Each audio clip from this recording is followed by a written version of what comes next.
immoral materialism, effectively. Okay, I've And already known. Sorry. Go just ahead. real quick for Matthew, you see how Whitsitt is quoting one quote after another, and it is blatantly, unmistakably contradicting the Lord Almighty. So I would say that they are doing philosophy, not science, when they're saying those things. It's not philosophy either. This is why I kept mentioning that point earlier. This isn't philosophy because philosophia, the seeking of wisdom, if you are seeking knowledge, then you have a valid epistemology, especially which includes an ultimate authority that makes knowledge possible. But they're contradicting the ultimate authority, which is the Lord Almighty. They set themselves up as the Lord Almighty and contradict the word of the Lord Almighty. And then when you disagree with them, you set yourself up as Lord over them, becoming the God of God. Exactly. Seeking truth requires the removal of bias, and they are blatantly doing the opposite.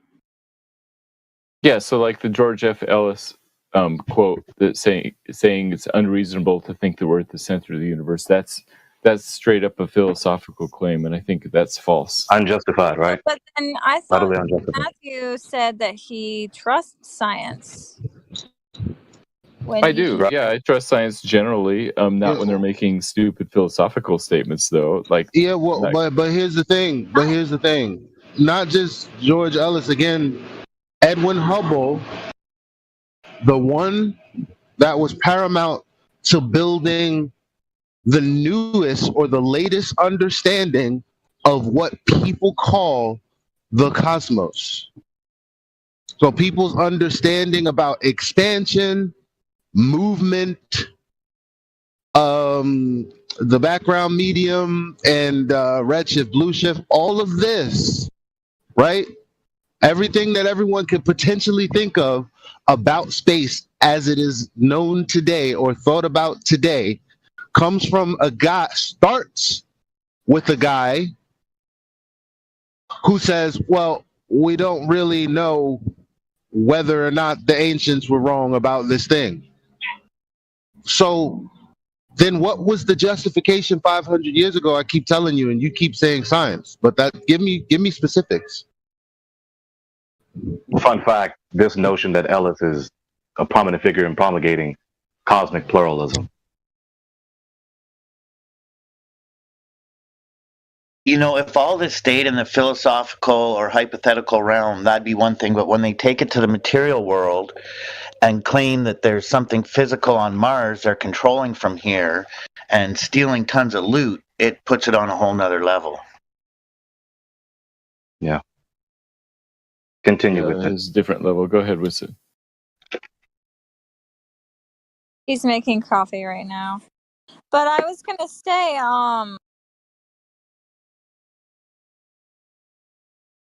okay, well, it seems like some of these scientific priests are using philosophical approaches.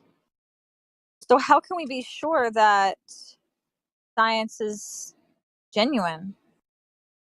Yeah, that's a good question, because they are, like, when they say things like, oh, we know that God doesn't exist because of this, or we know that we can't be at the center of the universe because of this, then they're making philosophical claims, and we should not give them the authority to do that.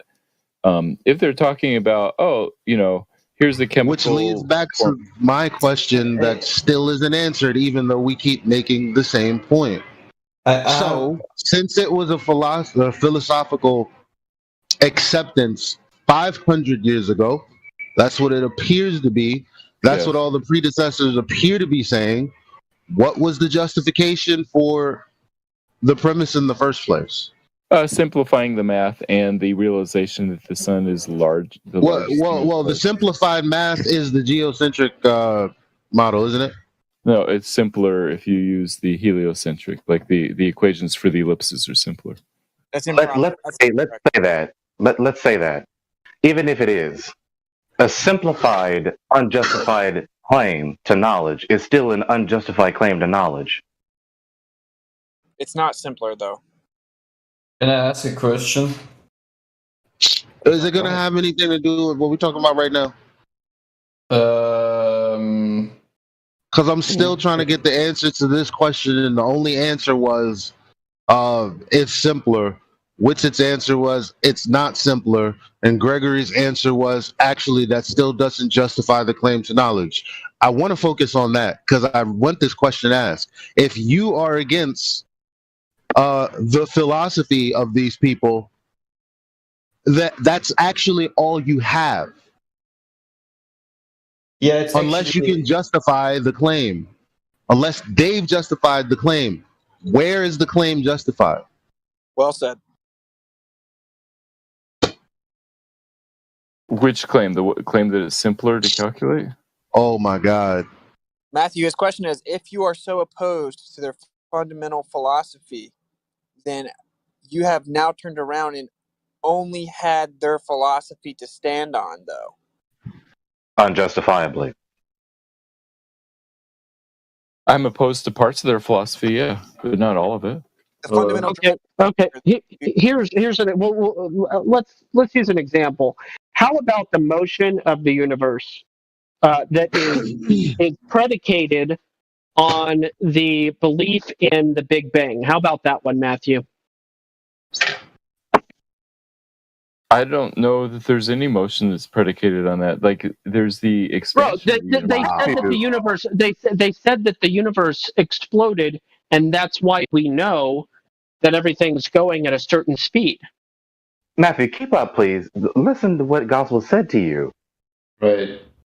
Are you telling me that the rate of speed of all of the galaxies that they claim, like for instance the sun going 1.2 million miles an hour, and all the speed of the Milky Way has its own speed in the order of, I don't know, billions of miles an hour, whatever the different numbers are that they say, they're all exponentially larger the higher orders you go, but all of that is predicated on the Big Bang. Yes, it's an expansion. I would have used the word expansion. I see what you're saying by speed now. So the expansion of the universe has different rates, or a rate. But yes, predicated on the Big Bang. Right. Or the creation event, I would call it. Okay, so Matthew, the question. But here, hold on. That event was either what they say it was, or something else, or what the book says, which the book says the event happened and it was complete. Can I ask my question real quick? It's regarding this topic. Well, he hasn't even responded to what I just said, though. Yes. Yeah, wait. Creation one question at a time. Oh, yeah. But creation is complete, but that doesn't mean it's static. I mean, if you plant a tree, that doesn't mean, and you're done planting the tree, doesn't mean the tree's static. It's going to. No, Matthew, you lost the question. Thus, the heavens and the earth were completed in all their vast array. You think that they can't be still expanding, even though they're complete and expanding? I think there's nothing contradictory about those. Yeah, I think that is contradictory. That's a philosophical. That's a philosophical question. Matthew, I have one quick question. Not really. Regarding that, I have a question. Matthew, what would you say as a believer, what would you say is the biggest lie that the adversary has ever created in order to make people fall away from believing in the Creator?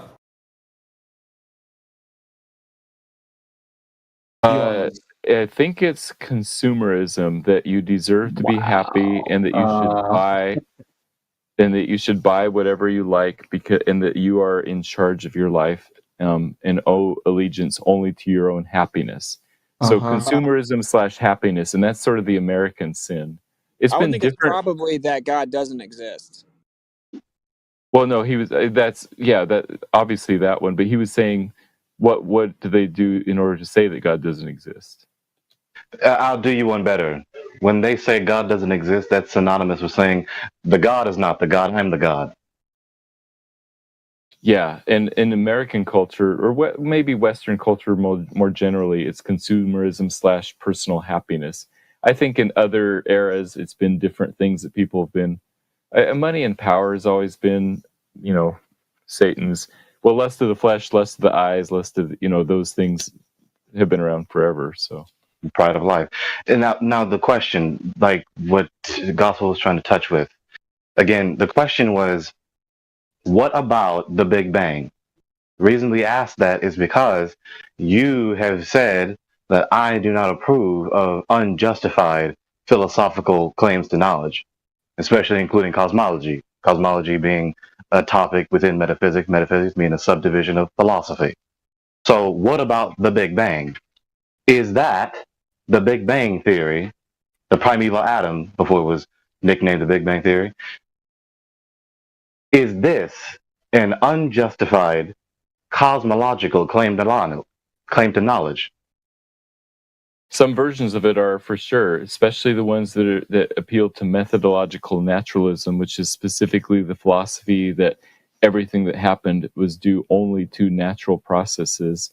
But the Big Bang itself must have had a cause, and in fact, it includes all of these cosmological constants that are finely tuned, and that's a major problem for cosmologists who are not theists right now. They're like, wait, how did it come to be that everything is so finely balanced to allow for the Earth to exist? And so yes, but I'm sorry, go ahead. So yes, the Big Bang said that way, I completely disagree with. I think there's ample evidence for design.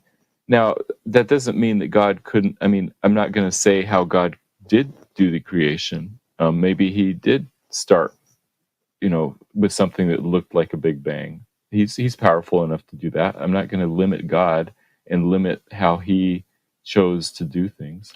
Matthew, it's not about limiting the creator. It is about understanding the first page of his book, which tells you exactly how he made it. Okay? I don't understand how you can interpret a Big Bang into this, especially how the Big Bang is what limits God. That's the irony of what you just said. God must fit within the confinement of the heliocentric paradigm. Thus, he had to do a Big Bang. That's exactly what I was just going to touch with what you just said. Why even evoke the notion of Big Bang, quote unquote, and whatever is meant by a Big Bang?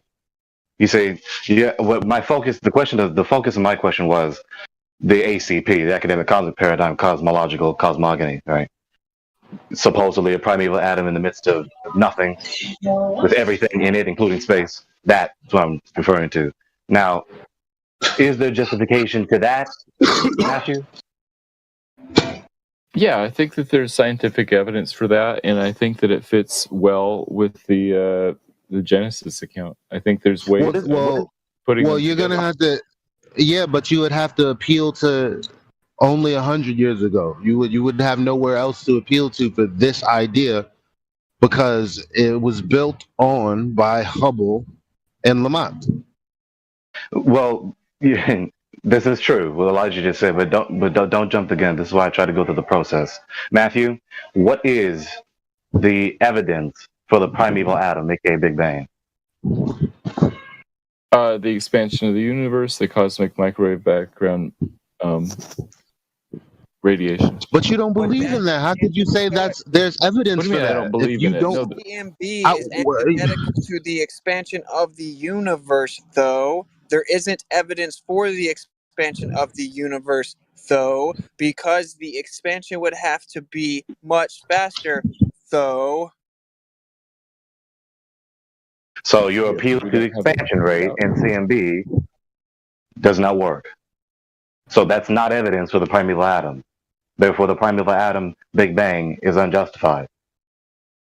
Well, that's why I brought up Lamont and Hubble, because at least give us their justification, because you can't appeal to nobody else.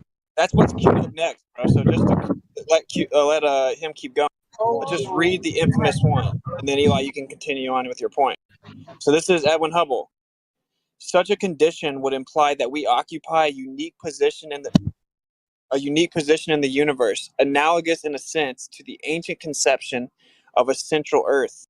This hypothesis cannot be disproved, but it is unwelcome and would only be accepted as a last resort in order to save the phenomena. Therefore, we disregard this possibility. The unwelcome position of a favored location must be avoided at all costs. Such a favored position is intolerable. Therefore, in order to restore homogeneity and to escape the horror of a unique position, must be compensated by spatial curvature. There seems to be no other escape. Edwin Hubble. Yeah, so he's making a philosophical claim, which in my view is unjustified, that we cannot, that we should not say that we're the center of the universe because we cannot. And I'm totally fine saying we are the center, because if we are God's special creation, which I think we are, then it would make sense that we're in the center. Now, I'm also okay if it turns out that we're not in the center, because I think philosophically we are the spiritual center of God's creation, the highest thing in God's creation. But when we say center, we talk about the center of what we observe and use to build our coordinate system. And then there are people who say, well, you can look at it as the sun, as if you were standing on the sun, then you could use the sky exactly the same. Obviously, nobody can justify that. What we do use is the sky on Earth, though. All right. So when Hubble,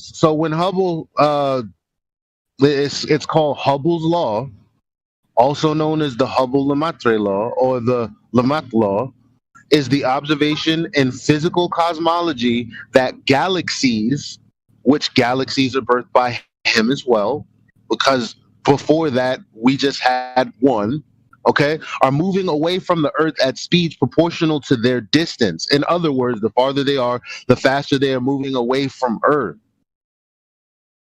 So what is to justify that, especially in the face of the Big Bang and the cosmic background, radiation, and everything else?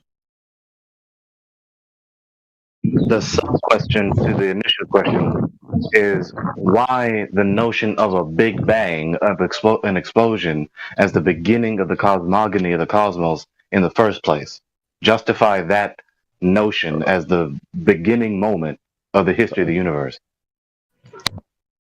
Yeah, so if there is an expansion going on, and they looked and assume, based on some assumptions, I recognize their assumptions and all that. Hubble said, okay, everything's moving away. And then if you just wind that backwards, it looks like everything started from a single point. And I would say, oh, well, I'm okay calling that single point. That's the creation event that God did. And in fact, for many hundreds of years, it was the atheists who said the universe is a static whole thing. And that was their way around the idea of there being a creation. And so the idea of the Big Bang was actually first posited by a Catholic priest, I think he was. All right. That whole logic sequence depends on the first premise being justified, but the first premise is false. Therefore, the concluding premise in this entire logic sequence is false. Hey, Matthew, stars bigger than the Earth or smaller than the Earth? Much, much bigger than the Earth. And you know this for a fact? It fits the explanations. I mean, the star that's when they fall to the Earth, how will that happen? Metaphor. I don't know. It must be figurative. Metaphor. Yeah, that's called compromise. It's called using God's creation to interpret God's revelation. No. It's God's word and God's world. Yeah, it is eisegetical. Eisegesis of an a priori theory contrary to his word. Yeah, it's called using man's word. Yeah, it's sad, man. Yeah, which we do all the time, right? I would also like you, Matthew, to also tell us which appears bigger to you, the Earth or the stars? The Earth appears much bigger. Okay, so that's our starting axiom. Yes, but I think the law of perspective is reasonable. So what? Hold on. So what informs you that the stars are bigger? Because you said the explanation seemed to line up with what you already believe. Right, so supposedly you have coherency. Where's the correspondency in the empirical data to substantiate the notion? to justify it? I've seen the stars through telescopes. It doesn't seem like they're close by. The internally consistent heliocentric model predicts that they're far away, and it seems to match. Seems to match. So what? not see. You can't say no. What you see is tiny lights in the sky. So, in order to accept that they're bigger, you have to accept that, okay, they're at specific distances, or we'll say infinite distances because they're still in expansion, right? And you're also going to have to accept, well, because of those distances, therefore, this is why it's that small. But what's the justification for believing in that, especially when you have no way of confirming the radius of the Earth, which is where all that information was derived? Yeah, I admit it depends on a whole web of assumptions, namely the heliocentric model. I don't care what it rests on. What's the justification for all of this coat hanging? Internal consistency and trust in the hung story. Himself, Elijah. That's his answer to your question. He just hung himself. He just admitted that the supposed distance value between the Earth and the stars is unsubstantiated, thus unjustified. So the claim to know the distance value between the Earth and the stars is a false claim to knowledge. Therefore, the assertion is false. Timothy 6, verse 20. Timothy 6, verse 20. I would like to point out that so in the geocentric model, of course, the stars are not going to be bigger than the Earth, just as is observed, and the medium would be much more dense and they would be much more local. The only reason that you have to claim that space is a vacuum is because they looked up and said, okay, we're going to pretend the Earth is one of those dots out there, and that we're spinning and revolving. Therefore, since those stars never change, they have to be incredibly far away. In order for them to be incredibly far away, then we have to also assume that there is basically nothing in between us and them. That's the only way we could see them. And that is literally how you got your entire paradigm, is presuppositions built upon one another. Yeah, so one unjustified assertion after another. Yeah, and another thing is, if these are huge stars that are creating light, why is the light not from the distance that it's coming from expanding bigger and bigger, so you would have a full sky just even at night that is that's just called light. Olber's paradox. What's it called? Every light expands. That's called Olber's paradox. Wow. That's the assumption if there was an infinite number of stars, but there aren't. How do you know? Because I'm pretty sure in the scriptures, which you claim to believe in, they're told, he says, look up and count the stars. If you can. You can't. We don't know how many there are. You don't know. The number of the stars, if there's a number, that means it's finite. But we don't know. You see how you just did it again, Matthew? You can clearly detect the thrust of what Wizard just said to you, and you shifted the focus to number instead of the focus on if you can count them, which is rhetorically implying you cannot. Right, you can't count the number of the stars. That's right. So you have no idea. The struggle, so violent in the early days of science, between the views of Ptolemy and Copernicus would have then been quite meaningless. Either coordinate system could be used with equal justification. The two sentences, the sun is at rest and the earth moves, or the sun moves and the earth is at rest, would simply mean two different conventions concerning two different coordinate systems. Einstein and Enfield in The Evolution of Physics, page 212. Yeah, so it's arbitrary which one you choose, is what he's saying. Yeah, he's saying that the Earth could easily be at rest, and that it's nothing more than a philosophical decision based on coordinate preference. Right. Now, what happens very often with these academic professionals, especially in our day in the 21st century, relativism, they love to let relativism reign supreme. Absolutely. So there's your paradox there. There's your irony there.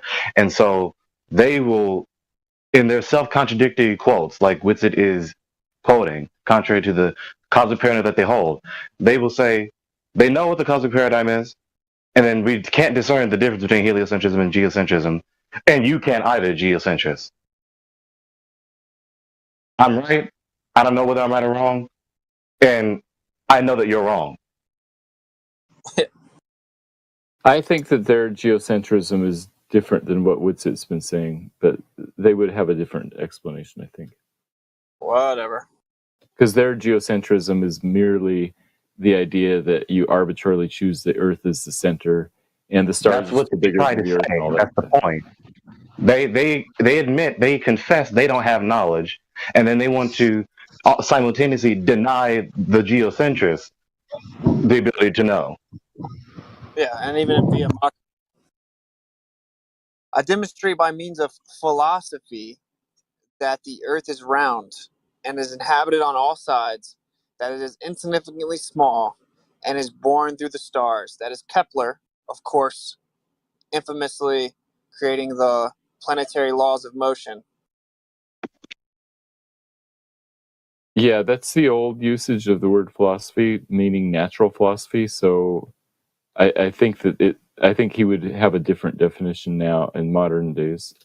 Well, there's no way to there's not much interpretation needed when it comes to the overall reason that we have a history of war, right? And the breaking up of the church of all of these different denominations. Like either the earth is still and we're looking at the things in the sky move, or the things in the sky's motion is due to us moving and moving around the sun. Those are the only two choices that history gives us. So this is a posteriori knowledge, right? Something that you have to base on what someone else has said.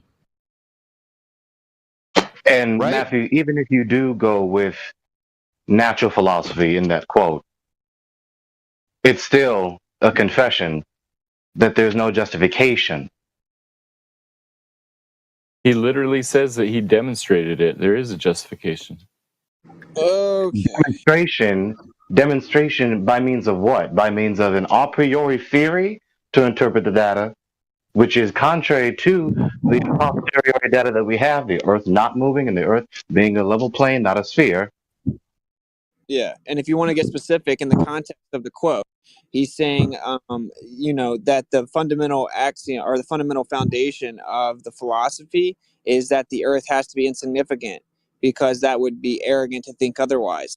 So, based on the assumption that the Earth is insignificant philosophically, because he considers that to be more logical, as stupid as that is, then he, by way of that deduction, has demonstrated that the Earth must be round, inhabited all sides, insignificantly small, and shooting through the stars. I don't equate insignificantly physically small with unimportant in God's eyes. So I am insignificantly way smaller than Mount Everest, but I think that I'm more important to God than Mount Everest That's a complete is. non sequitur to the point that I pointed out objectively in the context of this quote. He is explaining that the philosophical driving force behind this comment and his quote-unquote demonstration is that the Earth is significant. Physically insignificant, right? Nevertheless, again, it's a philosophical presupposition. You're equivocating the words significant and important to mean teleologically meaningful or purposeful versus relatively smaller in size. Yeah, which do you think he meant in Kepler's quote? What do you think he meant? Well, he meant both. How do you know he meant both instead of just physical? Read the context. I actually did it. That's where I got the quote. Right, insignificantly small meaning smaller in size. It has nothing to do with teleology. But when he says the word, see, this is where we got to do some interpretation. Insignificantly small or unimportant. Okay, in the context of the quote, with this word, what does he mean? Is he meaning smaller in size or unimportant teleologically? Smaller in size. It means both. So, okay, here's the one I really want you to listen to, Matthew. This is Edwin Hubble. If the redshifts are a Doppler shift, the observations as they stand lead to the anomaly of a closed universe, curiously small and dense, and may it be added, suspiciously young. Edwin Hubble, Monthly Notices of the Royal Astronomical Society, 17506, 1937.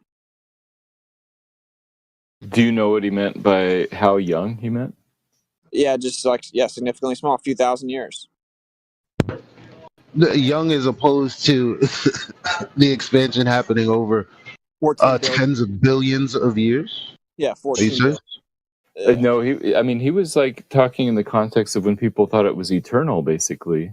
No, he's talking in the sense of, wait a minute, if we believe in the Big Bang, because he preceded that, and his teachers would have been at least 10 years, 15 years before him, Edwin and Lamont, right? And then Einstein on top of that.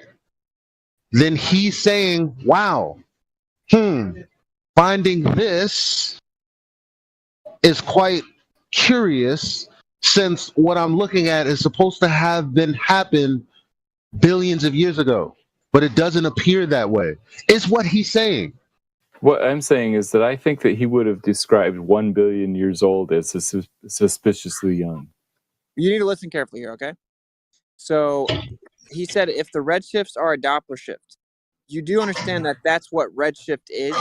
Like right. In the real world, redshift is an example of the Doppler effect. Yes, with light, yes. Okay, so if when we look out in the sky, if the redshift observed is Doppler effect, which is literally what redshift is in reality, then that would mean that there is a closed universe, small and dense and young.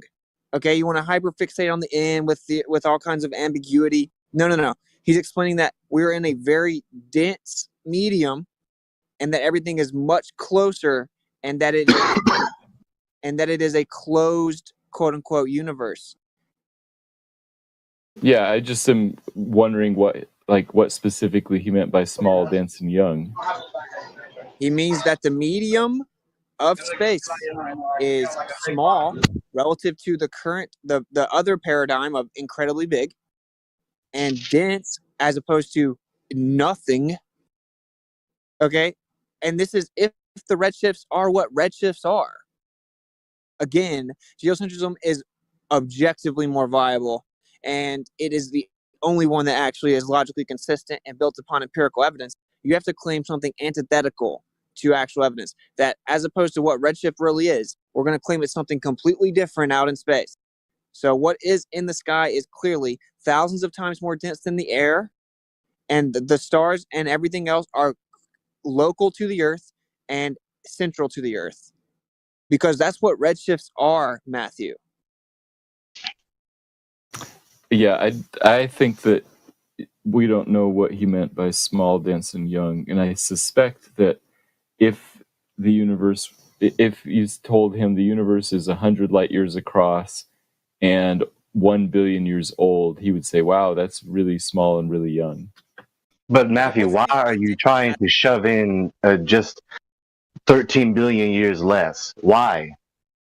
No, it couldn't be that old, and it couldn't be that far away or that big if the medium is dense at all. Matthew, you don't understand. You just don't understand. If the medium is dense, everything has to be much closer. Much closer. I mean, why are you trying to hold on to this cosmogony that is unfathomably so long, with billions of years? Why are you trying to hold on to a cosmogony that is more than the history of the cosmos that is given in the scriptures?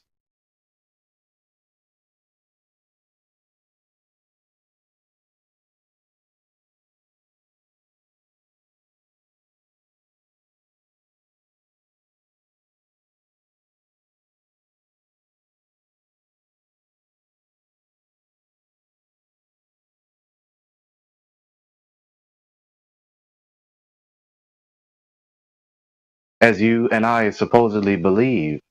Why are you trying to hold on to that? Oh, I'm trying to get to the truth of where I'm not trying to discount something. And specifically mentioning 1 billion years, I was giving an exaggeration speculating about what Hubble would say, given his quote, the 1937 quote that Witsit posted. Yeah, I got the thrust of what you were saying. It requires intellectual honesty to see the value of this quote, but it is very significant if you're honest. And I know a lot of people don't know this, right? Redshift is a Doppler effect. I just now took a picture for you so you can read it yourself. Everyone knows that, okay? Well, if the redshift viewed in the sky is a Doppler effect, which is what redshift is, then that would require that space be very dense. We are encompassed in a very dense fluid-like medium, thousands of times more dense than the air, and the stuff in the sky moves central to the Earth as a beautifully intricate, magnificent timepiece that was created and designed, and everything is local to the Earth. You have to claim something antithetical to what redshift actually is to believe anything other than that. The irony of me being called a science denier, the irony of you claiming your side has better legs to stand on is hilariously ironic, bro, because it is the opposite of the truth. Okay, I hear what you're saying, which I think is that the density redshift is caused by density thousands of times higher than the Earth's atmosphere, and I get that that's something that you may claim or say. I don't think that's what Hubble meant with his quote. That specific quote, I think he was talking about something different than what you're talking about. Oh, what was he talking about? Because I read it in context. I know exactly what he's talking about. Yeah, when he meant dense, he meant way less dense than the Earth's atmosphere. When he said young, he meant at least 1 billion years. And when he said small, he meant at least 100 light years. That's what I think. Yeah. Oh, wow. Can you prove that? And how much less dense than the atmosphere? Explain to me. Because he says curiously dense.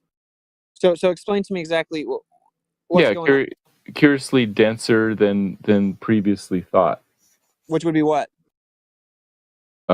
Pretty much they thought of a really diffuse, almost infinitely large, almost infinitely old universe. So anything that is less than 20 billion years might be considered young. So I can't believe you haven't picked up on setting you up every time. Here's Edwin Hubble. I'm just setting you up, Matthew. So thus the theory might be we all know you will try to hand-wave dismiss this one as well, and then no, not hand-wave dismiss, to get to the truth. You're hand-wave dismissing it by just appealing to what you can speculate. No, it's just sort of a vague knowledge of the history of cosmology and astronomy. Well, you are making stuff up, specifically when you just make up what he meant by how far and how much. It's like you don't know. It's that. Educated, because specifically you haven't read. So like this information is coming from the authority that you're tapping into right now, which isn't even them. Therefore, it's the thing in your mind, and if it isn't truth, it's a scary other thought to be listening to, right? You know what I mean? Like these adversarial thoughts to truth is very, very suspicious. Yeah, it's educated. You have yet to once give a reaction where it demonstrates that you are taking pause and taking to heart what these quotes are saying.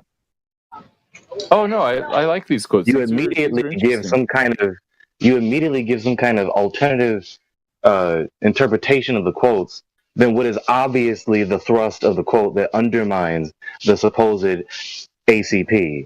No, not alternative. I'm trying to get at what I think they meant. Like I'm looking Matthew, at post wondering what they meant. Is redshift Doppler effect? Yes. Okay, so what evidence do you have that it's not?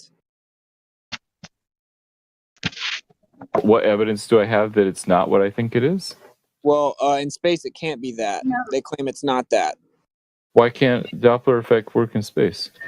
Because it would require it be much more dense and more local. No, Doppler effect has to do with the speed of something moving away from you. If redshifts are Doppler shifts, then it requires the medium be much more dense. Are you thinking of Doppler effect like sound? Sound requires a medium, but light doesn't. There you go. I think you're confused about Doppler effect. When they say Doppler effect, they're talking about how the wavelengths get stretched as they move away from you. it's similar to how sound wave gets stretched when something moves away from you and it's going through a medium, but you don't need a medium for light waves. No, you're not understanding. If the redshifts in space are Doppler effects, that means that the medium would be more dense. And I just showed you Edwin Hubble telling you that, which is one of the priests of your current paradigm. That's false. It does not mean that there needs to be any medium or any density for redshifts to happen. It said it would have to be a closed system, and it would be dense and more local. Yes, so redshifts imply the density is higher, but it doesn't require the density. I think that's maybe where you're If redshifts are getting Doppler confused. effects, it does require it. No. Okay. Well, no, here's the central dispute right now with the medium. Matthew, is light a wave? It can be seen as a wave, so sure. Does a wave need a medium to propagate through? No. So what is waving? Electromagnetic waves can go through a vacuum. Hold on. A wave is propagating through what? A vacuum. So nothing is waving.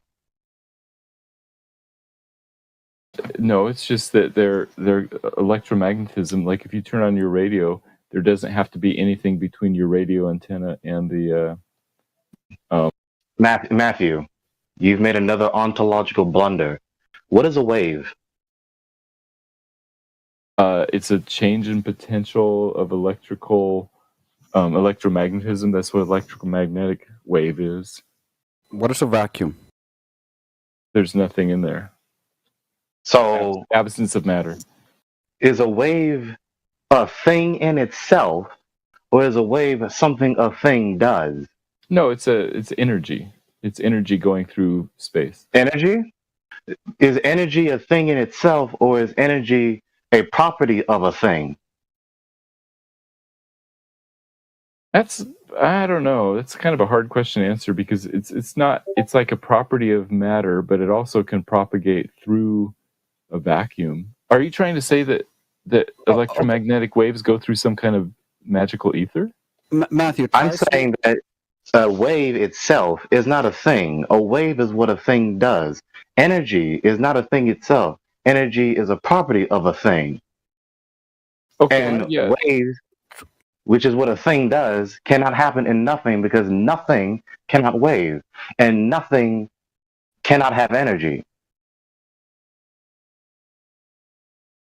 Interesting. So you're literally saying that electromagnetic energy can't go through a vacuum. That sounds like what you're saying. Right? There's still something there. It's called 0-point energy. What are you talking about? Yeah, that's my point, because he just claimed that vacuum is the absence of everything, and he can never actually demonstrate that in reality, so all of his claims are baseless.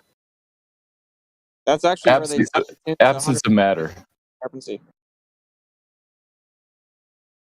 So light cannot propagate through a void, nothing, absolute absence. It must have a medium because the medium is the thing that's waving. Yeah, and Matthew, no man on earth has ever created an absolute vacuum. And you can't have energy without a thing because no thing has energy. Well, absolute absence doesn't have energy. What if I said the fabric of space-time? Vacuum is the fabric of space-time, and if I say a vacuum means there's no matter in it, would that satisfy your? It's not just space-time; there's 0-point energy there. It's also, you can never show that there's no matter in there either, so.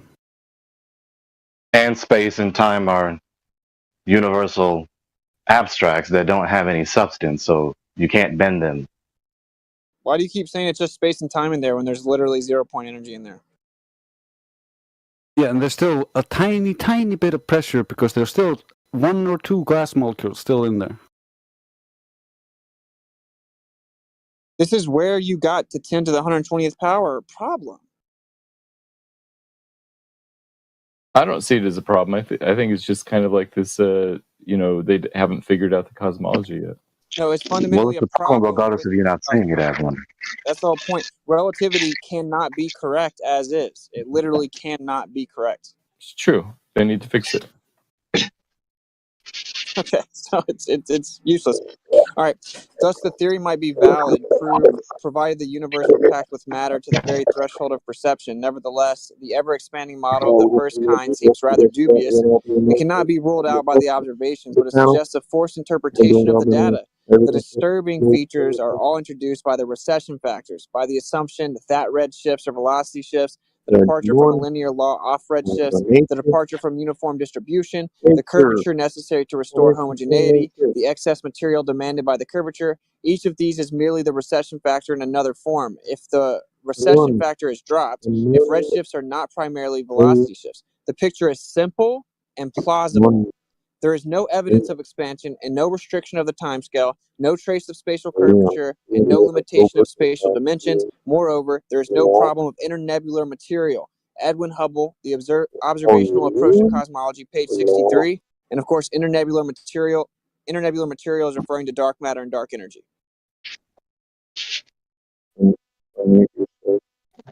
Again, if the recession factors dropped, if the red shifts are not primarily velocity shifts, the picture is simple and plausible. But so where do you get from that he's talking about a density higher than the Earth's atmosphere? You just make that up? What are you talking about? This is a different quote. Oh yeah, I thought you were trying to defend your weird claim that Hubble was saying that there was a density higher than 1,000 times the Earth's atmosphere. I'm the one that said 1,000 times. He never specified how dense. Oh, but you made that up? You just I didn't make that up. I didn't make that up. I'm going based off what Nikola Tesla said, which he experimentally demonstrated in spades. So anyway, so the point is, the reason that it's tied to the other one is because of the internebular material bit, and all of it's intertwined. You have a problem with the internebular. How is it not connected to the other quote? It literally explains if red shifts are not primarily velocity shifts. The other quote says that if red shifts are Doppler effect, which they are, then we have a very simple, plausible explanation, and it's that the universe, quote unquote, is closed, that the stuff, it's much more local, it's much more young, and it's much more dense. And now we don't have any of these problems. What he says is, we don't have any of these unexplainable problems if we drop heliocentrism. Yeah, that sounds reasonable. So geocentrism is the more plausible, viable alternative to this day, then? I still think it's a matter of choice where you want to pick arbitrarily what you want to pick as your again though geocentrism is more plausible and more viable. I don't think so. I think it's he just said so.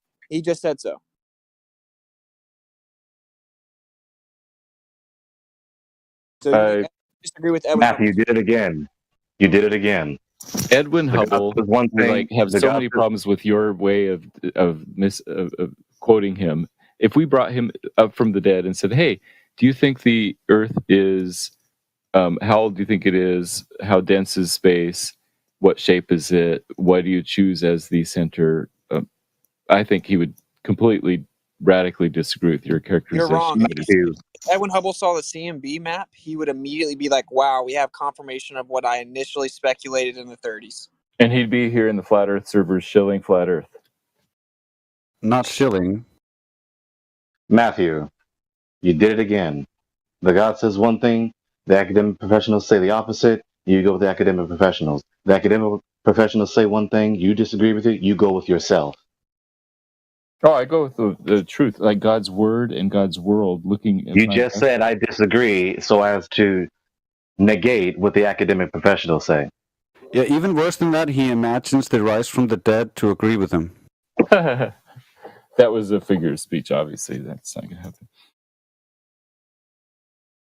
Okay.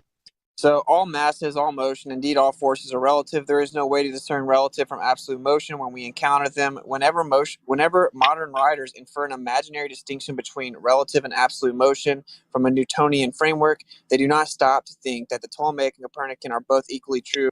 Ernest Mach, A Book I Cannot Read, 8th edition, 1921, page 222. But you want to say the Ptolemaic is not equally true. That you want to assign special truth to Ptolemy instead of Copernicus. That's right. Because of the dark matter, dark energy problem, I don't have to deal with it. Because of the spatial curvature problem, I don't have to deal with the internebular material problem. I don't have to deal with. So that's right. I have a more viable alternative objectively. So when he says they're both equally true, then you disagree with him. He's talking about. I disagree if he would say that they are both as viable, but he would never say that. Well, even if he's saying either coordinate system is viable, you've only taken angular measurements and derived the actual coordinate system from the Ptolemaic. Let me also explain this to you, Matthew. This quote's from 1921, and the discrepancy with quote-unquote dark matter was discovered in 1933, showing that there's only 1% of the needed mass in the galaxies. Therefore, he said this quote prior to finding out the crux of my argument, which shows that viability leans towards geocentrism. So your point has been thoroughly refuted.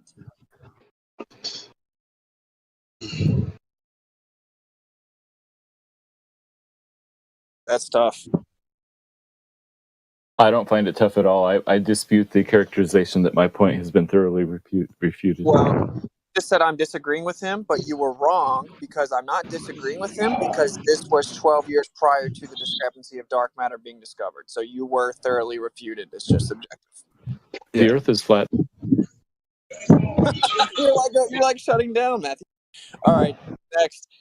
The Earth is indeed the center of the universe. The arrangement of quasars on certain spherical shells is only with respect to the Earth. These shells would disappear if viewed from another galaxy or quasar. This means that the cosmological principle will have to go. Also, it implies that a coordinate system fixed to the Earth will be a preferred frame of reference in the universe. Consequently, both the special and general theory of relativity must be abandoned for cosmological purposes. Y.P. Varshney, the redshift hypothesis for quasars, if the Earth is the center of the universe, Astrophysics and Space Science, 43, 1976. Let me read that conclusion for you again.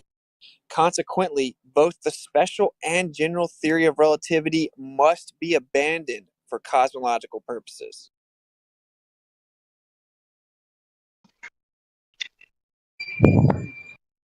Yeah, so? Oh. Okay, so what's it? You've got like 40 quotes of like all this cosmological discussion happening over the past 100 years about how things are going back and forth and how it must be this way or that way.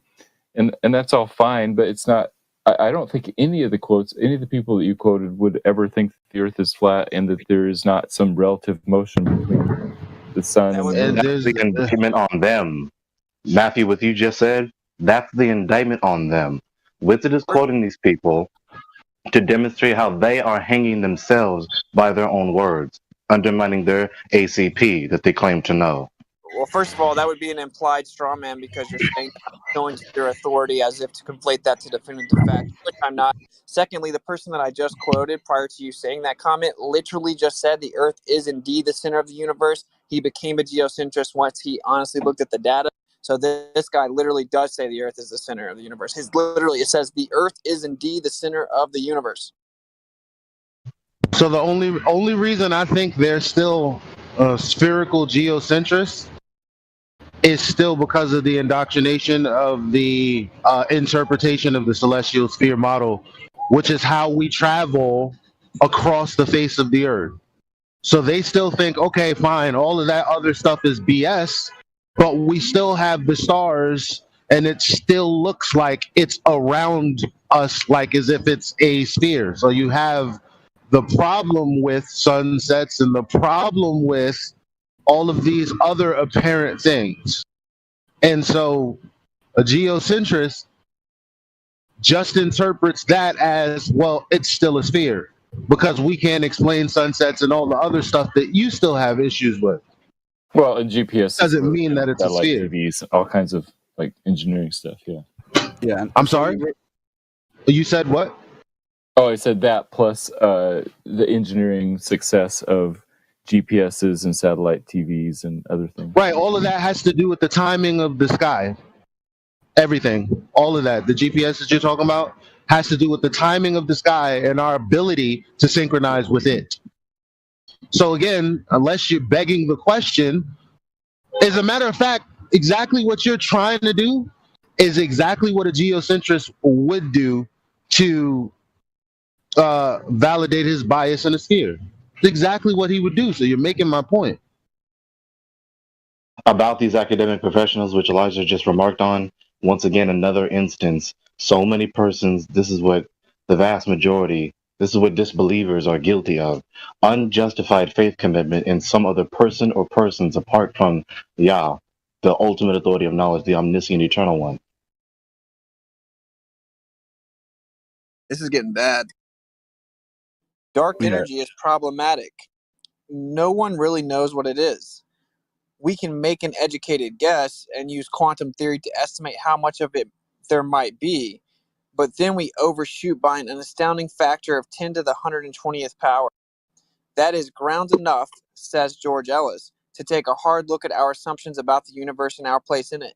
If we analyze the supernova data by assuming the Copernican principle was correct and get out something unphysical, I think we should start questioning the Copernican principle.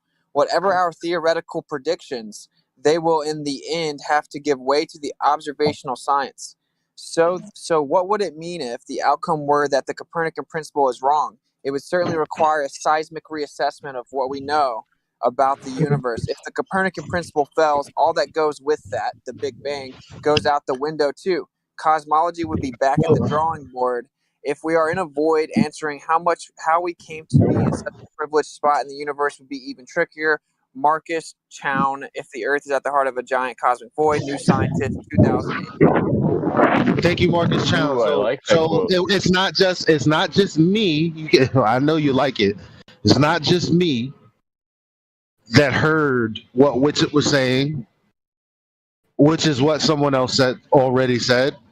It's not just Witsit interpreting it that way, but this guy is also seeing the same information that we're seeing and coming to the same conclusion. The only difference is you seem to think that the figure that he just laid out is minuscule, while he said it's cause for taking a hard look. Why do you think that is? Yeah, this is great because he says it sounds like he has a philosophical commitment against answering how, like he said, answering how we came to be in such a privileged spot in the universe. And to me, I don't see that surprising at all. I think that it makes sense that we would be in a privileged spot in the universe if that's indeed. No. The number that you said was minuscule, insignificant when it comes to the vastness of the cosmos. Well, that he's talking about that. The same thing you were talking about earlier, maybe an hour ago, except he's saying that this is cause for taking a hard look. So why do you think that you've interpreted it as minuscule and he's interpreted it as he needs to take a hard look? Yes, because I was talking about the shape of the solar system, you know, the sun, moon, planets, that type of stuff. He's looking at the bigger principle, and the bigger principle, like he's saying, oh, we have to take a hard look as to where that solar system is located. Because the assumption, the atheistic assumption would be that it's just some random spot in the universe. But it sounds like from this quote, he's saying, hey, look, it may be that we are actually in a privileged spot, which wouldn't be surprising to me. I'd be like, oh, well, I think God might have put us in a privileged spot, like he says. Wow. A fundamental presupposition. Wait, I'm sorry. I just want to point out one more time. You keep trying to change what they mean by special with where heliocentrism puts us now. And you're like, well, that's the Goldilocks zone. That's special. No, every time special comes up, we're talking about the earth not moving and everything moving around the earth versus what you believe. No, in his quote, he's talking about a special place in the universe, not specifically around the earth. He's talking about the location of the solar system And he was talking about In reference to we're at the what? center of the whole universe, not just the solar system. Actually, if the Matthew, solar that's the system is issue. center, then it would be hyperlogical that the Earth is. It would be significantly more illogical. See, the heliocentric model is based upon the presupposition that the solar system itself is also insignificant in the grand scheme of things. To say Right. that, the solar system's the center and then we still go around the sun is hyperlogical. No physicist would ever claim such. It's either heliocentric in a vast universe where we're not significant, or the Earth is the center itself. Like, Matthew, you just tried to argue for like 16th century heliocentrism when the 21st century doesn't subscribe to that anymore, where the sun literally is the center of the universe. No, the solar system is also just in some boondocks of the universe, of this void. Yeah, but it sounds like from this quote, he's saying it seems like maybe we're at the center of the universe. So that's not what he's saying. He's operating from the cosmic paradigm that all the galaxies are operating around this great attractor, quote unquote. He's not arguing for 16th century heliocentrism, where the sun really is the center. No, the sun in his cosmic paradigm is the center of a solar system, which is a solar system in some boondocks of the void. That's what he is talking from. yeah, he's saying that's a problem, right? And so they don't have an answer for that.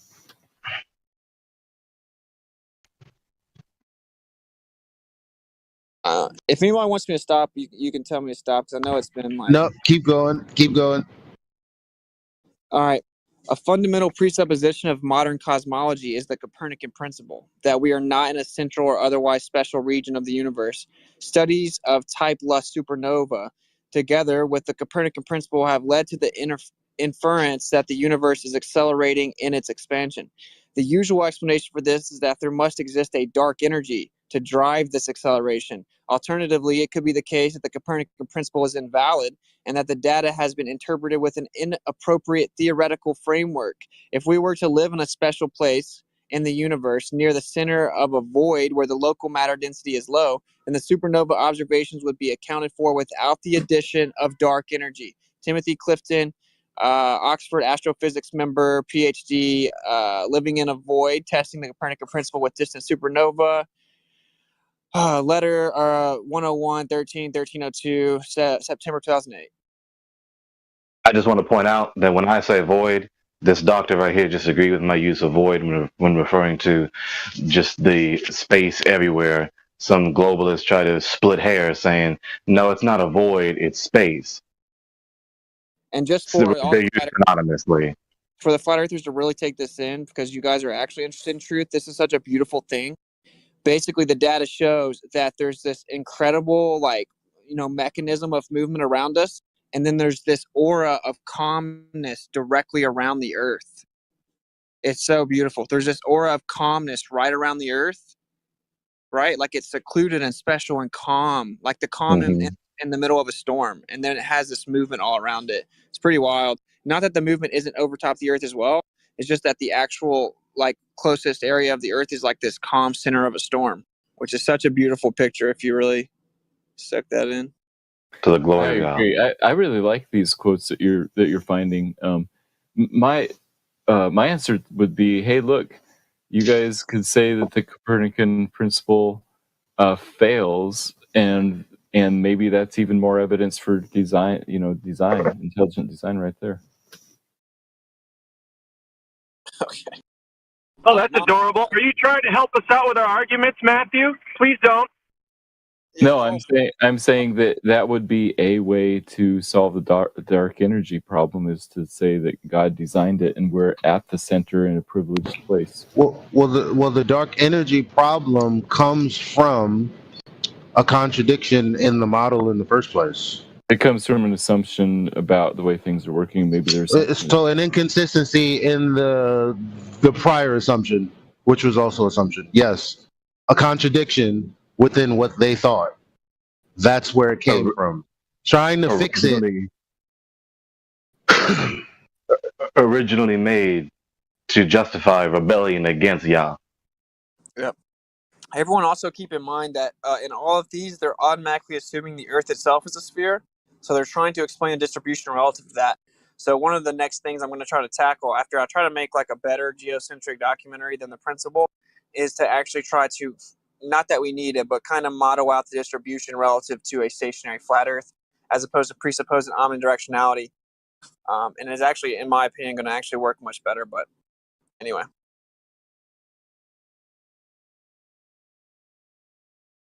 Okay, so the uniform distribution of burst arrival directions tells us that the distribution of gamma ray burst sources in space is a sphere or spherical shell with us at the center. Some other extremely contrived and implausible distributions are also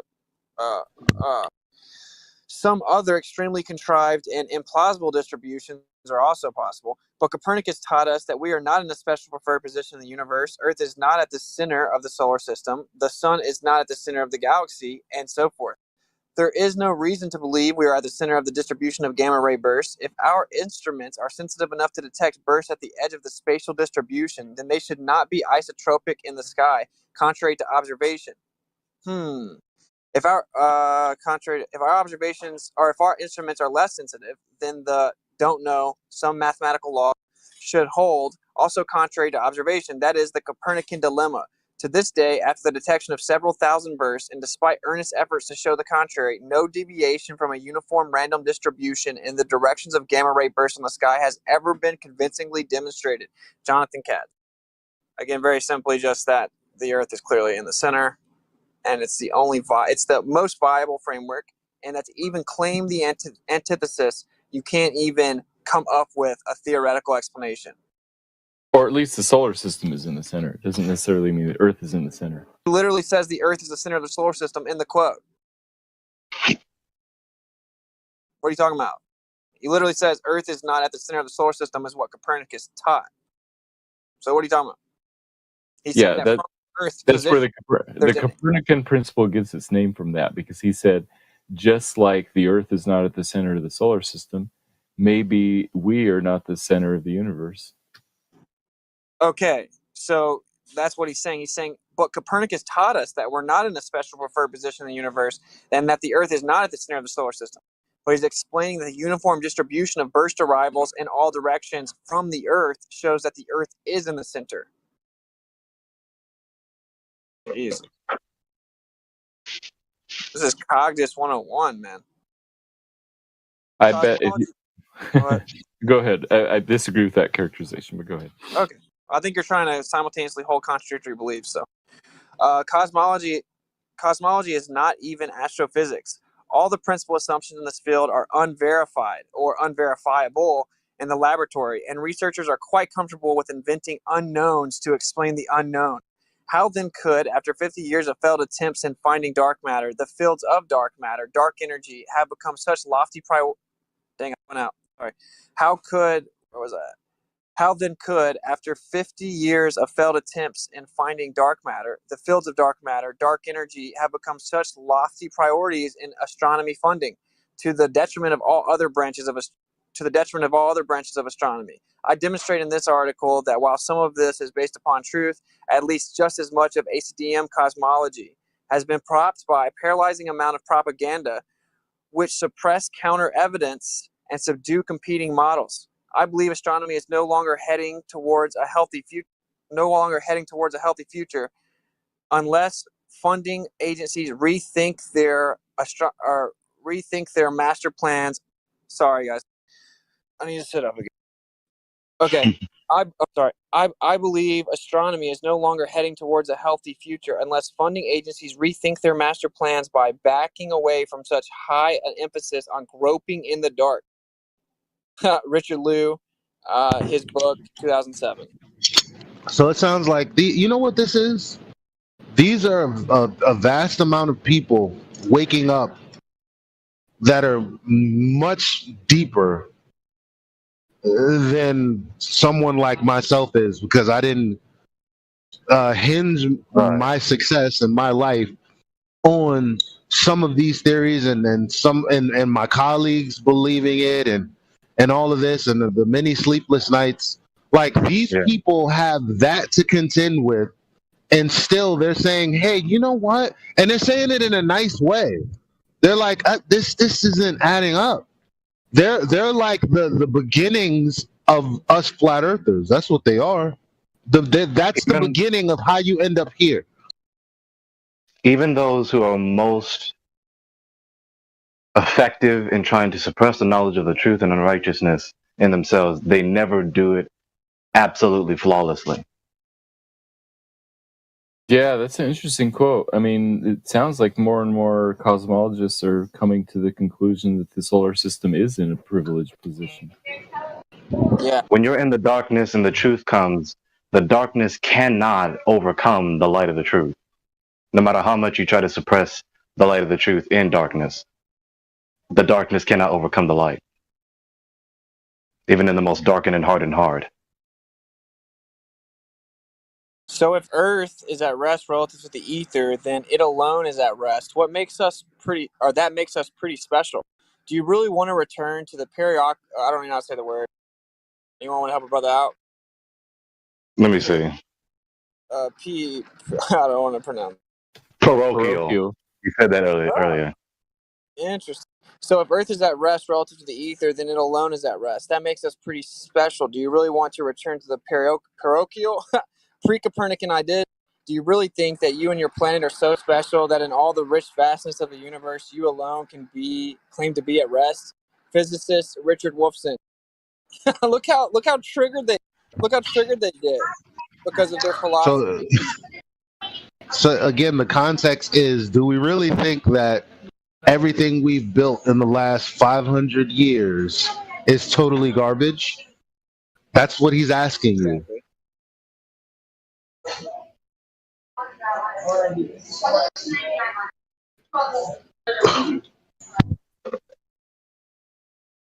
All right. Can you guys hear me? Yep. Wait, do you want a break? Do you want someone else to read for you? And then, of course, you can say whatever you want.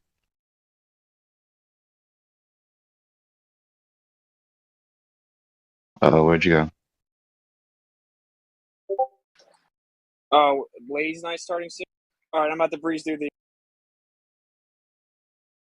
About to get faster. Okay. Additionally, we must take seriously the idea that the acceleration apparently indicated by supernova data could be due to large-scale inhomogeneity with no dark energy. Observational tests of the latter possibility are as important as pursuing the dark energy or exotic physics option in homogeneous or homogeneous universe. Theoretical prejudices. Theoretical prejudice as to the universe's geometry and our place in it must bow to such observational tests. Precisely because of the foundational nature of the Copernican principle for standard cosmology, we need to fully check this foundation. And one must emphasize here that standard CMB and anisotropy, I hate these words, studies do not prove the Copernican principle. They assume it at the start.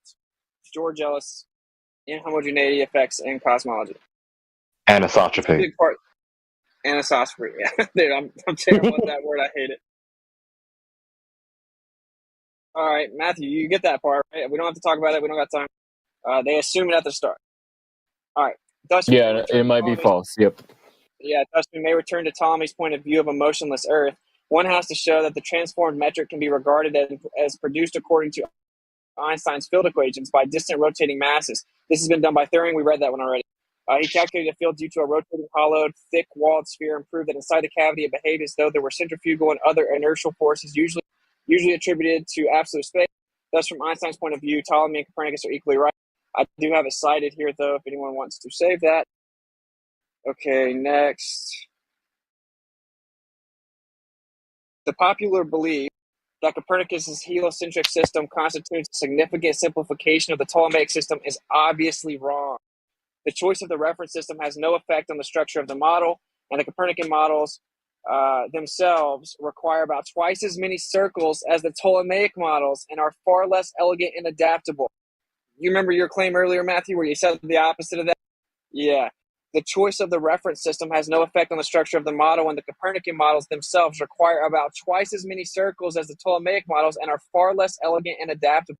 Modern historians make ample use of the advantage of hindsight, stress the revolutionary significance of the heliocentric system and the simplification it had introduced. In fact, the actual computation of planetary positions follows exactly the ancient patterns and the results are the same. The Copernican solar theory is definitely a step in the wrong direction, for the actual computation as well as for the underlying kinematic concept. Wow. Yeah, because it should be ellipses, not circles.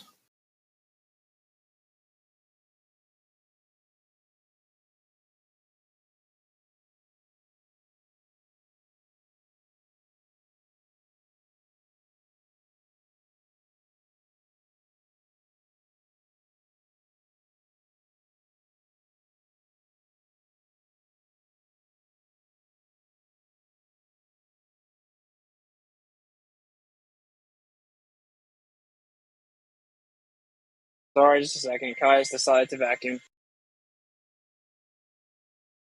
The Earth is flat. Yeah, probably. I was true with the vacuum. The Copernican principle states that humans are not privileged observers of the universe and provides our philosophical basis for assuming that on the largest scales, the universe is spatially homogeneous. Almost got me again. While it is one of the foundational aspects of modern cosmology, this assumption remains untested outside of the standard paradigm. Though it may seem pedantic to test something so obvious, the standard paradigm itself is built on shaky foundations, relying on an unexplained gravitationally repulsive dark energy component for observations to fit the model. The implications of this cannot be overstated. Assuming that the laws of physics do apply equally everywhere in the universe, the only non-Copernican configuration possible is one in which we live in a place that originates from special initial conditions, and testing the Copernican principle by constraining spatial homogeneity. Okay. Oh, I don't know if I dropped that one, but whatever. Sorry, I'm really trying to get these in. Matthew, I don't see how you can walk away from this and still think that you have any actual ground to stand on. Oh, I have lots of ground to stand on. No, yeah. Okay. Although dark energy may seem a bit contrived to some, the Oxford theorists are proposing an even more outrageous alternative. They point out that it's possible that we simply live in a very special place in the universe. Specifically, we're in a huge void where the density of matter is particularly low. The suggestion flies in the face of the Copernican principle, which is one of the most useful and widely held tenets in physics. Copernicus was among the first scientists to argue that we're not in a special place in the universe, and that any theory that suggests that we're special is most likely wrong. The principle led directly to the replacement of the Earth-centered concept of the solar system with a more elegant sun-centered model. Dark energy may seem like a stretch, but it's consistent with the venerable Copernican principle. The proposal that we live in a special place in the universe, on the other hand, is likely to shock many scientists. American Physical Society, Dark Energy, Is It Merely an Illusion, 2008. My goodness, bro. What supposedly is dark energy and matter? They don't know. It's undefined. Oh, well, how about that? Yeah, it's literally undefined. It is shown that the cosmological interpretation of the redshift in the spectra of quasars leads to yet another paradoxical result, namely that the Earth is the center of the universe. YB Varshney. Hey, how are paradoxes more logically founded? I must be missing something. Here's another one about Michelson Morley. The data were almost unbelievable. There was only one other possible conclusion to draw, that the Earth was at rest. Bernard Haffey. I can't believe I have this many, dude. Jeez Louise. We got 5 more minutes. The failure of the many attempts to measure terrestrial any effects of the Earth's motion and physical phenomena allows us to, goes on to explain relativity's role in explaining away this problem. Wolfgang Pauli, we did read that one earlier, but that one is cited. Here is again your boy Eddington. The Michelson-Morley experiment thus has failed to detect our motion through the ether because the effect looked for, the delay of one of the light waves, is exactly compensated by an automatic contraction of the matter forming the apparatus. This is where they took the Lorentz Fitzgerald idea of contraction and applied it to the apparatus to explain away the Michelson-Morley, saying that the physical tool for measurement within the apparatus was shrinking, but wasn't detectable. Oh yeah, we're unfounded. Either the Earth's at rest or that thing shrunk and you just can't tell. What a clown world. All right. Oh man, this is a long one. The explanation which had the most appeal in accounting for the negative result of the Michelson-Morley The explanation which had the most appeal in accounting for the negative result of the Michelson-Morley experiment was one that was literally dreamed up for the purpose. Listen carefully, Matthew. It is so-called Fitzgerald-Lorentz contraction. In 1893, Fitzgerald suggested that all objects contracted in the direction of their motion through the ether. He reasoned that if ordinary objects flattened out upon impact with other objects, a rubber ball hitting a wall or a ripe tomato dropped on the floor, for example, then why would it not be possible for objects that move through the ether to have the force of the ether push them in or contract them? This would adequately explain the results of the Michelson-Morley experiment. The arm of the interferometer moving against the ether would be shortened so that even though the light wave traveling in that particular arm might be slowed down by the ether wind, this would be compensated for by having its path shortened.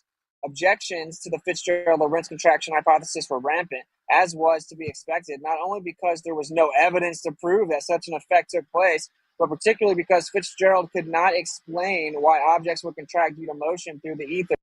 The contraction hypothesis was originally advanced only as a possible explanation for Michelson and Morley results, providing such an effect existed.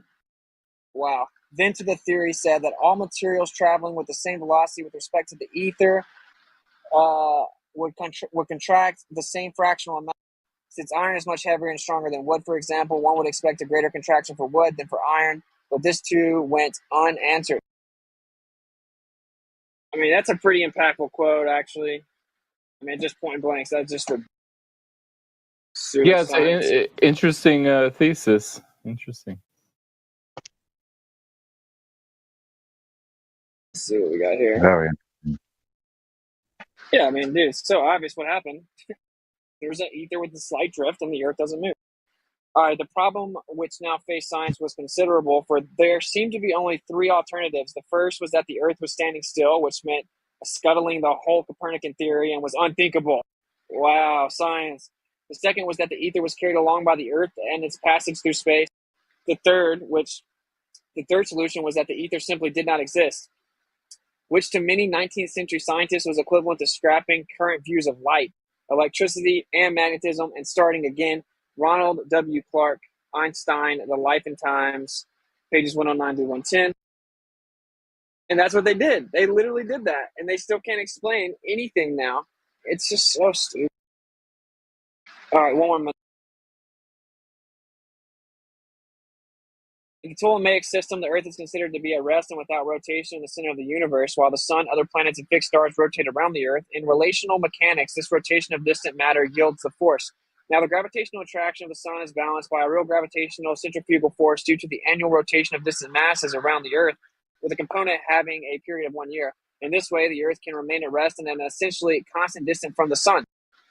The diurnal rotation of the distant masses around the Earth with a period of 1 day yields a real gravitational centrifugal force flattening the Earth at the pole.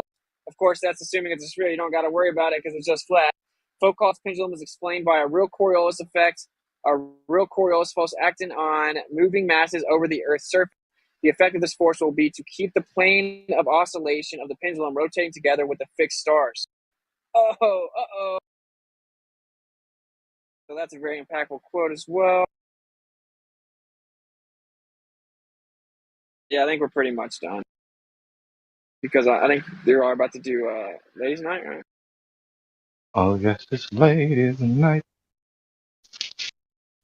I'll send this one as to end it up. This is pretty good for you, Matthew. Again, once more for the record, it has been shown at least 6 different ways this century alone that the equations in physics used by NASA to launch satellites, quote unquote, are identical to the equations derived from a geocentric universe. Thus, if the space program is proof of anything, which it's not, it proves geocentricity and disproves heliocentrism. The evidence for the heliocentrism is even weaker than the evidence for evolution. Those are some great quotes. Thanks for gathering all those. Very interesting. Yeah. I guess I would say maybe I should take a look. There's there may be evidence that we do live in a special portion of the universe. Also, that you can choose what reference frame you're using, just like the one you just said right here. Maybe we should use the Earth as a reference frame. Another very important fact to consider for everyone, including Matthew, is everyone in their worldview with their epistemology has an ultimate authority. Everyone is operating by someone's say-so in their theory of knowledge. Whose say-so are you going to take? The God, the Almighty, the Omniscient One, the Supreme Being, or someone who is inferior to that? Yeah, overall, I can agree with that. Yep. This little presentation, my overall point was simply that they have misled the masses, brainwashing us from like 5 up to pretend to know that the Earth is in fact wobbling, tilted, spinning, revolving around the sun, and that this is definitive scientific fact, and we've known it for hundreds of years, and we've known the Earth as a sphere for thousands of years. But when you actually pull back the veil of pseudoscience, you find out the truth is that in fact the geocentric model is not only just as viable, but more viable and more accurate to explain phenomena that we do observe, and at the highest levels of astrophysics and physics will tell you this very thing, including Einstein himself and even Stephen Hawking. And every time they claim there's proof of motion, they're going directly in the face of that very priesthood that they claim to believe. So in summary, they have masqueraded philosophy as science, and it was proposed by the church. So don't allow them to take your belief system and then mold it for you. Think for yourself, accept the hyperlogical aspects of reality. Thank you. Masquerading true philosophy with unjustified arbitrarity and masquerading falsehood, lies, as science, knowledge. And with that, we should turn it over to the ladies' night. Oh, yes, it's ladies' night, and the quotes are right. Oh, yes, it's ladies' night, the quotes are right. Oh, what a night.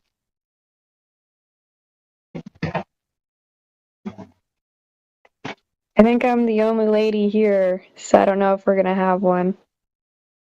Hello, Miss Lovely Luluka. How are you? She left. That's a different woman. That's Kay. I'm KJ. My Lord have mercy. I'm sorry. I'm KJ. KJ. Y'all sound similar, unless I forgot how Luluka sounds. I think you forgot, because I don't think I sound like her at all. That's exactly what I say between me and Elijah. But people keep confusing us. Really? No matter how much I try to deepen my no matter how much I try to deepen my voice, this is Gregory. I can tell you definitely don't sound like Elijah. Oh, thank you. Yeah, there's a big difference to me. Yeah. I think so too. I'm glad I'm not crazy.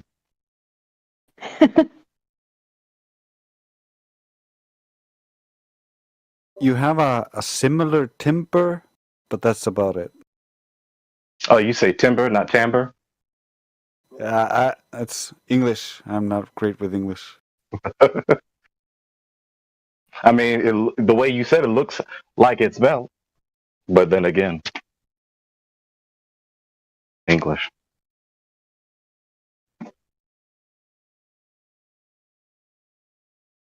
Why do you think there's so many more men interested in Flat Earth than there are women? Why?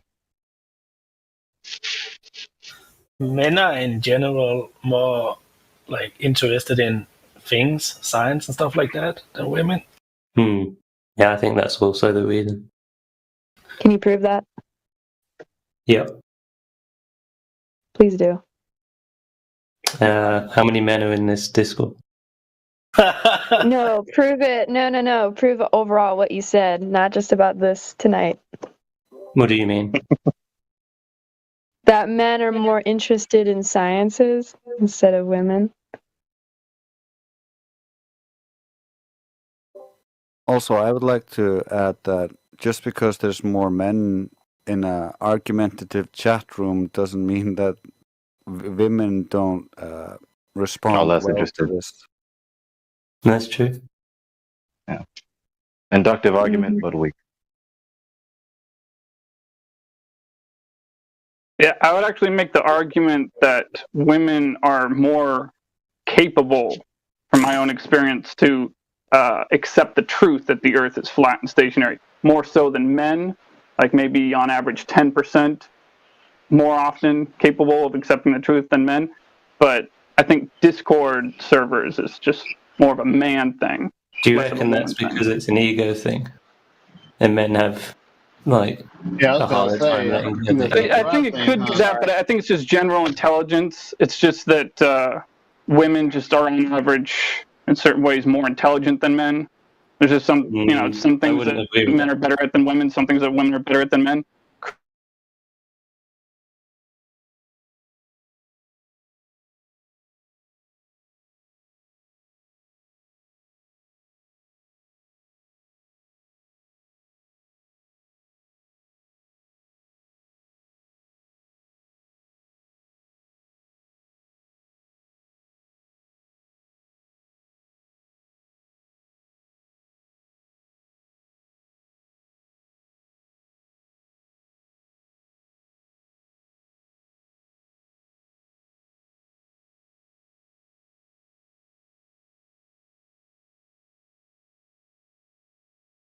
Good morning, everyone.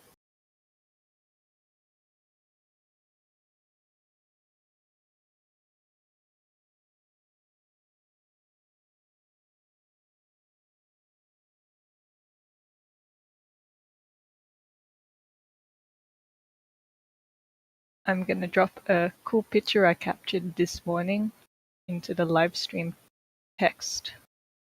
It was of quite a few hot air balloons in the sky and a rainbow as well. Oh, upload failed. Why is it failing? Come on, Discord. Something went wrong.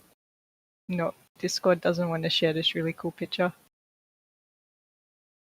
What about that's why it's not working. I'm in the wrong folder.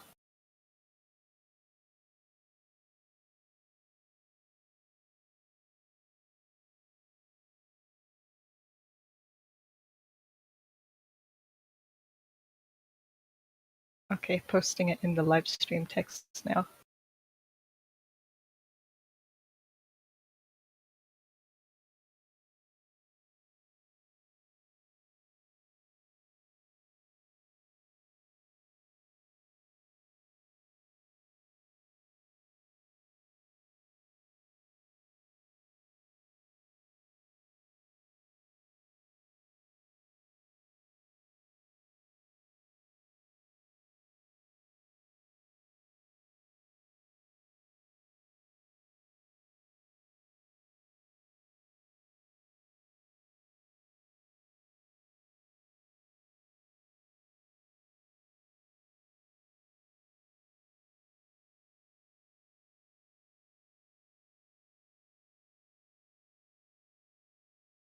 And also, I went to an op shop the other day and I found this book on the seventh continent, which was published in the 1950s about Antarctica, the continent. So I've only read through a few pages, but one of the things it said I did find a bit interesting. I've highlighted it if I can find where my highlighting is.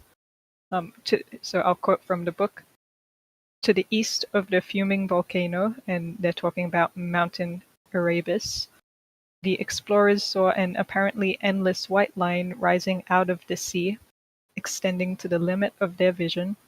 When the ships approached the white line, they found it was a wall of blue-veined ice, in places more than 150 feet high. Here the dip of the magnetic needle showed the ships were south of the magnetic pole. And that was from Ross's expeditions. So I thought that was an interesting paragraph.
Join discord.gg/flat earth and enter a VC check-in room, and someone will come along to VC verify you to get involved with the conversation about our earth. Enemy spotted. Protothad.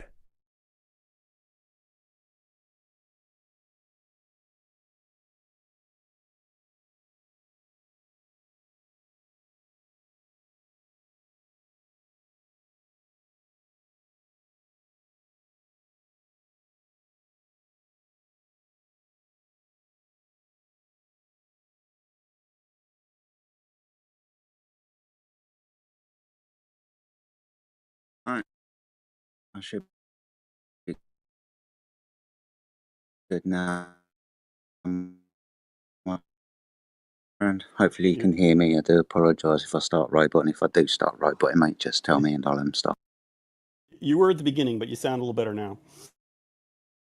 Stunning. Awesome stuff, mate. So, celestial navigation can only work on the globe, apparently. Yeah, you were breaking up there a little bit then, but I think you were saying celestial navigation will only work on a globe. That's my position. Yes.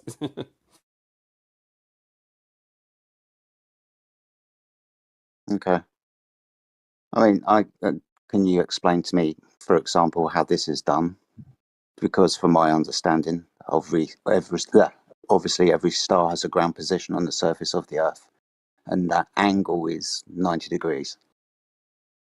Yeah. You have a ground position of a star. Yeah, so you understand that ground position of the star is 90 degrees, right? Yes, that is the elevation angle of the star from the ground position will be 90 degrees because it'll be directly above you at the zenith.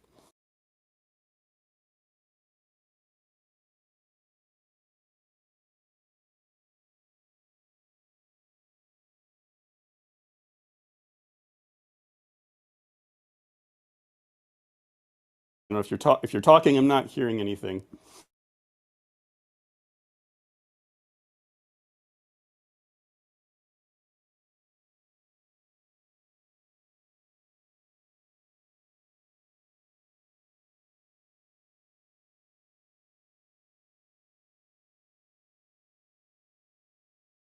Okay, sorry, buddy. Just a little bit of technical issues there. You can hear me all right, yeah? Yep. Can't hear you at all. Just a mic check, please, mate. Hello, can you hear me?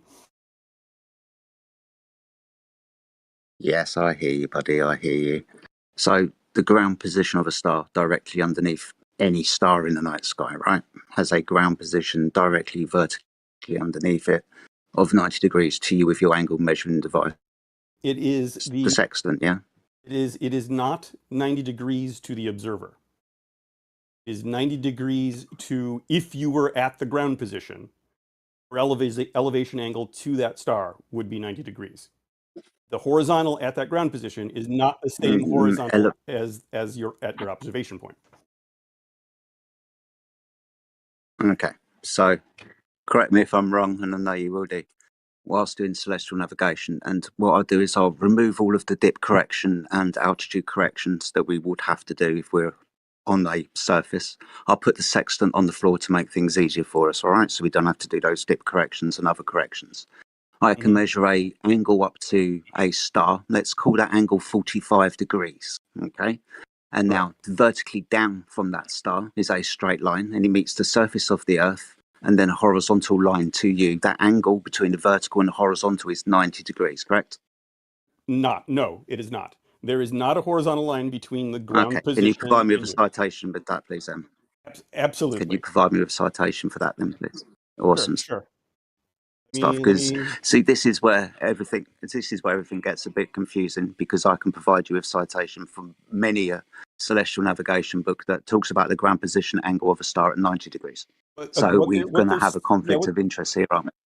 What they're saying is, at the ground position, yes, the star is at 90 degrees from that position, at the ground position. They are not saying that there's a 90 degree over to the observer. Now, you will find some simplified diagrams that look like they have a triangle, but that is not how it is actually done. And you can find numerous citations that show it with the actual curvature of the Earth the parallel light from the two different locations. And let me find you an example of one. I have one I use in the course I teach, but I suppose you will not take a diagram that I have created as authoritative. So let me find a different one that looks very similar that comes from some other source. So let me look. I have so many damn folders here. Draw a picture over there. That might help him. I have to get the crayons out for him. Let's see here. Oh, look, I drew a horizontal line. Look, proof. Okay, here's a good one right here. Let me. Should I cut and paste this into the live stream voice text? Do I have image privileges there, or how should I do this? Yeah, should do, or you can post it to me if you don't, and I'll post it for you. He can post links, but he can't. They won't embed, so he can only post the link. Okay, well, I can no, that's fine. I could DM this to FE Jedi, unless someone wants to temporarily give me image privileges just to make everything go a little faster. I mean, I'm only going to be posting nerdy cell nav stuff. Don't have a moderator in here with that ability at the moment. Okay, well, let me go ahead and send something to one of you here. Hold on.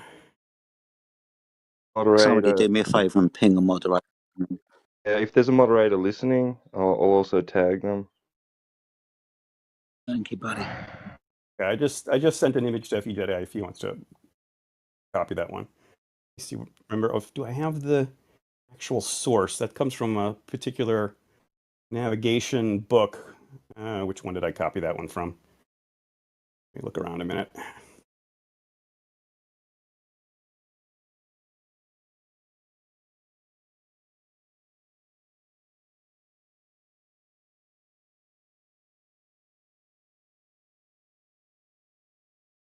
I'll just posted your image in the live stream for you. Okay. This is an example of the kind of things you can find in a variety of navigation texts. And you'll find and like American Practical Navigator will have some various things that will show stuff like this. Another navigation book. This is brilliant. Thank you for providing this, mate, because you're literally showing the magic trick for us. This is going to be great. Mm-hmm. So what you're saying is you're actually measuring the angle from the central radial point of the Earth and the Earth's equatorial plane, yeah? We're measuring the angle from the observation point. What we're saying is that makes the same angle that you would get going from the center of the Earth through the zenith at the ground position and the zenith at your position. That is the same as the co-altitude from your observation point. You're obviously not tunneling down into the center of the Earth, but the fact that you can... No, obviously not. Obviously not. The fact that you can get that angle then allows you to then calculate that arc length on over the surface. Awesome stuff. So this is where the magic trick takes place. Okay. So we see the horizontal line on the top of the curved surface, and that directly mirrors the one that is on the equatorial plane of the Earth outwards from the radial point horizontally across. Correct? It's technically it's not the equatorial plane unless you were at the North Pole. You notice it's labeled as the celestial horizon on there. We're showing the orientation as regardless of where on the Earth you are, we're orienting the observer up above. But I mean, so you're that celestial horizon could be tilted relative to the equatorial plane. But otherwise, what you said, yes. Yeah. So we noticed that there's at least two horizontal lines, one placed on the top of the ball like a seesaw, and the one that's cut straight through the middle of the Earth like a flat horizontal line. You notice that the two arcs marked Z and H, where it pretty much look like a protractor, and you've got lots of straight lines. Measure an angle from that flat horizontal baseline to make your fucking triangle. You see that magic trick there? Well, except for there's not really a triangle there. You just have angles that are forming arcs. Yeah. But you do, don't you? You two have two straight lines from, let's say, your measurement point, just to keep everybody on track, is from the center of the Earth. Or we can use the one at the top of the ball. Doesn't really matter. You've got two horizontal flat lines to measure that elevation angle up to, haven't you? Right? You've got two horizontal lines, big man. You're not Yeah, measuring a line off a curve. So Yeah. yeah, horizontal line. So you're gonna admit that you do need a horizontal baseline to measure your elevation angle up to that star, right? Absolutely. Horizontal, I think the part where we differ is that the horizontal line is not the surface of the Earth in the globe model. So No. I want to try and keep this real friendly. I totally understand that we have differing views on this, and I'm actually not coming in here to try and pick a real big fight. Mate, I've got a massive smile on my face. I'm absolutely going to convince you you're guys fine. or something. I like to just You're fine. I just like to explore where it is we differ, and I've tried to do this before. I actually went on Oakley's show like a while back and was hoping, and it was silly because I didn't know what his show was like that much back then. So I mean, let's have this discussion. Let's talk about where we differ on this. I'd love to hear the flat Earth view on how they see it working, and of course they just piled on and just made it into a dumpster fire. It would be wonderful if we get to have a friendly conversation here instead. So that'd be fine. I mean, you're literally just pointing out and have illustrated the magic trick for me, mate. So as far as I'm concerned, you can talk all you want because you've already said horizontal line. Horizontal flat baseline for you to measure your elevation angle up to the star. We can use the one on the top of the ball, but that gets superimposed down to the central radial point for that horizontal line, the celestial equator, correct? So that horizontal line is where you're going to get your elevation angle up from, because you can't get an angle from a curved surface now, can you? Unless you bastardize the idea, do some maths, and then give me this little drawing with two horizontal lines on it. And I mean, if getting a tangent is bastardizing, yes, I will agree. We are bastardizing our way to a tangent in order to get this. Well, actually, and I will again say though, it's two seconds. Tangent line, that's fine. But remember, I put the sextant on the floor, didn't I? Yeah, well, and it's just to make things simple, because if we're an elevation above that surface of the Earth, we're going to draw a tangent line from our observer point down to the horizon. Our next calculation is going to take us down to the surface of the Earth, which is why I made everything easier and put the sextant on the floor, so we don't have to draw tangent lines. Right. Well, you still have a tangent line. You now have a tangent line that is the horizontal. The horizontal to where? To the in there it's labeled geoidal horizon. Basically, what's happening. In fact, I could give you guys a link to a really slick tool that shows you what's happening there. Where if you have an eye height that's above the ground, you have an angle that's going down to the curved surface. Your horizon is off in the distance. The point on the horizon off is in the distance. As your eye height becomes lower, that angle is starting to tip up, and the point to the horizon is getting closer and closer to you.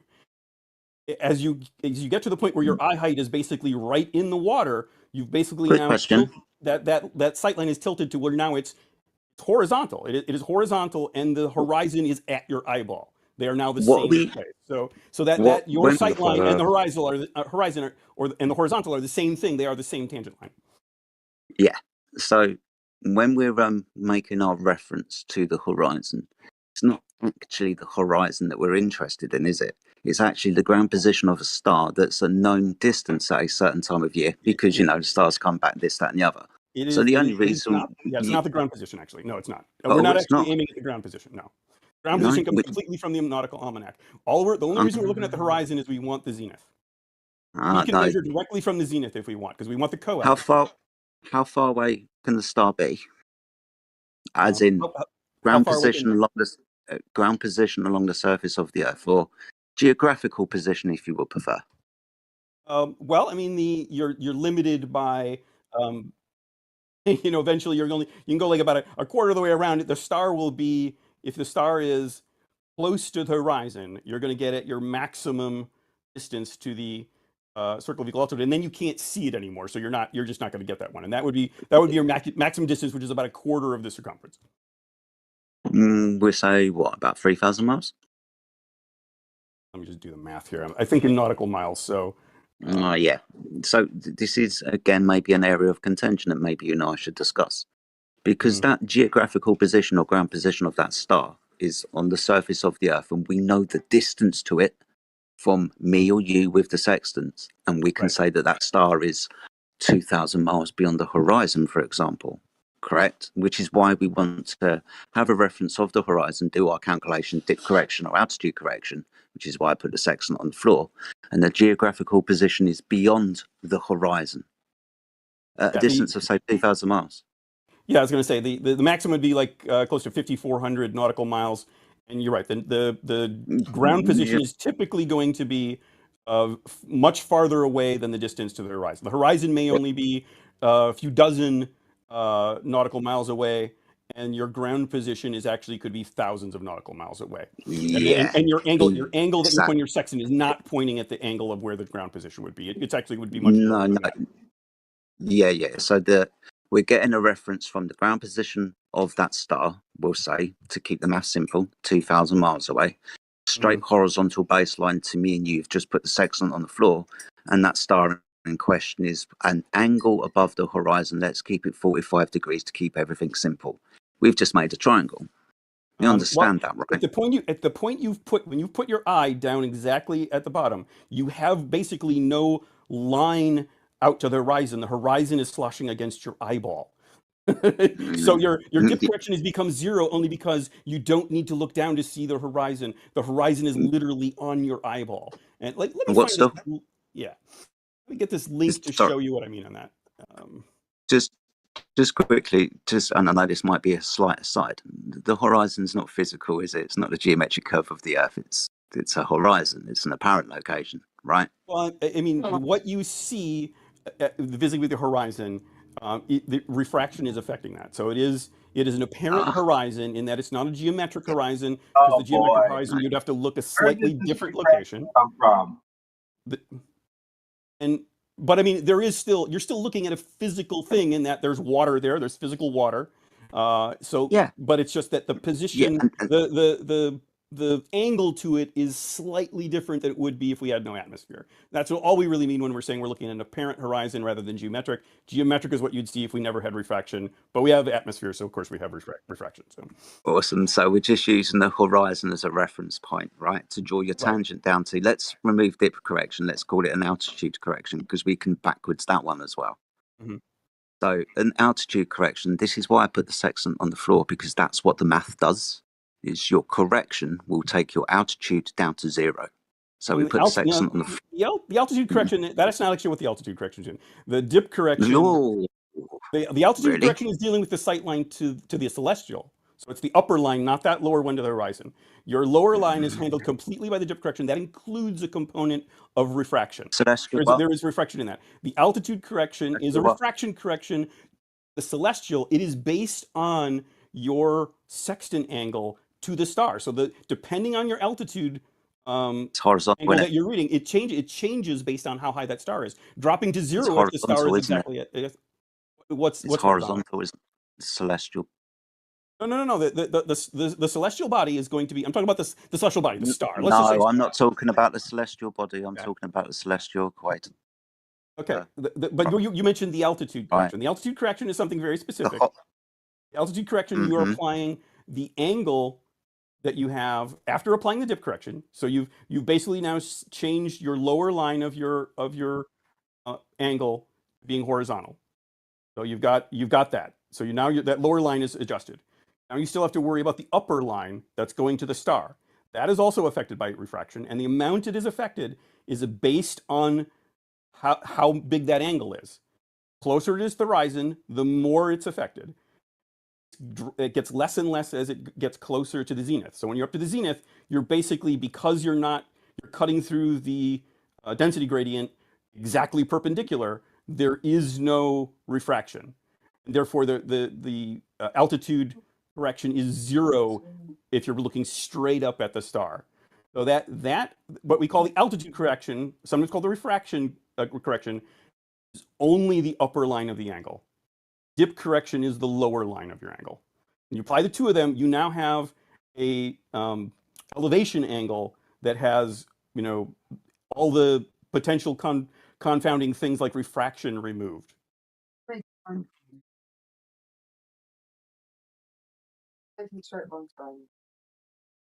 Yeah, I mean, you got that. The area in contention, my friend, is, again, as I've pointed out, you've got two horizontal lines, one at the top of the ball and one going through the middle of the ball, and your correction calculations are going to take you down to a horizontal line for you to measure your angle off of.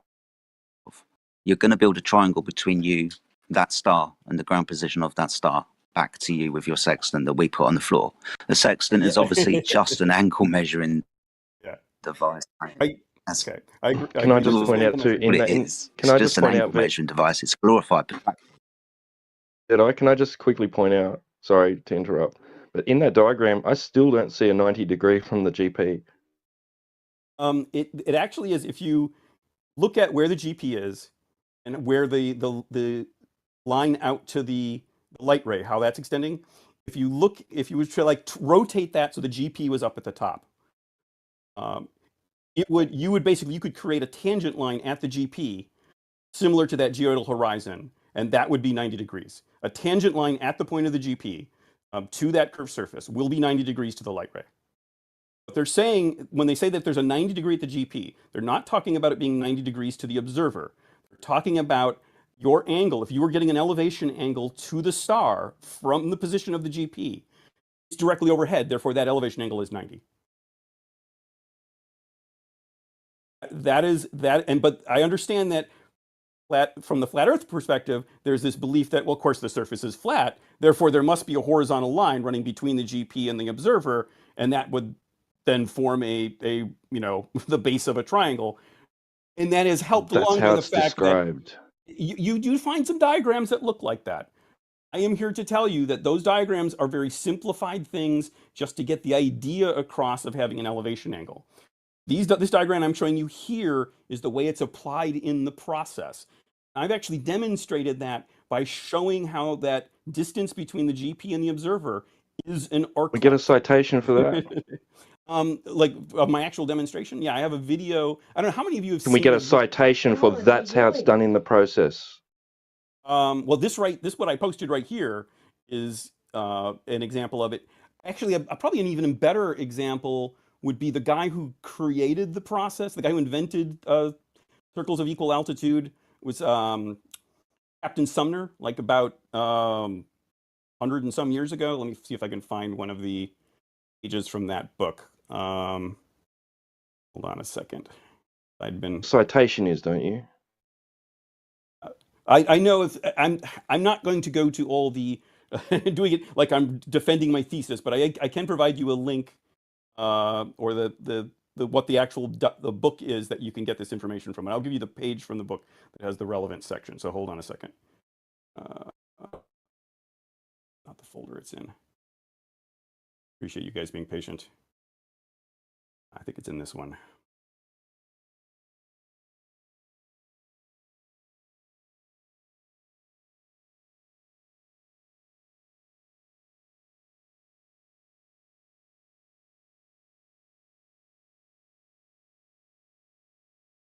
Oh, well, this is like a zoomed in screenshot from a video I made, but it is, I can tell you what page it is in the book.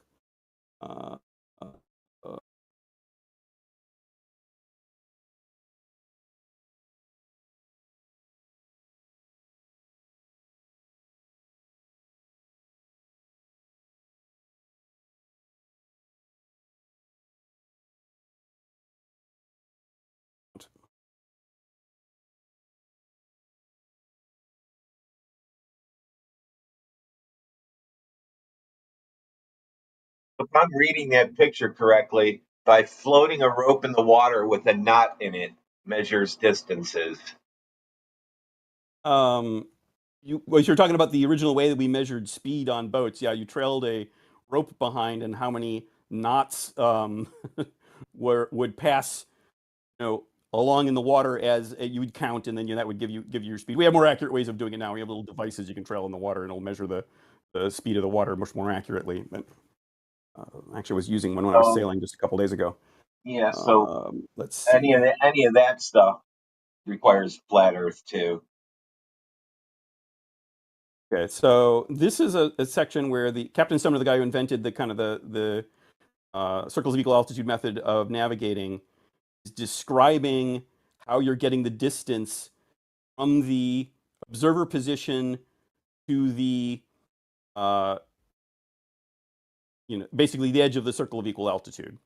He's describing it an arc of a great circle passing through this pole which is equal to the complement of the sun's altitude. That's the co-altitude. So he is describing Where are it you as an posting arc. it? He's describing it as the. I gave it to FE Jedi again because I can't do images unless someone's gave me those privileges. So I can tell you exactly what page that is, and actually I can give you even a link to the book. Why don't I do that too?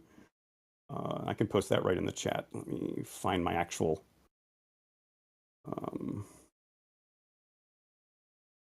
the.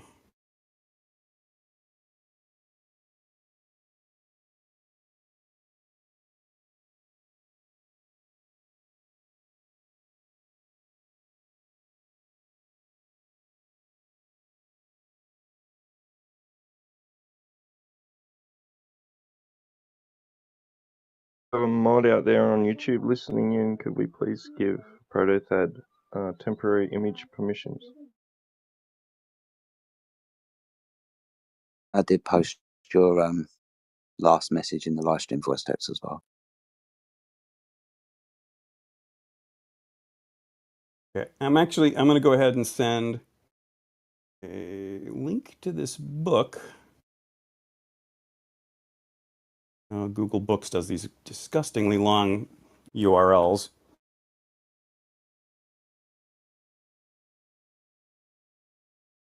Post this in.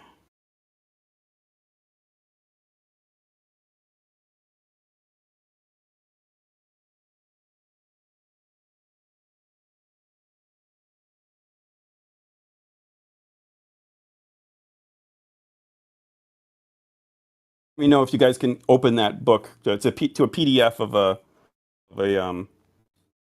copy of this book written by Captain Thomas Sumner, who's the one that kind of invented the concept of circles equal altitude. He does go in there and talk pretty extensively about how it's based on arcs over spheres, and all that sort of thing. I have a video I made specifically commenting to Brian's logic, where I actually go through a bunch of these pages. This is in fact this graphic I posted earlier, where I talk about where it has the highlighted part about the measured on the arc of a great circle is from that video, and there's some other pages I highlight in that where it's basically kind of him describing what's in that previous diagram that I posted of the way you're getting that distance from the observer to the GP is an arc of a great circle, going from that observation point. Actually from the GP. It's actually from the GP to your observation point, because your observation point is on the circumference of the circle. And what I've done is I have another video. I don't know if any of you ever seen my response to 10th Man video I did. It's the one that got me banned from the Fed server. that whole kerfuffle. If any of you were around for that. Where I actually halfway into that video, I walk through a position fix rather than doing all the complicated spherical trigonometry of site reduction. I literally skip the math and just directly apply the co-altitude angle to get an arc length. And I use that, and I measure that arc length on the surface of a globe. I draw the circles of equal altitude on a surface of a globe, and I show how they intersect at the latitude longitude coordinates. So it's taking the lines as they exist in the real world, that like we have circles we've created that are a specific distance from the ground position, recreating those circles just shrunk down, and showing that on a globe, they will then intersect at the correct coordinates. I've done some other stuff where I've attempted to recreate that on a flat map, and it does not work on a flat map. Flat map? Yeah. Flat map? Who provided you with this flat map? Which one out of the thousands of flat maps did you use? This specific. You understand? I said thousands. Yeah, there's all sorts of different projections. So sorry, Chatty. Sorry, you don't have to build a straw man because you've used a specific map and said, doesn't work on this map. Which map was it? Just out of curiosity. Okay, I've done it on two. I've done it on the azimuthal equidistance, so basically the Gleason. And I've done it on a Mercator. And it will not work on either of those. You've done it on the Gold Peterson? You've done it on the Gold Peterson? I don't think I have. I think maybe someone else has done that one. Someone else. Bacon might have done the Gold piece. I'd have to go look. He's done some other maps he's done it on. So But I mean, So that's you want if you think about it, I you mean, want go ahead. mate, you're very chatty. I thought this was going to be a conversation, not you just spouting your word salad for 10 minutes without anybody being able to interrupt you and call you to task on what you said. I'm just jumping over. I've done this on the flat map. I just don't want you to build a straw man and burn it down, mate. No one's provided you with a map. You've just picked one at random, haven't you? Yeah, but if you want to provide me a map, I'll try it on any map you like. Yeah. How did you get your latitude lines? When were they developed, and how were they developed? The latitude lines are derived from the motions of the celestial bodies. That the fact that they travel in set. Which one? All of them. So which one? Which celestial body? Pole star. No. The North Star. I mean, that's one that you can determine your latitude roughly. It's not exactly at the celestial pole. But what I'm saying is that have been the original one was used. It's the fact that when you would it have been the original one that was used? Would it have been the original one used? Which original one? What are you talking about? North Star. Would it have been the original one used? A long time ago, there was a different one, evidently. I mean, I'm not going to say that I'm an authority on was it really that way or whatever, but it's like supposedly, if you look at so much older text, you can see that it's shifted, and there was at some point a different one that was closer to being in the middle. I'm not talking about whether there was a different one. I'm just talking about, was that the original one used to determine over 250,000 years ago, before the sextant was developed? Yeah, it's the same. The point I was trying to make is that the fact that latitude lines track in the direction that they do is based on the fact that that is the direction that ground positions of stars move. That latitude lines are not arbitrary. We didn't pick the way they're laid out as some sort of arbitrary thing. They are meant to represent direction that ground positions move over time. And you would have needed a reference point. Because they move, you couldn't use them to determine it. I mean, well, we pick, then you've got, of course, longitude is perpendicular to that. And we've picked sort of an arbitrary prime meridian. We then use as an offset, and then the distance between longitudes is entirely based on how quickly does a celestial move at a particular latitude. So what we find is they move the fastest at the equator. You would have needed a fixed reference point, right? You pick a particular geographic location. You said, okay, this is where our prime meridian is. I have a particular star that comes directly overhead at a particular time. But then over time, it's going to be moving a particular direction. It's rising in the east, moving west. And over a certain amount of time, someone directly west of me, after a certain amount of time, will see that same celestial directly overhead. How far away they are and how much time interval there is between those two times, dictating how fast that ground position is changing over a period of time. And that gives you how far apart longitude lines need to be at that latitude. At ground position again. So my point here is that latitude and longitude is not arbitrary. The prime meridian is arbitrary. You can decide to put a prime meridian wherever you want. We've all agreed on a particular one, but once you using pick that angles? prime meridian, I mean we do use angles to track where the stars are, but you can do all this based on just looking for where these particular stars are when they're directly overhead, and when they're at your zenith, and how they move is dictating how the layout of the latitude and longitude lines. They have to follow the motion of the ground positions, otherwise they would be useless for navigation. The latitude longitude lines have to match the direction of motion and the speed of the ground positions, otherwise they cannot be used for navigation. Ground positions, so more than one. I'm sorry. Ground position.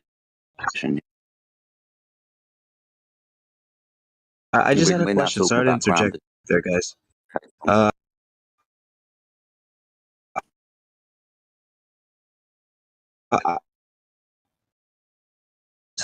Sorry. You're roboting, mate. Yeah, someone's roboting. Plotting for me a bit. I'm not sure it's only me.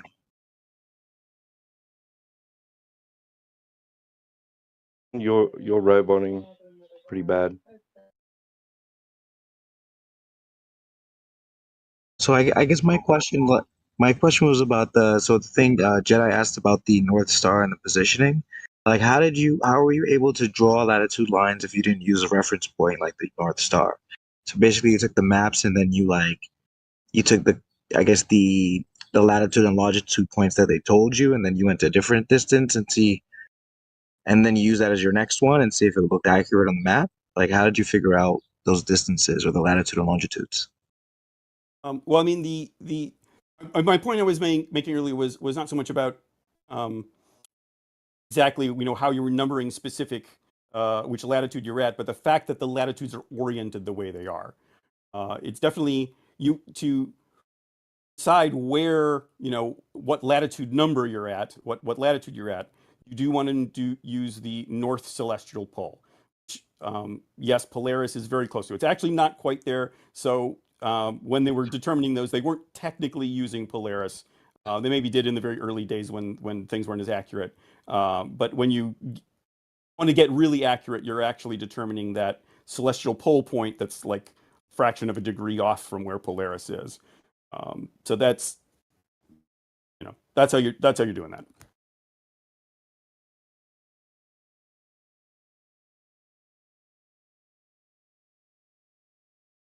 So when I'm directly underneath, sorry guys. So when I'm directly underneath, for example, the pole star, it's 90 degrees.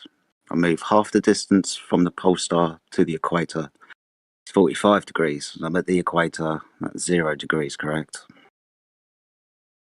Correct. I mean, it's, yeah, pretty much. Awesome. Sorry, you noticed I said angles there as well. So 45-degree angle up towards Polaris.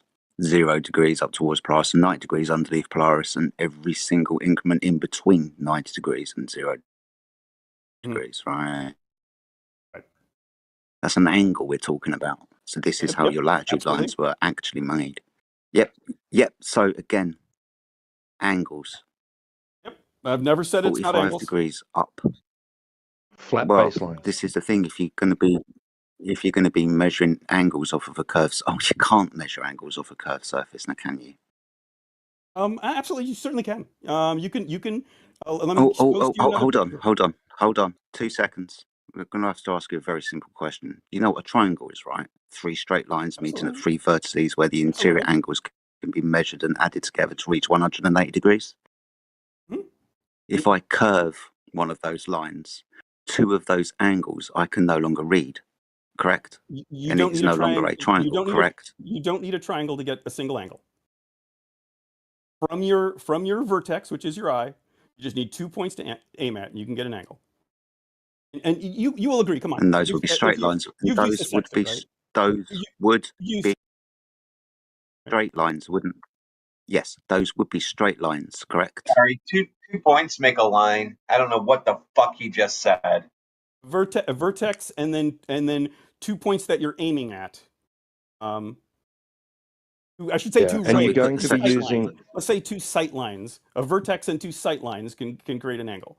You do not need that third line. You don't need that opposite side to your eyeball. You're just getting an angle. You don't need anything more than that. Because okay, so F.E. Jedi, you've used a sextant, right? You've measured angles with it.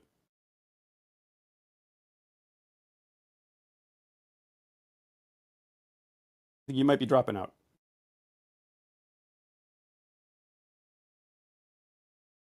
I understand what you're saying about you only need 2 lines to measure an angle. Yeah, no, that's fine. I completely agree. You just need 2 lines. That's fine. But those lines would be hold on. There's a question following, chatty. Don't make me lose my patience, mate. I'm being really cool with you. So those lines would be straight, correct? Sure. You didn't say that very loudly. We do have refraction adjustments, but we eventually end up with straight lines. When, which refraction model are you talking about? And I don't want to then go off on another segue and start talking within the weeds, because we're going to be talking about celestial navigation from boats at sea from the mid 1700s using an angle measuring device. Right. Yeah, sure. Which is based on the premise of a triangle, a 90-degree triangle, right? And that's where we I'll disagree. take you well back. Okay, so then you're going to have to provide citations for this. I thought I just had. Celestial navigation was developed in the late 1700s, right? And I gave you the book. I sent a link of the guy who did it. He goes in there in extensive. In fact, let me get another page out of that where he says it's based on spherical geometry. Spherical geometry. He's let me, and I'll read the passage out loud, but let me get the page where he specifically says that, the guy who invented this navigation process. Let's see, I'm on the wrong thing again. Okay, here it is. In the right folder, at least. This is the one. And open with. You don't get to beg the question with tangents, so don't go there. He doesn't use the word tangent, but this is back into. Okay, so do I have image privs now? Can I post this right in the text stream? I'll just try it. There. Don't think I do. I'll send it directly. And okay, this is a page from that. This is a page from that same book. And let me just go ahead and read it for the other people while you post it. Explanations of the principles upon which this method depends. To facilitate the understanding of the theory of this method, a reference to the following common definitions relative to spherical bodies may be necessary. And then it goes on to talk about if any plane or a flat surface pass through the sphere, the intersection of the surface of the sphere by the plane is the circumference of a circle. And he's laying the groundwork right there to talk about what we call the circle of equal altitude.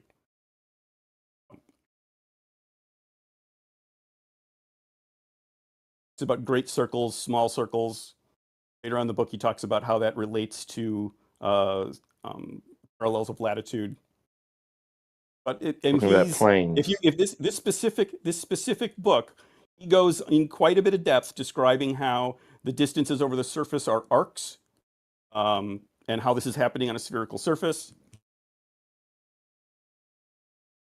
And then I actually, in a video, I go through that section where I talk about the arc of the great circle passing through the pole in the complement of the sun's altitude.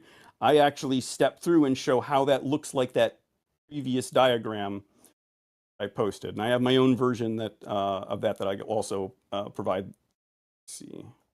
In practicality, you're cutting sections out of the Earth, are you? We're just make horizontal planes. No, we're taking arcs over the surface. Assuming arcs over the surface. How you're doing it in practicality, right? Okay. I mean, to do a particular method of navigation, you do have a presumption of what the Earth is like. Your validation of that presumption is, do you actually get to where you expect? Did you travel the distance that you expected? I have tested this by actually shrinking down the geometry described in the process and drawing it on the surface of a globe.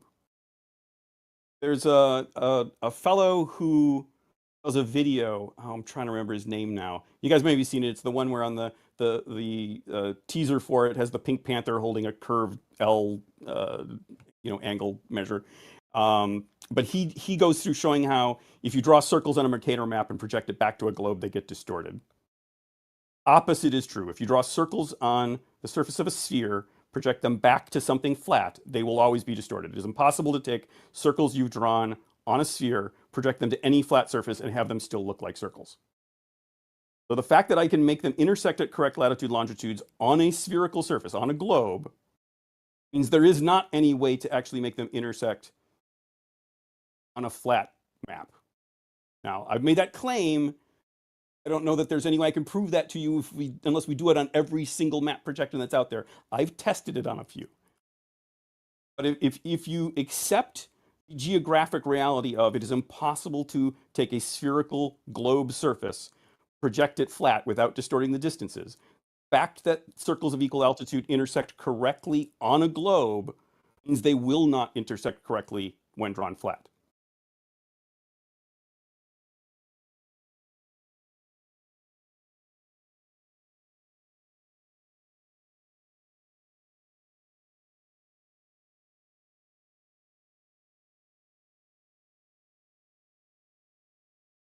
Did I go?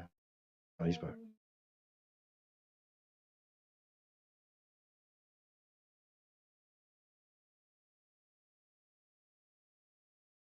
Okay, hey, FA Jedi, I just see you posted a diagram there. It's interesting. That comes actually from a video by a guy called, oh, I forget now the name of the YouTube channel, but I've been to it before. He does a variety of tutorials, and he actually, in the description for that video, talks about that it's not actually, doesn't actually use triangles, it actually uses spherical geometry.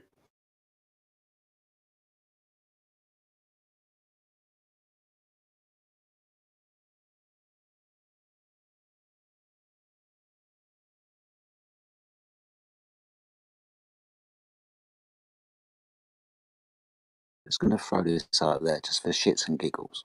You understand that if the Earth was flat, which it is, but we'll say it is, you understand that that would be the flat horizontal baseline, and it would be really easy to make a triangle out of it, right? I mean, if the world was flat, I would agree that you would use right triangles, probably, to do some sort of, to find your distance to your ground positions, to your navigation. I'm saying that you do not actually use a right triangle. You would agree that you never have the height to the star, right? I mean, this is an argument Globies and flat earthers go back and forth about. Globies saying, oh, if you have the triangle, you should be able to arrive to the height to the star, and then flat earthers say, well, celestial navigation, you don't have the height to the star. We actually agree on that. You don't have the height to the star, which, as far as I'm concerned, is need it. You don't need it. Okay, you don't need it. Okay, you don't need it. Can you get it? Can you get the height to the star? Yes. Okay, so you can use trigonometry. If you have the angles of your triangle and you have one side, you can solve a triangle using trigonometry, right? Yes.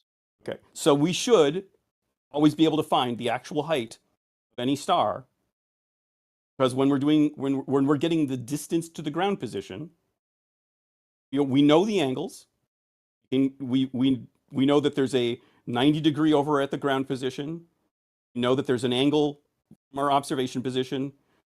Also, then we can complete the final, if it is a right triangle, you can complete the angle up at where the star is. You've got all three angles. You've got one side. You've got the base because you know the distance. Therefore, you should be able to complete the other sides. You can use trig. You can get the height from the ground position to the star and the distance from your observation point to the star. You know exactly where that star is your distance to it and its height over the Earth. Problem is, when you try and do that math from different locations on the surface of the Earth, you end up simultaneously with different heights to the star for different observers at different places, because it doesn't obey the rules of trig. When you multiply that angle, the complement angle, by 60 nautical miles per degree, that is not a trig operation. That is not how you find the opposite side of an angle in trig. That is the arc length formula, exactly like that previous document showed. Just like that protractor picture you're showing. You can see that as you increase the angle, the distance along the curving part of that protractor increases by a steady amount with the angle. It increases by the same amount as the angle, essentially, at the same rate. Because multiplying a constant distance by an angle, giving you a curving arc length. You want to get a flat distance, you have to use a trig identity, sine, cosine, or tangent. And then, as the angle increases, subsequent degree is increasing by a larger amount, which is not what we see when we do celestial navigation. That's how we know we're getting an arc length, not a flat base of a triangle. some flat Earth section enthusiasts I've talked to, their change to their description that I've heard recently is like, well, we are getting an arc. We're getting an arc in the sky, and then that somehow transforms into a flat distance on the ground. They never really explain how that transformation happens, but that's what they're saying. But in the process, we say that we're just directly getting that multiplying 60 nautical miles per degree by that co-altitude angle. That's just giving us the distance on the ground. We never talk about that being some magical distance in the sky. And that diagram that shows the angle from the center of the Earth is showing why we're getting the distance on the surface. Now, I get that we disagree on that. What I'm saying is I've done a practical implementation of that model by taking a protractor, measuring an arc length on a globe, matching the co-altitude angle, physically drawing the circles on the surface of the globe for each of the stars that I have a co-altitude angle for. They actually intersect at the correct latitude longitude coordinates. Implementing that geometry as described in the text physically on a globe, and it renders the correct result. If the Earth is flat, there should be a way of doing something like that flat and getting the latitude longitude coordinates. I have been asking for over a year. When? You said you cut a section out of Earth. You admitted that that's your concession, that you can't use a curved surface to obtain your angles. I don't use a flat plane when I'm getting that distance. I'm using an arc over the curving surface. How are you cutting a section out of Earth then? I mean, that's just saying the geometric concept of you can have the circumference of a circle be on the surface of a sphere. Just use the curved surface. Then just use the curved surface. I just use the curved surface. I don't use the plane. No, you can't use a curved surface to obtain elevation angles. Absolutely. Let me post you another picture. I mean, we already agreed. You said absolutely, like you can do that. Angles require straight lines, not curved surfaces. Right. But the surface, we don't use the surface of the Earth as a line in the angle. And therefore, it doesn't matter that the surface of the Earth is curved because the angle we're getting is not using the surface of the Earth. Because you can't use a curved surface to obtain the angle. That is the fundamental. I understand this is the fundamental disagreement that we have. From the globe perspective, and this is what plenty of the documents describe, angle that we're getting, not on the surface. The line for that angle is not on the surface. Meets the surface only at a point. And it's getting us. Begging the question. I said no tangents.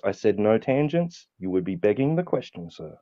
I'm just describing the way we're doing the process. We can validate this by doing the process. I did use colorful words and try to mix it all up. You're still using a tangent, and he said no, you're not using it. Well, then you're not going to do celestial navigation. So it's like, I guess I'm telling you how I do it. Now, I posted something like before I left the coffee house earlier today, where there was some actual sextant angles. In case, supposedly a couple of you guys have actually done this stuff. I wanted to see, if you wanted to work through those sextant angles and show how you use a right triangle to do it. I would love to see that. The process as I do it, I don't use a right triangle. I'm using when you use the sextant, when you use the sextant and you're establishing a horizontal baseline, a use of the horizon to get your elevation angle, is it a tangent? Is it a tangent? Yeah. When I'm aiming at a point on the horizon, my eye is above that. I mean, you can look at the diagrams that show how dip correction is done. I mean, technically, you do have a little bit of refraction. So there's a part of your initial sight line is slightly curved. When you correct out the refraction, you have a line that is a straight line that, and then to that, then you you adjust What for would the that geometry to bring it refraction be horizontal. based upon? What would that refraction be based upon? It's empirically derived from the fact that we've been studying this stuff for centuries. You I think, made a good suggestion earlier of like, let's not Would get it be hung up on based refraction because upon? it's a relatively small. You're talking about arc minutes, and you could ignore it completely if you want to use a bubble sextant and just measure from horizontal directly. In which case, you're not aiming at the horizon anymore. You're aiming at a point above the horizon. If you have a bubble sextant, it's leveled to a point that is above the horizon. It's definitely not at the surface of the Earth, because the horizon dips below horizontal. We know that because we have to apply the dip correction. The bubble sextant, we don't apply it. That horizontal line is at some distance, some angular distance above the horizon. So if we can use a bubble sextant, we can just not even worry about the horizon. Don't worry about dip correction. We're almost getting the elevation angle directly. We still have to deal with refraction adjustment, the altitude correction for the line up to the celestial body. But we can apply that, and now we have a elevation angle, a classic elevation angle. It's horizontal at one point. It's got an angle up to a celestial body. At no point is that the surface of the Earth, because that horizontal, we know it's not pointing at the Earth, because we know that the horizon dips below horizontal. Otherwise, we wouldn't have a dip correction. That's a funny word, dip correction. Dip correction. What's the dip? The dip is the fact that the angle from your eye to the horizon pointing slightly downward. It's not pointing forward. It dips So from horizontal. you know what the horizon is, right? It's where the sky meets the ground. Right. Yes. So your feet are touching the ground. So it's actually the distance between your eyes and your feet. There's no dip correction. It's just so you can put yourself at the ground in a straight line. No curves. I've heard flat earthers describe it that way, and I will agree that as you get lower and lower, the dip correction gets less until if your eye was in the water, it would become zero because the horizon is now against your eyeball. The horizon is actually at your eyeball. There's no need to look down because the horizon is right there where you're at. That does not mean that the surface continues horizontally. You look at the diagrams in celestial navigation manuals, it shows it curving. I can show you one from Harold Jacobi from like 100 and some years ago. They depict the curve of the Earth, horizontal, dip correction, the dip angle, and it shows that the dip is going down to a curved surface and the horizontal is above the surface. This is the way the mariners were saying it was done 140 years ago. Is the definition of elevation angle that I just posted in the live stream voice text, is that correct? Okay, let me scroll down.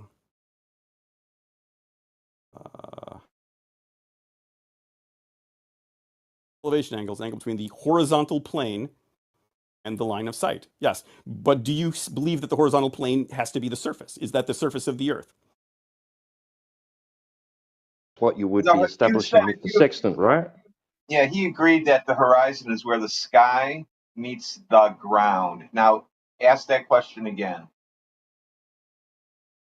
Do you believe the horizontal plane is the surface of the Earth?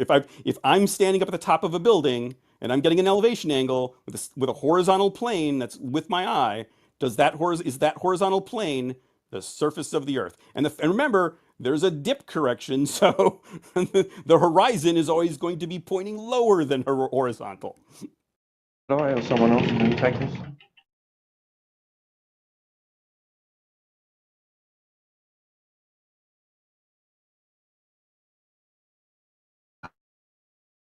I mean, let me post another image, like an actual definition of physical. Sorry, can you repeat that, Jedi? You're robot.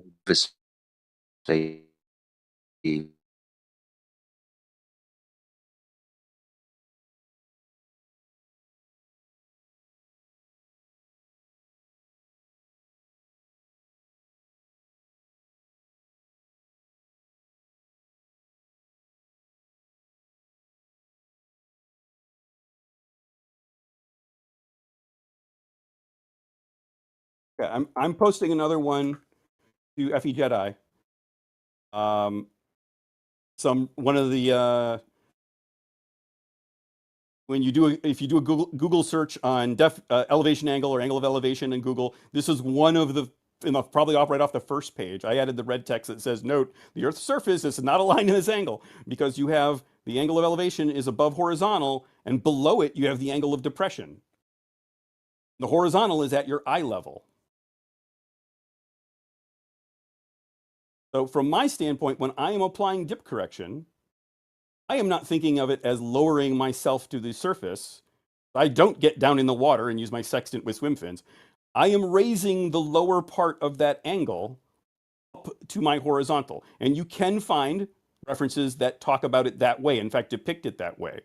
Find a few that talk about that the tables are written as if you are down at the surface so that the dip correction is 0.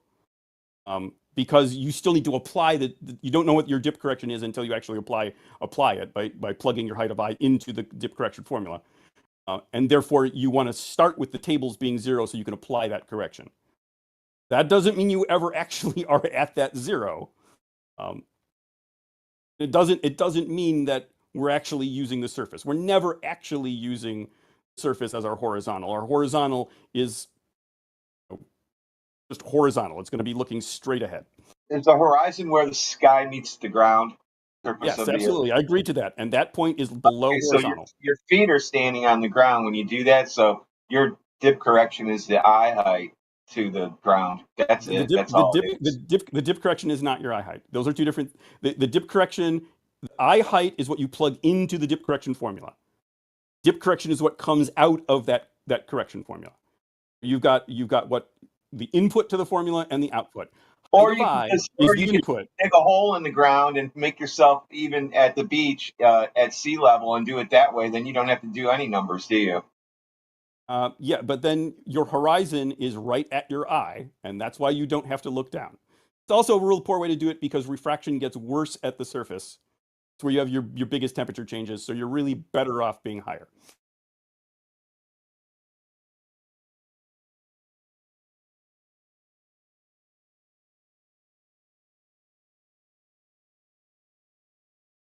Something I was going to post before we kind of went off on a little bit of a tangent. Let me see if I can find it.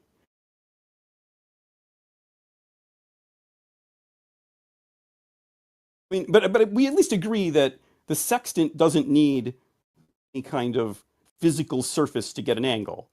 We're just arguing about it needs a horizon, right? I'm saying to get any angle. You could measure the angle between two different lighthouses. You could tip it sideways. You're doing landmark-based navigation, and you just want to know the angle between two lighthouses because you're going to navigate that way. You don't need any surfaces to do that. A sextant is completely capable of getting unless you use the horizon, it's pointless then using it for celestial navigation, right? Yeah, for celestial navigation, you absolutely, if it's a Mariner sextant and not a bubble sextant, you absolutely are going to use the horizon. What's the difference? You're going to do your corrections. Okay, so there is technically in just getting the angle, there is no difference. You're just aiming at a point. Exactly. There's no need for a surface. I have to step away. I'm still listening. That's why I can't stay engaged. Okay. I would say that our disagreement is simply on the definition of an elevation angle. And I think this is a very important point. This is something I'm kind of glad we got to this point because I feel like this is the thing where we always get mired down in these discussions is we fundamentally disagree on what an elevation angle is. Whether or not you need the surface in order to get an elevation angle. You can use the surface to get an elevation angle with a Mariner sextant. It's a convenient thing because you're on a rocking boat. A bubble sextant doesn't work that great. You can't use the theodolite, that sort of thing. And so you're using this stable reference point, which is the horizon, and you're using some math to adjust for things like the dip and refraction and stuff like that to actually get the zenith. You don't actually care about the elevation angle. The elevation angle is just an indirect way of getting the co-altitude angle. And there are actually ways of doing celestial navigation in which you measure directly from the zenith. I've worked on digital systems that do that. for the military. I can't go into a huge amount of detail, but you can go online, you can actually Google these things, and you can find out about how these systems generally work. Where you've got sky-facing cameras, motion stabilized sky-facing cameras that are measuring how far the celestial body declines away from zenith rather than how far up it is from the horizontal. And then you can skip that whole subtract from 90 and all that kind of stuff and just jump right to the part where you're multiplying by 60 nautical miles per degree and you're doing all the rest of the celestial navigation exactly the same. You can do the same thing with a theodolite, by the way. So you don't need to need some fancy military equipment to do this. You could theodolites, you can't really use in a boat, but you could go out on land somewhere. You could set up. You can really, and theodolites are great because they're very, very accurate. They get down to arc seconds rather than fractions of an arc minute. You can pin down your GPS, your lat long, very precisely. And particularly if you're picking stars that are fairly close to the zenith, because of course refraction is less as you get close to that. You can actually do some very accurate celestial navigation, which is what was done when we did all of our initial land surveys. The theodolites are literally, they were doing celestial navigation to pin down lat long coordinates using theodolites, and it's essentially the same process as we do on a boat. We just get the co-altitude angle differently.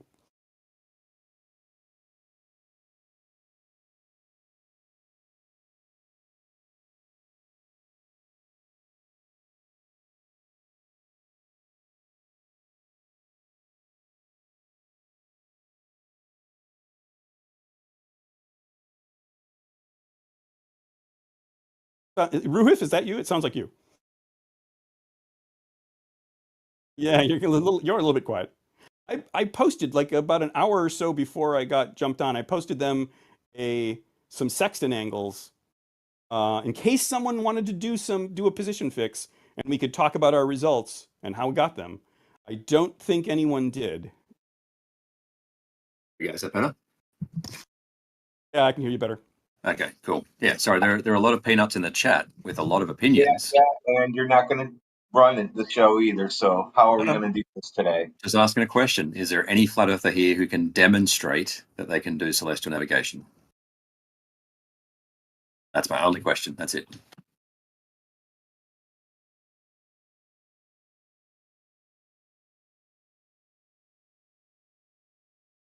Celestial navigation or done a position fix. I did ask the same thing earlier, and I don't know that I've gotten a definitive answer. People were saying earlier that there are people who have done. Are you asking if people have used sextants in here? Just whether you can demonstrate getting a position fix. It don't have to be a sextant.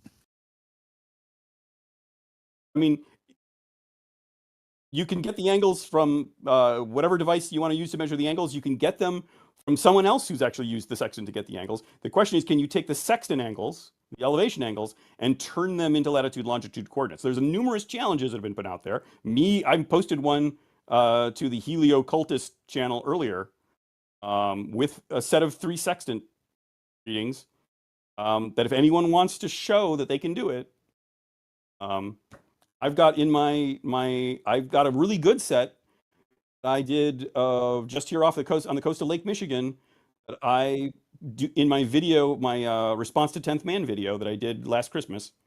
Anyone wants to hop on and do those? I give the answer in the video, so you can check your work. The question is, can you use a nautical sextant without the use of a horizontal plane? Yes. I mean, you're not actually directly using a horizontal plane when you're getting that angle reading because your sight line is not. You are mathematically establishing a horizontal plane. You just literally just said you don't need a horizontal plane to obtain an elevation angle. That's what you said. Use a sextant. You said use a sextant. You didn't say get an elevation. And what is the sextant used for? What is the sextant used for? Is it to gain elevation? Elevation angles. Thank you. That is one use. I'm sorry if we kind of got it.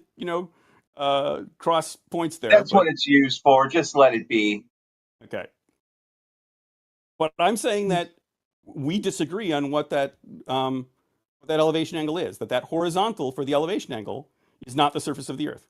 And I can give you survey text that cite sources that say that horizontal is not. You're the saying surface of you the Earth. don't need the surface of the Earth to navigate the surface of the Earth?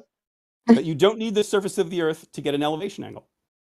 So then, what do you get an elevation angle from? You can get it from horizontal. If you're talking about with a marine Horizontal section, what? Okay, let me make sure I'm a little more clear here. The surface of the Earth is not a line in that elevation angle. What is the line?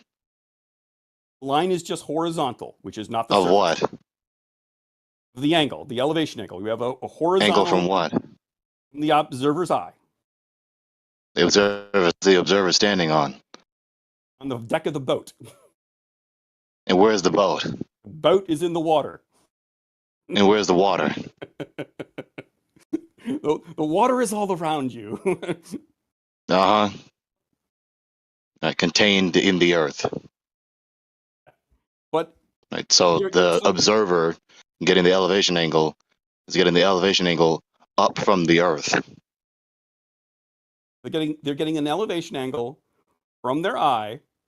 I know that the flat Earth interpretation of that is wanted to say that you're bringing your eye right down to the water level, and then somehow that magically means that the horizontal at that point must mean that the surface now is flat. Because the horizontalness is of the earth. And that's not what particularly the water. That's not what the sources say. I gave. Well, they're wrong. They can't defend that. You're saying the celestial navigation sources describe horizontal as being tangent. Sorry, I said the dirty word. As being a line that only touches the surface of the Earth at one point. Those sources are wrong. A line that touches the surface of the Earth. Correct. So an abstract entity is touching the Earth. I mean, yeah, you were. That's what you were. Yes, it is. You were the one who was getting very adamant about the fact that our boat is in the water. That point where we're making contact with the surface. You're the one citing sources about celestial navigation. I didn't cite a source. You seem more enthusiastic than me. So yes, there is no sense in saying that the horizontal line is the water, the earth. Right? There's no sense in saying that. That's unintelligible. I guess I'm not quite 100% sure what your point is, but it necessarily means that the horizontal line is the water, the earth. No, I disagree with that. So if it's not the earth, then what is it? It's a point that's just extending straight forward. It's a point. A point is a geometric concept, which is abstract, correct? It's a sight line, if you want to call it that. A sight line that's going from whatever point you're starting at, which is typically your eye, straight forward, horizontal, perpendicular to down. An elevation angle from what? Up from what to what? From my eye. You want to say that it's from your eye? You want to say it's from the surface. I disagree on that. We fundamentally disagree on that point.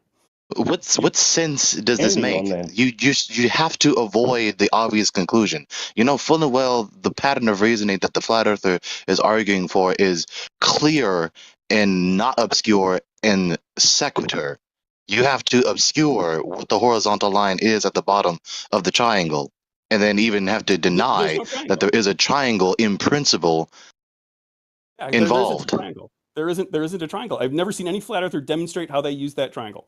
So the celestial object, number one, the observer, number two, the tangent point underneath the celestial object, point number three. Those 3 points with 3 lines between them connecting them. That's a triangle. The line, your sight line to the celestial, and the zenith line from the ground position up to the star are parallel to each other. That is say it again. What'd you say? Parallel. What did you say? They do not converge together. Say what you said again. Your sight line from your observation point to the celestial body, the zenith from the ground position of that celestial body, are parallel lines. They do not They're converge not. at the point of a triangle. You They're see diagrams not that- parallel. Then how can a bubble sextant read the same elevation angle at different eye heights? There is no sense in what you're saying. The line stretching from the ground point up to the celestial object is vertical. The line stretching from your eyes to the celestial object is diagonal. They're not parallel. They converge at the celestial object. Can you see the diagram in the chat, Gregory? I'm not talking to you right now. Can you see the diagram in the chat? I'm not talking to you right now. All right, fuck you too. Okay, I will tell you. You are presupposing that line between the observer and the ground position is a straight line. I'm saying it's not. It's a curved line. The reason those angles diverge at those two locations is because your orientation to the celestial body is different at those two locations. Back up and turn off the religious apologetics for this ridiculous cosmic doctrine. The line stretching from the GP up to the celestial object is vertical. Up from the to the celestial object. The line stretching from your eyes to the celestial object is diagonal. They are not parallel. They converge at the celestial object. Do you understand that so far? They are parallel, and let's talk about bubble sextants for a second. If I use a sextant at close to sea level, this is patently ridiculous. And you have someone 40,000 feet directly above me also using a bubble sextant, will they read the exact same elevation angle, or do I need to ridiculous and being ridiculous? Do I need to apply some kind of correction? You answer that question. Do I read the exact same elevation? Stop talking. Being ridiculous. Yeah, deceiving people. This is an important question. This answers your question if they're parallel or not. Because if they're the same elevation angle, they must be parallel. You just whistled past what I just said. Your premise is faulty. I'm answering what you said. Your premise is faulty. Sir, your premise is faulty. You can't go off to another point or when your premise is eroded. You can't do that. Gregory's pointing out that your premise is faulty and you want to skip that part and go to another point. Your premise is based on the idea that the distance between the observer and the ground position must be flat. You're unwilling to entertain the idea. No, what I just said to you, not what you insist that I said to you, and what I did actually say to you. Do you understand the line stretching up from the GP to the celestial object is vertical, yes or no? It is vertical. Do you agree that the line stretching from the observer to the celestial object is diagonal, yes or no? Yes, it is. Do you agree that I just said two sentences in which two lines are going to a single point, the celestial object? Yes or no? They are not. They are going to something with no parallax. Christ alive! Wow. Not converging. Not what I said to you. Right. Some other thing I didn't say to you. That was a mental contortion that you just done when you should have just agreed with him. That mental contortion that you just interjected with, you didn't allow for the logical consistency of the point to unfold. Why did you do that? I want to know why you did that. Because you were trying to jump to a conclusion about the celestial object. He's leading to a conclusion.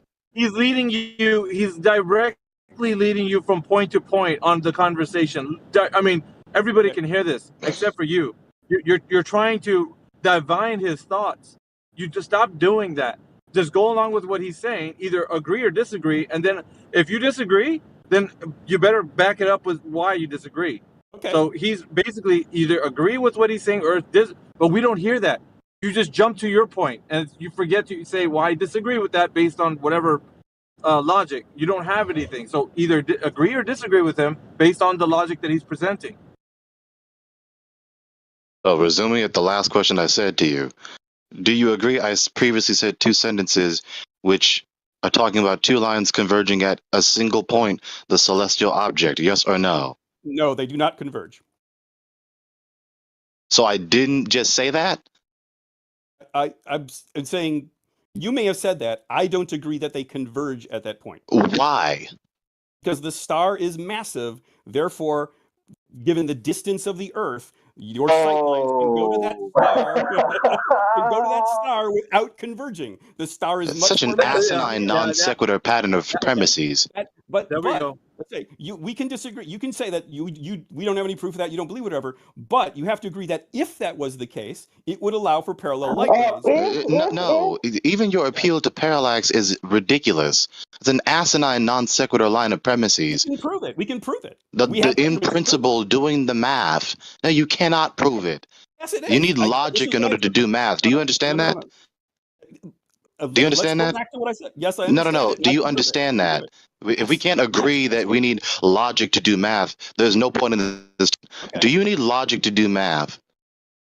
Absolutely. Let's do some math. Okay. Would you let me go with the logic, right? So with the logic, right? Not insist on what you're trying to say, on your asinine non sequitur pattern of premises. It's very simple. There's a line number 1 stretching from the GP to the celestial object. There's line number 2 stretching from the observer's perspective to the celestial object. That's 2 lines, 1 line, 2 lines from 2 points, the GP and the observer's position, to the celestial object, point number 3. There's 2 lines converging at 1 point in principle and practice. Do you agree? Nope. Why? Because we measure that they are parallel. We measure that they do not converge.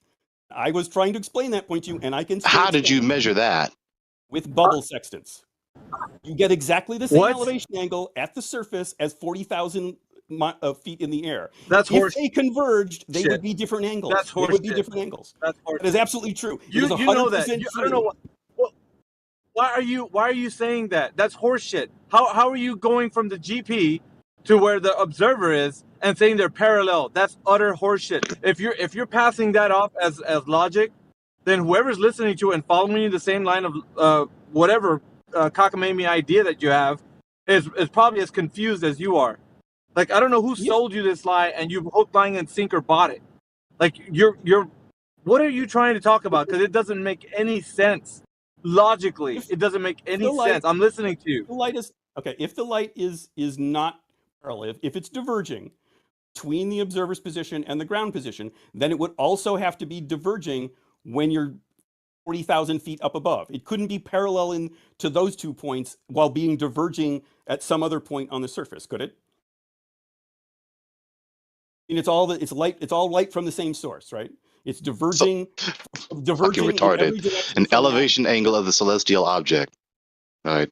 But the angle that is your line of sight isn't even pointing at the celestial object, which you're trying to measure the elevation angle of. But somehow you successfully got the elevation angle of that object, but you're not looking at, because that makes sense. You're looking at it in both cases. Listen, dude, a protractor can debunk your horse shit right now. A simple protractor can debunk your horse shit, which is like, I don't know why you would. If somebody can use that simple tool, then they can just easily debunk you right now with what you're saying. You should be able to take elevation angles from sextant angles. I provided some earlier today, and show this process on a flat surface, and show how that results in latitude longitude coordinates. You should be able to show. Flat. What tool did you use? Did you call it a bubble sextant? Bubble sextant. A bubble sextant has no dip Who is this guy? Where do you I don't know. Like, pray for him. I mean, if okay, my name's Protothad. I'm a guy who's been sailing and doing celestial navigation for 35 years. Oh my God, you're that guy. I am Protothad. I'm that guy. So if you want to see an example of this stuff as a worked solution, you can watch that video, my response to 10th man video. I walk through the geometry of it there and show how the geometry on the curving surface of a globe, directly applied with no fancy math, directly applying the co-altitude angle as a curving arc length, yields the latitude longitude coordinates. You're talking about celestial navigation that sailors do, correct? Yes. Okay, what you're saying though is you're presupposing the Earth being a globe, right? Isn't that what you're saying? Because there's no way that you can tell by doing this that the Earth is a globe. I want your confession on this right now. I am saying that is the only geometry that yields correct latitude. No. That's not what I'm asking though. Is it evidence that the Earth is a globe? I need your confession in this chat right now. Yes. Okay. Yes. Okay. So you're telling me with using this, we know that the Earth is a globe. Yes. doing celestial navigation. You're presenting this information, and it is like a just so case, right? It's got to be, right? Because there's no other solution. It can only be this. It can only be a globe. I would love, according to you. Yes. Well, okay. There's one kind of crazy thing. If you want to imagine, there's some sort of really wild reverse refraction where we're actually on the inside of a sphere, and everything's being refracted and bent such a way that it only appears like it's not all bunched up in the center. The math, the curving math of doing the actual circles of equal altitude work on the inside surface of a sphere the same as they do on the outside. So if you want to become a concave earther and say, oh, look, sight reduction and celestial navigation, the surface plotting that we do, the actual navigation, the distances all match up on the inside of a sphere. Okay, enough. On the outside. Enough. Look at what I tagged you in the live stream voice text. They do not work flat. They absolutely do not. Look at what I tagged you in the live stream voice text. Okay, let me go. On Wikipedia, as it simply says right here in the screenshot, ships had long used sextants for navigation, but sextants had problems in aircraft navigation. A ship at sea is on a relatively flat surface and can use the horizon, which is horizontal, flat, to measure the altitude of celestial objects. Okay, let's just scroll down. Let's go past where. Okay. Yeah, there it is. I found it. Yeah. So sailors are on a flat surface doing celestial. So if you're going to, you want to grab that and say that proves that Wikipedia proves that the Earth must be flat, then that means attack the source. Why is the source not okay? No. I'm fine with Wikipedia because Wikipedia has countless. Okay, so the source is fine. So I proved my point. So countless other articles that says the Earth is a globe. So if you're saying this one says that the Earth is flat, then you must say that the other ones that say the Earth is a globe. Well, why not accept those? So now because it's incoherent. It's logically incoherent. You're playing a game of confirmation bias. This is just confirmation bias. In principle, whether they do, I doubt that they really do. But in principle, if they do, I reject them because they're incoherent. Untenable. So that confirmation bias. You're rejecting the ones that. No, not confirmation bias. It's a specific objective premise that says it is logically inconsistent, implying absurdities. But I am saying that I have gone out and done the worked solutions to show that the geometry is spherical. That's you've done what? The actual work solutions, the actual getting latitude longitude coordinates on the surface, navigating distances between the position fixes over the surface, getting those distances. So you worked it out. You worked out proto-Thad. You worked it out mathematically, and therefore it's a globe, right? Because you worked it out mathematically, correct? Isn't this what you're saying? I'm saying that I measured distances, actual distances on the surface. No, you worked it out. Cannot you work worked on it a out flat surface. You worked it out mathematically, though, right? You didn't apply this directly to the Earth. If you get on in your car and you drive, I feel like some you're physical avoiding my distance, question. have you measured that distance? You've avoided my question. That's the second time you've avoided my question. You're using mathematical concepts and you're not directly measuring the curvature of the Earth. So either I disagree. And I say I'm actually. You're directly measuring the curvature of the Earth. I'm measuring an arc length. The process that I'm using is I'm applying an arc length. It's rendering the correct answer, which means it must actually be an arc length. Otherwise, you're doing math. You're doing math. You're not directly measuring the actual Earth itself. You're doing math. You never use math when doing a measurement. What I'm telling you is that you're taking math to be reality, and it's not. It's a language that interprets something that you're actually using it for. It's a tool, sir. I'm applying the measurements I get with a sextant directly without applying math. I'm taking the co-altitude angle and applying utilizing the Earth. You're not directly utilizing the Earth as a flat plane.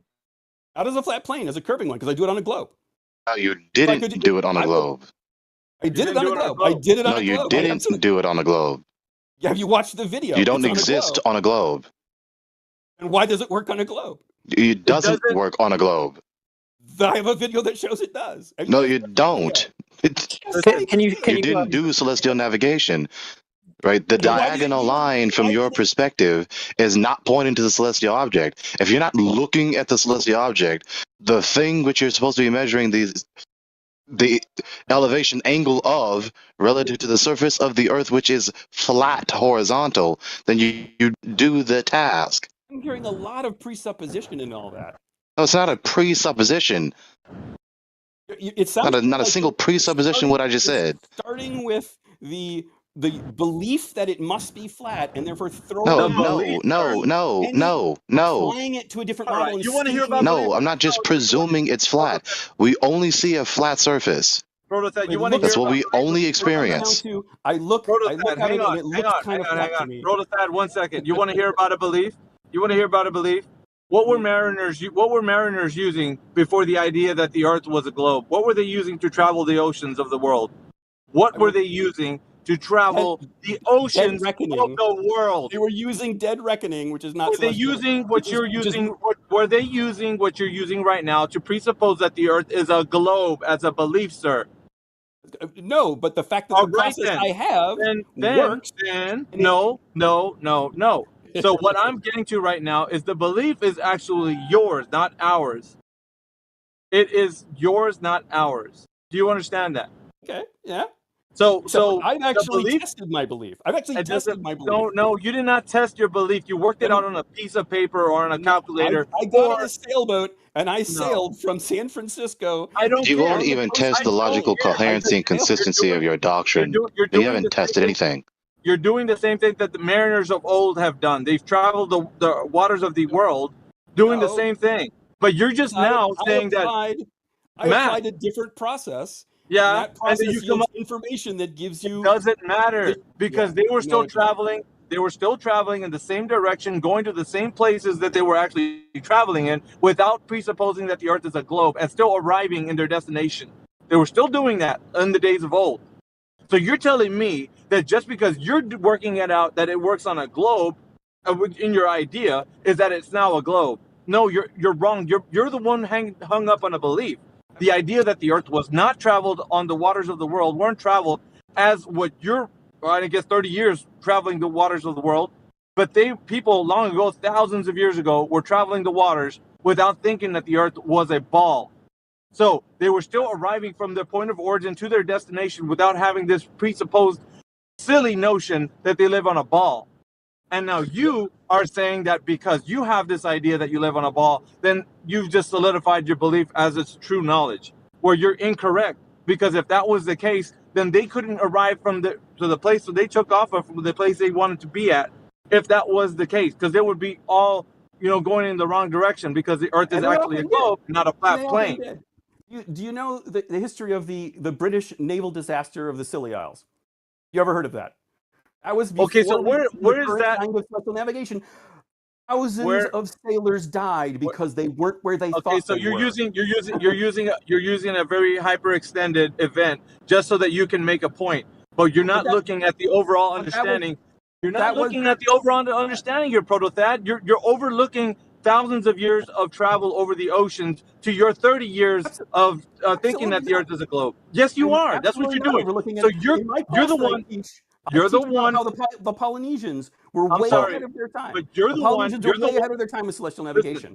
But you're the one who thinks you live on a globe. Position fixes.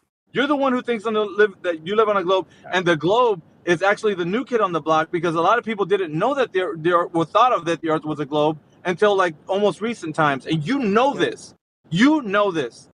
So people weren't bamboozled by this information. I'm drawing light to the fact that you're actually making light of that. You have this understanding that the Earth is a globe, but you failed to mention that before the times where you're talking about, thousands of years ago, people were traveling the waters of the world as a flat and stationary plane.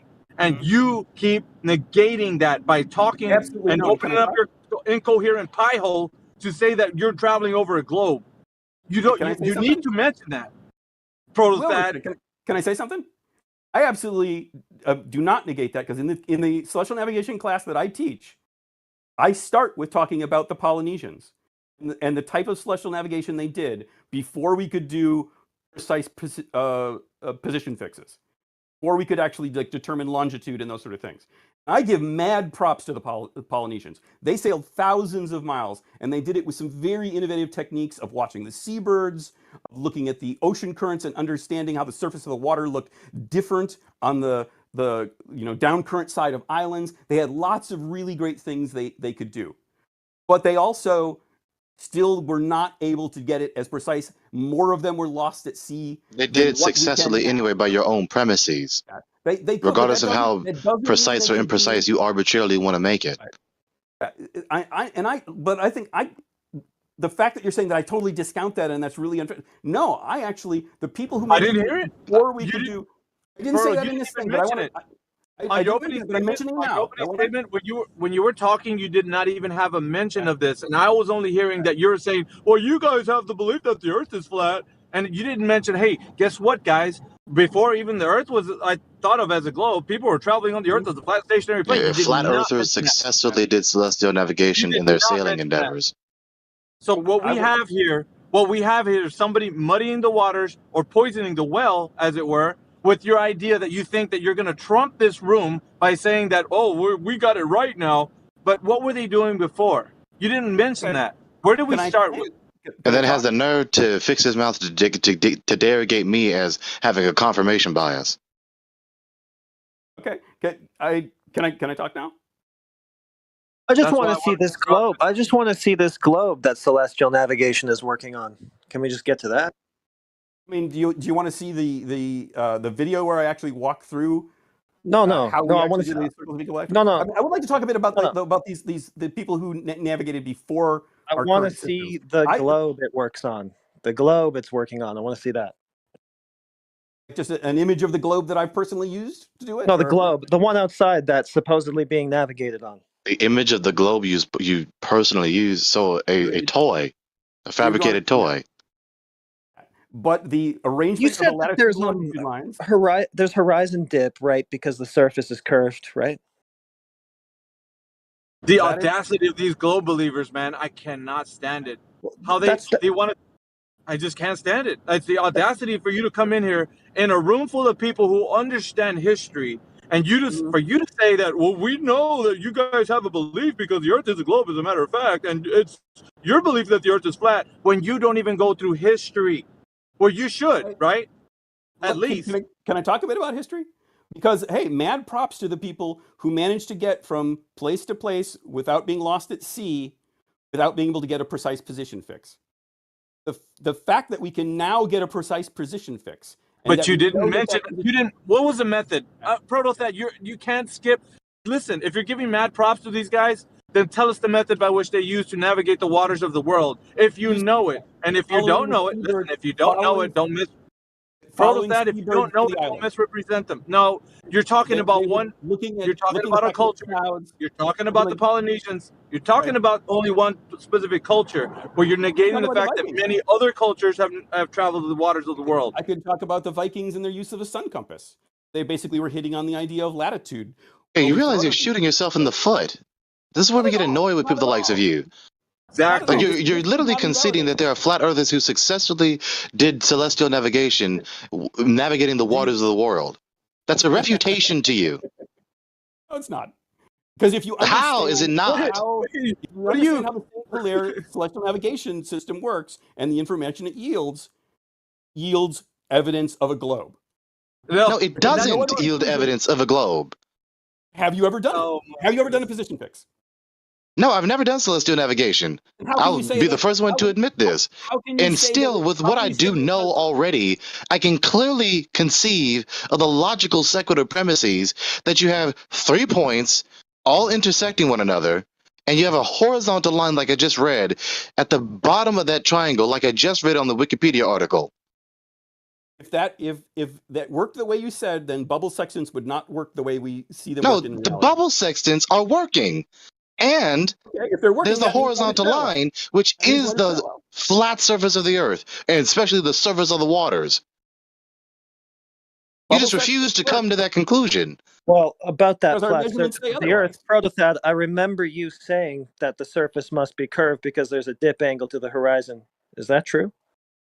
I will say that is what the formula we apply. We're applying it in part because of curvature, and I've actually graphed the formula, and it shows that it creates tangents to a curving surface. If you wanted to believe that actually it's yielding those results because there's some sort of funky refraction that's actually bending the light in some way, you could make that argument, but that doesn't negate the fact that the measurements of the surface that we do yield curvature, and that's where my argument comes down. There's a dip. Look, you're saying there's a dip angle because the surface is curving, right? That is a large part of it. Refraction plays a role as well, but majority of it is based on the curvature. Okay, you're already trying to get your excuse in there. So the horizon must be geometric then, right?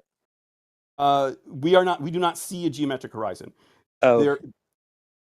The horizon we see is a result of both geometry and visual effects like refraction. No, you can't have it both ways. That's horseshit. You can't have it both ways. Protostat, stop being disingenuous, bro. You cannot say it's geometric and optical. You cannot do that. Don't do that in the chat. You're gonna have to choose one or the other because that sentence is vague on its face anyway. You can't do that. That's ridiculous. You're saying ridiculous. No, sir. It's ridiculous what you're saying. You want us to believe a human being is telling us that something can be static and fluid at the same time. No, I'm saying that you're seeing a physical thing that is slightly shifted by an optical effect. It's like you see through your glasses. Shifted. You're seeing a physical thing that's slightly shifted. So then how the visual appearance of it is slightly, but there's still a physical location where that Let's see it. Let's see it. That isn't even the definition in your paradigm. That isn't even the definition. When you put your glasses on and it changes things optically, does the thing you look at cease to be a physical geometric thing? What are you talking about? We need to pause and pay attention to his words. Yes, we live on a concrete real object, that's the Earth. And the concretely real object that is the Earth, the surface thereof, the general topographic geometric surface of the Earth is flat, level, a plane, not curving, concave or convexly. We know this because we don't empirically detect in the first instance any curvature to then measure it. I understand that you feel it looks flat. So that's not a feeling. It's not a feeling. It's visually detecting. Protostat thinks that too, because that's what he's telling us when he invokes refraction. He's saying, well, yeah, no, it is a geometric tangent point, one that we don't see. And then he goes to refraction. So he's actually telling you that it looks flat too. The refraction. Well, then how would you draw a tangent to it? The refraction actually plays a very minimal role. No. The fact that the Earth is very large is no. Stop. You're invoking too many variables. By the way, you just blasted your foot. You didn't even shoot your foot. You cut yourself off at the knees. Like you're really hindering any thought process for you to you're projecting this idea that we can't know anything anymore. Because how are you going to tell? If what you're saying is true, how is anybody going to know anything? How are you going to measure to this distance? If it's something that looks like it's maybe there, maybe not, you don't really know. Well, how are measurements going to be done on this supposed globe? He says that he did it. He says he did it with a horizon dip angle to a geometric horizon that he also said he doesn't see. How's that work? Yeah. One that's moving around because it's moving around. The dip correction includes a refraction adjustment. It's a geometric tangent point. That's why there's a dip angle, but it's a geometric tangent point that you do not see. Therefore, there's a dip angle. Come on, man. No. It's the correction that we do when we do the dip correction. It includes a component that is because of the geometry and a component that's refraction. That would be circular reasoning. It definitely is circular reasoning. I'm just telling you what the source. We know that there's a refracted horizon because there's a geometric one that we don't see. We know that there's a geometric horizon that we don't see because we see a refracted one. But there's a dip angle because of the geometric one, not the refracted one that we actually see. Get the dip angle from what? You contradicted yourself, Protostat. Congratulations. If you guys want to doubt, what you're seeing out there off on the horizon or whatever, that's fine. Stop projecting your error onto us. Yeah, that's what you're doing. That's exactly what you told us. You're the one. You're the one saying that those angles. That you just finished telling us. You just finished saying that it's geometric and it's also optical at the same time. You're the one doubting what you're seeing, not us. We know the thing that we see in the distance is there. You, however, are saying it may be or may not be. I think it's there. I think we're having a breakdown in language. I mean, let's lower the heat a bit here, guys. No, you're not going to make your position true by repeating yourself ad infinitum. Stop trying to be a witch. We all heard what you said. That's why we're telling you that it doesn't make any sense and that you're projecting onto us your thoughts of it not being real. Because we're telling you. Okay, so you're saying we both agree the ocean is a physical thing. That when you're looking out at the distant horizon, that there's. So you're going to try to repeat it again. Because repeating will be just refuted is going to make it true, right? I just want to make sure if we can get on a common point of agreement here. We say your argument. And do we agree that refraction exists, or do we doubt that there is refraction? Did we ever even give you the impression that we doubt that refraction exists? Why is that a question? So we both agree that the world is a physical place, but the refraction affects how we see it. I don't see where we disagree. I don't see where we disagree. Light behaves according to the medium that it's emitting in.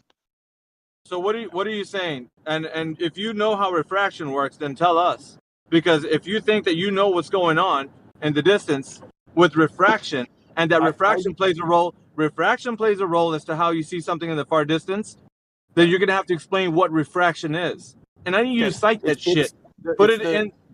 Like the light will bend toward the denser medium. So when we have a density gradient in the atmosphere, it bends down. The density gradient. What the fuck are you talking about? I won't argue that with you. If you guys want to believe that that refraction is working differently. Stop talking about your projection shit. Listen, you're talking about a less dense medium, greater dense medium. You're not talking about what it actually is. It's Snell's law. Did you know that?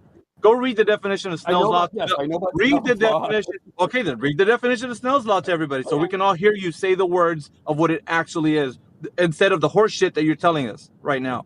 Let me say this very clearly. Let me say this very clearly, since he is trying to appeal to the density gradient. The gradient is vertical. Okay, the gradient is vertical. It gets less dense the higher you go. Mm-hmm. So when we're looking horizontally, the gradient is not decreasing as we go away from us horizontally. So your appeal to a density gradient is insufficient. And that's not even refraction anyway. So go ahead and read Snell's law for us. And can somebody post it, please, in the live stream voice text? So in case he misrepresents it, we'd be able to correct him on it. I want you to read it. Read it to the whole class, if you don't mind. Because you're incorrect, and you're going to find out here in just a moment. Okay, so I assume you're going to find something where you're going to interpret as they have to be different mediums, like different. Oh, so you know. Density. So so you know. You think that air of different density doesn't qualify as? No. You already know. So you listen, Protothad. It seems like you already had this in the hopper. You already know where we're going with this. I've heard other people make the same argument. Yes, I've heard other, but you can see proof that that's not the case. You can see demonstrations of refraction in the same medium with just a density gradient and see that the light reflects. That's horseshit. That is utter horseshit. There are videos that are online of lasers being bent through a density gradient in a medium of one fluid. So you know that it doesn't require, say, like two completely different types of medium. You're a fucking liar right now. That's what you are. You're lying right now because you can go find the evidence yourself. That is not refraction, by the way. And in whatever, and in whatever scenario that was being used, it's probably a hypercase. A hypercase, which means that it was a condition that was not a normal one that we would normally be out in. It could be due to like heavy smoke or fire or some shit, and where you're seeing like the light being doing something else. That's not the conditions like going out to the beach someday. That's not it. So when you're actually talking about refraction, it's Snell's law. You need two fucking medias. You do. That's just what you need for refraction to occur. We're gonna have to disagree on that point. Well, no, it's not about no. It's not about a fucking disagreement. This is just a right or wrong thing here. You're just wrong, and we are right because this is how it actually operates. It operates this way. I have applied it in my job, and a density gradient in the atmosphere, absolutely Snell's law applies to that. I know you're not going to believe me, but I guess we're just going to have to move on that point. Okay, Protothad, no, listen, just listen. Snell's law is a formula used to describe the relationship between the angles of incidence and refraction when referring to light or other waves passing through a boundary between two different isotropic media. You're fucked. You're fucked, dude, and you know it. He read you that's the fucking definition. You're fucked. You can't get out of this. There's no way out. You're done. You're fucking toast, bro. Okay, nothing. So you believe refraction doesn't happen in the atmosphere? So you think refraction you're denying. No, fuck. I want to talk about that. I want to talk about how you're just wrong about what it is. Because he read you the fucking definition and you're not agreeing with it. You need to agree with it. And if you disagree with it, then tell us how you disagree with it. Because same materials of different density qualify as mediums of a different density. Then fucking rewrite it then. Go back into all of history and academia and rewrite that shit. Why hasn't that been rewrote? Because that's not the fucking definition for refraction. Snell's law is that he read it to you right now. So you're fucking toast. You're done. So your horse shit is not going to pass in this server as gospel truth, as you like to say it is. Because you want this fantasy global fictional narrative to exist. I'm sending you a link from UCI.edu that talks about how Snell's law applies to the atmosphere. Some other fucking zealots. So you're gonna refer to some other zealots such as yourself. Some other zealots such as yourself speaking out of context. I don't want that. I want somebody to disprove. Context is atmospheric refraction and how Snell's law applies to it. You're not getting away from this. You're not getting away from this. You're gonna. This is the hill that you die on right here. This is the fucking hill you die on right here. So you need to tell us how Snell's law is incorrect. Tell us how Snell's law is incorrect. I'm giving you the link to it right now. So let's see. Am I in the live stream voice chat? Yes, I am. Okay. This is worthy of also being mentioned. We already know why you're going to argue in defense of this doctrine the way you are with the devotion that you do, because you are stuck in the sunken cost fallacy. You and your 33 plus year career, you and all your teaching, this is an essential aspect of your worldview in your daily life. So of course you're not going to give this up. Because you have to concede to a lot of unpleasant truths if our position successfully refutes yours. Except for you guys have never applied this stuff. Not whistle past the point. Not whistle past my point. Not whistle past my point. No, not whistle past my point, right? No, not that. We know why. It is not because you are just this emotional robot that makes no value judgments whatsoever, and you just only care about truth. Everyone wants to think that about themselves. That is not human nature. It is simply dishonest. We know why. So what do we expect? What I'm getting from all this though is you guys are arguing definitions. And never actually testing that is not your refraction claims in the real world. What you're talking about is not refraction. I just sent you a citation with other ones. He just read you the definition of what refraction actually is versus your horse shit that you want to spout off as what it is. Your confirmation bias means you will not look at any of the other citations that tell you that you're wrong. Because I just gave you one, the very first hit that I found on Google. You're fucking weasel, dude. That immediately said that you're wrong. That Snell's law applies to a gradient in the atmosphere. Because you're a fucking weasel. What is this? Right, hang on. What is this? What is this link? Who is this from? Like, what is this? These websites that just have black text on a white background. Some other fucking. It's probably, Greg, I'm telling you, it's probably some other internet bobblehead, like a McToon or some shit.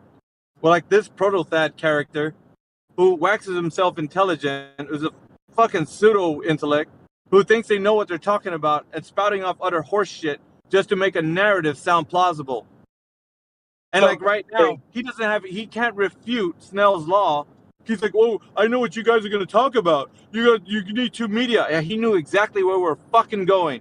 So he wants to negate that by giving us some other fucking wizard out there who said some other shit that doesn't have any coherency to reality. Now he's stuck.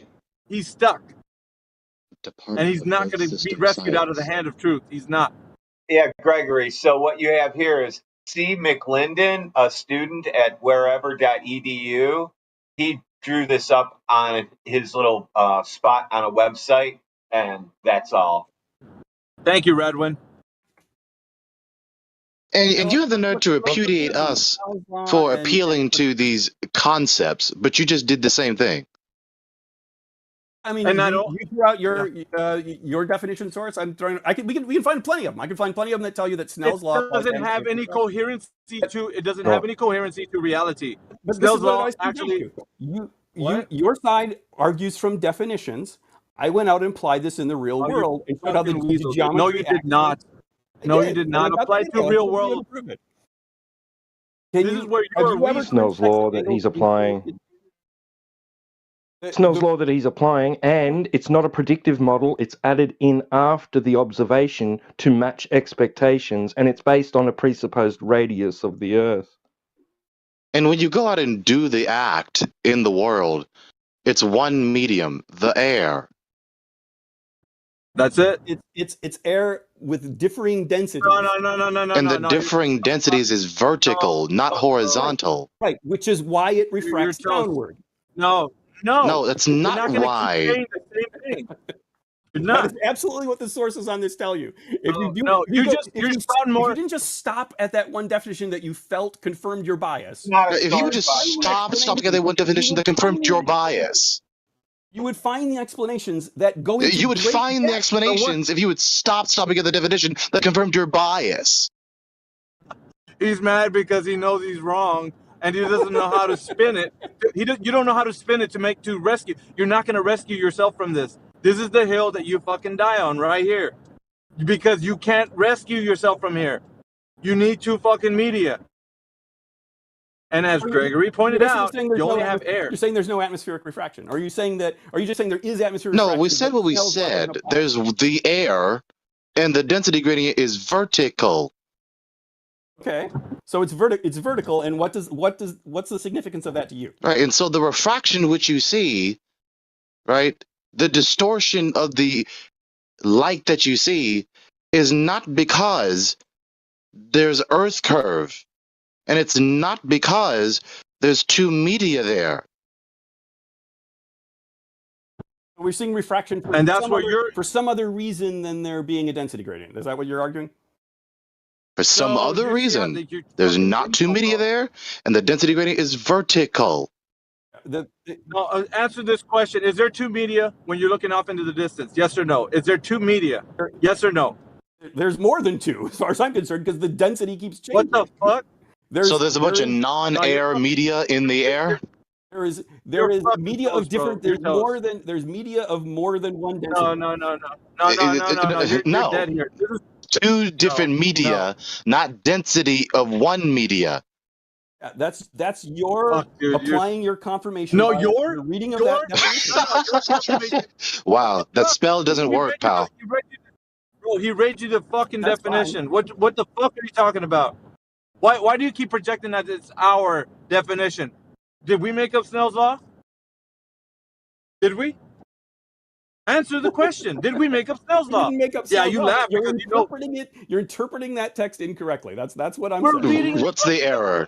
What's the error? The error is believing that the mediums of different densities need to be different types of material. Well, let's read it again. Hang on. Let's just read it again, because perhaps we did misinterpret. Let's see. Let's just read it again. Let's see here. Let me read the one that Heretic posted. Let me read this one, and then I'll read the previous one that I read before this. Snell's law in optics. Wait, what the hell? Sorry, it wasn't meant to be a response, so I reposted. Go ahead.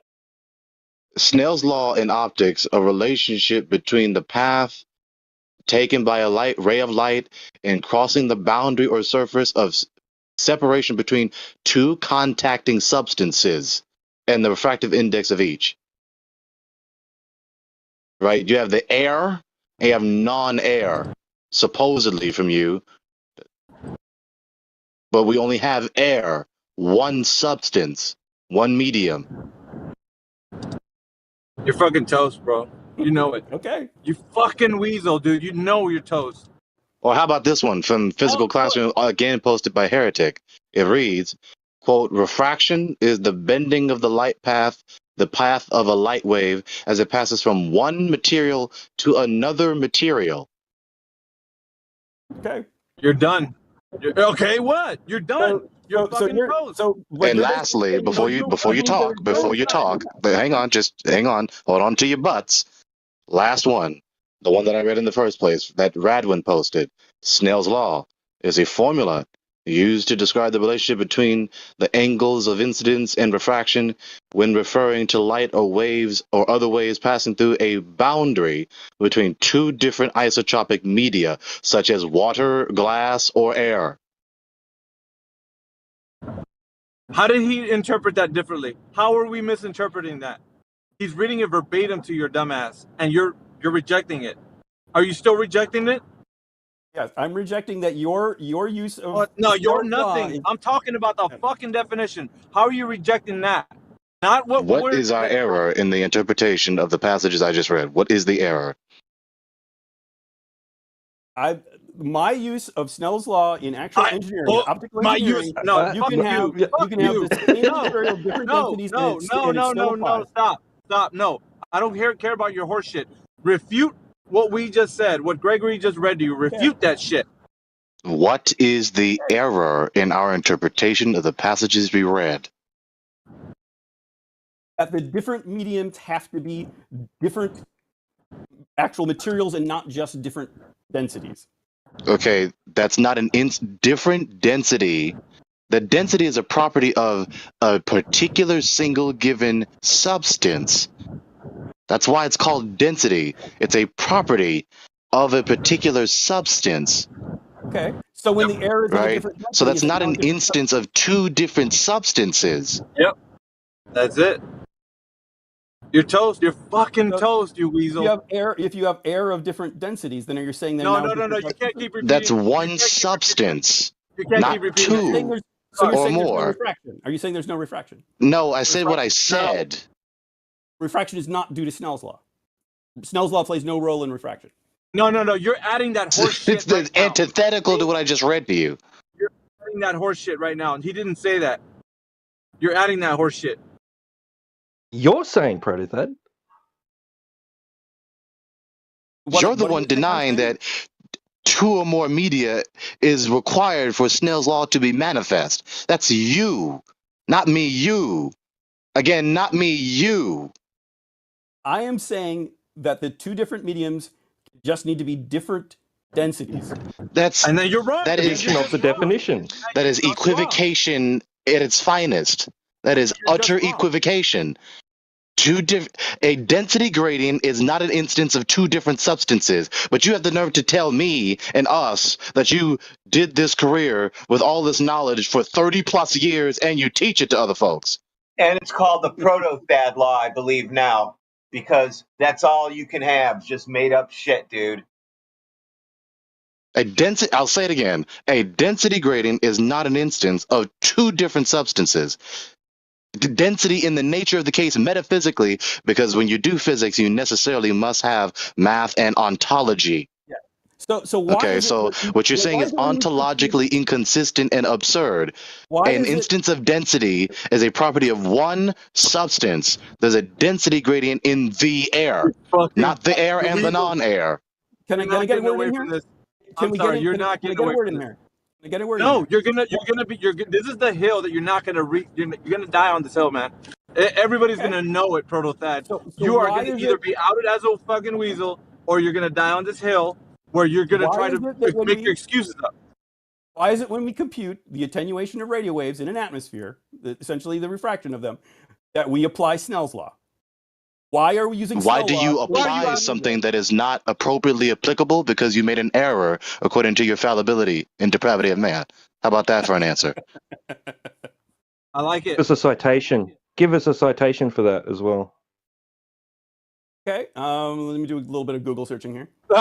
You don't have it, you fucking weasel. You just Keep made it right shit on up. my No. fingertips here. You just He made said he something up on the uses it. Now, fuck you.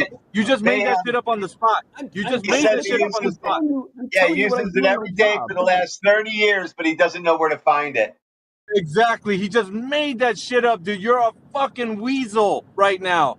Let me look it up. What about the 30 plus years you fucking navigated the oceans, you dumbass? We're getting pretty far off track from celestial navigation on arguing this because We're getting off track from celestial navigation, even though there's air everywhere, including on the water and the air. I mean, this applies in the dip correction.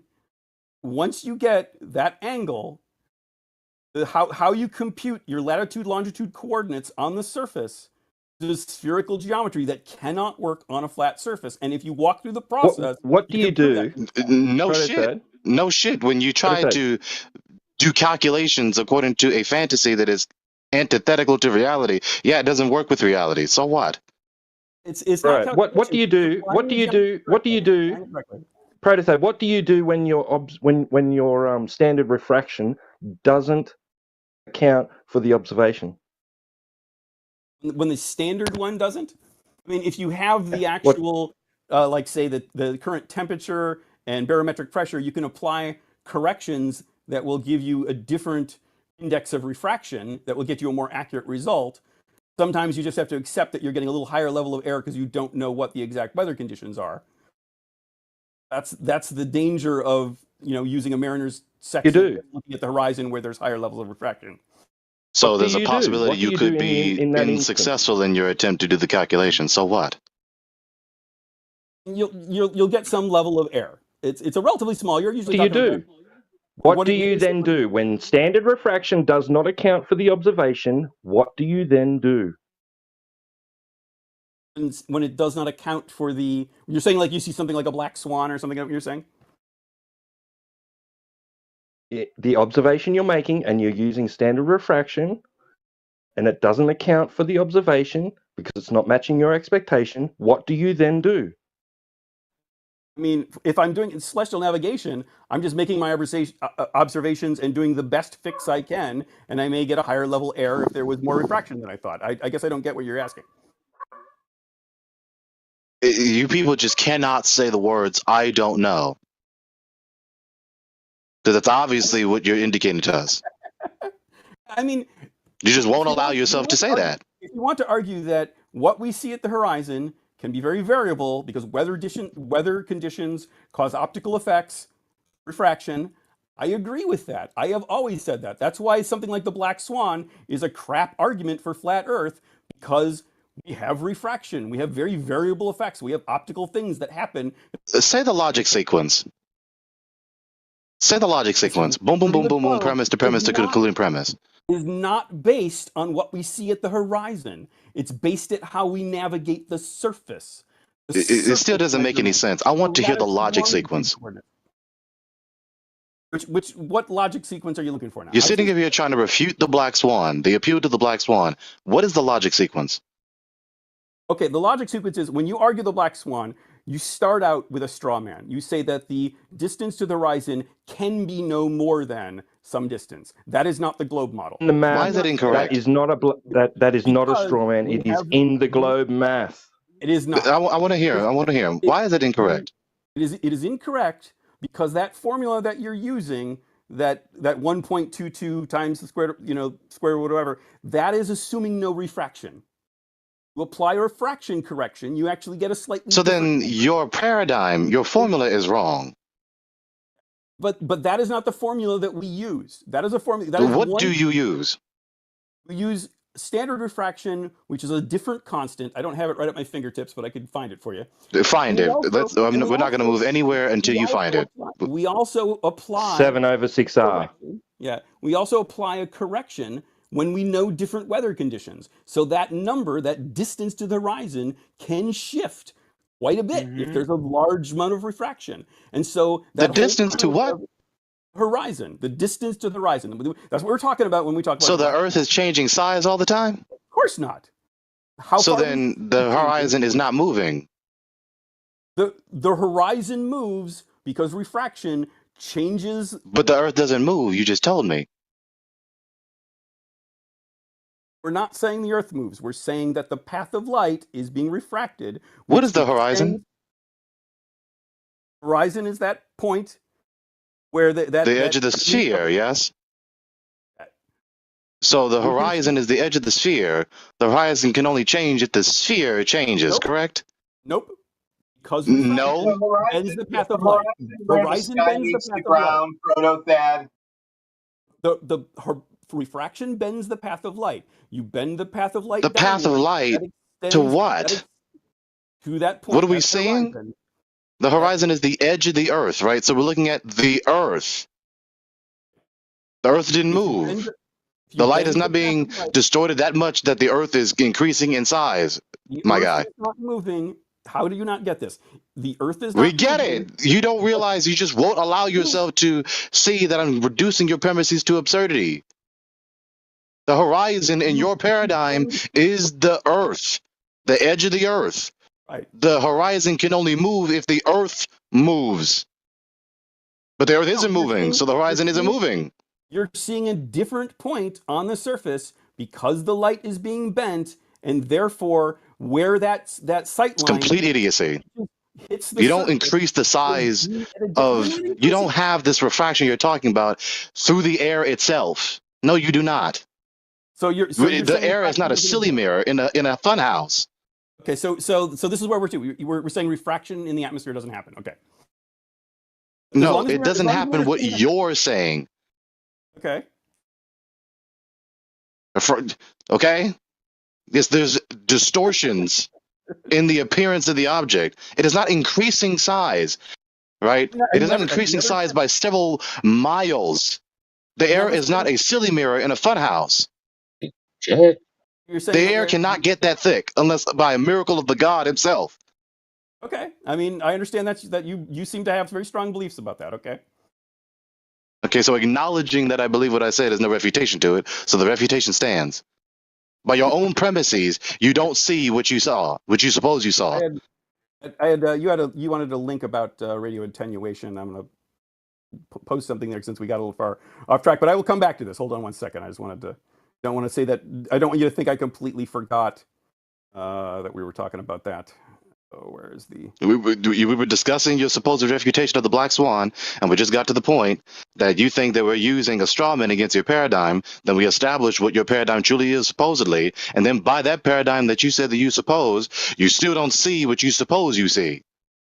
Okay, so the Earth is a particular size. It does not change size. If there was no refraction, you could see the horizon as a straight line to a particular point on that curving surface.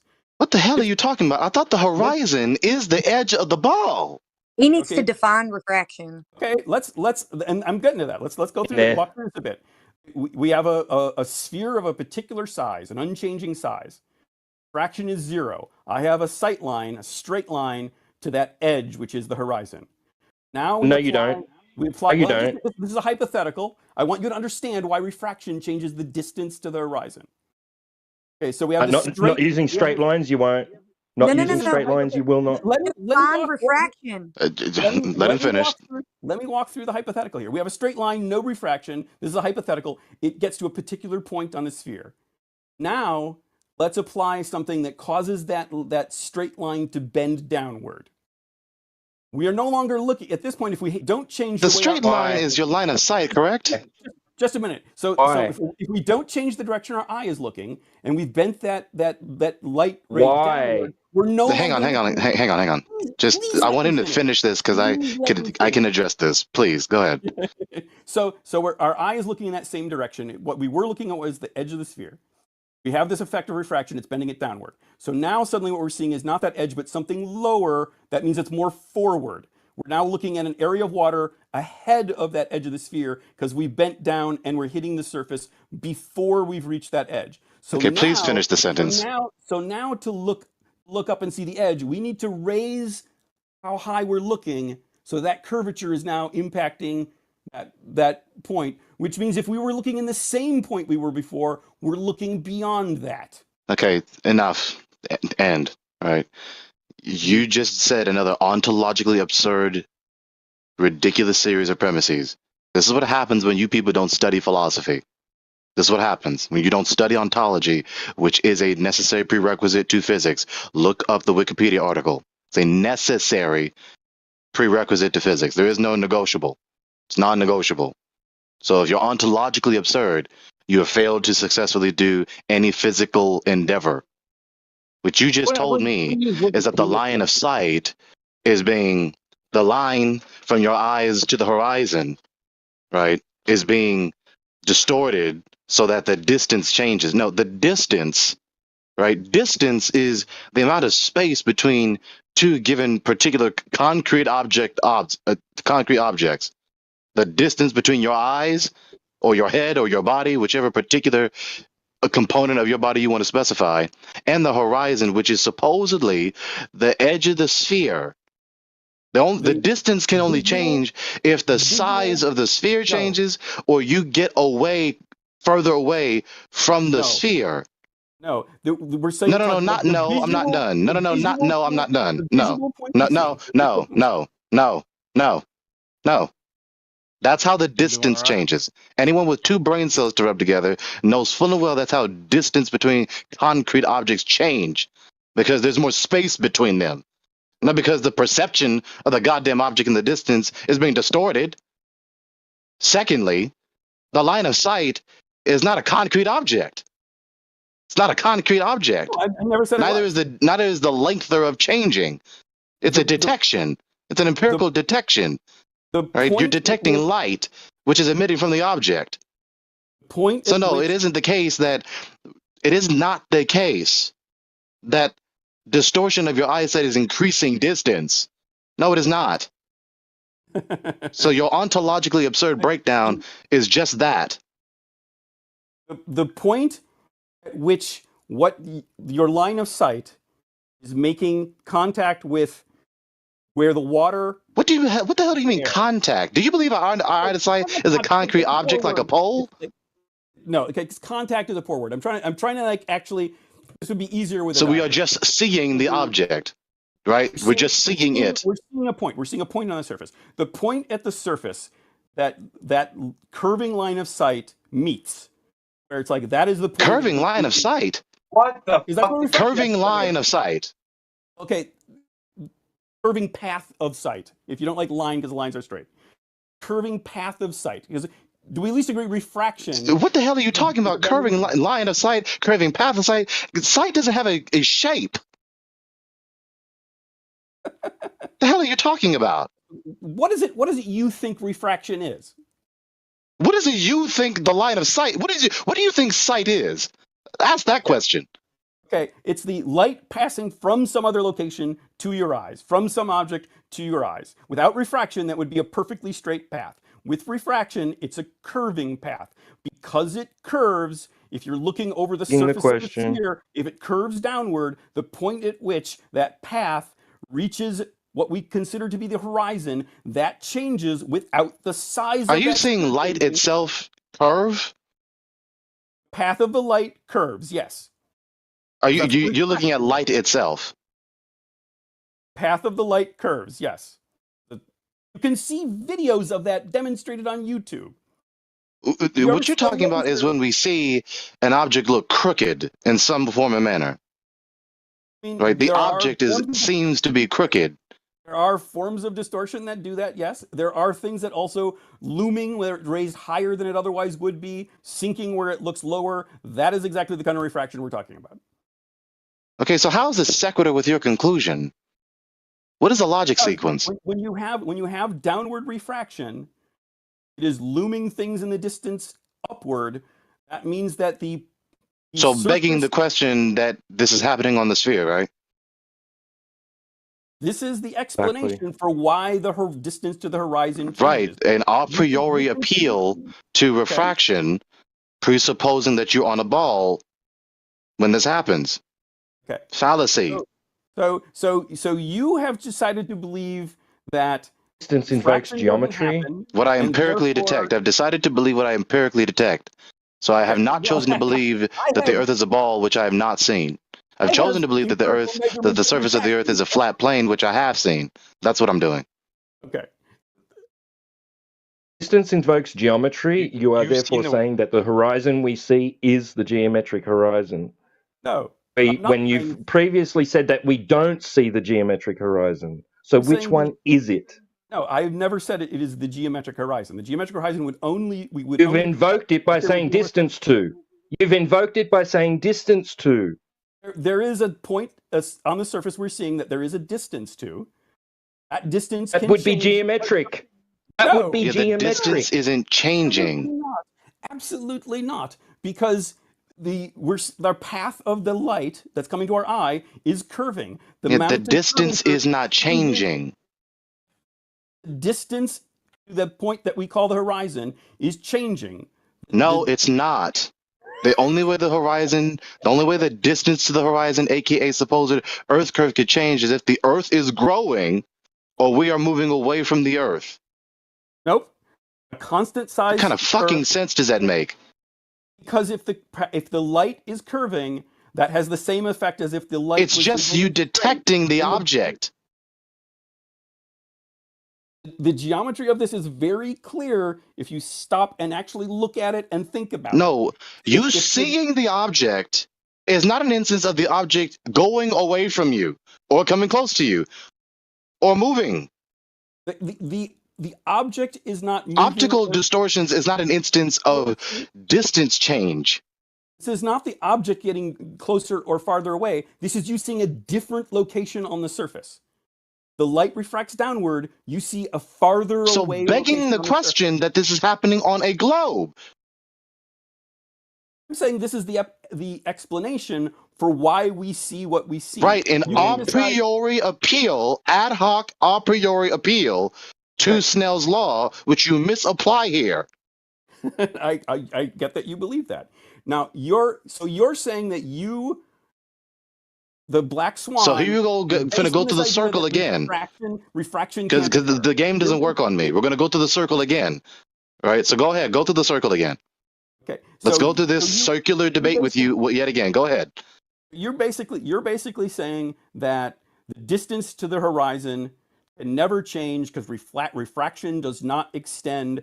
Doesn't change the distance between the objects. Yes. It's not changing the distance of the object. You're seeing objects that are farther away.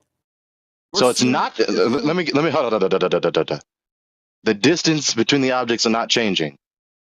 The distance of the object is getting farther away. No. You're seeing different location farther away with different objects. A different location farther away. So the Earth is growing. No, it's not. Right, the part of the Earth that's behind the Earth curve, it must be growing. Or it must be flattening out in its somehow. actual location. Yeah, that's right. Are we seeing it in its actual location? If you're seeing, do you mean are we seeing it at the angle it's actually at? No, we never are because refraction is changing that angle. Are we? Okay, so this refraction that you're appealing to, there's only one medium, not two, and the density gradient is vertical, not horizontal. Your appeal fails. You're wrong. I'm just sorry to say you're wrong because this is how we apply it. You're wrong. Given my specific objective premises in my refutation. Not an unjustified negation retort like you just saying, you're wrong. Ever get around to posting that definition? Oh, I think I didn't hit enter. Okay, there we go.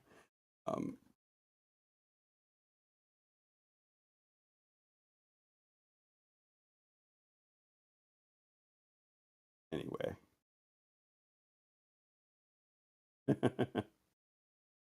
Sorry, just reading something in a different thing here. Okay, so we're not going to agree on this. You have a very different understanding of Snell's law than engineers who actually work in optics do. You are going to believe that I'm completely wrong about that. We're probably just going to go around in circles on that. So, Prototad, fuck you. I'm sorry. I wouldn't say all that, but I was hoping we could stay a little less heated than this. And move on with your, well, you're not an engineer, so you couldn't say shit. Well, then you should shut your incoherent pie hole then. How about that? Stop flapping your guns then, because you're not one of them. There you go. And your cavil must necessarily... Steel in the shoes on the other foot, you don't like that shit? You don't like it, do you?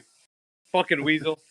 And your cavil directed to us necessarily applies to physics classroom and Britannica, which of course were authored by specialists in the field.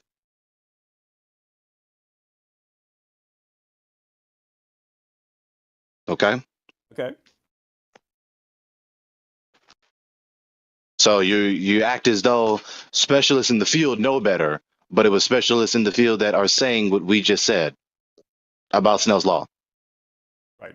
So you must have this in-house disagreement about this doctrine. Snell's law, you absolutely. I suppose.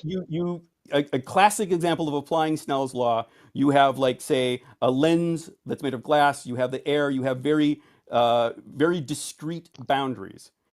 And what Still has can apply Snell's law to what gradients. Snell's law has That is to a more do? advanced, What that is a more advanced application of Snell's law, but it is absolutely a valid application. More of Snell's advanced law. application of Snell's law, even though there's only one medium in your hypothetical. Not two. You treat same materials but with different densities. He's trying to put lipstick on a pig. Explicitly what Britannica and physics classroom said. This fucking wizardry that he's trying to pull off right now, and so that somebody can probably say, "Man, he might have a point." That's why it's like, I'm treating him like fuck off. Like you don't know if you weren't able to read Snell's law. If you read a little bit farther, you'll find the sources. Why are you that talking? Talk about.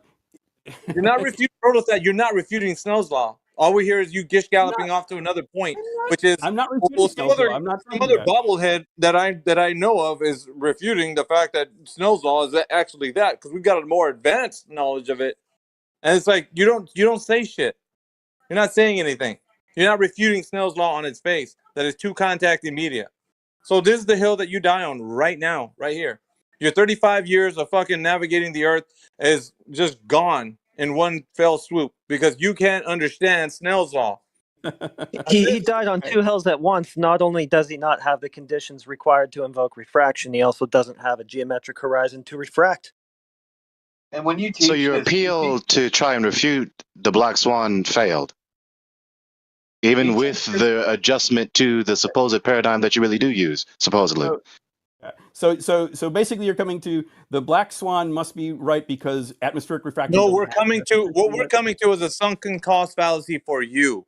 This is what you have right now. It's a sunk cost fallacy. There's nothing else for you to do but just to admit defeat, which you won't because you're 35 years into it. So you might as well just fucking go all in. You just got to go all in. Full cog this, man. Refute everything. You might as well. You might as well. Afraid we'd get off kind of mired in some of these side quests here. Mired. The mire that we're in right now is your horse shit that you want to spout off as refraction, which it is not. And it's, going flying in the face of what actual definition of Snell's law is. That's the fucking mire we're in right now that you can't get out of. You know that? Or are you not paying attention? So with that being said, let me just say this. Y'all bless you and may y'all have mercy on you and get you out of your sunken cost fallacy and come to a whole knowledge of the truth, not just about the cosmos, but about the true way of salvation from this perilous world, which includes all the deception which you are currently stuck in. And with that, I'll take my leave. I was gonna say I appreciate the positive sentiment. I want to say that even though I know we fundamentally disagree, I appreciate you guys talking about this, and I'm sorry we got kind of heated. Sorry, but it's not a disagreement. It's a rejection of truth, which you have. It's a rejection of the truth, which you have. You're rejecting the truth. This isn't a disagreement. This is a right and wrong scenario, which we are right and you are fucking wrong, like to the 10th degree. You are so wrong. You're not only wrong, you're so wrong. If that's the case. It's the rejection of truth. So thank you for rejecting the truth. But what else? Why am I able to get correct latitude, longitude coordinates, correctly applying measurements? You can superimpose. You can superimpose any fucking thing you want on top of this flat and stationary plane and call it Yankee Doodle Dandy, and then say that you just came up with a new idea, because that's all you got is this fictional idea that you live on a spinning globe Earth because your math works out. Who gives a shit? Did you go and verify that shit? No. You're just talking about, well, it works out on a piece of paper or my computer screen or in a math formula. Like, so what? It's just not what the reality is. Therefore, you're rejecting the truth straight out, well, as we pointed out. And you're Just also real quick. Snell's law. Just Go real ahead. quick. Just real quick. Protothad, from me to you. Come back, and it was my pleasure. Yeah, from me to you, Protothad. You respawned retard. Go back to Romper Room, you fucking clown. God, he was vanquished about a year ago, Biggie, over on Nathan's channel. He's now respawned. Oh, I was glad to have him in here because he needed another shellacking from the 24/7 crowd, at least from this group. But he's, I don't know. It's so bad, QE. I mean, it's just so bad. Oh my God! I was like, who is this? I haven't heard of him. I didn't even know he was. Like, what rock did this guy come out from under? Because what the fuck, who's Protothad anyway? He's the one who's educated Herman Munster, McBooger Eater, on celestial navigation. Oh, this is the guy? Yeah, and Bob's whore, the science guy, Bob. Yeah, he put a little feather in their ear. He thinks he's all that in a bag of chips. This fucking guy couldn't navigate out of his own bathroom. You're so right. You're so right. You're a fucking clown, Protothad. What are you doing respawning back here? I was gonna say, QE, have you guys managed to demonstrate celestial? Shut the fuck up. Go sell that shit to, like, third graders, and they'll laugh you out of the classroom. You're a dumb fuck. That's already been proven. I'm not doing it again. Bye. A weasel of epic proportions, man. I haven't heard him. When he came in here, I was like, what the fuck am I listening to? And he sounded like one of those fucking weasels that you just want to like shellac. So I was like, I just want to let him speak just a little because I haven't heard of him. So when he came in here, he was talking high and mighty about celestial navigation and how he worked it out that the Earth is curving. What the fuck is going on with these He guys? doesn't know what an elevation angle is or a triangle. That's what the problem is. And it became clear as day as soon as he started talking his horse shit it was talking about. Yep. He says he doesn't need the Earth to be a plane in order to gain an elevation angle. Oh, he doesn't know what an elevation angle is then. Yeah. What's an elevation angle? Somebody define it. You should hear him talk about Snell's law. Oh, it was so good. John, you came out with the Black Swan 2001. Is that true? 2001. 2000 to it doesn't matter. Let's say it's outside like 2-3 years, and we know the argument. We know that it's horizon. And because of that horizon, we know it's not only horizon, that water, it's physical and making the horizon together with the sky horizon. That means the water is physical. I don't understand why people, Globers, coming and keep speaking about light, because that didn't change the physicality of the water. What is the distance? 6 miles and 9 miles, and behind, let's say, 10 meters behind the second oil rig, there is a water. That means whatever light is doing, we cannot see that water if we are on a sphere. Does that Globers can understand that? Bro, whatever... Sasha, fucking Snell's law fucking singed his short hair like clean off. He was dead in right when he started talking about that, he was dead. It was just over look right. At this. Even there, you will say 2 millions, but doesn't matter. What is going on Black Swan? You have the ocean. You see the ocean. You don't have that phenomenon that you know. Oh, you need to speak about Snell's law for 1 hour. No, man. You see the ocean. You don't have phenomena. You have phenomena on Black Swan refraction. You have some phenomena on the top of the crane. You don't have phenomena on the water. And then his citation was some fucking random guy. It was just he pulled out of his ass and then he put it in the live stream, voice text. I don't know. You might see it. It's somewhere there. Bro, how much refraction do I need to get my super glued fingers unstuck?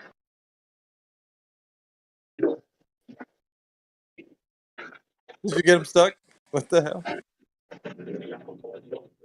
Well, yeah, I mean, I heard refraction fixes everything, so I was thinking if I put some on my fingers, the glue will come out. You'll need some gravity to go with it.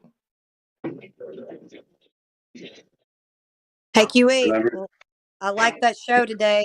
I was listening to it circling around trying to pick up my husband from the airport. Ah, yes.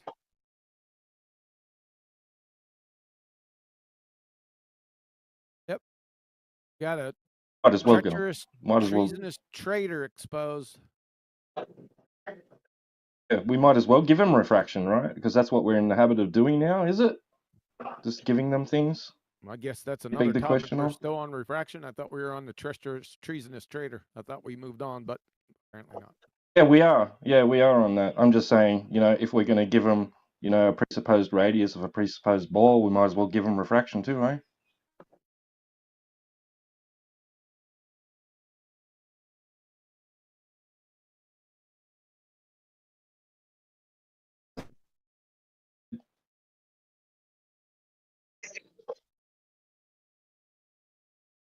Dude, imagine having a refracted radius. Mm.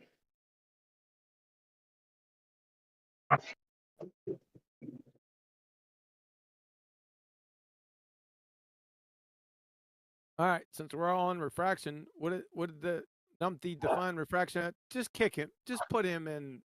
Just kick him out of here. Do something. Somebody do something with him. He's not speaking while I'm in here. That's for sure.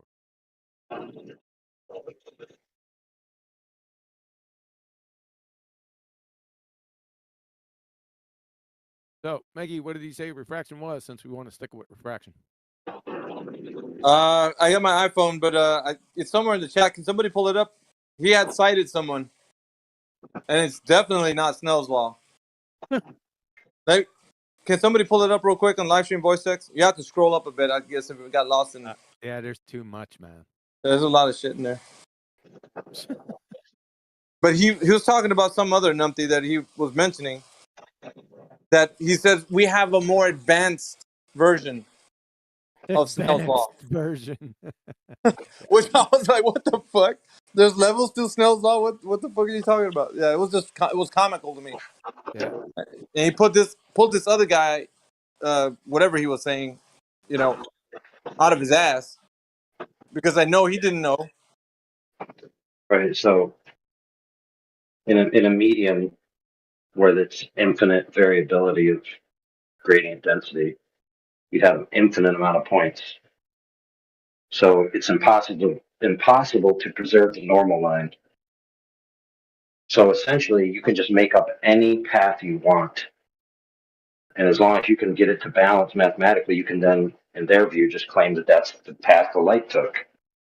You basically just draw squiggly lines on a piece of paper and then say, yeah, that's the path the light took.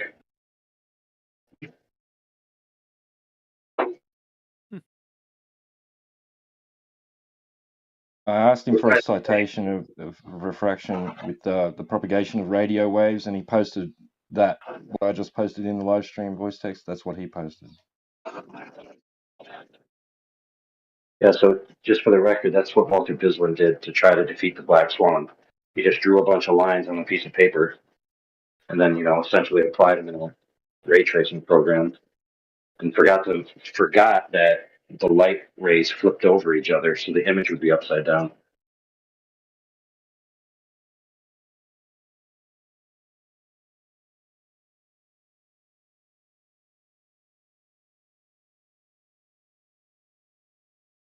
Hey, there's no predictive model of refraction for the globe. It's all post hoc. There's no. It's already defined. Snell already defined it, so they got nothing with their fairy tale atmo. Their atmosphere, it's a paradox to begin with, but they got nothing. What really drives me insane is that it's already defined. They act like they can redefine it just during the debate, as if it is even a debate, and then act like we can't understand what it is when we clearly do. He had the audacity to say, well, it's the way you guys are misinterpreting it. How the fuck are we misinterpreting it? We just read it verbatim to your dumbass. Where the fuck is it misinterpreted at? Fuck, dude, that was annoying. He kept going on about saying that. You guys are just misinterpreting. I'm like, where the fuck are we misinterpreting it? Point it out. Refute that shit. And he did it. He was like, well, we got some other guy over here that's, we got a more advanced version of Snell's Law. Shut the fuck up, dude. Yeah, we got some obscure black and white text from a no-name on the internet that I just Googled. Yep.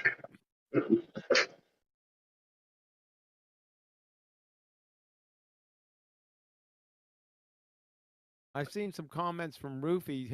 Was Roofy in? He must have been in. Was he in the VC? Yeah. Yeah, no, he was in here, though. He was cheerleading Protothat. You know, they get their champions, they all rah-rah behind when they're in here. I seen him post a comment to Heretic, and he said, "So you deny the definition of Earth?" And then I posted what Roofy said of definitions. They're fucking meaningless. That's what I'm saying. They're abject retards, right? They contradict each other. They contradict themselves almost within the same breath. It's like it's like dealing with my sister's kids.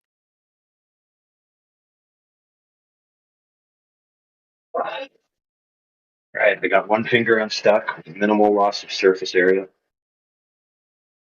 I had this kind of like this feeling. I was like, I bet you anything QE he knows this guy, because he doesn't sound like your regular crayon. Oh, dude. He doesn't sound like a regular. We named a whole logical fallacy by him. Yeah, there was a logical fallacy named after him. No kidding. Yeah, I think AI was the one who named it after him, if I'm not mistaken. Are correct. I can't remember what it was, though. It's been too long. Well, we called it the proto-error, but I can't remember exactly what it applied to. Yeah, you'd have to go back to that video, and I don't think Nathan titled his videos at that point in time. So, but the general premise is that you have a set of situations where there's a known error that's going to express itself down the line. So you have a plan for how to handle it when the error presents itself, right? Which admits you have an error.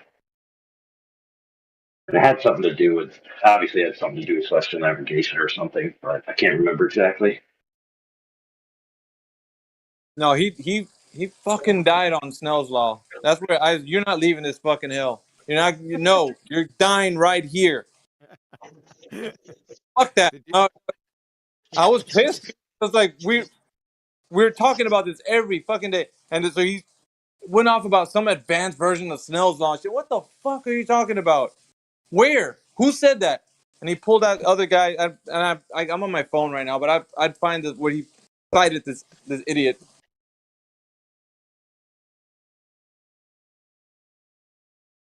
it doesn't even make sense, though. More advanced law? What the fuck? Yeah. What the fuck does that even mean? Well, it's stupid. It's just an Elmer Fudd sophist attempt to fucking to prove something they have they're village idiots. All of them. They're fucking fake intellectuals. Every single last one of them. Protothat, he's an actual retard. I mean, he's retarded. The more advanced law. More advanced law. That's pretty funny.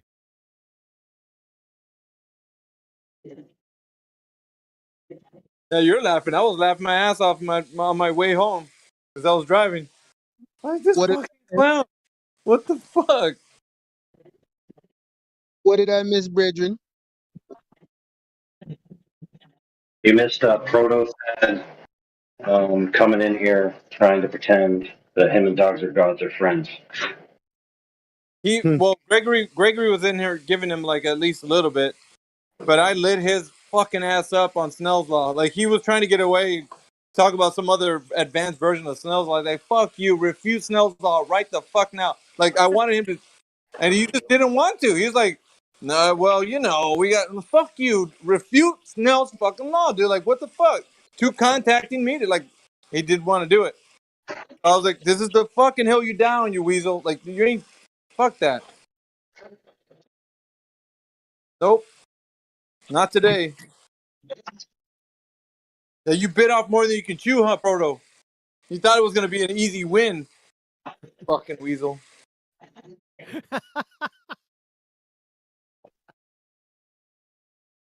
And Miggy, if he tries that, if somebody tries that again, just ask them this question: how do you preserve the normal? Oh shit! Do, For do I real. dare go down that road with this guy? I sailed the ocean waters for 30 What's years. I know what I'm talking about. Shut the yeah, fuck but what's the normal, right? In Snell's law, it's the 90 degrees that they measure the angle of refraction, right, Oh yeah, off of. he doesn't So know if you have angles. a discrete, yeah, but think about it. If you have a discrete boundary between two media, right, then you have a plane of which that angle can be measured. But if it's just a mishmash of infinitely variable density, essentially, where's your normal biome?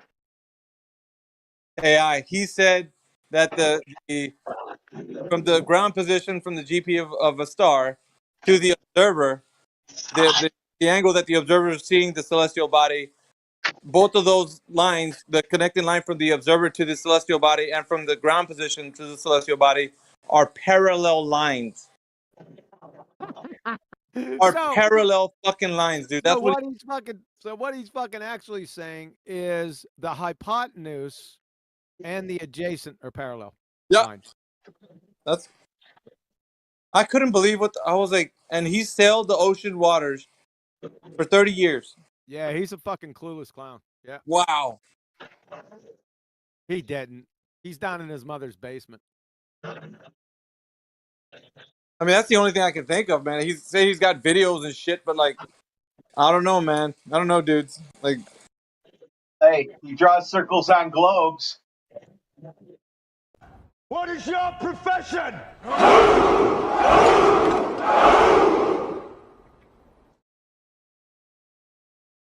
The old friend. I brought more soldiers.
Hey everybody, tonight we're debating Flat Earth versus Globe Earth, and we are starting right now with the Flat Earth team's opening statement. Thanks so much for being with us. Karen B., the floor is all yours. Hi, my name's Karen B., and I'm here to say that the Earth is flat. Why do I think the Earth is flat? Well, because I participated in 2 independent measurements, direct measurements of the Earth for curvature, and both times curvature was not measured. Once over the Lake Balaton in Hungary, which is the largest landlocked lake over there in Europe. And also we did a measurement of Earth's curvature in Denver, Colorado, using survey equipment over land. And that also showed no trend for curvature in either direction. Also, I remember visibly seeing the Farallon Islands from San Francisco, the coast of San Francisco, and they're about 30 miles away from the coast of San Francisco, and they're not even more than 110 feet tall, so you shouldn't be able to see them all. They should be behind the curvature, yet you can see them on a clear day. And so that is why I think the Earth is flat. What's it? Okay, yeah. So I always point out that really the main critique is everyone says, you guys think the Earth's flat, where's your model? Answer all these questions. What exactly is going on? Blah, blah, blah. And I consider that to be a very dishonest way to go about this, because there's a positive claim on the table that we were all taught, and that it's that the Earth's a ball with a certain size and very specific claims. So if you want to be honest and look into it, you need to just see if that claim is true before you get ahead of yourself and you're like, well, how would all this other stuff work? We need to figure out if that's true. And like Karen B. said, I have similar experiences. I went around the whole U.S. doing the same thing. So we've done laser tests, we've done mirror flashes, we've done long distance observations. We have some observations where you see mountains from hundreds of miles away. The globe position is that it's just an illusion. It's not really there, but it clearly is. We're sitting there seeing what it is, where it is. So anyway, there's just no actual evidence when you look into it that the Earth is a spinning ball. And so an honest position, now what the critique will be is, oh, they're just detaching themselves from the burden of proof, or they don't want to answer the questions or whatever. But again, an intellectually honest position is, well, if we're claiming this is exactly what the Earth is, a spinning ball with a certain size, we need to figure out if that's true. That's the first step. Then we can go trying to figure it out, right? Flat's not a shape, it's a description of a surface. So long story short, there's tons of evidence that debunks what they claim. And we can see that the Earth is provably and measurably a topographical plane. We're not allowed to freely explore the whole Earth, so we don't have to know exactly what the Earth is. We don't have to know what all is on the Earth. That's kind of ridiculous, So in summary, we just need actual empirical verifiable evidence of this alleged curvature, this alleged spin and revolution, and this alleged vacuum. None of that exists. And all evidence shows us that the Earth's a stationary topographical plane, which means it's geocentric in the center of all things. And we're still waiting for this proof of this alleged curvature and spin. So that's kind of the problem. We falsify what they told us. It isn't true. And we're waiting for empirical evidence void of begging the question fallacies. So there you go. You got it. Thank you very much for that opening from the Flat Earth team. And want to say, folks, if it's your first time here at Modern Day Debate, we are a neutral channel hosting debates on science, religion, and politics. We hope you feel welcome no matter what walk of life you are from, whether you be Flat Earth, Globe Earth, Christian, atheist, politically left, politically right, you name it. We're glad you're here. We hope you feel welcome. And hey, if you haven't seen it, at the bottom right of your screen, King Crocoduck returns for an epic debate against David McQueen. Creationism on trial. You don't want to miss it. Hit that subscribe button, as that debate is coming up this month, and you don't want to miss it, so hit subscribe. And with that, we're going to jump over to our Globe Earth team. Thanks for being with us as well. Amy and Taylor, the floor is all yours. Oh, you're on mute, Taylor. Should I go first, Amy? Sure. I'm good with either way, but if you're ready. Well, yeah. All right. I've got a little bit of a janky setup right now because my computer is not cooperating. But let me know if I need to adjust anything, and I'll jump right in. So the main things that I see from Flat Earth is a basic misunderstanding of simple physics, geometry, and optics, to name the most important things, and which understood properly can explain and demonstrate the Earth's round shape. So there's a couple ways beyond that we can use. There is actually a live feed of the Earth from space. It's called the one I like. I'm sure there's others, but it's called the Himawari 8 weather satellite. It's a live feed. You can see the entire globe. It's not a compilation of pictures. And so it can't be faked because you can check the live weather patterns. Flat Earther Jeranism proved that the Earth is curved when he did his famous experiment where his friend went out on the lake and he had to lift the light to get over the curve. And speaking of seeing stuff behind curves, refraction can actually account for seeing further than the actual physical curve is, but refraction cannot account for that if the Earth is in fact flat. It can only refract on a circular planet or surface. And thankfully, I've got a whiteboard behind me so I can explain that in later if we get into that. But basically, since the atmosphere is curved, the light's going to hit the curved atmosphere that's different densities, and it will refract around. On a flat Earth, it's all the same density in a straight line. So it's not hitting different densities and bouncing like refraction would require. So refraction only happens on a globe. You do actually need a model because this is a flat Earth debate. This is not globe on trial debate. And it's really funny that all attempts to put, even globe people try to put the Earth on a flat surface and it doesn't work. Flat maps don't work accurately. So that's a problem. Let's see. So basically how perspective works is we're taught on a flat surface like in art class that we can draw those straight lines and the horizon converges with that. When you draw on a flat Earth, it should work like that. On the real Earth, it falls below that line. So that's one thing with the curvature. We can observe that over lakes like Lake Pontchartrain. We can observe both the water and the causeway curving over the horizon and dropping lower than a linear perspective would. Again, refraction cannot cause this effect if the Earth is flat. Geometry, I wish I had my slideshow, but the fact that the stars spin in opposite directions on opposite sides of the globe is impossible on a flat Earth. In fact, flat is the only shape of the Earth that does not work with that, because if we were on a flat Earth and the stars are spinning in opposite directions, then that means that the stars are getting farther and closer to each other, and that's never been observed.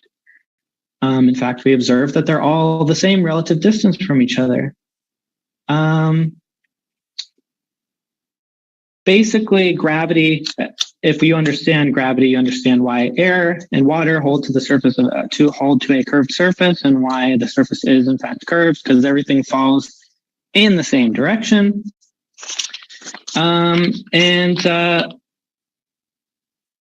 Those are my main points, other than and I'll help out with it, because last time we moved on before I could answer his question about the Cavendish experiment, which demonstrates gravity. The independent variable is the mass of the torsion bar, and the dependent variable is the direction of movement. So mass accelerates towards mass. It's gravity is a proven phenomenon, and those are my basic points. I'd really like to stick to the gravity thing. And go ahead, Amy. Ooh. Thank you so very much. Hello, everyone. My name is Amy Newman. I create skeptic content along with my co-host, James W. at youtube.com/Amy Newman. As I am a comedian, counter-apologist, and multimedia enthusiast with degrees in graphic design, game development, film and motion graphics with a specialization in visual effects, education, and information technology, which is what makes topics like the flat verse globe so much fun, because there are videos, hell, live feeds from the International Space Station 24/7, 365 of the Earth being round from space. But when it comes to a flat Earth, all we get are cartoon representations of something like a dome, or as they sometimes call it, a firmament from biblical cosmology. But more on that later. Let's first talk about why the world is round, because we've known this for thousands of years. Ancient Greeks like Eratosthenes, along with his counterparts, would record shadows from cities hundreds of miles apart. He began to notice that directly overhead at noon, there was no shadow in Cyan, but a very long shadow at Alexandria, something only possible on a round Earth, though would become useful thousands of years later as time zones allow us to figure out what part of our day-night cycle we're on.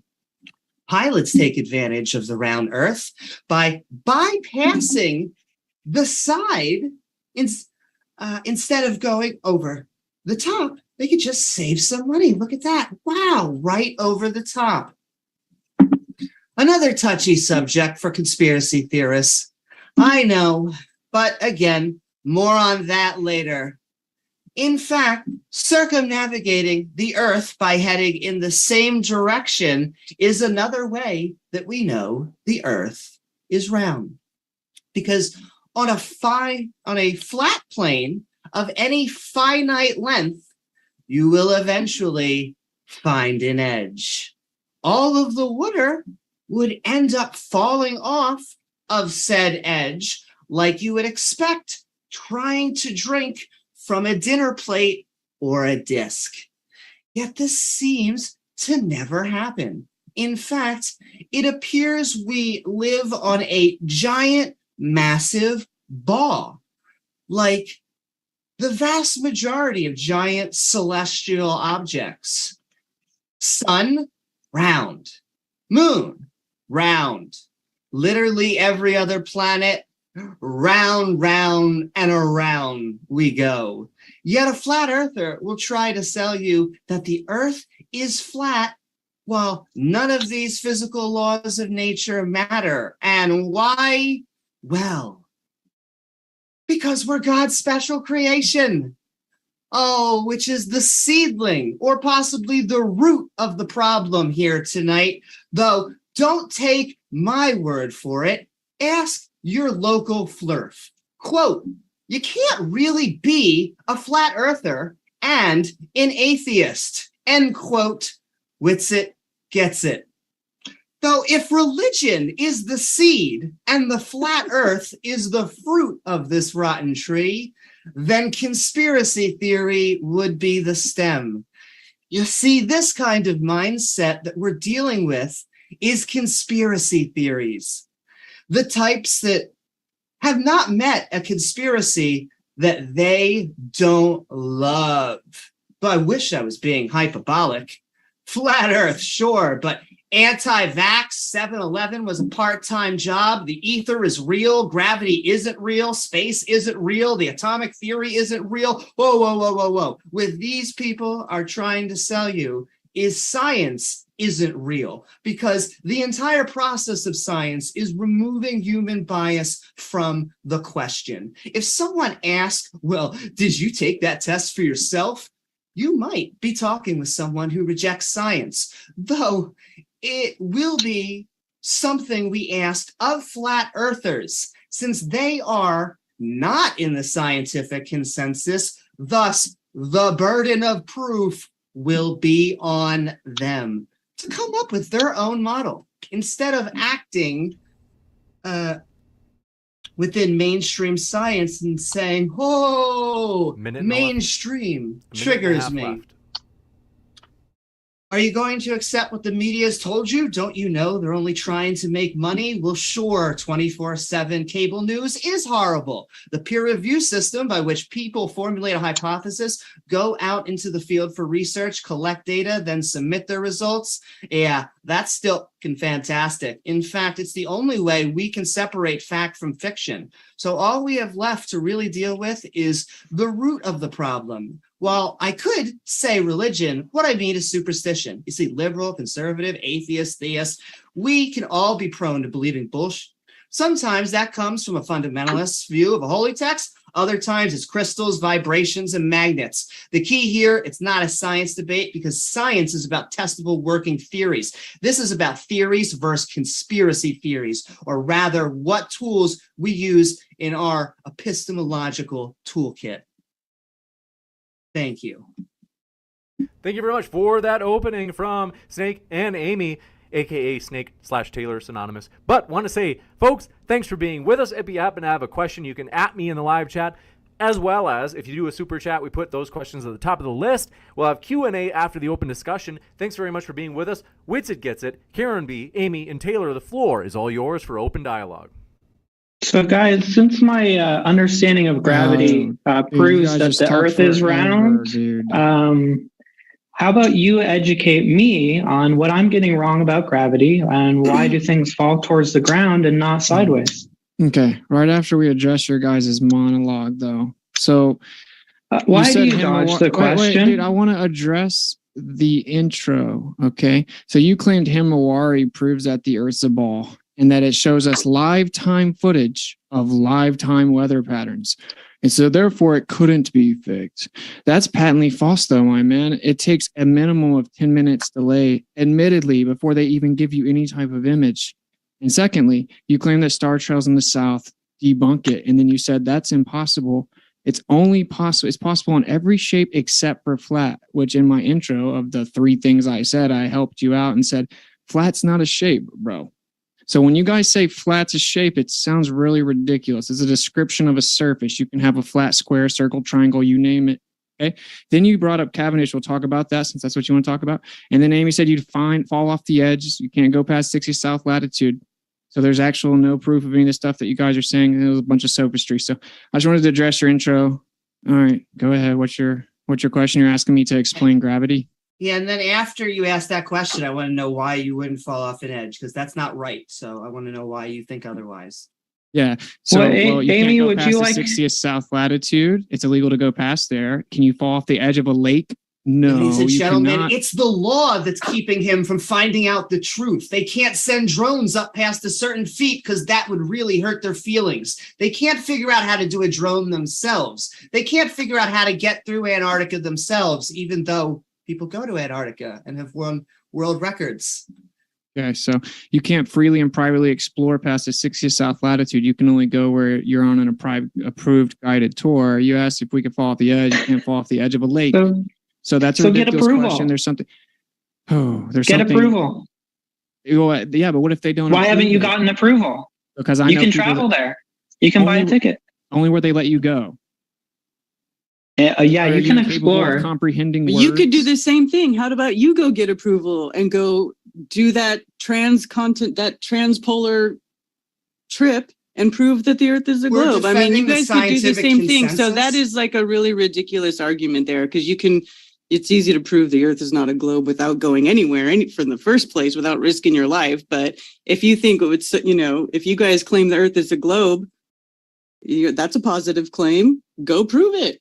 Go from one pole to the other. So first of all, it sounds like Austin said Wooder's not falling off the edge because I didn't go there. So him not going there is physically keeping Wooder falling off. No, the flat you guys Earth. interrupted me. Oh, okay. Well, let me finish the point. Finish your straw man fallacy. Okay, So go I'm ahead. moving over to Karen. Is the reason why we don't have to do the test is because we're defending the scientific consensus. You're going against the scientific consensus. You're trying to present your own model. And if you're just saying, I'm asking questions, scientists don't care. Your views aren't going to be taught in science textbooks. Okay, so for one, science is antithetical to consensus. You seem to not comprehend that it has nothing to do with what other people think. Secondly, I was explaining that you, for one, can't go past the 60th south latitude privately and freely, and then people have actually been intercepted trying to do so. Thirdly, you actually don't fall off the edge of a lake, so there's something containing it. Antarctica is known to have the highest elevation in the world. Fourthly, the necessary antecedent to gas pressure is a physical container. Therefore, there could be something literally coming down and keeping that gas pressure here. Therefore, you wouldn't be able to go past it or through it, much less fall off of it. It's a baseless assertion in which you want to skate past the fact that you have no idea what's past there either. How interesting. Contain it. What is containing it? We don't have to make a claim as to what it is. It's a necessary antecedent. Water I is just told you currently you can't. falling off the edge. You haven't been to that. There's. I shouldn't say the D word. Somebody said there was an edge. No I one keep said saying it's a that. flat. So it's an infinite plane, right? It doesn't have an edge. It's an infinite. I just don't goes know. on forever. We're claiming that if there's a container, it would touch down on the Earth. Can you fall off of it? Say that again. If there was a container containing the gas pressure and it touched down on the Earth, could you fall off the Earth? Can you prove there's a container? I just now explained to you, my man, it's illegal to privately traverse past the 60th south latitude. You must not be listening. Yeah, you can explore anywhere on Earth. You cannot privately and freely explore Yes. past the 60th south latitude. Who's going to stop you? Different military Military? organizations. Dude, are you literally No, denying military's not allowed there. This is why you are the best recruiters for Flat Earth ever, just in case you were wondering, because you guys have to No. lie. This is why you're trying And to you have fucking to mute me. interrupt me. No, So, you just lied. Gotta earn those checks So, somehow. yeah, there's no. All right, there's three people Oh speaking my at once, gosh. so quiet, just so we can hear. It doesn't make sense. It cancels out the purpose of having the panel if there are people speaking over each other, because then they can't hear anybody. So just want to be sure. Let's see. Karen, we haven't heard a lot from you, so if you have something to say, we'll kick it over to Karen. Otherwise, we'll kick it over to Taylor. Karen, any Okay, thoughts? well, first of all, I've talked to a man firsthand that I know personally who worked for NASA. And when he worked for NASA, he actually spent time working at both poles. He worked at the North Pole and at the South Pole, the quote unquote South Pole. And he also believes that the Earth is flat, knows that the Earth is flat, because he didn't see the sun's disk the whole time he was there. I mean, and the whole time he was there was on a military base. Of course, you have to be military to go to Antarctica. There is no roaming around down there, and not to mention the fact that it is an extremely more harsh environment than the North Pole. It's not equal. Like in the North, when it's summertime in the North, you can go to the North and you can watch the sun go around, and it's actually kind of pleasant there. But it's not the same in Antarctica. It's much more colder. And there's no flora and fauna there. All those like penguins on the shore, and that's it. It's different. It's completely different. So why isn't it the same if the Earth is a globe, like the way it's described? It doesn't even make sense. What have you got, Taylor? You could go around the military bases in a very short circle instead of around it, the entire globe in a big circle. So you can actually figure out the direction.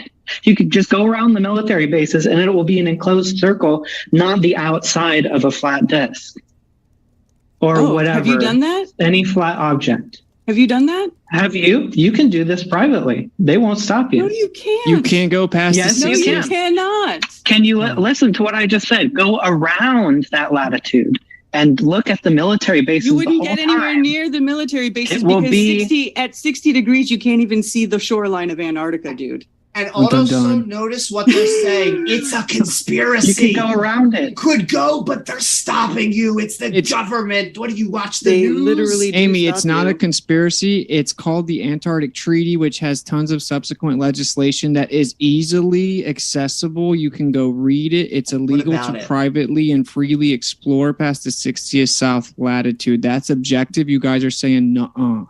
Because you can Yeah, go because there. how come? And how come the Antarctic Treaty bans military activity on Antarctica? How is that relevant? Silence. Okay. How is How that? is that relevant to military What existence? type of military activity? What type of military activity? I mean, they still have bases down there. They are military run. Name one. So McMurdo. What's up now? What's up Silence. now? Is that what you Well, said? Ironically, you're the one that just got silenced. I answered your question. So it's a non sequitur that people have tried to go and been intercepted. There are Okay. scientists on Antarctica now. People have run for Guinness World Records in Antarctica have been recorded, have been filmed. Somehow that's sometimes a not good enough for flat earthers. Non sequitur. Film non sequitur as in you can't go there. I know a guy who filmed Loch Ness Monster too. They filmed it. Oh, really? We said you can't privately. You should get that guy to freely- publish a paper so other people believe it, and he's not a conspiracy theorist. You said you can't privately and freely go there, so that's called a straw man fallacy. If you can just name someone that went on an approved guided tour, that's a non sequitur straw man fallacy. So it's not You'll a get straw there though. man. You can go there. What you're trying to say is, I don't want to go there because then that would disprove the thing that really gets me in my feelings. No, if you attempt to get approved for circumnavigation across the center of the Antarctic continent on the bottom of a ball, it will not be approved. They say it's too dangerous of a journey to even attempt, and they will not approve it because they think they can't rescue you. So you're just making stuff up. So they'll arrest you if you do it? Yes, people have been intercepted trying to go past the 60th south latitude multiple times. There you go, ladies and gentlemen. You can't go to Antarctica. You can't go there for any reason at all, whether you're a scientist or trying to transverse it. Doesn't matter that scientists are there right now, that we have Guinness World Records transversing it. Remember, you can't go there, except for straw man fallacy again. It's a straw man, except for it's your exact position, which makes it a steel man. It's not in my exact position. We don't claim no one can go there. We claim that you have to be approved and you can only go where they let you go. Yeah, you have to go under their conditions. It's Can insane. I ask, have private citizens been there? Only when approved on where exactly they're going There you go, to ladies and go, and they're gentlemen. not allowed to go anywhere except for where's approved. There you go, ladies and gentlemen. But they've You been can approved to go there. Antarctica. And Only McMurdo's approved not to a go military where- base. But it's the Only government. to go where they let you go, and they do not approve circumnavigation all the way over Antarctica. They claim it's too dangerous. But you can go into Antarctica.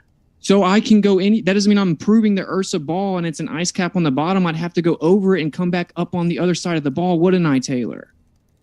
And McMurdo's not a military base, by the way. It's a research facility. Okay. Are you going to just skate Yeah, past so you You're just going to lied. skate past the point? No, I didn't lie. I was I'm gonna wrong. go straight so to the what? lie. It doesn't matter. I already told you that I know a man who went to Antarctica, and it doesn't prove that the Earth is a ball either way. So I mean, know how a long do you want guy- to sit here and go? No, I know you a can't. guy Yes, at you the other can. I side of know the a ball. guy Yes, who you went to the can. moon. He worked for I know a NASA, guy who went to Taylor. the moon. So NASA. You He guys, worked for just so NASA. we can hear one person at a time.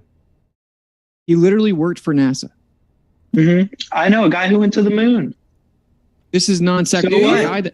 A guy that worked I for don't believe NASA you that was do. stationed in Antarctica says that you do not in any way are able to prove the Earth's a ball by being there, and that you don't see the 24-hour sun. He works for NASA and was stationed in Antarctica for NASA, and he's a flat earther. So it's not And just the so- same as saying, I know a guy. So he has published a paper He lives on an hour flat from my Earth. It gets house. peer reviewed.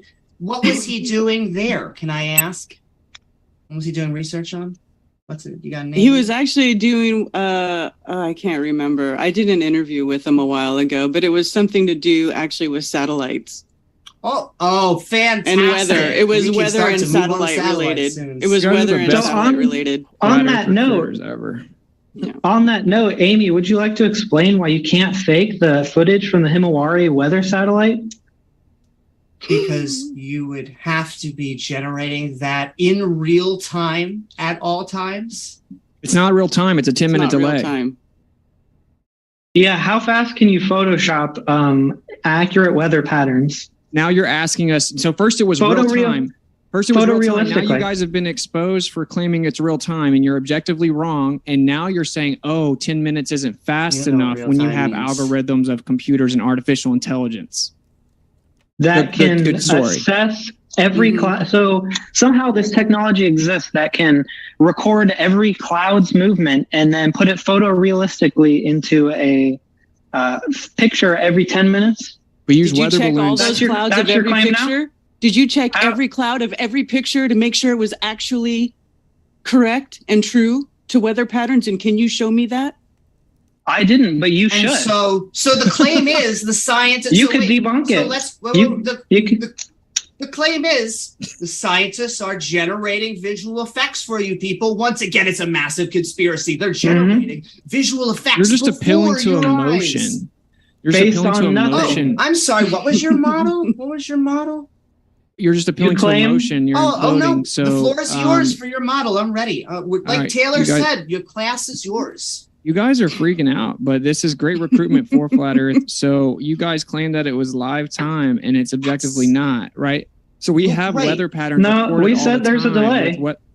with weather balloons, right? So we do keep a documentation of the weather very frequently. And yeah, you would just feed this information to an artificial intelligence algorithm that would give you a picture. They're not even always accurate. And you can actually go look and see that it is not a singular picture when you look at the actual extrapolation of the data. Now, whenever Karen B asked you, okay, have you done this? That doesn't And mean you anything. You made the bold claim that you can prove it by looking at weather patterns. And then she said, have you done it? And you said, no, you should do it. But So you can guys you just say make that out stuff loud? up. Do it because you're the one claiming that it's fake. So you show me any instances of fakeness, but you just claim with no evidence that this amazing technology exists No, and what that we're- it is in fact being used to fake. You're with claiming it's no real. So evidence. the positive claim is that it's real, right? We're saying that's not Okay, sufficient right. evidence or proof of anything because you could easily fake an image and then send it to people. That doesn't prove the Earth's Not a ball. easily. So that's called a You- straw man fallacy, Taylor. No, you would need, I'm glad you said that though, because you would need a technology that has not been shown to exist in order to do this.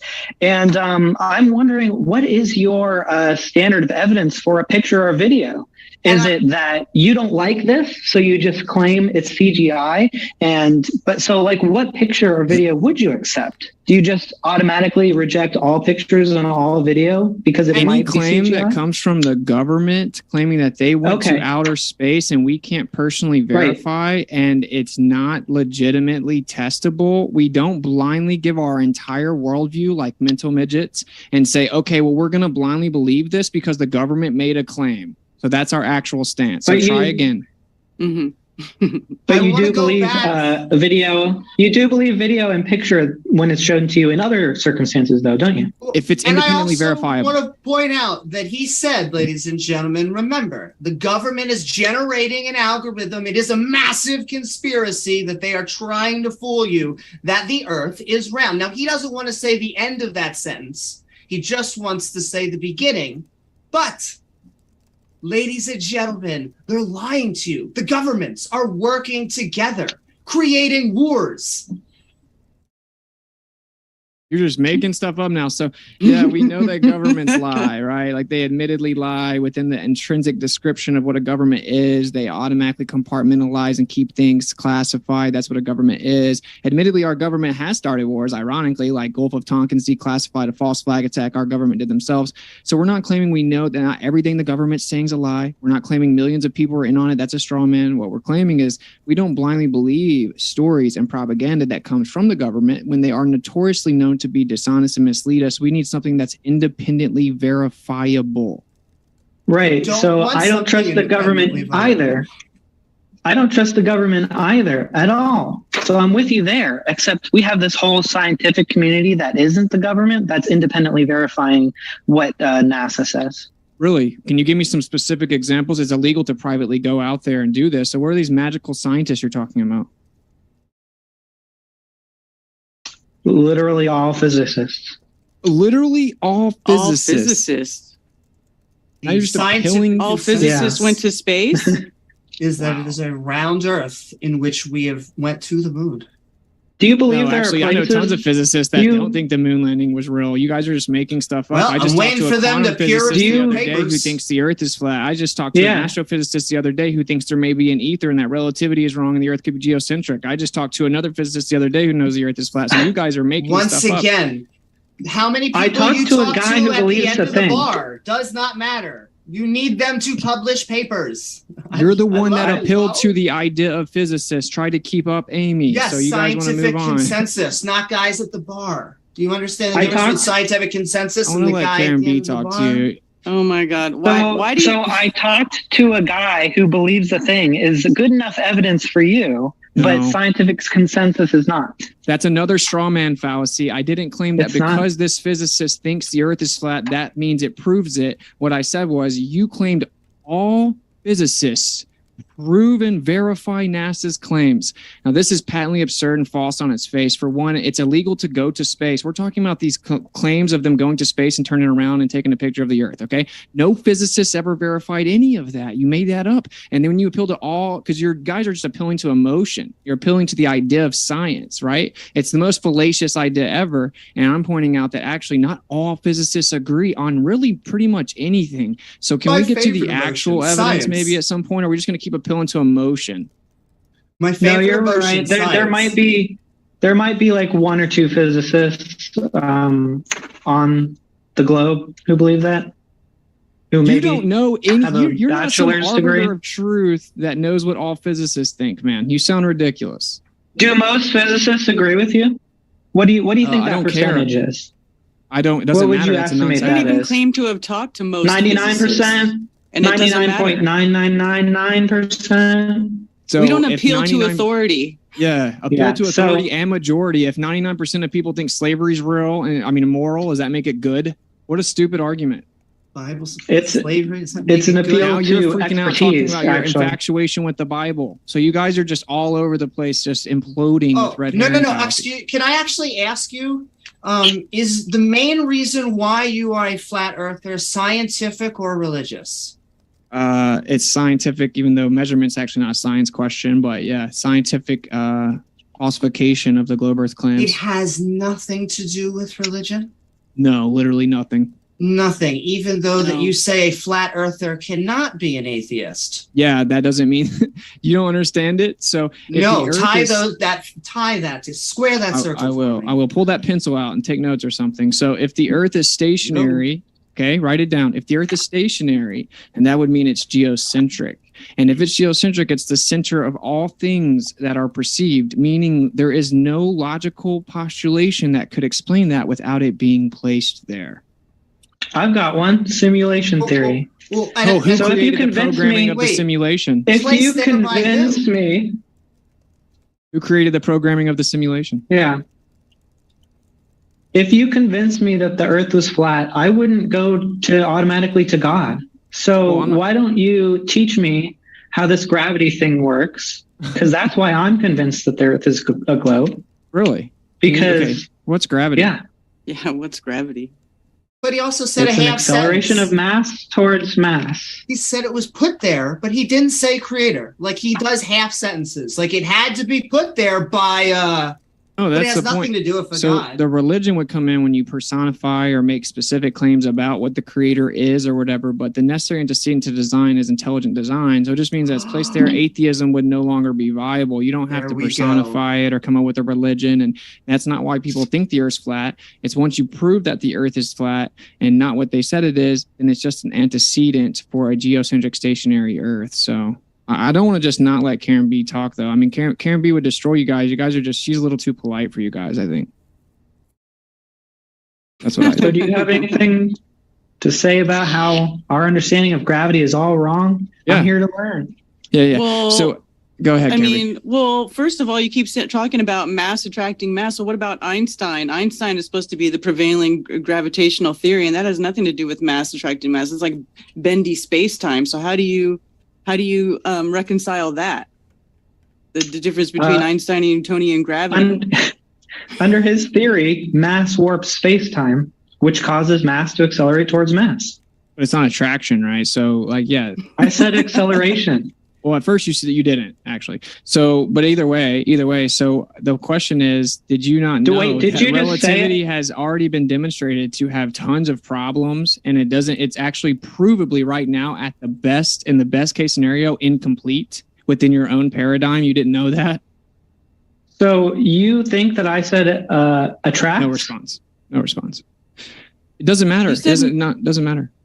When you say you think Cavendish, that you're I claiming said mass attracts attract. or accelerates? So you said that the independent variable was mass, right? But so actually the Of independent Cavendish, variable, yeah. actually in the independent variable, according to relativity, would be the bending and warping of space time. So it wouldn't be the mass itself. It would actually be the effect of the bending and warping of space time So that would be your independent variable. So when you said it was Okay, mass, according yeah, to that you were model, claiming mass.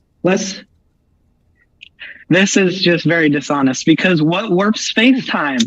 Well, in your paradigm, the displacement Under that model. Yeah, in that model. Yeah, in your paradigm, the mass displaces the bending and warping. Thank you. Right, but that's not the point. You claim Let's the move independent on. variable, which is supposed to be the cause, but the cause is the bending and warping of space-time. You need to manipulate space-time, and just reifying it by saying, "Oh, I changed the mass," doesn't actually verify that causal agent, which has been debunked in your own paradigm. How do you warp something that has no No, properties? because mass. Space has no properties. Yeah, answer Space that. has property.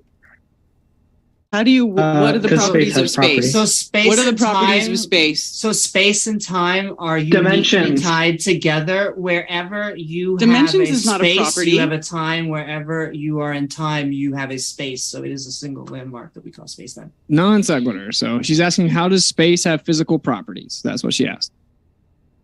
Once again, Dimensionality is a property of space. ever since the That's a Big mathematical Bang. description. That's not a physical property. Try I again. don't consider that a property. It's a description of a physical property. No, it's not. Try It's a again. description of an amount of area, of volume. It's a different Cartesian coordinate system of area or volume that isn't a physical property. It is. No, It is a property. It is a thing. it's not a thing. That They is claim a it's nothing. property. They claim it's nothing. They claim it's emptiness. Space. So space does not have dimensions. Dimensions is just an arbitrary description mathematically to describe a certain Of- Cartesian coordinate of system applied to something- something, but your religion, or I mean heliocentrism, claims that space is emptiness or nothingness.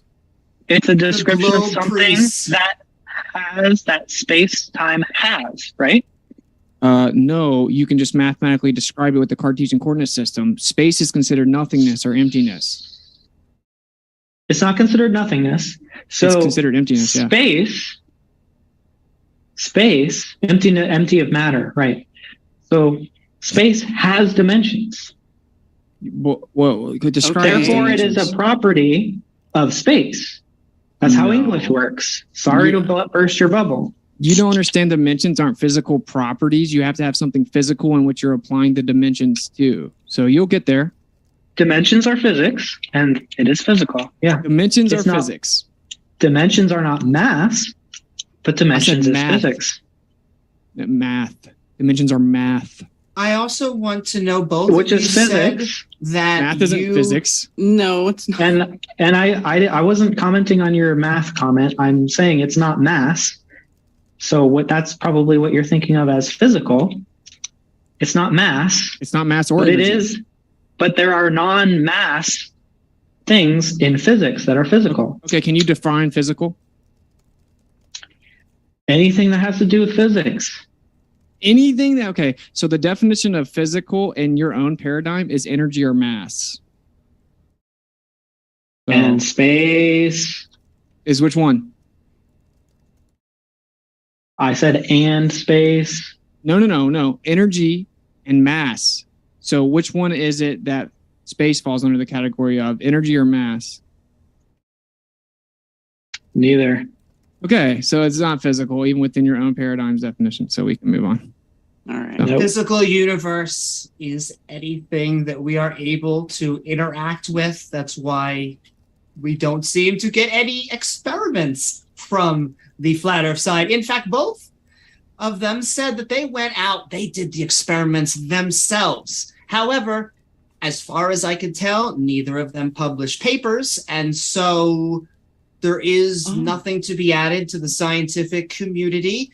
And if long as they put, how they got their results, their methodology, other people can then do the same thing. Yeah, And, you're just oh, no, Go ahead. continue. Actually, Well, no, I appealing just to want to know the consensus. journal. Karen B, sorry, go ahead. there is a paper published, actually, a very long paper. It's over 100 pages long PDF that has been published by the group of people that I did the measurements with. I didn't call them experiments. They were actually direct measurements of the Earth's surface to try to measure the Earth for curvature, because they do give us a given size of the Earth, which is the radius of 3959, which you could then from that you can, go do basic geometry and extrapolate the numbers, and then you should know how much curvature you should see from one point to another. And every time we did measurements, we did not measure any curvature at all. And what journal was this published in, if I ask? It wasn't published in a journal because you're not going to publish in a scientific, mainstream scientific journal something that debunks everything that they try to push.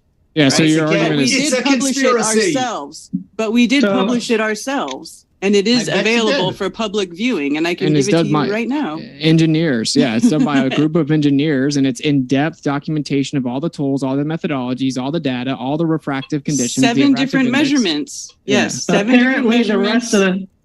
Apparently, the rest of the scientists don't think it was good methodology. Can you unless name you one can that look at it. Seen it. You can also find this published You at need to do that. www.thisisdefinitely.science.blogspot.com. So all you guys are doing is just like, because you guys have no substantive value to your argument, so you're just appealing to consensus. You're like, oh, well, the mainstream didn't peer review it and say it was true, so therefore it's not. But ironically, what you just claimed is true, right, which is relativity, I can cite, since you like to appeal to consensus so much, and whatever a scientist says is true, which is stupid because they all disagree, I can tell you at least 500 different people that say the theory of relativity is not viable, must be replaced, and is in no way complete or compatible, for example, with quantum or the cosmological scale. And you just said you proved it with Cavendish. So you have a contradictory worldview. You're just trying to gaslight us. That's all you're doing. You're gaslighting us for the audience to pretend that somehow, since you have the majority of people on your side, that means you're right. So how am I supposed to tell the difference between you actually being right and all of us being wrong, and all the experts being wrong, and you just teaming up with some people and saying, I know a guy who said it wasn't round? How am I supposed to tell the difference? Do you know what strawman fallacies are? Because it's like the most dishonest fallacy that one can use in a debate, where no one made any of those claims that you're saying. We didn't say that some guy told us and therefore one guy told us so the earth is flat. No, we said you can go out and physically prove via empirical, replicatable demonstrations and measurements and experiments that falsify the claim of the globe earth model. That's what we're actually saying. So everything you're saying is a non sequitur, bro. You're just making up strawman fallacies. It's lame. No, how am I supposed to know the difference? Because I know of several ways to measure the curvature. Name one. And you just call them CGI. Name one. Pictures, looking at lakes that curve with your eyes. Pictures measure the earth. Looking at the stars, which can't spin in opposite directions unless you're on literally anything but a flat surface. None of those things measure the earth. They do. Hey, can I share the screen? No, so they I can go don't. ahead and All you can do with the lights in the sky is observe them. You can't use them as a form of measurement because there's no frame of reference. You can observe that, and those aren't spinning in different directions. You're just slightly warping it. Okay, so that would give you the optical illusion of things moving in different directions based on the containment, actually. So what's up? What's your answer? No, it doesn't. Why not? Because that's not an optical illusion of things spinning in opposite directions. We're literally looking at it, though. And that's We're an not. interesting thing. It says glass We literally are. dome. That makes it almost seem like this dome is made of glass. Wouldn't that be interesting if you just go up to the dome and try and crack it, get right through it? Why are you changing And the you're on subject, buddy? And this It is on says top glass of the dome. Milady, right up there. You're changing the subject. So, Taylor, you just said no. You have any substantive specificity of any value, or because it's not spinning in opposite directions. Maybe They it's the literally frame are. rate for me, but it's not. And this is observed. This is not observed. What do you mean it's And not this is taken from above the dome. Okay. So this is not a model. You would be perceiving the stars through the dome. You'll More get there. cartoons. Under it. Hey, there's Under it. there's also a magnetic look field. You can different have two under? parallel things of stars themselves. Actually, two sets of stars within a magnetic field that can be depicted. You would get the exact same thing. Also, magnetic holography. Also, magnetic. Pure holography. speculation. Yeah. I love You're saying it's speculation you said it's as scientific You evidence. said it was impossible. I'm showing you Mhm. that's not true. There are many possibilities. As I then lay out the possibilities, which refute your claim that it's impossible. You now say it's speculation because we can't physically go to these locations and verify things. So that's a non sequitur. Your claim that it's impossible has been disproven. You're not showing me stars under a dome. You're not showing me anything like that. Does this show that a container, that some type of physical container can alter the stars and make them look like they're going in opposite directions? Yes or no? Not like the Earth, and it doesn't look like it to me. Okay, well, we'll let the audience decide. If you just say no, doesn't mean anything. Everyone can see them going in two different directions. No, it looks like it's just going in one direction to me. Okay, well, I'm sorry that you can't. Pretty see bad things. frame rate. Can I ask, do you guys believe in the atmosphere? Yeah, we believe in the Atmos. What is holding the atmosphere down if not for gravity? There's a physical containment. We don't see gravity hold gas down. It goes in all directions. A physical containment? Once again, like a glass dome? So we don't have to claim glass or anything. Yep, something containing it. We could pick something out of IKEA. You guys got nothing. So if gravity's holding the gas down, why does it go in all directions? Why does it have density gradient? What do you mean, why does it go in all directions? Because it's fluid. Why does it have a density gradient? Why is there a gradient? That's your question. We have an electric gradient on the Earth, and we have the most gas being introduced at the surface level. And the only way that you can have a pressure gradient is to have the pressure in the first place, which requires a containment. So that was easy. It does not require containment. It only requires acceleration. Acceleration? What? What does acceleration have to do with a pressure gradient? Because if the air is accelerating toward the ground, then it's going to accumulate toward the ground. It's not, though. It goes in all directions, including directly up away from the ground. Mm-hmm. So if something's going up away from the ground, is it accelerating towards the ground? Most of it is accelerating towards the ground. That's a non sequitur. The point is that the gas goes in all directions. It's actually a direct answer to what you said. No, you said that it's all going down. Yeah, most of it is going down. Is it most? And some of it might move a little bit. So what? That's how fluids work. So even it's your like model water. claims it has to be contained, Taylor. You don't know that? It doesn't need a solid container. It needs gravity, physical containment. Gravity, which is physical, but not solid, will contain air and water. But it doesn't at the surface where it's the strongest. It goes in all directions. It does. It goes in all directions.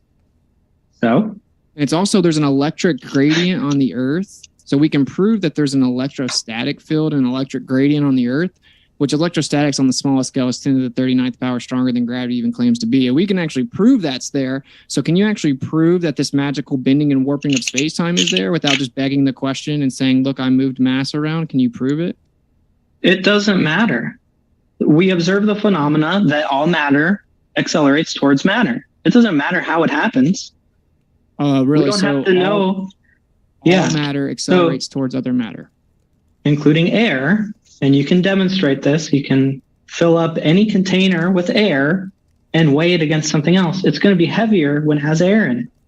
Okay. Because air is pressure. mass. It creates pressure. Pressure is not weight. Well, really, what's pressure over area of a scale? What is that? What's pressure over a certain area of a scale? It's not weight. It literally is. If you have a certain amount of not. downward pressure over a certain area, that's called weight. Yeah. What did you just say? Downward pressure? What causes that direction downward? Okay. Why not sideways? So you admitted you can't prove your claim, so I'll help you out. So there's an electric gradient. Everything's intrinsically electrostatic, right? So all molecular and intermolecular. You can't prove that. All molecular and intermolecular attractive forces are electrostatic in nature. There's not one piece of matter in all existence that isn't electrostatic. That's a citation from Purdue University. What do you mean I can't prove it? Literally everything that exists. So if I drop this, it's going to fall at a certain speed. If I put it next to something, it's not going to fall towards that because it's not attracted electrostatically. Okay, that's right. That's a non sequitur. If you were to turn, No, it proves you wrong. No, it doesn't. If you were, yes, it does. Wait, are you saying the marker isn't electrostatic? Not enough to move it. Oh, not enough to move it. So it had to be stronger, but it's still there. Thank you for playing. So if we increase the electrostatics to the other marker, we could draw it in, and we can prove electrostatics does this because we can use a Van de Graaff generator and make things float, manipulating electrostatics. Can you give me an anti-gravity machine? Can you show me where you manipulate the bending and warping of space-times and make things float? If you can make something float and turn off its gravity, it will just keep going. And then But afterwards, why I have does another question. it You can't reaches answer a the certain question. You point can't answer the where question. it reaches a certain point where you push it away and then it falls back down.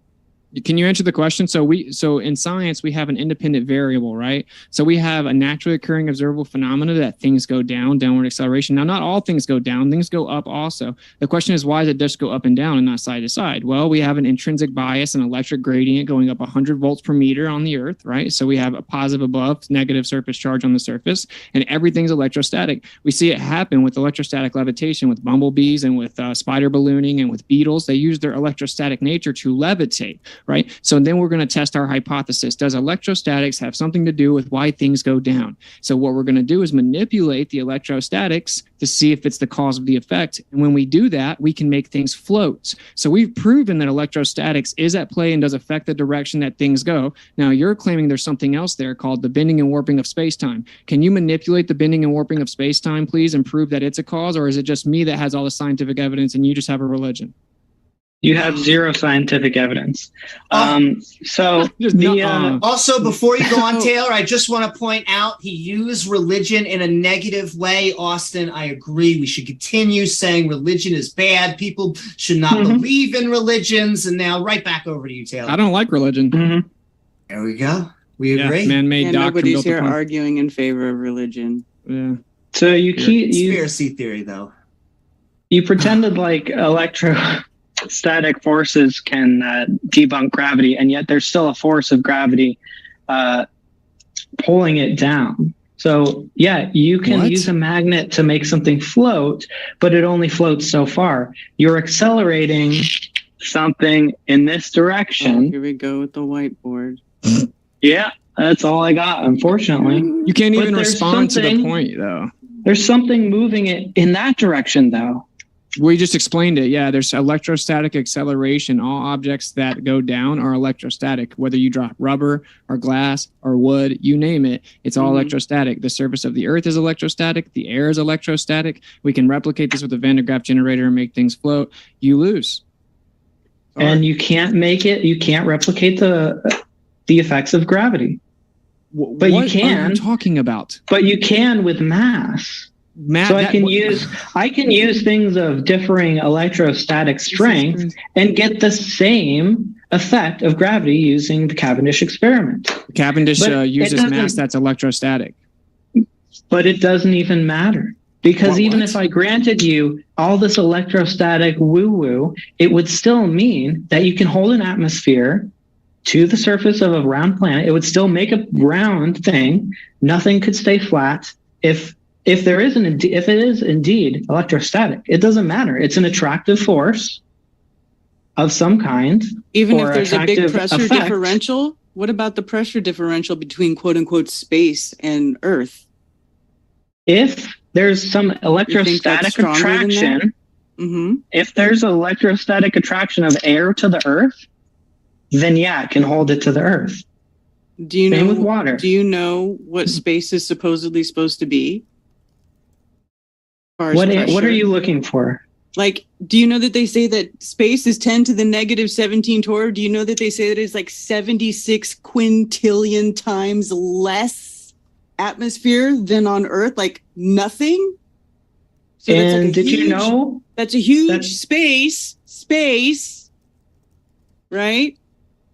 To be filled Mhm. up without a Right. container stopping that. Right, vacuum, and what's stopping that is something is pulling the air down.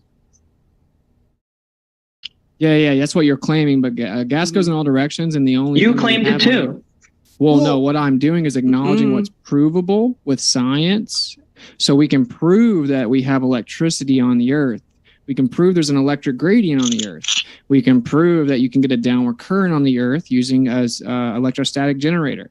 It's called a corona motor. We can prove that things can float with the manipulation of electrostatics. So we've proven everything that I'm talking about. We can prove that all matter that exists is electrostatic. This is all provable. Now you're claiming something else that's not provable, but you want to try to critique my claim with all these different questions, but you won't even provide any evidence for your claim at all. So can you please prove your bending and warping of space-time? Well, I also want to ask, because you brought up a question from a while. We were talking about the dome that you didn't want to talk about. It seems to be that it has like a integrity that just doesn't break. And so I wondered why it seems to be lasting all these years. You would think it would need maintenance. You would think that it would need repairs. You would think that it would need something then a law of nature that is making and maintaining. We're alive, so our cells maintain. Why is it that this dome just seems to be there and forever? That's a complete non sequitur trying to shift away from the actual conversation. Taylor, you're getting exposed here, man. Can you tell me how you prove the bending and warping of space-time? No answer. Gotcha. Yeah, you're asking me something that's unverifiable and it's a non sequitur. So you're now, but we can continue. No, you're just speculating about what you think. Yep. No. You just assert there's a dome for no reason. Yeah. What is maintaining the dome? Not for no reason. It's because it has to do with the second law. Is it finite? Gas pressure and all that. Will good the stuff. dome go away? I'm sorry, Karen. You were talking. Yeah, she just smoked you. I'm just saying it. Yeah. So gas. I mean, whatever. The way She said gas second law of pressure. thermodynamics. Does not. Hold on.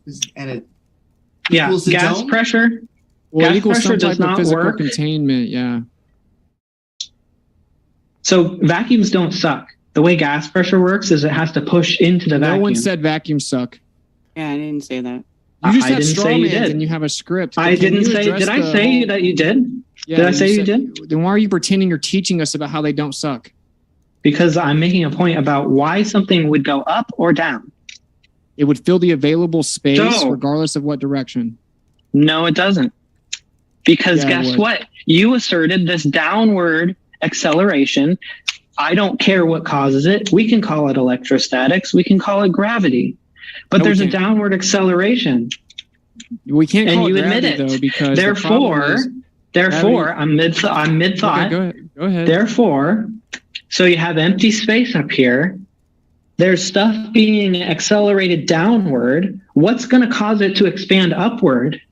Nothing, because it's going accelerating downward due to the No. force that you admitted. When gas is going straight up, believe it or not, it's not accelerating downward. Okay. The reason you can't say it can be electrostatic or it can be gravity is because electrostatics is way too weak to do what you need it to do. Now, we can prove electrostatics is there, but they had to make a new claim because it's too weak to claim that you can bend the convexity of the oceans around a ball and all this other nonsense. So you had to make up a new story called gravity, which has constantly been changing, has been debunked on the cosmological scale and the quantum scale, and everyone knows relativity is wrong. It's incomplete at the best. You have dark matter, dark energy, and it doesn't work on the quantum scale. It doesn't work on the quantum scale at all. You guys run around the internet and pretend you know it's a definitive fact when everyone that is in the very group that you're appealing to, these scientists that I speak with, say there's no doubt relativity is wrong and 100% is not actually what gravity is. If it does exist at all, they haven't been able to discover the graviton, and I could go on forever about what's wrong with relativity. You're claiming it though. I demonstrated to the audience and to everyone else I can prove electrostatics. You're claiming something additional to that, and every time I ask you for evidence that we can prove that you manipulated the bending and warping of space-time, or can you prove that relativity is true, you change the subject because the answer is no, you can't prove it. And every single physicist that you ever talk to that knows anything about this conversation would know that you can't prove it because it hasn't been proven. Your favorite paper going against relativity? You seem to be scientists are saying the scientists at the end of the bar I were at were saying it. Do you know if any of the scientists that you were talking at the end of the bar published any papers? Yeah, literally all of quantum mechanics knows that. Yeah, literally. So you seem to be ignorant of the subject. So you trust those scientists for some reason. Well, that's experimentally valid. Like we can actually test that. We're physically manipulating things and testing it, right? But whenever you talk about your fairy tales of space, that's a totally different ballgame. And even in your fairy tale of space, relativity doesn't work there either, and it's known for a long time. So it is experimentally validated that if you have a larger mass, you get a faster acceleration toward it. I don't care whether it's the bending of space-time or electrostatics. I don't care at all. You Because should what care, we though. can show, not for this topic. Yeah, for this topic. No, Hey, if not I for put- this topic. if I put Because it helium only in a balloon, matters. am I It bending only space-time? matters. Yeah, it only matters. Yeah, it's irrelevant, but it only matters what the direction is. No, you don't understand. It matters about the strength as well, Taylor. So the strength needed to keep, well, listen carefully. It's not, I don't care if it's electrostatics or gravity. You can't say that because for the Earth to be a ball, it has to be gravity. It can't be electrostatics because electrostatics is too weak. It wouldn't hold the gas down next to a pressure system of 10 to the negative 17 torr, and neither would gravity, by the way. And it wouldn't explain the convexity of the oceans. It wouldn't make these planets revolve around each other. Electrostatics doesn't work. You need what's called gravity. So when you say, I don't care which one it is, you're showing your ignorance of the subject. You don't fully understand it, which is normally why people are globers. And then after you respond, Taylor, I want to make a question. Except that air actually falls, and you claim it's due to electrostatics. I don't care what it's due to. I only care what direction it moves. So and gas it doesn't always moves down. Gas doesn't always fall. So? Goes in all directions. It does always fall. Does helium fall? If I fill the balloon with helium, is it going to fall? Yeah. Depending on which environment you're in. If you fill up a tank, a solid tank of helium, it will be heavier with the helium in it. How'd you measure that? Oh, it'll be because how'd you get the helium in that tank? How does it stay in there? How do you know I'm it's at not the bottom familiar at the with top? helium technology. You know it's But at if the what bottom you at the say top. is true, that this electrostatic gravity cannot hold air to the ground, then we should have higher air pressure up the top toward the dome that you can't prove, that you just speculate about. No. But we actually see the opposite because mass always gets attracted downwards. And yes, mass can push mass in all kinds of directions because I can move my arms and push air up. But it's always going to come back down. It pulls it down and pushes it up at the same time. Can I also Yes, ask? it's bending space time. Witsit, don't you Have get you it? The ever- bendy space time. We My can all goodness. bendy You can space time in every direction at every moment on all over at the same time. It's fine. It all I works know- fine.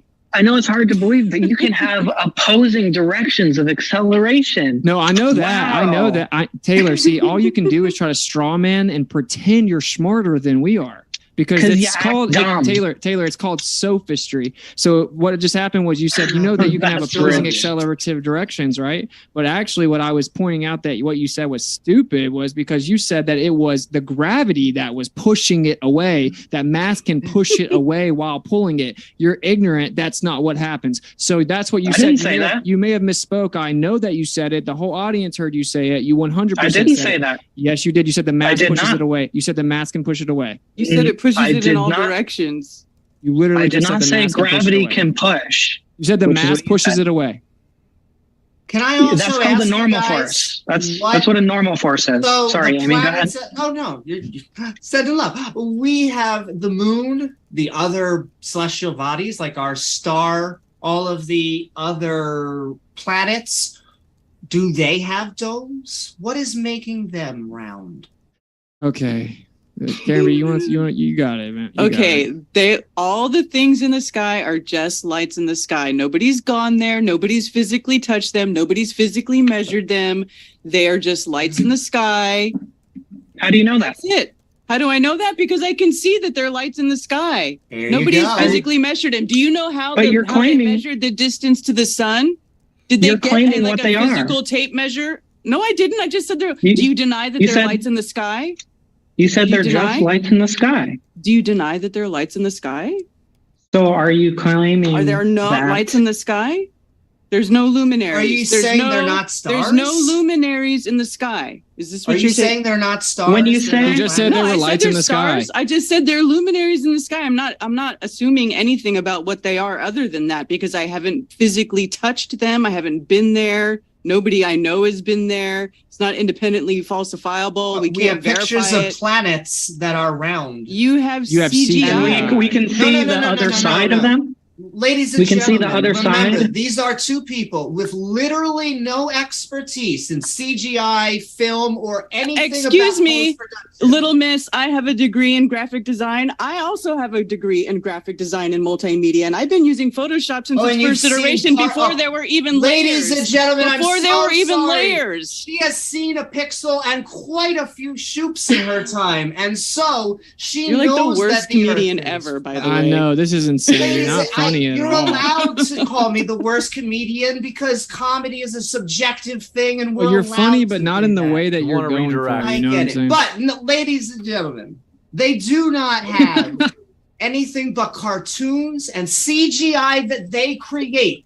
Meanwhile, we have actual photos and I have measurements. I put a link in the chat here to the measurement, measurement PDF if you want to read it. Be my guest. I also Yeah, and there are point measurements out of the curve. So there aren't. Oh, it's measurements of a lack. Yeah, there thereof. are. Okay, what are the measurements of curve, Taylor? So if you have measurements of curve and you have measurements of no curve, what does that mean? It's What a are the curve. measurements of curve, Taylor? I've already been over this. Name one. I'm responding to Karen because you cut in while I was responding to her. Oh, you can't So, answer. and I've already answered your question, so I'm not No, going to you waste any can't more answer. time on that. You can't answer. I did. So we expect that there would be flat parts on a giant globe. We do? And then, yeah, because it's so large that the curve is so gradual that some parts are going to appear flat. This It's a is disco flat. ball. And It's a golf ball. Okay. So I don't measure curvature on this, but that's not if a I ball. increase the distance, I'm going to start measuring curvature. It's not a ball. I hope you don't. I mean, whatever. We're on a ball though. That's So what- that's what you flat said. things on a ball. No, we're not on a ball. I didn't measure Mm-hmm. curvature at all whatsoever. Anytime I ever tried. There's literally dozens of measurements that show that there's no curvature. So why would we There's show lack of curvature? literally- Long distance, the long distance photo, Mount Canigou in France, it debunks the globe. Yeah, but they won't it's know. literally impossible. Are you going to tell me that Refraction? refraction? Oh, okay, refraction. Refraction does not bend light around the Earth curve. Okay, like the curve of a Yes, ball. it Like, does. no, it 3 doesn't. miles in the air, Taylor. Like, this is the thing. You don't We're even talking about know the hundreds of specifics at all. miles. You're just making it. You don't know the specifics of the conditions. You don't know the specifics of anything. You're just saying the word you know you have to say in response to every observation. And, But and, I the truth also- is, we know way more. I guarantee you, I know way more about your claim about refraction than you will ever know. I know all about it. You just say the word. And the truth is, just so the audience knows what we're talking about, we saw mountains from over 250 miles away. And the globe Earth says they should be blocked by 3 miles of Earth curvature. And yeah, we saw the miles. I mean, we saw all miles of the missing curvature, all the mountains. We saw the shoreline of the mountains. And they just say, oh, well, it looks exactly like the mountains, but it's just an illusion. And actually, the mountains aren't there. They got optically lifted up 3 miles in the air. So cool story. You can just say a word. before Yeah, you, refraction is a confirmed phenomenon. Doesn't mean it's doing what you're claiming it's doing. Yeah, exactly. but I also want to go back to this graphic design equals I have experience in CGI thing, because have you ever rigged a model? Have you What ever about in 3D? Yes. Have you Yes. ever rendered? You Yes. have rendered. And yet Yes. you're going to sit here and say that the footage that we have is being rendered right now and has been rendered since the 60s. What do you mean so rendered many since the straw 60s? Straw man. We went to the moon. We've had video footage of celestial bodies, the Earth being round, the moon being round. You don't think they could have used models back then? I didn't say it was all CGI. It could have been Not- models back then. They could Yeah. not have used those types of those sorts of programs did not exist. Oh, back she just then. said No, a I just said they model. didn't have to use a program. Back then, they could have physically built a model. In fact, you can see photos of them literally building scale models of the moon. I mean, it's And the not a Earth. secret. Yep. And the Earth, yes. So Your argument is just ridiculous. once again, it is a conspiracy that they went and they built tiny little models, and they just happened. I don't know how to- tiny they were. Yeah. They were pretty I don't big, know. actually. The ones that So- they so showed, they were there's- pretty big. So there's just CGI or models up in the dome showing us the different sides of the planet. It's nothing but straw What? man. No. Dude, this is crazy. Okay, so they're planets. All you can do is straw man us. What do you think the audience thinks when everything you say I'm is so straw-manning you're you? saying and it's a lie every time? What do you think they think? That's not what I said at all. You said, so there are models in the firmament dome. No one said anything Right, like that's that. I didn't that's say a there was ridiculous models in the example dome. that I know you don't agree with, because the observable phenomenon is not is that we can see the different sides of a planet in the sky. And to believe that, you would have to believe that there's CGI or models in the sky. And I know you don't believe that. So where does that leave us? Why do you What think is your that we have to explanation? believe? Why is it one or the other? Why do we have to assume that we know what the planets are? What is your explanation? There's a pulsating orb of light that has a cyclical nature within a fluid-like medium and its sonoluminescence based on the auditory reverberation. What's up now? Oh, it's just speculation. Yeah, no, you're just like you speculate about the sky. So thank you. You just speculate it. And it's not a That's light. what It doesn't you look do. like a That's why I light. say it's not even. We don't even bring that up. Like I don't even go there because it doesn't prove anything anyway. I'd rather talk about the Earth where we can actually physically stand and measure right here. That we could touch it. We can physically touch and measure the actual ground that we stand on, and there is no measurable curvature. And The we can sand and mountains make observations that observable. are beyond the geometric curve.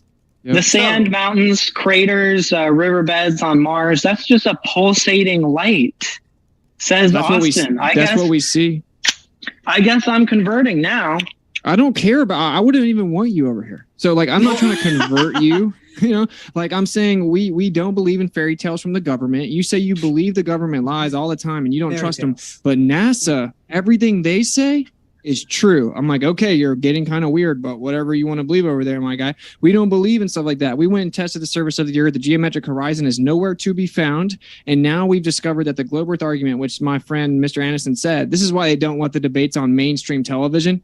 This is why, all right, because it would just be so bad. It would be immediately everyone knew. So we're asking for physical, empirical evidence that can be replicated to prove the geometric curve of the Earth and that it is where it's supposed to be. And all the globe earthers say is refraction, meaning we never see the curve of the Earth from the ground. We never see the actual position of the curve of the Earth. So is that what you think? You think we never see the actual geometric horizon? We see it from satellites. You just claim it's CGI with no we can't evidence. see it from the Earth, though. Yeah, you can see it from the Earth, but it might be a little bit bigger because of refraction, which does happen. So then we don't ever see the actual position of Earth curve. And might I say, no consensus in any expertise field, no expertise in the visual effects field or in any physical field within the. You are a textbook sophist. Okay, continuing. No physicist that is writing papers, and when we ask them to present papers, they say, well, they won't accept our papers. Okay, so Taylor, what I asked you was, are you saying that we can never see the actual Earth curve? Like we can never see the actual position of the real Earth curve on the ground? That doesn't mean anything. I'm asking you, is that what you're saying? I can't answer that because that doesn't mean anything. Do we see the actual position of the Earth curvature on the ground ever? Like the horizon? The actual curvature of the position Earth. of the Earth curvature, that doesn't mean anything. The actual position as opposed to an apparent position or location, it literally does mean something. So what are you Curvature talking about? isn't a position, it's not a point. Okay, there's a geometric location relative to the observer's height. Yes, it is. You have a tangent point. So I'm sorry you don't understand things, but you literally do have a tangent point. It's called a That's not a geometric curve. location. It's You called don't a understand geometric mathematics. It's called a geometric horizon. So that's the curve of the Earth. You would see a bulge or what you call a geometric horizon. Your claim is that we never see the actual geometric horizon or curve of the Earth. That we always see an apparent horizon from the ground. You can see the horizon from the ground. What is your point? Is the horizon we see the actual curve of the Earth, or is it an apparent refracted horizon? It's the actual curve. Well, so you just now said that when we saw the mountains, the reason that we didn't see the curve is because it was refracted. Or what about when the horizon moves back and forth? It can't be the actual curve because it's moving back and forth. I mean, the Earth's not breathing in and out. So it is the actual curve. So why is it going back and forth? It can appear distorted. Is that what you're asking about? So why the does it answer appear is- distorted? Well, no, it's just we never see the actual position or location of the Earth curve. Like it moves around optically based on the atmos. It's because of refraction. That's what your position says. Your position says that we never see the actual geometric horizon because we always have refraction within the atmosphere. So it constantly moves it around. The horizon we see is an apparent location, right? And that the actual location is never seen. But the question then is, and that is your position. I'm not strawmanning, I still manned it to help you out. So the question is, then how do we know it's there? If we've never seen the actual position of the Earth curvature, we can never see the actual Earth curve. How do we know it's there? Because it can't curve on a flat surface. The light cannot refract like that on a flat surface. When you say, So why do yeah, you say that? the curve looks a little bit bigger sometimes. Can't do that on a flat surface though. You're saying there'd be no horizon on a flat Earth? So, Well, it would be above it. The horizon is always, what are you talking about? The horizon rises optically up and down above you. What are you talking about? I explained this in the opening. So like flat geometric straight refraction perspective makes you see will farther. converge at a certain point on a horizon.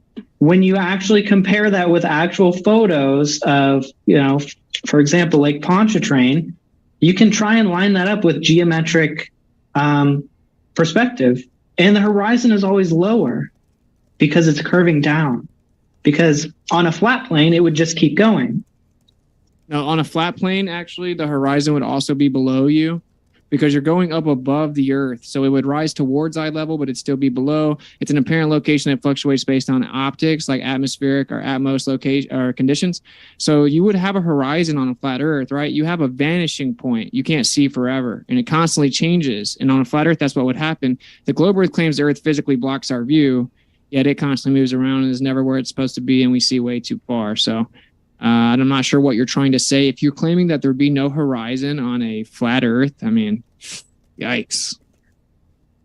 What I'm talking about is, if you've been taught to draw in school, right? You draw a building. Perspective. Right.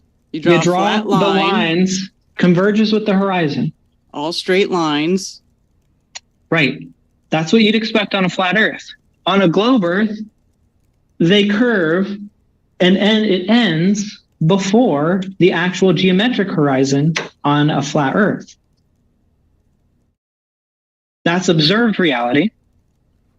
Observed reality is what? That the horizon constantly moves back and forth, and it's sometimes below our eyes because we rise above the surface of the optical convergence or vanishing point. That doesn't prove that the Earth is curving. I just addressed all of that. Well, you can't get that effect on a flat Earth. That just proves that we have dynamic atmos that changes from day to day. Your visibility changes. Doesn't have anything to do with Earth curvature. Yeah. It does, though. You're just because saying that. structures are built over it. What? Structures are built over curves. Like Structures are built Lake over- Pontchartrain. Lake Pontchartrain? I'm talking about the bridge. Is built over which a curve. curves. Okay, but do you not think that you can build a curved bridge? It doesn't curve with the Earth. The design of the bridge is curved way different than the rate of curvature of the Earth, bro. You don't think that they make the bridge go up so maybe boats can go under it at some point and then it can go back down to the land? Like, Yeah, and it just increases structural integrity.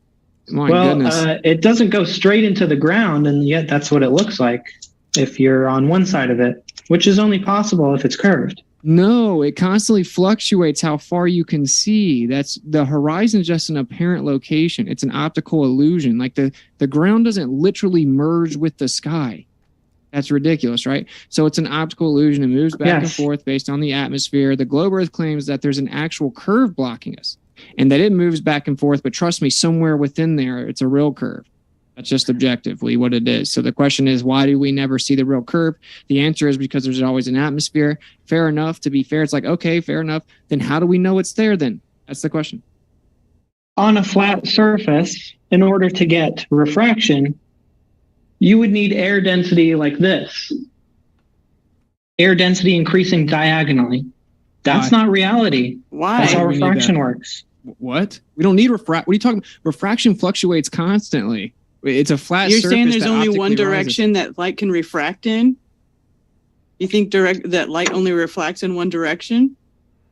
If know you how have refraction an air works? density, if you have, it has How does to it work? hit air of different density. Right. It Which way bends does the toward the light normal. go? Bends toward the normal line. The normal line? No, it doesn't. What's the normal line? What does that mean? It bends towards the normal line. What's the normal line? Where does the normal line Parallel. start? Bro, you're saying refraction couldn't happen Perpendicular. if the Earth was flat? Perpendicular. When it hits To what? something, it bends towards this perpendicular normal line. So Just because you say so? when you have yeah, because I say so. So Okay, I've it's met called the amount Snell's of law, I've met Taylor. the amount of evidence that you've brought because I said so and my buddy said so. So I guess we're even now. No, we physically, everyone anyway. in the room can go physically measure and falsify the claimed earth at the earth curvature. You've just appealed to cartoons and stuff like that, but it's called Snell's law, which is that light will bend toward the denser medium. Of course, assuming light rays and that light physically travels from point A to point B and refine the photon, but that's a total aside. So we'll just give you all that. I digress. So anyway, it goes towards a more dense medium. It goes towards a more that wasn't word salad. It goes more towards a more dense medium, right? And Yeah. so that's cool. Whatever. We have to use a differential equation though. We can't use Snell's law for the atmosphere. We have to use something even the differential equation doesn't work for Snell's law. It's a totally different type of refraction. Nevertheless, it's a mathematical construct. Has nothing to do with what you're talking about. When we explain it on a globe, we use 7/6R, an average based on assuming the R value. So the fact that you think that somehow we wouldn't have a horizon on a flat earth or it wouldn't move around due to refraction on a flat earth is just patently absurd and wrong and objectively not correct in any way. I'm sorry. Amy, I guess math doesn't work because Austin said so. In Light fact, bends towards speaking the of denser math, medium. And speaking of light, my can mind I is ask blown. you guys Wow. what if you have done the shadow experiments that they've been doing for thousands of years that Eratosthenes and That literally Aristotle proves were able to do? nothing. Even Neil deGrasse Tyson says it can be duplicated with a small local light over a that's flat surface. So that's a no? You can do it with a flat surface and a small local light. Yeah. So that it should can be easily replicated two different confirmable. ways. That's a no. That could be easily confirmable. How's your research going to go visit the small local sun? To go visit the small local sun. Yeah. Your guys' questions are These effects. Why do you right, think that you anybody can't? can Because you'll visit the sun? never I don't do the even claim research. that anybody can visit the sun. I never Because claimed you'll anybody never do can the visit the research. sun. We have done the research. just I've claim. been researching for 7 years. Taylor. How? Okay, let me ask Let you me this, Taylor. explain. How Let me did they explain. find out? How did they If- find if out I the could distance explain. of the sun? How was the distance of the sun measured? I have no idea. I care about No, gravity. because you didn't do the research. That's why. You said you cared about gravity. Right, I gave I you didn't. 10 opportunities to provide So, proof Ladies for and gravity. gentlemen, take note there. It's all based that on Taylor assumptions, by said, the way. I don't I'll know give you a to big a hint. question. They never which actually is- physically measured it. It's all based on assumptions. Why does But Karen B take have to note teach you there guys your how Good for you. weird? skeptical Karen B was, that she almost tried to make fun of Taylor for saying, I don't know, when that's the correct answer. But that's It's not the okay, correct- because but there is an as answer. More skeptic- sophistry. There More is an sophistry. answer, though. There is an answer, so why are you making fun of Taylor for not knowing the answer and saying, I'm not making know. fun of Taylor because he just said, well, you didn't do the Well, you research. said And then I asked him a That's- question. He says, well, I don't know. And I said, well, it's because you didn't do the research. Once again. Yeah, Listen, that's you know, you sophistry. sit there and Because he just answered like question after question after question after question, and then after you finally hit a I mean, he thing where he answered it. He said, didn't "I give don't satisfactory know," you're answers, like, This is all a whatever. waste of time and This might sophistry, be- Amy. It is. Okay, that's You cool. said Time to go That- into the Q&A. Any concluding thoughts? If we give everybody have- 1 or 2 minutes, we can give you a chance to wrap up if Yeah. you want to draw together some of the threads from the discussion. Otherwise, you don't have to. If you want to say I'll defer, you can pass on that. We're going to start with go left, right. Witsit gets it. If you want to go first, the floor is all yours. Yeah, sure. So, like we were talking about, gravity has never actually been proven in Cavendish. You can't account for the variable of electrostatics. It's always there. So electrostatics is a small, weak force, and it's not strong enough to explain gravity. So although that's all we can prove, they have to claim gravity. So currently it's called the theory of relativity, and everything hinges upon this idea that light has a constant speed in 1905 to 1915, blah, blah, blah. It's general relativity, and it's admittedly doesn't work. We have dark energy, dark matter. We discovered in the 30s that the galaxies only had 3% of the mass that the relativity would predict. The universe needs to expand 10 times faster. We're off by 10 to the 120th power. Some people guess a little bit smaller than that. So we have dark matter and dark energy that makes up 96% of everything that relativity doesn't predict or cannot explain. In addition, when we take the theory of relativity or gravity, it doesn't work on the quantum scale. It doesn't affect anything. It's not seen anywhere, and it can't be discovered or explained. So the theory of relativity doesn't work at all. The problem is there used to be something called the ether in the background. It was thrown out for Michelson-Morley because it showed the Earth isn't moving, which in the conclusion, that's the truth, that we can physically measure the surface of the Earth. It's not curving like they said that it is. And there's no evidence that the Earth is moving. And in fact, it's a philosophical decision to pretend that it is. And even Einstein, Stephen Hawking, and Edwin Hubble will all tell you can't prove that the Earth is moving. It's a philosophical decision because we don't want to think that the Earth is special. So there you go. There's a summary. There's no physical empirical evidence of any of their claims. It's just sophistry and appeal to consensus and majority. Got it. Karen? Yeah, what's it said?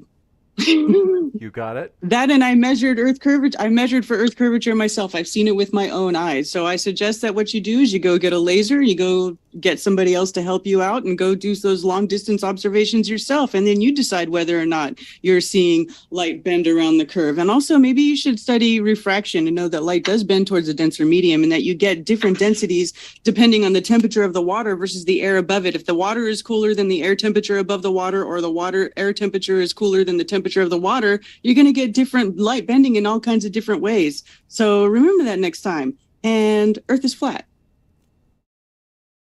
You got it, Amy? Thank you so very much. The Earth is round. We have known this for thousands of years. I wish I could even pin this solely on religion, but Christian medieval theologians knew and recorded that the Earth was spherical and kept it going all the way up until the Enlightenment. So we have known that the Earth is round. We have been able to prove it through not only natural philosophy, but through science. Scientists have known that the world is round through empirical means. We have not only video evidence, but multiple ways that you can do the experiments yourself. I do want to thank Taylor for being my debate partner. Witsit and Karen, as spicy as I've been, I really do love everyone. So sending love to them. And of course, James, for being an awesome mod. And if you guys haven't already hit that like and subscribe button, then what are you doing? Appreciate that. And it is true, folks. I would say this. If you thought your side was more persuasive, and don't worry, Tyler, we're going to give you a chance to speak, forgive me, Taylor, but I want to say, folks, if you thought your side was more persuasive tonight, you're like, you know what, I think they were. A great way for more people to see this video is that you hit like, for real, because if you hit like, that boosts it in the algorithm, meaning that YouTube will recommend this video to more people. So, if you haven't yet, hit that like button. We have 646 watching live. We're at about 200 likes. We can easily get to 250. With that, Taylor, go ahead with your closing as well. All right. So number one, what we were talking about in the closing, so you said that the effect of different shadows of different lengths can be achieved by a small and local sun. So I asked you, can you show that there's a small and local sun? That should be pretty easy to research. And then we had a bit of a meltdown there, which is what would happen if there was a small and local sun. I believe it's my closing statement. Yeah. So you guys had a very robust disagreement with the fact that I asked you, where's the small and local sun then? Because this is your rescue device for this effect. And it should be easy to go discover.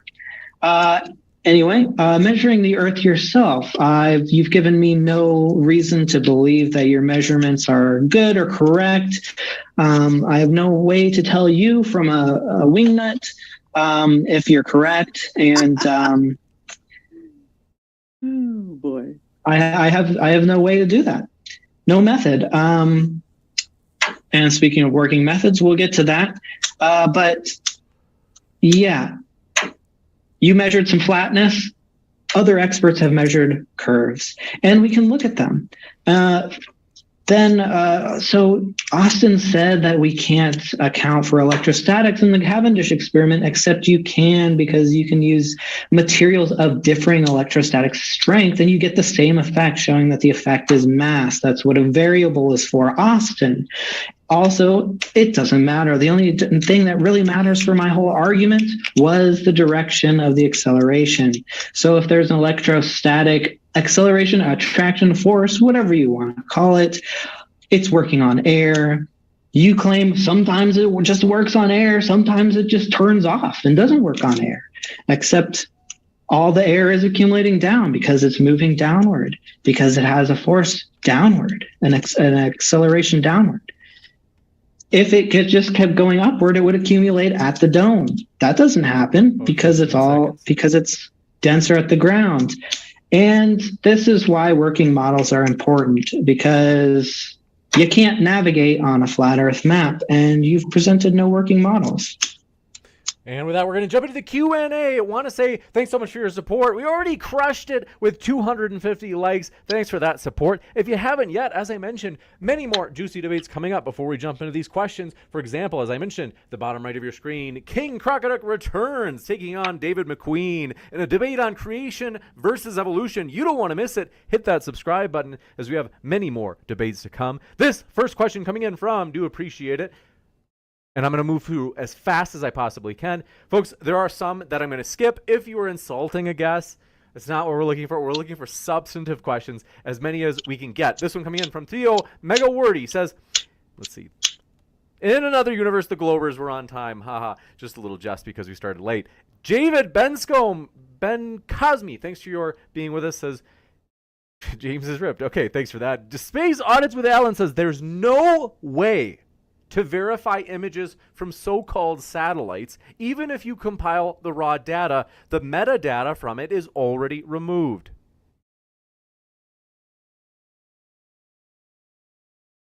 I think they're saying that the alleged pictures from satellites are not real, Amy and Taylor. I think they're saying that. Can you ask that question one more time? They said there's no way to verify images from so-called satellites. Even if you compile the raw data, the metadata from it is already removed. Once again, that just sounds like a conspiracy. It's the main shtick of a conspiracy theorist. Did you get that data yourself? Did you do that test? Because what they're saying is, we don't trust scientists. We don't trust scientific consensus. It is a Fox version of being a contrarian. And so can you give us a reason for why we should distrust NASA and other agencies? NASA, I know they hate it and we get paid by them and George Soros, but they're actually a fairly well-liked government agency because they keep their butts as unpolitical as possible. They are just trying to do good things. And for hell, for all much I'll hate Trumpy Stan, he put up Space Force. We've got a lot of questions. Support it. They're doing good work. Mwah. This one from Brandon Connell says, for the Flat Earth gas, how do you explain the difference in weight between the North Pole and equator? Globe Earth / gravity predicts it? ? Amy and Snake, y'all are awesome. Ooh.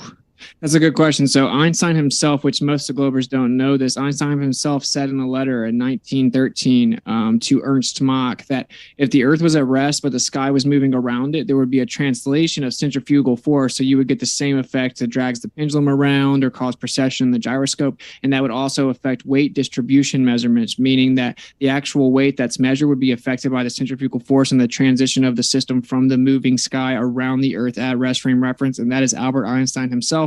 But just the mainstream Google won't tell you that. So yeah, since the sky is moving around the Earth, then you would actually have centrifugal distribution within a toroid vortex, and it would change the weight distribution.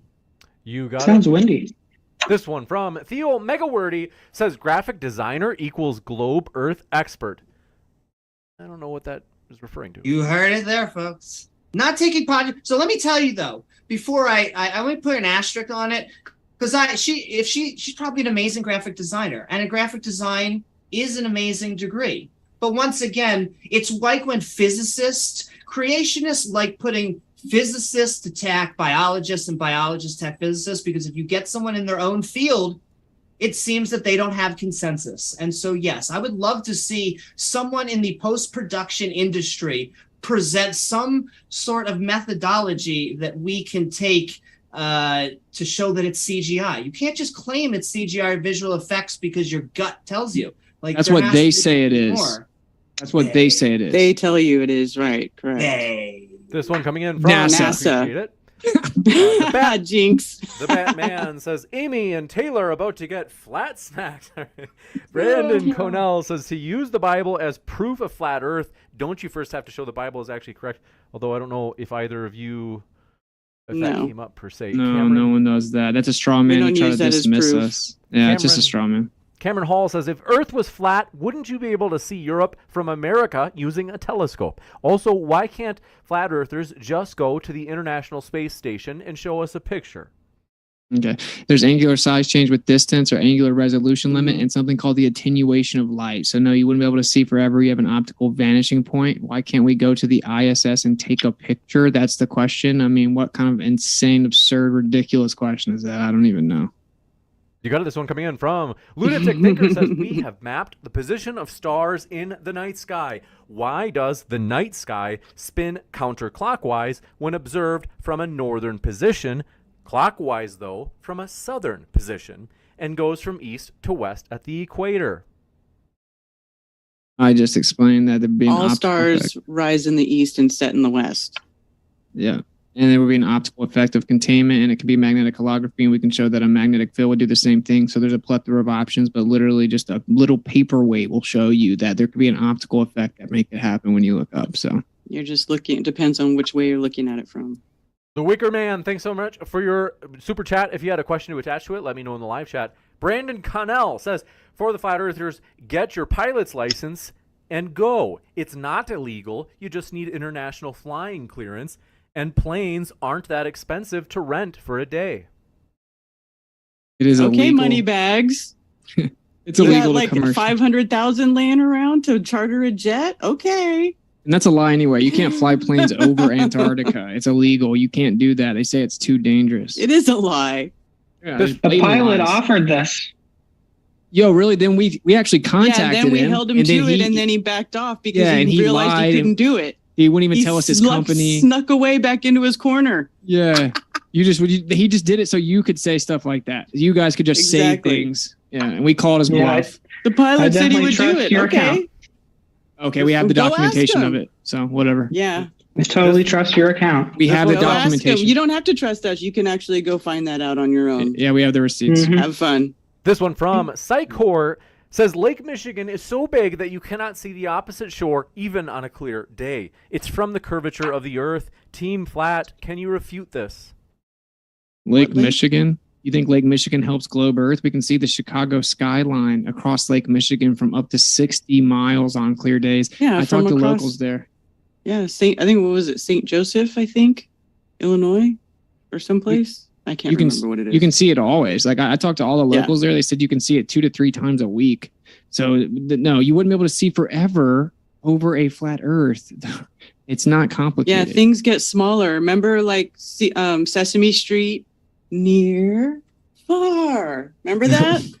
This one from David Ben Cosme says, Brandon, look up Antarctic Treaty. And who's Brandon? All right. Say, look up Antarctic Treaty. Does anybody know what that refers to?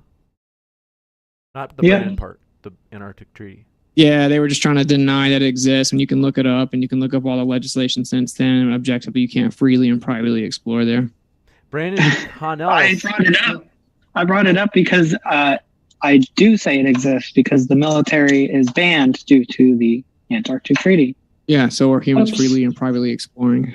And people aren't putting their houses there. No country has been able to expand, like to settle, but that you can still go there. As a scientist, as a private individual, they will say, "Oh, you need to get permission from the government," and then you're back at they. But you can go there.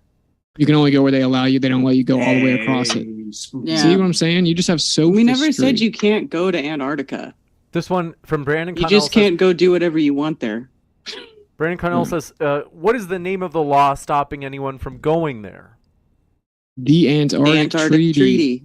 Gotcha. There's additional laws in the United States since then that are subsequent, like legislation underneath that are very specific with the laws and the rules. Oh, I just realized that Javid Ben-Cosme was saying to Brandon, who asked that question, that they should look up the Antarctic. Okay, I'm sorry, you guys. I'm a little bit dense. This one from Brandon Connell says, show the sun section, paragraph, and line. I don't know what you're talking about, but we did take azimuth and azimuth like longitudinal readings over a year, and it shows that the sun seemingly is a magnetic holography that acts as a toroid. So pretty interesting. So when he said, look for where's your like local sun, like, yeah, we did azimuth distance readings, and we showed that it's like a toroid type projection. Mm-hmm. You got it. And I want to remind you folks, our guests, don't worry, we have more questions, but I want to say this because you're all here. Our guests are linked in the description. So if since you just got your potentially first exposure to them, hey, you can learn more about their views by clicking on their links below. What are you waiting for? Widget Gets It, Karen B, Amy, and Taylor are all linked in the description box. And that includes, if you're listening via the Modern Day Debate podcast, you can find our guest links there as well. This one from Tim Pryor says, if you admit people can go to Antarctica, then you can't deny them witnessing the 24-hour sun you guys say doesn't exist there. Again, she told you that the guy that worked for NASA that was stationed in Antarctica said he never saw a 24-hour sun. You just see the sunlight. The only supposed footage of it is provably photoshopped and chopped together. So that's kind of sketchy. We have a million shots of it in the north, none of the south. So yeah, it doesn't exist. Sunlight and sun itself is not the same thing. You got it. Theo Mega Wordy says the Himawari 8 is a compilation of weather data from international systems with extrapolation overlaid on the Blue Marble data set. It is photoshopped. There you go. According to what? This one. You're asking someone that can't answer their question. Because I looked up the Himawari data. Did you extrapolate the metadata? You got access to it? No. Yeah, you can't. It doesn't let you. You got it, and this one coming in And from so that doesn't mean it can't be or that it's fake. Tim It's later Pryor with Blue says, Marble. have you guys ever got a photo analyst to prove that every picture of Earth is fake? Have you done that? Have you?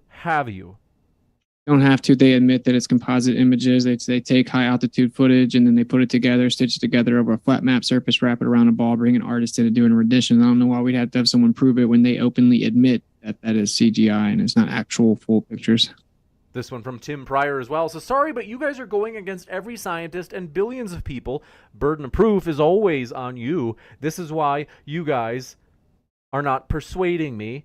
They said, this is long. They said, guaranteed you're lying. You did not talk to a physicist who thinks the world is fine. Flat. I think they meant flat. Physics alone says that's impossible, and all physicists agree with gravity. You have to lie or be lying right now. We'll give you a chance to respond to that long. Yeah. See, this is just a tactic, right? It's baselessly asserting it because like they have the confidence of having all the people on their side, but they don't know anything about it. I literally did just now talk to a physicist the other day.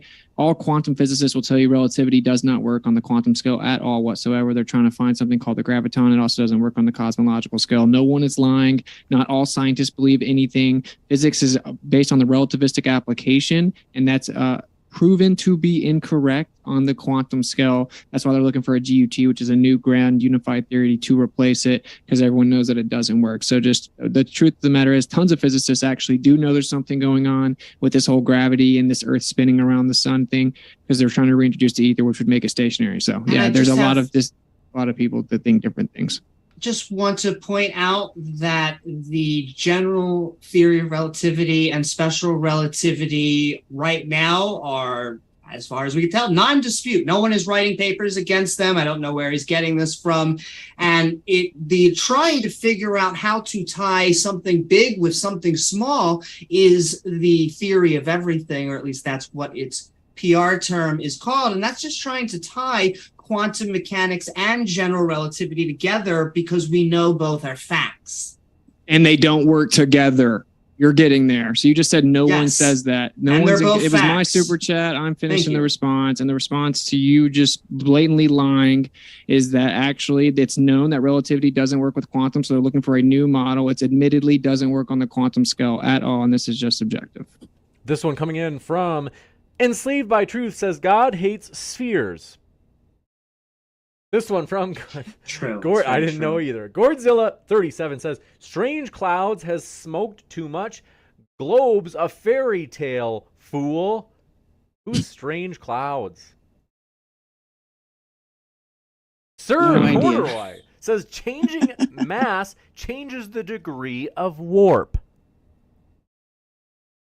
Okay, yeah, that's a reification fallacy, though. Like, the question is, does the mass actually warp space-time, right? And so if you just like, look, I changed the mass, therefore I proved that space-time didn't work. Well, that's just begging the question, which is why it's well known that relativity could entirely be wrong, and quantum has actually shown that. And he said that you can control for the electrostatics in the Cavendish, but that's not true. The best Faraday cage in the world still has electrostatics. If you ground it, it's still electrostatic. The air inside of the chamber is electrostatic. The balls are electrostatic. The torsion cables and the rods are electrostatic, and it barely moves at all, if any. So yeah, electrostatics is clearly the most strong variable there, and you can't eliminate it. And this is objective. All molecular and intermolecular attractive forces are electrostatic in nature.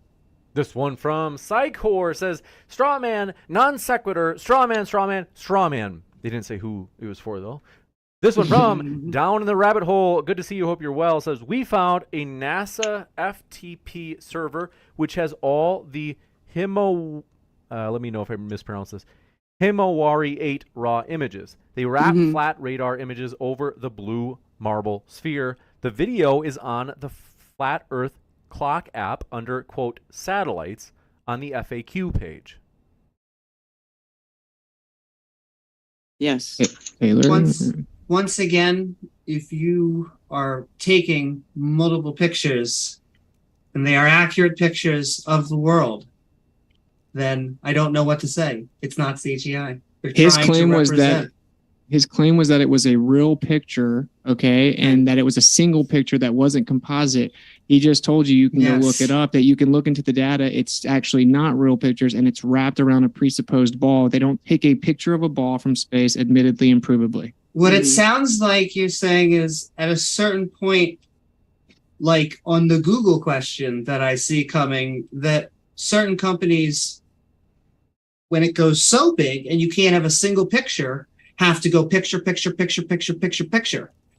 So that's what a composite is. It doesn't mean that the Earth is flat. And I once again would like for an actual picture of the flat Earth. Like what they're saying is, what the flat Earth they're saying is, well, it's not a full picture of the round Earth, is it? And then we go, no, that's not how they're trying to put it together. And we say, do you have a single picture of the flat Earth? And then all of a sudden, well, they won't let me here. They won't let you go there. All the secrets that...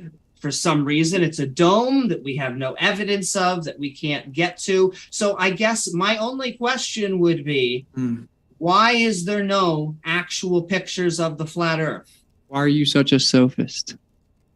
Okay, if you don't have an answer, just say I don't know. You can't get outside of the Earth. It's stupid. It's a stupid question. We can't get outside of the Earth. So if we can just compile things from the ground, then there's no reason to have a satellite looking at it from down. There's color correction, and there's overlays on the website that you can turn off. But there's no point in having a satellite if you're just taking all the data from the ground and just put it together. This one coming in from Hates Stairs says Taylor and Amy. You look hungry. It's like, I don't know. This I don't understand that one. Sponsored by Snickers. This Eat one a says Snickers. Space Audits with Alan says if in Einstein's field equations he uses variables that describe a completely empty universe with bent spacetime, you don't even know your own religion. It doesn't matter. People don't know everything about gravity. Therefore, gravity doesn't exist. No, you literally said it's not gravity. You said it's that's what you said. Anyway, yeah, like I said, it doesn't matter what the actual cause. Why does gravity exist? Why does it work? It only matters how it works and basically what direction it works in, which, if you want to call it electrostatic, doesn't matter. It's all still moving in the same direction. So it doesn't need a dome.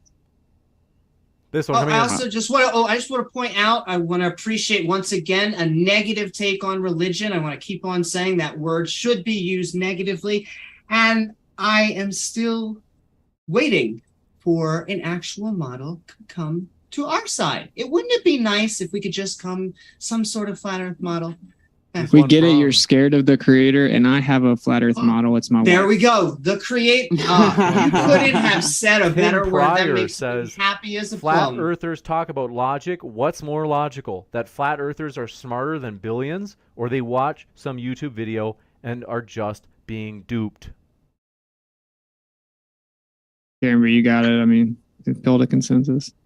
Joshua Kelly says, Amy, actual science can be done without papers. Well, so science isn't a body of knowledge, it's a process, and the process would be doing a hypothesis, going out there in the field, collecting data, having results, and publishing that methodology so that other people can do it. Because that's the difference between all of the religious views, superstition, doesn't matter. If we were to restart the clock, all of this nonsense would go away. But if we were to delete every science textbook right now, each and every fact would be rediscovered. You got it, If you could do the science, if you could do the science, you could publish papers. Yeah, but it won't get actually peer-reviewed and published by mainstream academia if it doesn't walk the line. Everyone knows this, so you guys are just chanting. Nope, scientists disagree with each other all the time. They fight a lot. If you actually read any science, you'd know that. I read way more They than you do, ever but have. only the ones who push the narrative that they want to be pushed get published, though. Except they challenge each other's narratives. So you just didn't listen to what I said and But just not with repeated this your specific accusation. thing. No one questions like the Earth. You're not allowed to talk about whether or not the Earth is flat or whether or not the No. Earth Yeah, is you are. not moving. No, you're not. Everyone Not in knows mainstream it, so- science. Come on, man. It's just So like one of weird the- that you guys have to lie so much. We should just move on. The audience can tell you guys are lying. We've got a One lot of of the questions, so I'm biggest going to move deniers forward. of- Tim Pryor says, well, to be fair, Amy, when flat earthers did do experiments, they proved rotation and curve. Thanks, Bob. Interesting. Jeranism. Notice how after that, all flat earthers stopped doing actual experiments. We literally do. That's not true. We do experiments all the time. All the time. And then just like Taylor did, he lied about what happened with that too. It's just a bunch of lies. But so Jaron actually had to hold it up a little bit, but it showed that it was right in between the globe prediction and the flat prediction. It was actually closer to the flat prediction. But since it was like in the middle, Jaron was like, interesting. So they chopped it up and lied. And yeah, we found 15-degree precession, which is the Sagnac effect. The person that discovered the Sagnac says the vortex in the ether, the gyro, the ringleader gyro is literally engineered and calibrated with the Sagnac effect. He took it to a different altitude at the same latitude and got over a degree in variance, showing that it's not the Earth spinning at the same latitude. It's based on the vortex of the ether that changes at altitude. So this is awkward. But not only do I agree with the questioner's take, but just like the earlier question was bringing up Einstein, first of all, you could take your choice if you want to be on Team Einstein or Team Conspiracy Theory. But Einstein did not like quantum mechanics. He was one of the people who hated it the most. And what he did was test it and test it and test it and test it and test it. And begrudgingly, Einstein had to accept quantum mechanics because of the peer review process. That is how strong that it is. You're just reading. You don't even know why he didn't like quantum. It's because of spooky action at a distance and superposition isn't consistent with relativity. I read both of his letters where he talks about it, so we should. But just he got probably over move it on. 'cause You of guys are just science, pretending to right? know things that you don't know. 'Cause the He peer knows that review it doesn't. process. It's contradictory to 11. relativity because if there's superposition, then the bending and warping of space-time would be in all kinds of different positions simultaneously, and that's one of the many problems. You don't know any of it. It also disputes the constant speed of light. We can just move on. This one coming in from. Want to remind you folks, if you've enjoyed this debate, if you're like, hey, I like this is fun, hit that share button. Right now, you can click share and share it into group threads or Facebook groups, Discord groups, Twitter threads, you name it. Even over a text message, you can send the link to a friend if you think they'd enjoy this type of debate, as we are striving to provide a neutral platform to let the chips fall where they may, to let 1,000 flowers bloom so that the cream will rise to the top for the best arguments. Delco says, my dad went as part of a private research group and even had their own transport. Please explain why he lied for years. I think they mean went to Antarctic. Said, no dodging, please. No one said that he lied. He had to get approved before his private group went. The point is that you can't privately and freely go wherever you want to go. You have to get approved by the government that you are in the country of. It's just objective. It's weird you guys got to spin it and lie about what we're actually saying. That's called being dishonest. But you can go. Question the answer says, I'd just like to second what Down in the Rabbit Hole said. That is true. Delco strikes again, says, why do our industrial robots need to account for gravitational pull when using a very small end effector next to something with a few microns small? Doesn't count for gravity's pull. It accounts with an accelerometer of downward acceleration that you actually get precise measurements with interferometry. That's all that you're doing. You're not actually bending and warping space-time, and everything's intrinsically electrostatic, which gives you an attractive force. And so again, it's nothing more than downward acceleration using the accelerometers, and you're begging the question, which has been debunked within your own paradigm for like the 20th time tonight. This one from Tim Pryor says, flat earthers did not come up with science. Nobody that actually does science agrees with them. They should not be allowed to even say the word science. You got it, Karen. You got it. You got the questions that are just, I think you're a better diplomat than me. What did he say again? You're not even allowed to use the word science because flat earthers deny science, so they shouldn't even be able to use the word. Flat earthers deny science. That's why we go out and actually do measurements and actually try to debunk flat earth. That's why we did that. You guys think we all just came here just believing it? We tried to debunk it. I was fine living on a globe. We're all fine living on a globe until the problem is where we find out it's a lie. That's where the problem is. The problem is not with the globe itself. The problem is with the lying. I don't think you guys get that. This one coming in from, you appreciate your question. Astronut66 says, to Witsit, if the Earth were flat, there would be 108.47 miles per 1 degree of longitude at the equator, but we measure 69.17 miles per 1 degree. Why? You're talking about celestial navigation, looking at the stars, and then you get 69 miles per degree. So what you're talking about is actually it's optical declination. They take the optical declination of the sky relative to the observer's angle and the position on the Earth, and they apply that optical declination to a presupposed convexity of terra firma itself. So pretty simple. This one coming in from, do appreciate your question. The Sleeper 7 says, to Team Cartoon Ball, you don't look at the ceiling to measure the floor. Cheers. So I assume that's a pot shot at the star spinning, and you can understand the shape of something you're on based on how things move around. So, yeah, I guess we can move on. So when you're on a basketball court and the players are throwing the ball around, that means that the court that you're standing on is round because there's a ball going around you? If they're doing something that's impossible to witness from a flat surface, then yeah. This one from Tim Pryor says, but the air is thinner at the top of Mount Everest, so no, it does not feel the empty space. You guys have yet to explain that. That's for the Glovers. I think that was for Karen B and Witsit. They said, but the air is thinner at the top of Mount Everest, so no, it does not feel the empty space. I think they mean fill. You guys have yet to explain that. Okay, what do you mean?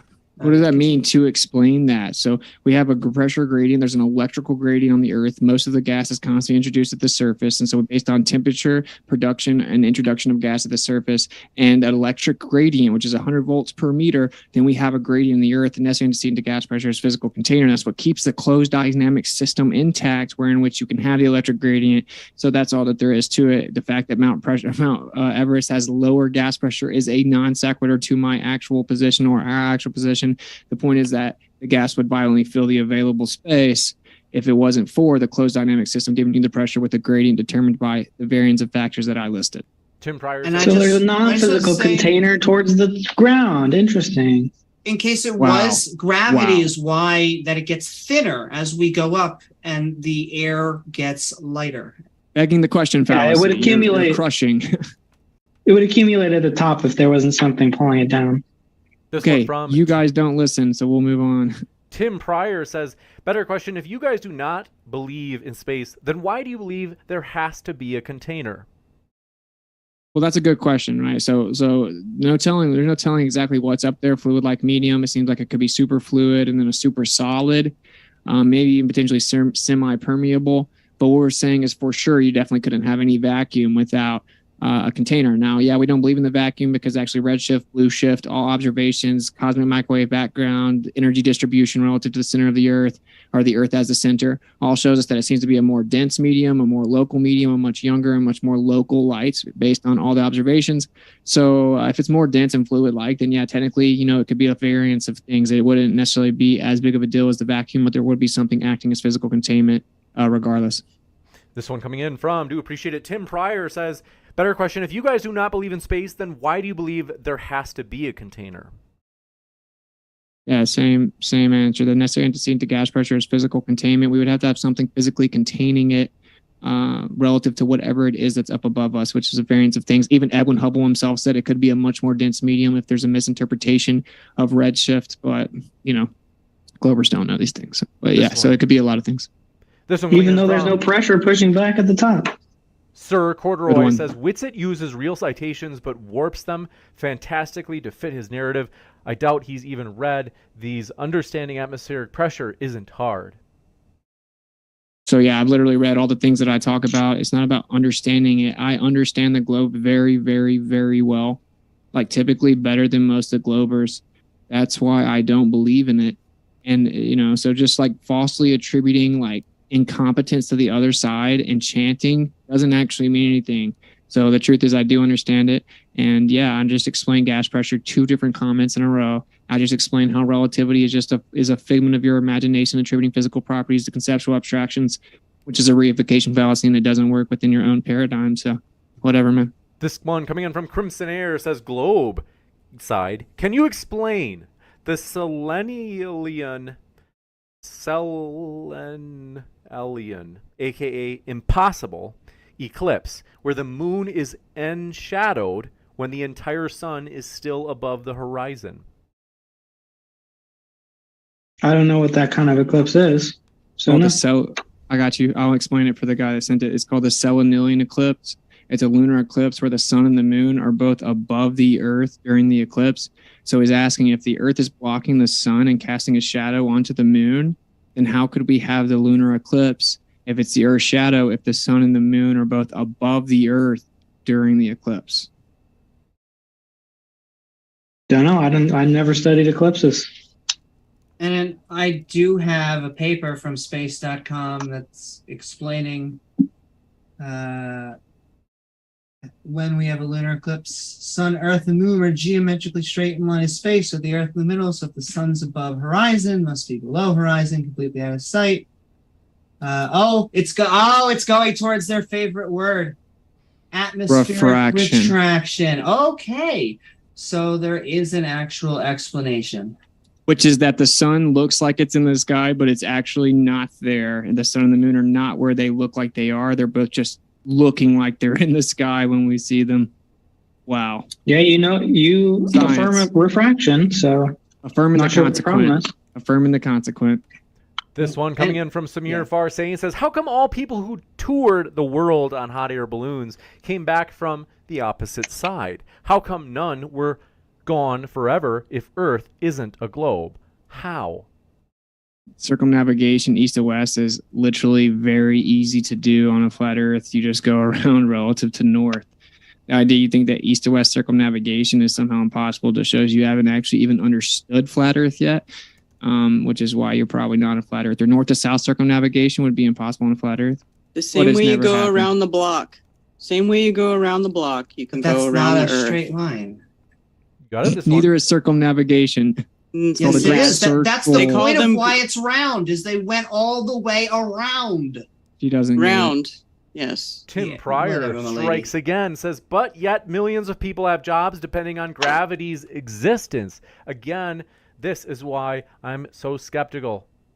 Again, so no, they don't have any jobs depending on gravity's existence other than downward acceleration being 9.8 meters per second squared, which is basically just the weight distribution or density and buoyancy relationship of something being more dense in the air and going down. It's called accelerometers. 9.8 meters per second squared is the effect. That does not in any way prove that gravity is real, which is what claims to be the cause. No one's denying people's profession using the fact that things go down at an agreed upon average. Once again, it's a drastic misunderstanding of the whole thing. You got it. Yeah, there's no science except all the technology that metaphorically makes the world go round. He said it again, but it just uses accelerometers, which is the effect. So all you're doing is baselessly chanting. It's called sophistry. This one coming in from Brandon Connell says, Flat Earthers, why does time dilation have to be taken into account for satellites if space-time isn't real? Snake may be able to elaborate more. No, he can't. Yeah, so that is a way to prove that the prediction that mass, affects space-time. Okay. So you don't know. That you don't know. Yeah. Help you. I'm gonna help you since it was to me. I would like you. Well, you said I could answer, but yeah. Okay. Go ahead. Anyway, the prediction is that space-time is affected by mass. So the more you remove it from the mass, the more you have to correct for time dilation. That's not what it is. Because satellites are further from the mass. That's not what it is, though. Yes, it is. No, actually, it's based on the convention of the speed of light. And so since the speed of light is actually just presupposed to be constant in the same one-way as two-way, because we don't have two-way, a one-way speed has never been measured. So we just have a two-way using a mirror. So Einstein wrote in his paper, well, we're just going to assume that it's the same both ways. So they use this convention for the relaying of transmissions of different data from the satellites. And then assuming the speed of light, they actually account for the time differential of the clock, because you can never prove that the two-way speed is accurate, because you can never move one clock from one position to another without it not being synchronized. So that's what it actually is talking about. It's not just you vaguely saying the words mass and space-time. Right, and the light moves differently based on what mass is closer to. No, it's about action. It's about motion. I think you can just drop that from the equation. It's about motion, and it'll make sense. It's about motion and speed of light, because when something's in motion, it supposedly time dilates and widens, and therefore slows down based on motion. So I don't know what you're talking about. You don't know what you're talking about. We can move on. That's also part of it. This one coming in. The whole part of it. From Javid Benscombe Ben Cosme says, question for James, is the beef with Professor Dave real, or is he making it up as an excuse to not debate Witsit without a biased moderator because he only wants to debate Witsit on a biased platform? I have no idea what's going on with Professor Dave. I haven't heard him saying anything about modern day debate or me. I don't remember us ever having a conflict. So I don't think I've even heard from him email wise for like a year as I've reached out to see if he wanted to come on. So I don't know what's going on there. This one from Samir says, Witsit said, quote, planets orbiting.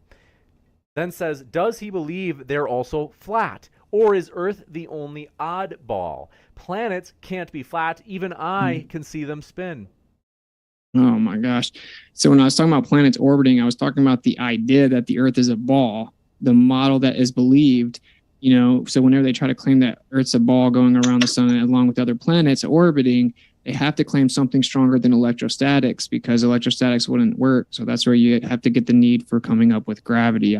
Yeah, dude, I don't claim planets are flat. They're not terra firma. They're not solid. So luminescence would give you the literal optical illusion of an orb. like as a spherical orb of light. There's all kinds of things that it could be. I don't make claims that I don't know. I can only speculate. And the fluctuation and the non-static nature of them, the dynamic nature of them, seems to be consistent with sonoluminescence. This one coming in from Kyle says, how was it possible for astronauts to go through the Van Allen radiation belt when they claim today they haven't discovered the technology to do so? Is that for us? I think so. Because that sounds like a conspiracy, so I'm going to need some evidence. Taylor, you know what it's talking about. Come on, man. I'm not an Orion program. I'm not an astronomer. So You know what it's don't talking why about. They could go to the moon. Is this Not now. about?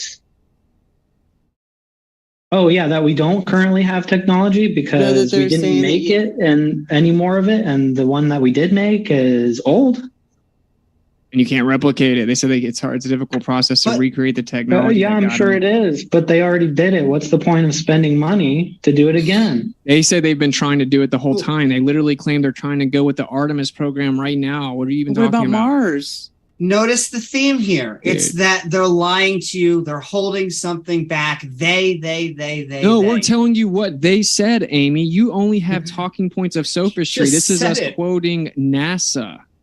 This one's called Or Don you're Pettit. misrepresenting it to make it sound as ridiculous as possible. We're quoting it verbatim. I No, would love they to go say to it. the, I would, yeah, I What would go they to the say moon is in a second. ridiculous enough. We don't actually have to change And anything NASA says because it's You guys don't know any ridiculous of it. You've as also they used say it.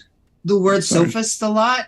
I 'Cause would you're like sophist. to know, are you just a rhetoricist? Do you have any empirical evidence, or is it just your opinion that it's flat Earth, which is what I've heard today?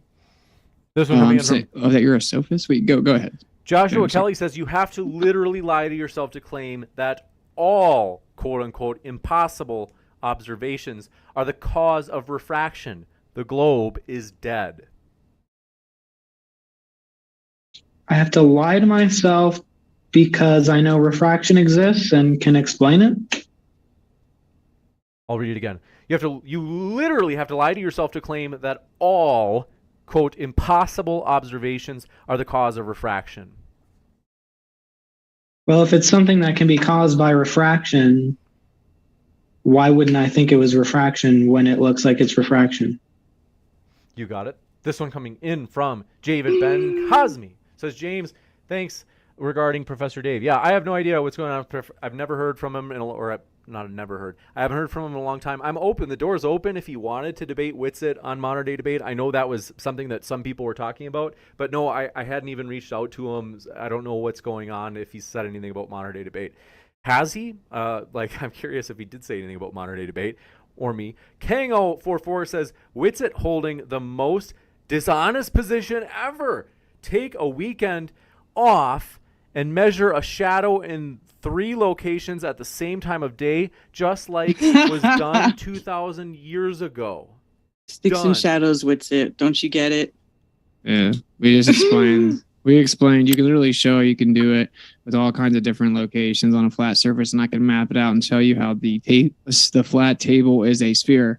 If you have a closer light source, it explains it. Not to mention taking azimuth distance measurements from the same longitude for an entire year show that the sun actually has a magnetic holography effect as if a toroid breathing in and out in a sort of way. It's an optical illusion in a way relative to your position. That's what the data shows. So yeah, there's tons of different ways to explain it, and it doesn't in any way work unless you assume a distant sun, an infinitely distant sun with parallel rays, and you assume the surface of a globe. And you should know this by now if you've been looking into it. That's really, really kind of sad. Find that small local sun and I'll convert. Good one. This one from Kango44 says, Whitsitt holding... we got that one. Sir Corduroy says, ironically, Whitsitt just demonstrated that he doesn't understand refraction. I don't know. They don't say what they're referring to. Weird World says, been a flat earther for 3 years now, and I've never been more sure the earth is flat than after hearing these two cartoon-loving globers debate Austin and Karen. Stop worshiping these cartoons. And can I just say, I like those words because once again, it's a form of projection. We only have video and photos, and they only have cartoons. There is no such thing as a photo. Literally of don't the have flat any Earth. photos. They admit there's That's no what I real just said. photos. You Amy. literally There's don't have literally any no real photos. photos. No, Amy, you they said say- that you had photos. You don't. Okay, but that's not true. You could say that. No, but it we is have true. That's what Do you want me to NASA go says. get a NASA tells live you that they don't have ISSB? photos. Okay, NASA so there says you it. go. But see, NASA notice. says so. Okay, can I ask, is there a journal that you would accept? Like if I were to go to Nature, if I were to go to specific physics journals that said the Earth is round and I could show you different people, would you actually, is there any actual source you would accept?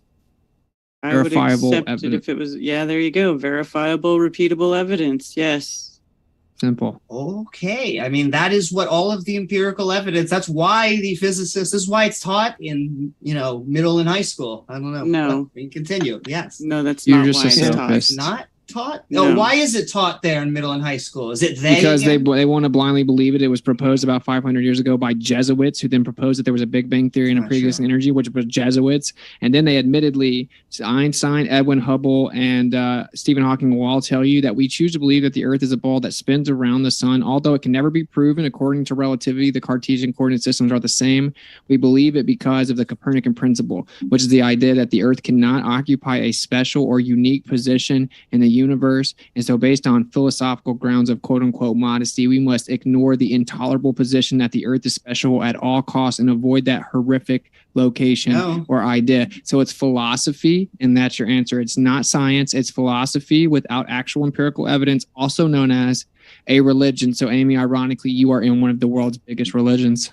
Sure, that doesn't make Word. sense, but I just want to point out that the Nuh-uh. round earth doesn't come from Jesuits priests. That's kind of cray-cray. It has been around for thousands of years. It survived for thousands of years. Some of the medieval Christian natural philosophers actually kept it while the peasants were thinking that it was a flat earth. Nonetheless, it is not a religion, but I want to keep on saying, the four debaters on here, we can all agree religion is bad, ladies and gentlemen. It's just great to... You're in a religion, though. I'm not. Yeah. This Yes, But you I'm are. glad You're in the you're using it heliocentric negatively. religion. King You O4 can- Heliocentric. we Just probably you should keep on forward. using religion badly, This one- please. Okay. We're not. King NASA O4 just pays too much. Wait, James trying to Exactly. talk. Soros James trying to does talk. too. King044 says, Witsit do T-jump radar experiment measuring the moon would take you a weekend. Done. If you were actually a truther, you would just do it. That's hilarious, actually, because when you presuppose that you send the radio waves to the moon, how do you differentiate between the spectrum that you already receive when it comes to the background radiation from the sky? Oh, you don't know the answer. Secondly, NASA actually says that it takes like many chances and even 10 years to hit the one that supposedly goes around it. In addition, they claim they did it before they had the reflector. In addition, then actually by the time that the signal got back, the Earth would have moved so far away from it, you'd have to be significantly far away from where you originally sit it. And in addition, we've actually taken that same spectrum that allegedly goes through the ionosphere, then sent it over across the Earth, and it goes hundreds and hundreds of miles too far when it should be allegedly reflecting back down, also debunking it with horizontal propagation. So there's no way to actually distinguish that there's not just cosmic rays, it's just a baseless reification and begging the question fallacy per usual. This one from Technics1 says, is this a debate about flat Earth or about distrust in the globe? Is there CGI of flat Earth too, or only of the globe? Thanks for the great show. If the Earth isn't physically curving anywhere, then what is it? David Ben Cosme says, James, I thought you guys got along too. That's why I don't know what's going on with Professor Dave. Seriously, this one. Flat Earth, Ebby Lara B says, modern day debate question for Taylor. Calling you out, Taylor. Can you name one experiment that replicates water sticking to the exterior of a shape? I know it's not going to answer what you want, but you can just put water on shapes and it'll stick to the exterior. It's not because of gravity, but since you worded your question so poorly, that's what you get. This one coming in from, do appreciate it. Himsake says, thanks for hosting, James. Keep it up. All credit to the speakers. For real, folks. They're linked in the description. Appreciate your support, Himsake. And our guests are linked even in the description box of the podcast, which is growing fast, you guys. It's ad-free. So if you don't like ads on YouTube, or maybe you're like, hey, I like listening to debates, but I don't want to have to rely on my data, because if I'm driving through a part of town that, doesn't have a connection, which I often experience, it's nice you have the podcast, and you can find our guests linked there in the description box too. Brandon Connell says, I've personally been on top of the Lake 3 building. Let me say that again. I've personally been on top of the Lakeway 3 building. You can physically see the North Shore, but you can't go on the ground, no matter what. Explain. Who's that for? I'm not sure. I'm glad it wasn't just me that wasn't sure. This one coming in from, if any of you know, let me know. I think it's the Antarctic they're referring to, if I had to guess. I don't know for sure. It said, I'm personally been on top of the Lake Way 3 building. You can't physically see the North Shore, but you can't on the ground, no matter what. The North Shore of what? Not sure. I'll keep an eye on the chat in case they update me. Kang044 in the meantime says, question for the Flat Earth people. So, the sun does not change in angular size as it sets. I can watch the sun set twice from a higher vantage point. Please explain this on a flat Earth perspective, please. Please don't say perspective. Angular resolution. If you go higher, then you're widening the angle of resolution. The sky is on a different plane. It's on a higher plane. Yeah, they're asking that why we can see further when we go up. Yeah. Yeah. When you go higher above a flat surface, you can also see further. And the angular size change of the sun, actually, you can look at Stellarium, and it'll tell you that there's a time of the day where the sun changes angular size and actually gets smaller than bigger than smaller than bigger. So that's pretty interesting. But yeah, it seems to be similar to a focal point where it's in a certain part of the atmosphere that it doesn't change. And you go higher above a flat surface, you can see further as well. Just like Karen B said, it's like elementary. This one. Dear Watson. Sorry. King of. I was just saying, dear Watson. Sorry, guys. Brandon. This one coming in from Sir Corduroy. Kang044 says, the fact we are real-time video streaming this debate is proof that Witsit is very, very wrong. Wow, Earth must be a ball, bro. That was crazy good comment. Astronaut66 says, Witsit, if the Earth were flat, there would be... We already got that one. Question the answer says, Amy and Taylor, your crusade against truth is fruitless, in all caps. Funny enough, we are skeptics that we want to believe as many true things and as few false things as possible.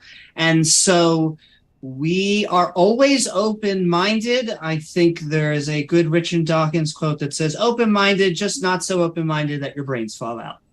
But Taylor? Mm-hmm. Yeah, and I think it's a simple thing. Just show me the small local sun, and I'll convert instantly. I think it'd be cool to have my mind changed. I do it all the time. Like my mistrust of the government, for example. We see it every day, buddy. Show me the long distance ball of gas in a vacuum. Like go above it. Or you can't throw go above it. It's into too high up. You can't go that high up. What are you talking about? You're asking to go above the sun. But it's in the atmosphere. So we don't actually know where it's at. We don't know if it's in the container, outside the container. You can see it. We don't even assume that the sun is actually a physical object that you can go physically touch. Exactly. Could be magnetic. You can see it. Just look at it and go toward it. We just told you that it could be magnetic. There are flying machines. Humans invented flying machines. You'll get there one day. Any jet pilot will tell you that you can't chase the sun though like that. Do you mean like you can't touch the sun because you'll burn? Like, is that what you're telling us? Or like you because it's always moving? You guys have nothing but straw man fallacies, which means you're probably wrong if all you can ever do is to lie about the other side's position. It was a stupid question because it's a straw man. Okay, well, that just never mind. Continue. Love out there. He's only got a couple responses. You just straw manned us and said we could go above the sun if the Earth was flat. You don't understand anything that's actually being stated. That's called a straw man. If it was local. You can't go high if it's low. What if it's 30 miles? Is that still considered local? What if it's 100 miles up? Is that still considered local? Why don't you go try and find it? You can't go higher than that. You can't go that high. Thanks for playing. Also, Taylor, there's a reason that they don't, because one of the recent flat earthers built a rocket and it exploded. So when they try, that dude admittedly wasn't an actual flat earther. Javid Ben Cosme says for Taylor, best flat proof. James put up this video which shows refraction, films feet to prove she's not elevated. I can't post the link in the super chat, but I'll post in the chat underneath this. I'm sorry, I don't think that there's links. I don't think YouTube allows you to post links in the chat unless you're like a moderator. So if you want to come on for a debate or something, that works. But it's hard for me to put up a video that one of the speakers isn't asking to be pulled up. So David Ben Cosme, email me at moderndebate@gmail.com if you're interested, though. Samir, thanks for your question, says we should start a petition for Elon Musk to take the leader of flat earthers on the next space flight if he promises to tell his friends what he saw.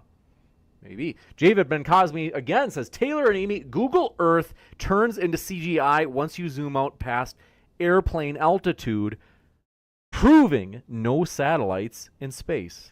When I started Googling some of the stuff that he was doing, it is all flat earth sources, which means this is their narrative shtick. If you feel that you have uncovered something, once again, publish a paper.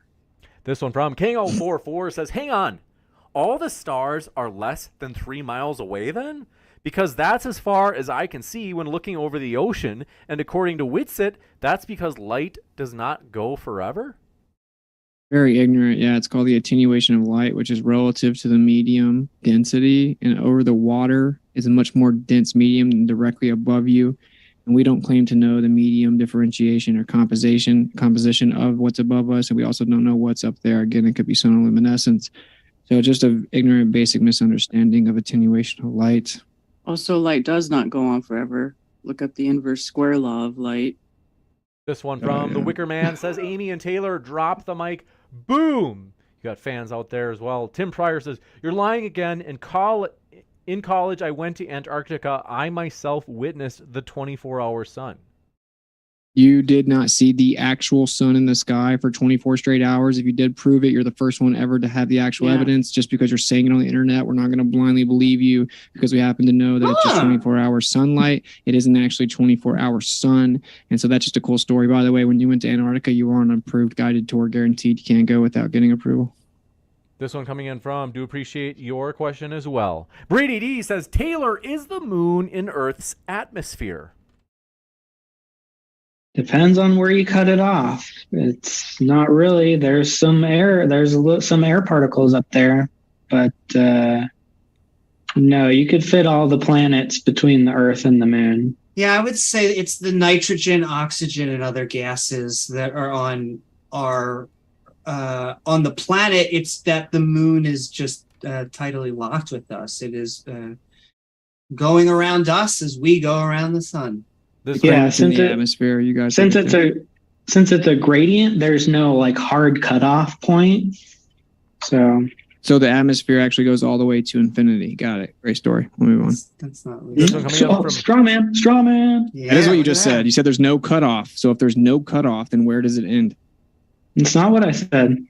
Then where does it end? Yes, you did. In atmosphere, I said it's a gradient. You can get to zero in a gradient, but there's no hard boundary anywhere in the gradient. Where do you get An to zero? atmosphere is just the gases surrounding a planet. Mars is half of our size, and thus it has a much smaller atmosphere because it has a smaller gravitational pull. Oh, The moon really? doesn't Is it have half an the atmosphere. Yes, atmosphere? really.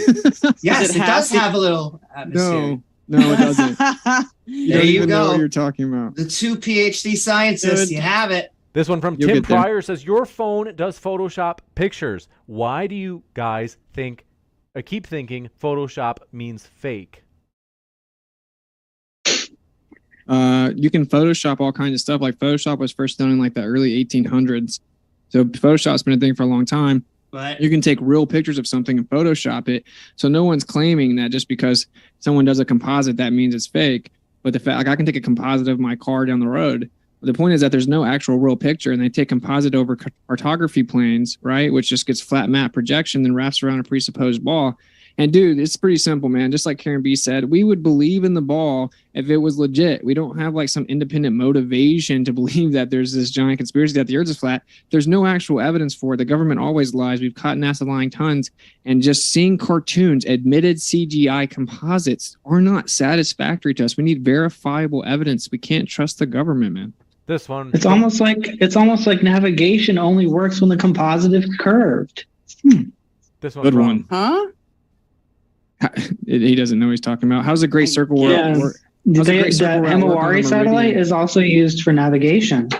which presupposes the it's Earth curved. being a ball. The So that's not, Himawari is used for navigation. dude, it's insane, dude. How do you explain the Yeah. meridian Great Circle route on the Earth if there would be over 3,000 mile differentiation between your 5-hour trip down south with 500 kilometers an hour? How do you explain that there's 3,000 kilometers difference that you don't have to account for on the meridian longitudinal Great Circle route? Since you're talking about navigation. There's no problem accounting for distances on any globe models. That problem occurs when you try and put the Earth onto flat maps. Okay, you don't understand the question. All The Earth would maps are spin flat. underneath the plane 3,000 kilometers going north to south on the longitudinal meridian Great Circle route. I didn't hear because you kind of talked over each other for a second.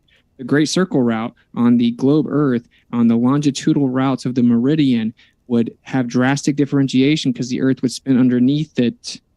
So you'd have 3,000 kilometers in a 5-hour trip. Yeah, we don't see that, and there's no correction accounting for that. And flat Earth, globe Earthers love to talk about the Great Circle route, east to west, as if it proves that the Earth's a ball when you can have circles on a plane. But no globe Earther can ever give any adequate explanation for how you have a Great Circle on the meridian on the longitudinal without having to account for the spin of the Earth at all, and never have an answer.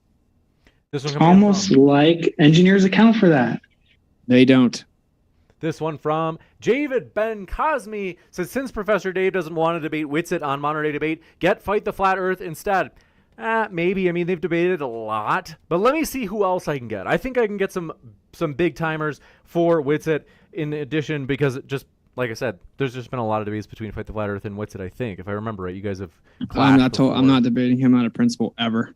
Samir Farsain says, are 2 billion Chinese people lying when they say it's 12 a.m. there when it's noon here and vice versa? Otherwise, how would you explain it with flat Earth? That would be explained with a small local sun, a small local light moving over a large plane of the Earth. That's how. Wow. Or the light stops short in one direction and goes much longer in the other. No, I think we're going to stick with what Karen B said. Thanks, though. This one from Dave Hinkle says, can Amy please invite her favorite scientist for the next debate? I mean, sure. I invite my favorite scientist. I would prefer any. Well, first of all, I have loved my debate partner Taylor. He's been amazing. But I will. I mean, any physicist, and with James' approval, I mean, I will do any debate. Bring it on. But I mean, if Sean Carroll wants to join, I mean, if we're just going out there to be in Sean Carroll, baby, so we'll bring it on, I guess. Juicy. And John Locke says, why do flat earthers go out and do all the research and globies just sit behind the computer spouting mainstream indoctrination? Is it impossible for globies to think logically for themselves and prove anything empirically for themselves? Well, they won't go to the small local sun. They won't go to Antarctica, even though you can. You might have to fill out some paperwork, or spend some money, or become an explorer. Who can figure out how someone does that? This one from Tim Pryor says, it takes Pixar 30 minutes to render one CGI frame. And do you actually believe Himawari could do it every 10 minutes, Austin?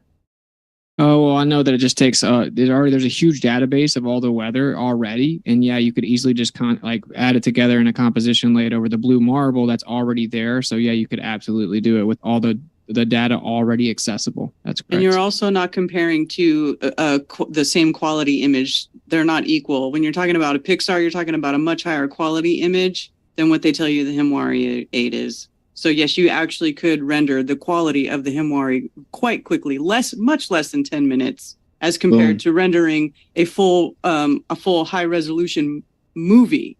Talking about a movie. And I would like to see a flat Earther actually do that and not just make that claim, because it takes a lot of time and energy to render things. Not in that low of Depends quality. what it is. You not hear It depends the quality.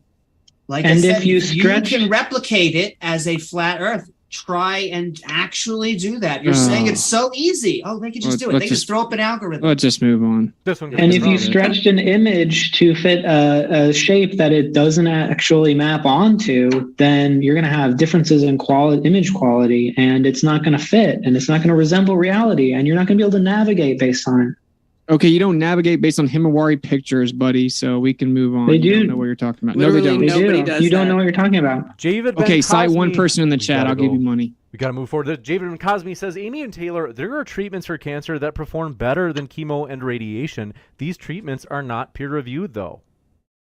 So How am I supposed to know there is a that? name for alternative medicine that works. It's called medicine. And so if they would like to get those type of cures, which may actually be out there, there are things that we don't know and are learning in medicine all the time. And I don't mean to be a record keeper, a broken record, but you need to peer review. This one your coming in own from, test. you appreciate it. Simon the Science Guy says, are meteorites breaking through the glass dome, Austin? No, that's a ridiculous question, but ironically, all meteors came from the same 6 radiant sources for all recorded history. And so that actually debunks the heliocentric model on its face because it would come from different parts of the sky, but they're predictable, reoccurring cycles. They're cyclical, and all meteor showers come from the same 6 radiant sources. So debunked in heliocentric, and it looks like they're actually just electrical discharges. So there's the answer. This one from Josh says, Amy and Taylor are the essence of cognitive dissonance. Says Amy, if you actually want to become a comedian, you must watch Jim Brewer's Somebody Gotta Say It. Sure. Well, first of all, Jim Brewer is a fantastic comedian. I love his stuff. But there's only one bar to being a comedian, and that is going up on stage. Because you could be a bad comedian, a good comedian. That's really up to the audience. But if you want to call yourself a comedian, all you need to go is go up on stage and put a microphone in front of your face. Tim Pryor High says, standard. Bob did that experiment, Bob did that experiment 3 times, even closed the gyro, still picked up a 15 degree per hour drift. Stop lying, Austin. Okay, so watch. I'm gonna say it again, but this is the problem, James. Right? Like they don't want to know the truth. They'll say the same thing tomorrow. Like I didn't say all this. Okay, but Einstein himself will tell you that if the Earth is stationary and the sky was moving around it, you would get a translation of motion to the interior of the system, and you would get centrifugal and Coriolis effects. The only difference is that it would actually be actual effects, and as opposed to fictitious with the Earth moving. In addition, we know it's from the Sagnac effect. That's how the ring laser gyro is calibrated, which he said it was the vortex in the ether. It's also proven with Michelson, Gale, Pearson. Combined with Michelson Morley debunks that the Earth is moving, and so we get the 15 degrees per hour, but it's not because the Earth is moving. And then Bob took it to a different altitude at the same latitude and got over a degree difference, which debunks that it's the axial rotation that has to stay the same when at the same latitude. Okay. This one coming in from, do appreciate it. John Rapp says, how does one get gobbledygook out of a beard? My beard? Tim Pryor says, so basically, you agree with gravity, but just don't like the name and come up with a different word for it, Austin. Gravity? Oh, it's not that I'm incognito. It's that all the empirical evidence ever literally shows that relativity is wrong. Even if I presuppose the Earth was a ball, all the evidence shows that it's wrong. Relativity says you can't prove that the Earth is moving, so I can give it that. At least it's honest in that sense, because it says all evidence shows the Earth's not moving. I don't have to give it a different name. I'm talking about what we can actually replicate and demonstrate to demonstrably be true, which is that everything that has matter is electrostatic, and that's an attractive force, and we have an electric gradient on the Earth. Everything else claimed about relativity is literally not proven, and quantum mechanics debunked all those claims. This one from Tim Pryor says, but the ceiling's normally the exact same shape as room, which means the floor. What? I don't Like if I see a light bulb, I don't think it makes the ground a light bulb. I think that's for us. Maybe so, yeah. If the ceiling was spinning around and we saw it spinning in one direction that way, one direction that way, but we look at the ceiling and no part of the ceiling is actually getting further away from each other, then we're the one moving and we're on anything but flat, basically. It could be a cube. This one can't be flat. I've got to say, folks, just because we want to try it, we're going on, it's getting close to 3 hours. It's been like 2 hours and 55. So I do want to say, please, we probably can't take any more new questions at this point. Please, we want to get our speakers out by a decent time so they can get to sleep. So I want to say thanks for your questions, but we probably can't take any more as of this announcement. Technics1 says, so no container now, just electrostatic?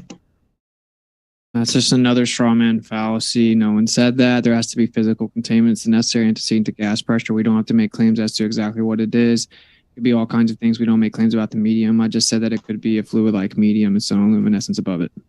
This one But from you said all matter was affected. Flat Earth Gemini says, Taylor first said all scientists are in agreement, then later stated scientists fight all the time. Yeah, that's saying that you can bring up something that they disagree with and fight about it. They're all in agreement on this particular subject. You could bring it up. You could fight with them about it. There are subjects that they do fight about that they don't all agree with. This subject they do, but the point is that they're not against you disagreeing or breaking the paradigm on principle, which is the conspiracy theory that these guys have. This one coming in from... Can I just add on really quickly? No, sophistry, Amy. You got to do better than that. Well, no. When we come up with a new concept, scientists fight over it, and then eventually it's whittled down to there is a scientific consensus. And that's not relativity. Gotcha. It This is one coming in relativity. from... No. Do appreciate it. Tim Pryor says, instead of all the mind words, you could have just said, I don't know about the dome. I already said I don't know exactly what it is that is containing it. I just know that it's there for like the 400th time. There just has to be something physically containing it. Tim Pryor says, I like how it's all, could be, maybe, possibly be, but no evidence. Not sure. Literally, we have all the same evidence as you, which is naturally occurring observable phenomena and observations. You guys make up fairy tales that maybe Polaris could be 400 light years away. Then you guys just changed your mind and said, never mind, it's 323 light years away just a few years ago. So your little model that you think is so perfect literally isn't perfect. They're guessing as well, ironically. The only difference is you're making claims that can be debunked within your own model, like dark matter and dark energy and the quantum scale. Someone's trying to say that doesn't matter. It does matter. There's still mass on the quantum scale, which means it has to be in warp space-time. So ironically, when we speculate, that's what you're doing, only we're honest enough to know that we're speculating and we don't pretend it's scientifically proven. It just gets changed every day. This one from Tim Pryor says, Virgin Galactic is now selling tickets to go to space. Are you going to say everybody that has money to go there is also going to be in on the conspiracy? Going a few miles up in the air doesn't prove that the Earth is a ball. They don't even claim to go up above or outside of the low Earth orbit. They literally don't even claim to go to space. So It's a parabolic flight. You're going on a big parabolic flight. Admittedly. Go ahead. So I was saying, admittedly, you only float for a few minutes, just like a parabolic flight. You go up and you come back down. And then people just say stuff like that. It's just kind of sad, honestly. Frequency says, Project Paperclip, anyone? I don't know what that means. 1945, the U.S. Yeah, go ahead. Yeah, which is like an encyclopedia over here. He's got all the answers. But Project Paperclip is when basically at the end of the World War II, all the Nazi scientists were exported out of Germany and over here to America, and they started NASA. Boom. You got it. This one coming in from, do appreciate it. Tim Pryor says, find me a part for a 1939 Model T. Since nobody makes those parts anymore, does that mean that car did not exist? Same way with the technology back then with NASA.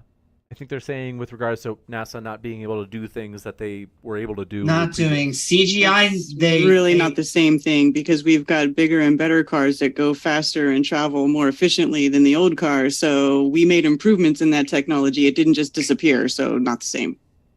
This one coming in from Tim Pryor again says, I'm assuming when you say Globers, you mean everybody that has not watched YouTube videos and believes it. Am I right? And then says, same way around the block. So I'll do the same argument. Why aren't planes constantly going left or right if they're just going in a circle? They use a compass. You're a clown. They use a compass They update just relative to normal. go from point A to point B. They don't have to go left or right. It's ridiculous. This You one's do coming in want a flat Earth? Tim Pryor says the formula of buoyancy literally relies on gravity. Everything you're saying agrees with gravity. You just don't want to say the word. Actually, the principle predates the formula that put the little g in there, and it hijacked Coulomb's law effectively, meaning that there's an electrostatic attraction. If you look at it, they're very similar. Then people say, oh, it came after, didn't hijack it, meaning it hijacked the phenomena, which is electrostatic. I don't care to say the word. Gravity is actually nothing more than incoherent dielectric acceleration or incoherent magnetism, and that's all that it is. That's all that is provable. The problem is that there isn't something called the theory of relativity, making gigantic balls and vacuums fly around each other. That's all made up nonsense, and it's not even logically viable on its face. This one coming in from Tim Pryor says, in my spare time, I'm an amateur astronomer. I've seen Jupiter's moons catching shadows on it and have calculated Jupiter's rotation. Please explain. Never mind, you guys like using cameras to look at planets.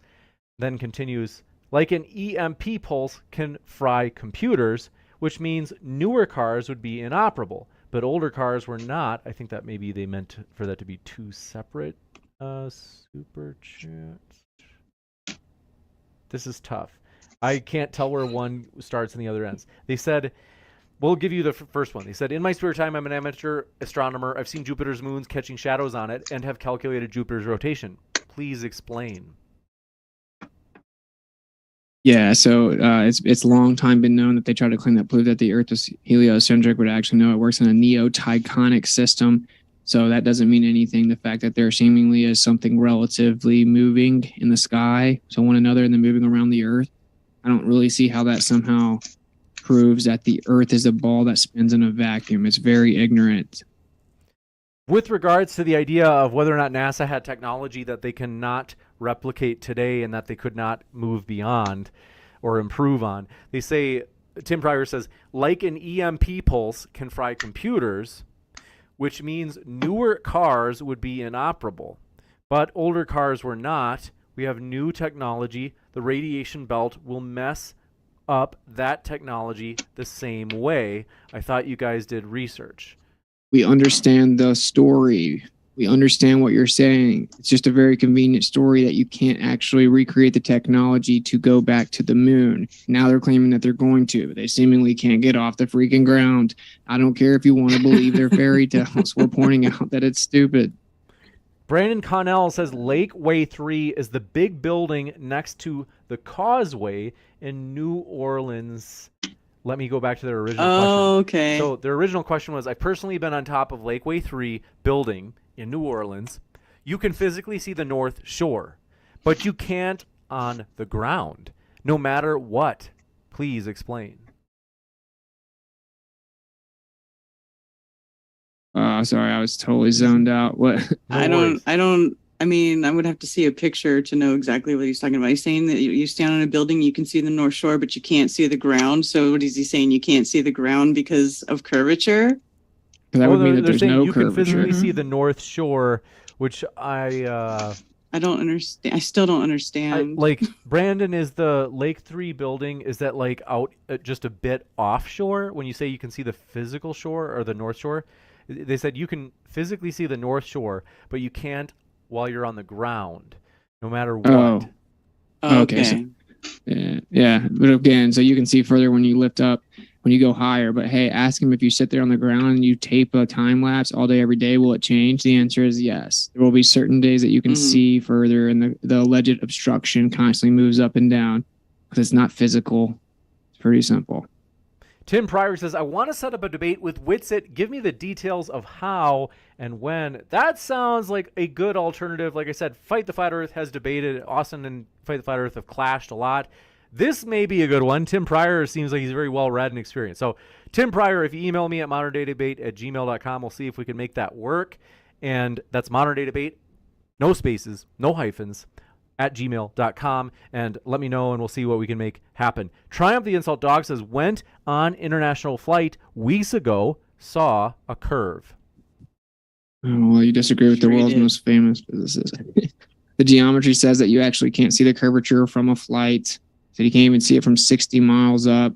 So this is awkward. your model says that you wouldn't see it. So something's going on. Also, Blackbird actually, over a flat pilots surface. flying 80,000 feet up in the air say they don't see curvature. So I don't know. But this guy on YouTube said so in a super Right. chat because he's triggered that we're dominating the Globers. But the truth is that if you were over a flat surface and then there was a local light source, you'd have something called a circumference of light. And that would actually give you the illusion of some type of convexity, which is pretty ironic. And of course, your eyes see in a circle, but obviously the Earth is not flat. And like she said, you can talk to pilots all day. They'll tell you that they don't see a curvature. You guys just say it. And if you say it boldly enough with an ad hom about how we're stupid, the Earth becomes a ball magically. This one coming in from, do appreciate your question. Samir Farsain says, what's at the edges of the flat Earth? Or gradient 2? Well, nobody said there was an edge. All we can go to is furthest we can get to is Antarctica, and we don't even know that Antarctica goes all the way around the Earth. So there is no edge. It's just a shoreline, like a lake. What's beyond the shoreline? I don't know. Tim Pryor says, Austin really needs to learn the definition of religion. Flat Earth is the epitome of the definition of religion. Well, No, maybe actually, it's not. Not if we really, set no. Like that could be a juicy debate, in particular, flat versus globe. Chris G says, as you approach a mountain while at sea level, would you see the top of the mountain first or not, and why? Hi, James. Hi, Chris. Good to see you. What was the question? Was for us? What was the question? Yep, they said as you approach If a you- mountain while at sea level, would you see the top of the mountain first or not? Most likely, probably, yes, you would see the top of the mountain first. What That is the doesn't mean that the relevance? Earth is a ball. Oh my gosh. Instead of the entire thing growing large at the same time, which is what you'd Well, expect. because on a that's not flat how it works. That's not how horizontal planes and angular resolution work. Yeah, an angle of view. That is how it works. Oh, okay. So what you're saying is then we are seeing the literal physical curvature blocking it at its actual location then. When you say that we never do, and your model says that we never do. You see how what they get to do is just make all kinds of contradictory claims simultaneously. It's insane. It's so funny. It just doesn't matter. If you want to be honest, listen to what we actually said, research the subject honestly. You don't have to fit in with everyone else. That's the truth. You know, some people are just afraid. This one coming in from, or near the end, Chris G says, at what point after joining, quote, the government, are you briefed on the flatness of the Earth and begin your lifelong journey to lie to everyone forever? You get access to space lasers right afterwards. It's great. They give you free shirts. I think they're, for Austin and Karen B, I think they're kind of trying to raise a, you might say, a sociological argument saying, why is it, I mean, maybe I'm reading too much into this. I think they're saying, like, why is it that, like, is it really the case that everybody in the government, like, there's been no whistleblowers out of all the people that have been told by NASA or the government that the Earth is actually flat? Yeah, there's whistleblowers. There's tons of subject matter experts. If you go to Mark Sargent's channel, there's people from the military, all kinds of people that come forward and say that the Earth is flat. They just don't get any public recognition or time on mainstream media. There's actually two alleged astronauts, a Soviet Union and a Polish astronaut, who literally came out and said that the Earth is flat. You guys say there's no whistleblowers, but in addition, we don't think that everyone's in on some major lie with millions of people. It's a straw man that you use to try to make it look improbable, but we know it's just compartmentalization. Most people believe the lie. So again, it's the same thing. It's just sophistry where you got to lie about what we actually think, which is pretty interesting, huh? This one from Tim Pryor says, no, it doesn't. Stop deceiving. The glare makes it appear to change size. Use a solar filter. This has been shown to you guys 1 billion times. Using the solar filter doesn't prove that the Earth is a ball. Even your stellarium says that it changes angular size, and your model says it changes angular size throughout the year. And you say, no, just because of whatever, it changes angular size. It wouldn't change angular size during the day. You just straw man that onto us because you have to make up stuff. This one coming in from Tim Pryor says, flat Earth has no model, so there's no straw manning it. Then says, so now I'm also lying like millions? Is that all you have? Well, whenever you tell lies, then you're lying. And it's a straw man if you make up what you don't understand. Like straw man examples of flat Earth. We don't have to have an entire model to know that it's a straw man when you say, if the Earth was flat, there wouldn't be a horizon. If the Earth is flat, we know for a fact that the sun would change size. If the Earth was flat, we'd see across the entire world. These are straw man fallacies due to your lack of understanding and basic incompetence. That's what it's called, a straw man fallacy. You got it. And this one coming in from, do appreciate your question. Rumply Depew says, Witsit, when does the sun or the sum of angles in a triangle equate to more than 180 degrees? When dealing with spherical geometry, helpful when navigating the Earth. That isn't true. Geodetic surveying in the modern time never does anything over 180 degrees. The globe Earth just claims that as a talking point, and then they bring up some paper from 1850 or 1796, but no one ever does that. They also don't even understand the actual data of that. And in addition, if you just presuppose spherical geometry, I don't think you're actually proving that the Earth is a sphere. This one from Tim Pryor says, stop lying. You do not have to get approved to travel there. You can take a cruise there anytime. You can get jobs there anytime. Love how everybody has to be lying if they disagree with you. Just again, you double down. Karen B, you got it. They just doubling down the lie. They're just doubling down and making lies. I mean, go look it up for yourself. It's you can go look into it on your own. You don't have to believe what we say or what that guy says. You can just go try to do it yourself. Go look it up. Have fun. Yep. This one coming in from, only like folks for real, no more questions. This one coming in from, do appreciate it, Wolkenstein says, hey James, hey Modern Day Debate. Flat Earthers, why do hurricanes rotate in opposite directions on the northern half of Earth than they do on the southern half? They actually don't always do that, but you can look up something called a solenoid or a bar magnet, and you would get a similar type of effect with the magnetic flux readings that we have and with the solenoid bar magnet type of effect over the Earth electromagnetic field or a magnetic field. They actually don't always go the exact opposite directions, though. That's been debunked. And I'll also just now explain to everyone that even Einstein will tell you that if the sky is moving around the Earth, it would be a translation of centrifugal force onto the Earth. So, I mean, it just, you guys don't even know what relativity says. And that's why you guys ask this type of question, because you just read Google articles. Tim Pryor says, I would love to see Flat Earthers start using Flat Earth technology since we Globers are so dumb. And it's funny that Flat Earthers claim the moon is local, but then claim we've never been there. Think about it. I shouldn't have to explain. You should, because that's ridiculous. No one thinks you can land on it. We don't claim it's solid. Sorry, I'm not trying to take all the questions. I'm just kind of over it. Like, we don't claim that it's solid. We don't claim it's something you can walk on. So yeah, that's right. You can't go land on the moon or go to the moon because it's not something that you can even go to. And yeah, it's much more local than what they say that it is. And you said, where's the flat Earth technology? Well, why don't you go talk to the Nazis, because they actually had electrogravitic propulsion devices using ether physics and throwing out the relativistic physics. So interesting. Tim Pryor says, loved how Witsit thought he debunked meteorites with a bunch of words salad. Yep, that's why museums will pay thousands or millions of dollars for a piece of rock. It's money laundering, bro. Yeah, maybe so, like their pictures. But what's so funny is it's not word salad when I say all meteors come from the same 6 radiant sources in the sky. You just don't know what that is or how to respond, so you just try to dismiss it with your little 2-word phrase, which is Nobody stupid. has ever observed a rock falling out of the sky and hitting the surface of the Earth. The only reason they call them meteorites is because they have high iron content, which is not a foreign material. That is all material found here on the surface of Earth. It's funny how they find space rocks, but they find them on Earth. Exactly. They claim that 70%. They claim 70% of the moon rocks we have were found on the Earth. It's hilarious. Stupid Beta Energy says it's very simple. Witsit, the sun doesn't change angular size because it's big and far away, not small and within the sky over a pizza Earth.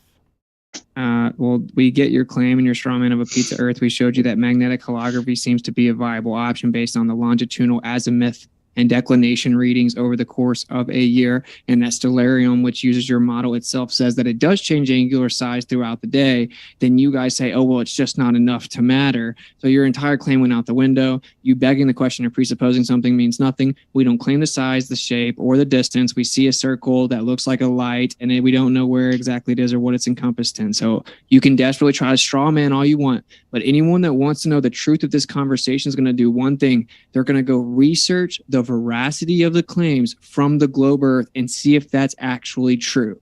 And anyone that doesn't want to know the truth will frantically try to chant ridiculous comments like that and never go look into what the actual evidence says. Tim Pryor says, first, stop quoting Einstein because Einstein never thought the Earth was flat. And no, Michelson Morley did prove the Earth was not moving. Stop repeating what people say and read the paper from them themselves. I literally have read the paper. I'm sure you haven't. I understand all about it. It's called Detecting Earth's Motion Through the Ether. It didn't show a fringe shift. It showed 1/6 of what was predicted. It's even less than that now. It was supposed to show 30 kilometers per second revolution or orbit around the sun. It didn't show that. So what it showed is that the Earth wasn't moving, combined with Michelson-Gale-Pearson, which matched the sidereal rotation prediction within 98%, which is literally how we have gyroscopes with the Satanic effect to this day, which shows that it's the sky moving around the Earth. It's not actually the Earth moving, and this is just objective. And so they threw the ether out because if there was an ether, then that would mean that the Earth was not moving. And now quantum mechanics, popular physicists are now coming out and saying it looks like we're going to have to reintroduce the ether, but they can't figure out how to make it work with Michelson-Morley because it would mean that the Earth is not moving. This is what it actually happens in reality, not your stories. This one coming in from, and the last one, Tim Pryor says, no, what I'm saying is the ceiling is normally the exact same shape as the room. So yes, looking at the ceiling will tell you the shape of the room. We're not looking at the ceiling. We're looking at lights in the sky. We can't literally see a ceiling. We don't go touch a ceiling. So that's just a ridiculous question. I could tell that it was actually someone being serious about earlier. It's just a ridiculous question. Nothing that's on the ceiling in the ceiling can ever tell you what the floor is. It's literally very remedial. You got it. And with that, folks, want to say, hey, a couple of things. First, and most importantly, we appreciate our guests. You can click on their links right now to check out their website, their YouTube channel, their Twitter. Go ahead right now, click on their links because we're going to have the post-credit scene in just a second. But hey, I got to tell you, we appreciate our guests. They're the lifeblood of the channel. You had some exposure to them right now. So whether you're listening via YouTube or podcast, you can click on their links as we put their links in the description box for both the YouTube channel and podcast. I want to say thank you, Witsit, Karen B, Amy, and Taylor. It's been a true pleasure to have you tonight. Woo-hoo. Thank you. Just research it for yourself and stay open-minded. Don't worry about what other people try to tell you about it. Just be honest. Look into the globe. Keep asking questions. Thanks so much for being with us. And folks, hope you felt like your side was treated fairly. We really do want to welcome you, whether you be flat earth, globe earth, Christian, atheist, politically left, politically right, you name it. All of the strange creatures in between those, you could say, differences as well. We hope you feel welcome. We do appreciate you. We hope you are having a great night. I'll be back in just a moment with the post-credit scene, letting you know about upcoming debates. You don't want to miss them. Hit that subscribe button as we have many more juicy debates coming up. And with that, I'll be back in just a moment. One last thanks to our guests.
Amazing. Want to say thanks so much. You guys, we are pumped to have you here. Let me just squeeze this picture down. Very embarrassing. You guys, I am thrilled to have you here. Want to say thanks for being with us at Modern Day Debate. We hope you felt welcome, no matter what walk of life you were from, whether you be Christian, atheist, Muslim, agnostic, you name it. Whether you're like, nah, I'm really more just like skeptic, undecided, whatever you want to call it. We hope you feel welcome. We do appreciate you hanging out here. It's always fun here at Modern Day Debate. We've got a lot of juicy debates coming up. You don't want to miss them. I've got to tell you.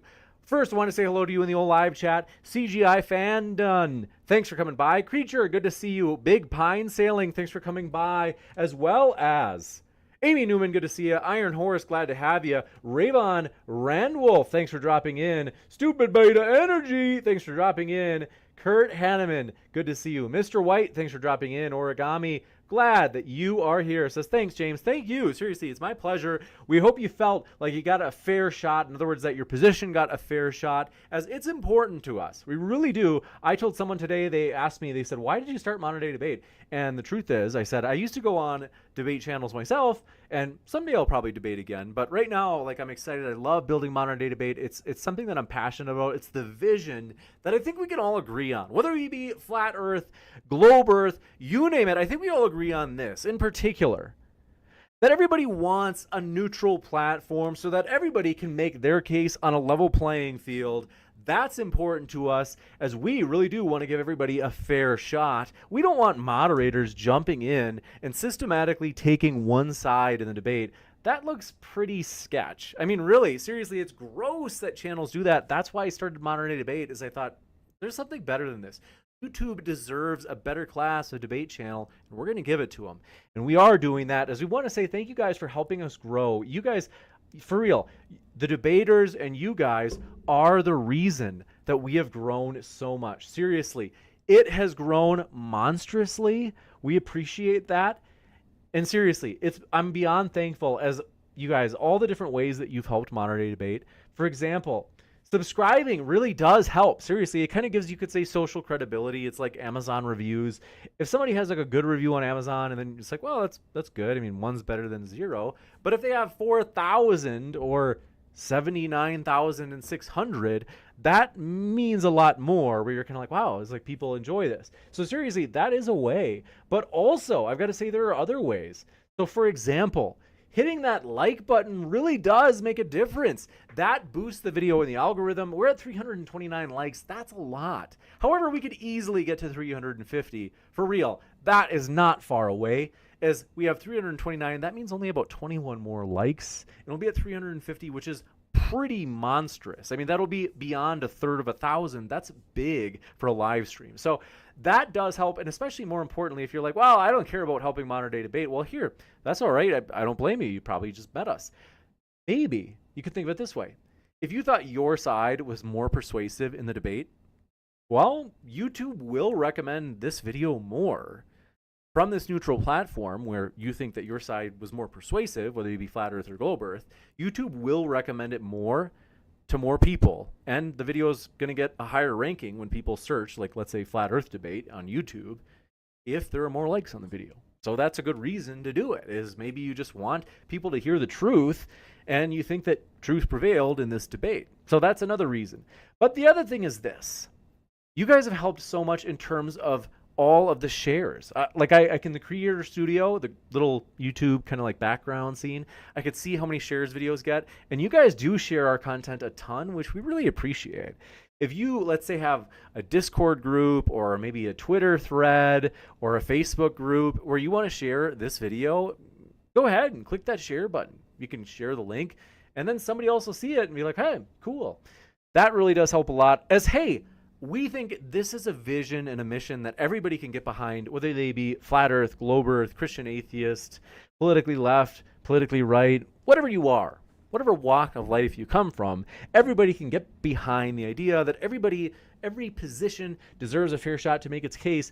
And for us, that's important. And it's not just important in the sense of being fair to everybody, but also we want there to be liberty. If people are going to say something that's considered out there or kind of like, oh, it's kind of like far-fetched or kind of controversial or, ooh, we want them to have the chance to say it. We want people to have the freedom to make their case for what they want to make their case on. That's important. And a lot of people might say, well, James, what if people spread misinformation or, dangerous, harmful ideas? And that's where our third value comes in, because we care about our values. They're important to us. And our third value is competition. In particular, when we let 1,000 flowers bloom, when we let the chips fall where they may, believe me, folks, you're going to see it. It's going to be the case. The cream is going to rise to the top. The best arguments are going to win out. And not only is that just logical, it just makes sense. I mean, in the world, the best things win out. The best car manufacturers outlast the ones that put crappy cars on the road. Or it might be any type of competition. The best athletes rise to the top. The best arguments rise to the top too. We believe that, and the empirical data suggests that's the case. Petty and Cacioppo, I think I've told you guys before, I'm working on my PhD in psychology. I can tell you the empirical data does suggest that rather than peripheral factors, so for example, whether or not a speaker is good looking or has a good sense of humor, more importantly, the more lasting influences are logical arguments. Logical arguments change people's minds more strongly and for a longer amount of time. Peripheral things like, oh, well, but what if this person spreading disinformation is, they've got a sense of humor or they're charismatic, and so they just kind of charm people into believing in their misinformation or their bad arguments. Well, the data doesn't suggest that's going to happen. The data suggests that, like I said, when we let 1,000 flowers bloom, when we let the chips fall where they may, the best arguments are going to win. It's that simple. Want to say hello to you in the old live chat. JJ Hempcrete Bear, thanks for coming by. Malavia says, calling so-and-so dishonest isn't attacking him. Most sane people here can tell he's being dishonest. Let's see. TNA Plastic, thanks for coming by. And Trillion, thanks for dropping in. What? Glad to have you here in the old live chat. Tom Buddhist, thanks for dropping in. And Stupid Beta Energy, thanks for dropping in. Globe Asunder, thanks for coming by. But Mr. White, glad to have you here. One Neo, thanks for dropping in, as well as Lori Wagner, thanks for coming by. Good to see you. C. Pames, happy to have you with us. I see you there in the old live chat. And want to say, though, for real, thanks, guys, for all of your support. You guys have supported us in so many ways, and we appreciate that.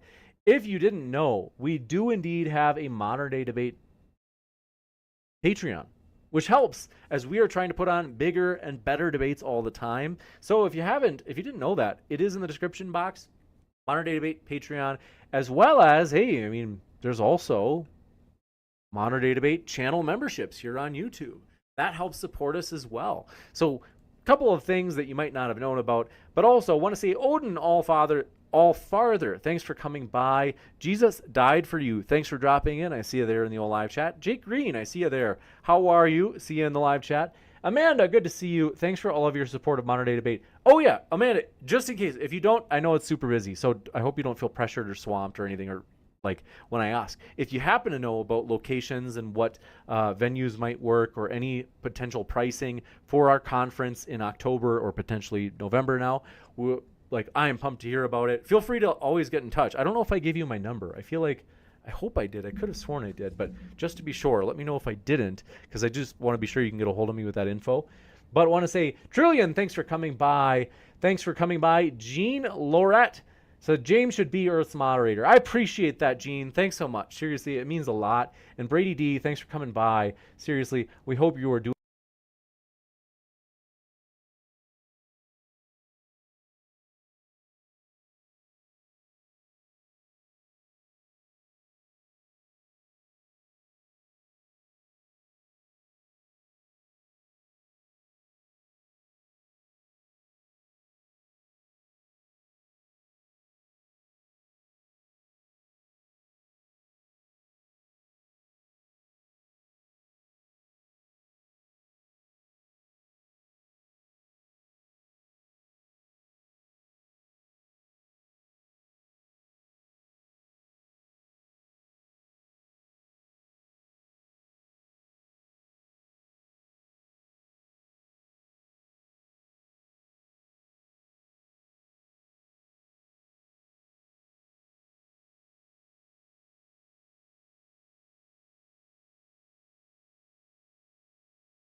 Indoctrination blinded us all. From the very first day that we went to school, they put a globe in your face and that thing looked cool. The teacher explained how it all worked. Of course it sounded so berserk, but who was I to question it? Because I was just a tiny kid. It sounded crazy as could be, but teacher would never lie to me. She was real nice, she didn't know. She too was taught to believe in that globe. I don't blame her, it wasn't her fault. She was only repeating what she'd been taught. I went through life believing that lie. That spinning ball was now in my mind. Don't let them take your mind. Don't let them take your mind, man. Don't let them tell you that you are not divine. Don't let them do it, man, no. Take control of your soul. Take back control. Yeah. Find the truth. Find it all. Find it all, man. Yeah. Don't believe their lies. Don't believe it, man. Let them take your mind. Don't let them take your mind, man. Alright, man, listen up.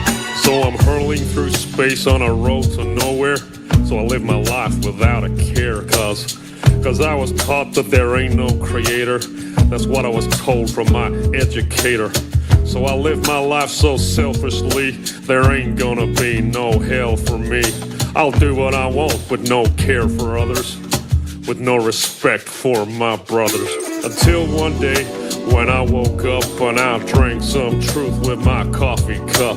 I learned that things ain't what they seem. This so-called reality is just a dream. There's deception everywhere that I look. The news, the TV, and in my school books. And pretty soon I'll realize that everything's just a pack of lies, man. Don't let them take your mind. Don't let them take your mind, man. Don't let them tell you that you are not divine. Don't let them do it, man. Take control of your soul. Take back control. Yeah. Find the truth. Find it all. Find it all, man. Yeah. Don't believe their lies. Don't believe it, man. Let them take your mind. Let them take your mind, man. Yeah, man. It's deception on a biblical level. It's orchestrated by the devil. Many think that hate don't exist, but that's what he wants, that's one of his tricks. But I found out that dude's real, and I tell you, man, that's a bitter pill. So I questioned everything I was told. I had to question that spinning globe. I had to relearn it all again and get some truth inside this brain. And pretty soon I realized that the globe I was taught was a pack of lies. So I studied as hard as can be. I found the flat earth conspiracy. Man, it hit me like a ton of bricks. The globe I was taught was a devil's trick. Don't let them take your mind. Don't let them take your mind, man. Don't let them tell you that you are not divine. Don't let them do it, man. Don't. Take control of your soul. Take back control. Yeah. Find the truth. Find it all. Find it all, man. Yeah. Don't believe their lies. Don't believe it, man. Let them take your mind. Don't let them take your mind, man. I started to connect the dots, and I'm telling you, man, there are lots. I soon realized that the earth was flat.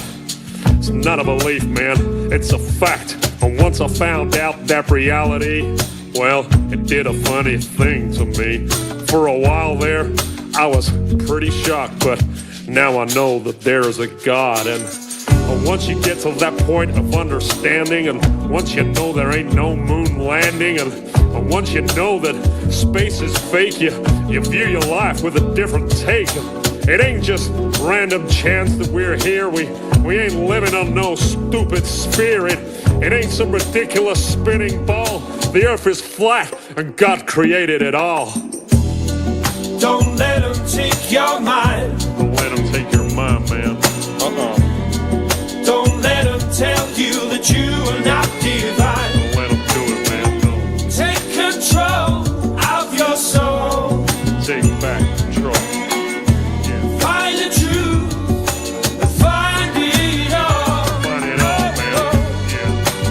Don't believe their lies.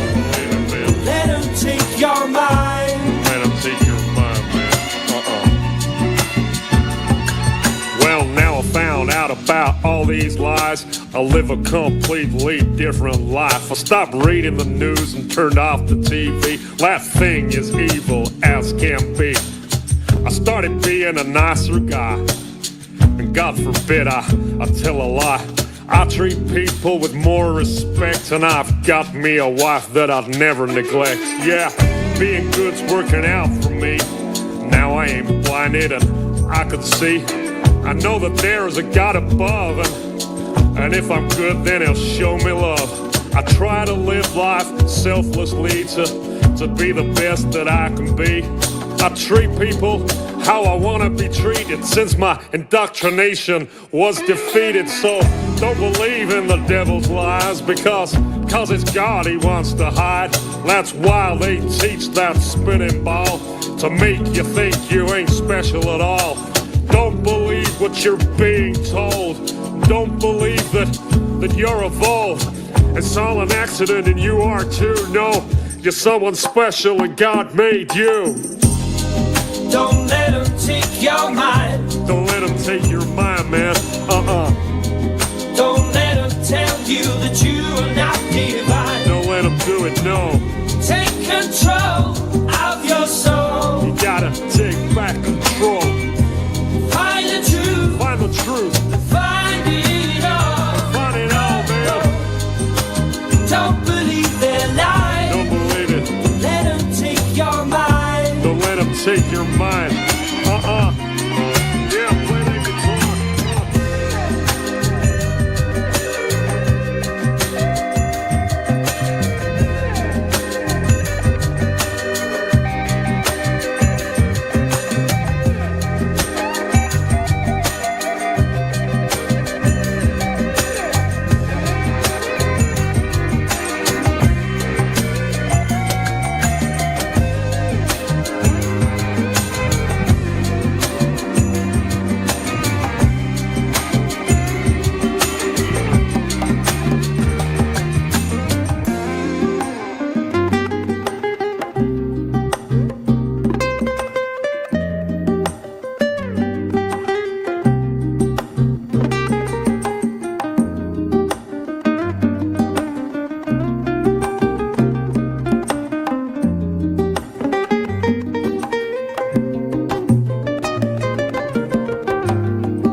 The big scary gravity, the big scary institutions with all the fucking brown beating and the refuse to authority.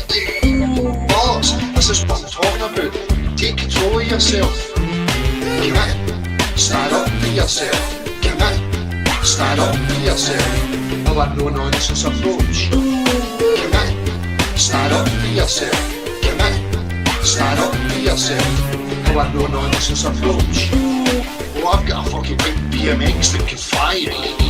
Show me a big BMX that can fly. Carrie, you're a fucking bullshit lying piece of shit, fuck off. Oh, I've got a Ferrari that goes 340 miles an hour. And I've got a summer house in Spain. Show me. Carrie, fuck off. You're a liar. Oh, I've got this potato rod with gas and water stuck through it that's inside a vacuum and it all just slides here because of magic stuff. Show me it. Carrie. Fuck off. You're a liar. Show me it. Carrie. Fuck off. Like you did when you were a child. Commit. Stand up for yourself. Commit. Stand up for yourself. I want no nonsense approach. Commit. Stand up for yourself. Commit. Stand up for yourself. How are no nonsense approach? And here's a picture of fucking a duck's nose. Black holes and stuff, black holes and stuff. And here's a picture of fucking a duck's nose. Black holes and stuff, black holes and stuff. Show me it, Canny. Fuck off. Show me it, Canny. Fuck off.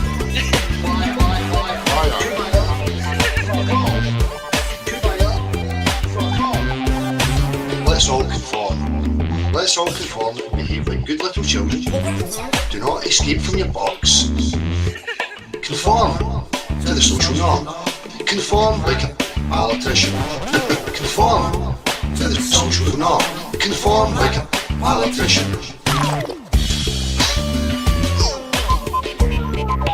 Yes.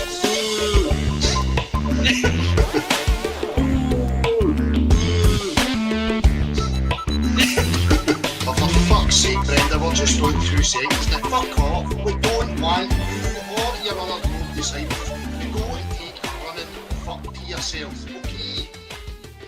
Take it and ram it right up your boot.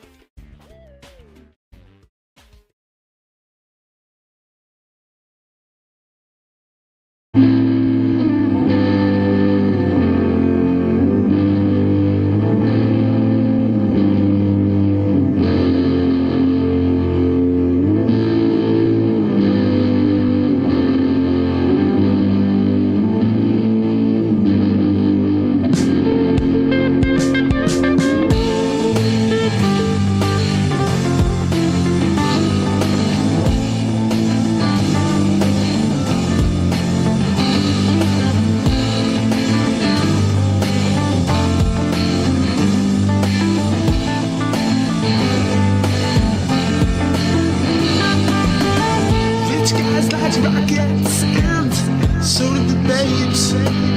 So rich guys making rocket hearts, putting caught up in space. Rich guys like rockets and so do the babes. So rich guys making rocket hearts, make you think that you got space. They're gonna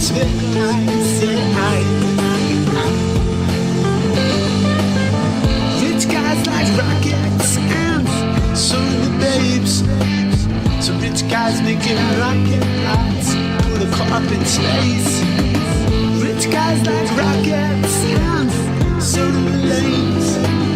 So rich guys making rocket hearts, just to get laid, just to get laid, just to get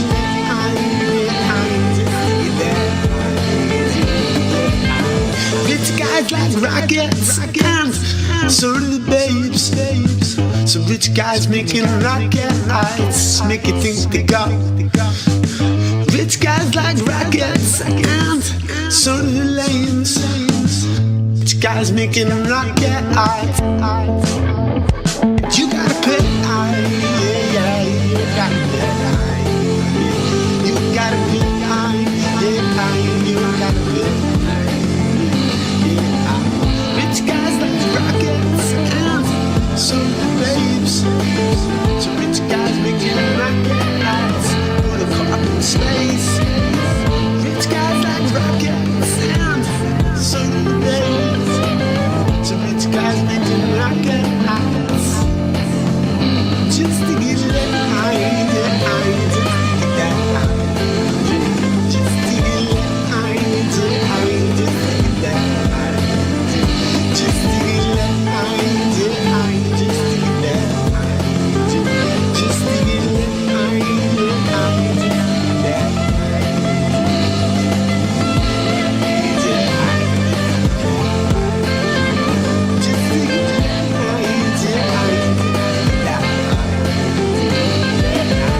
Rich guys like rockets and so do the babes. So rich guys making rocket hearts, put a car up in space. Rich guys like rockets and so do the lanes. So rich guys making rocket hearts, want you to think they go to space. They go to space.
We just entered the new year, 2022.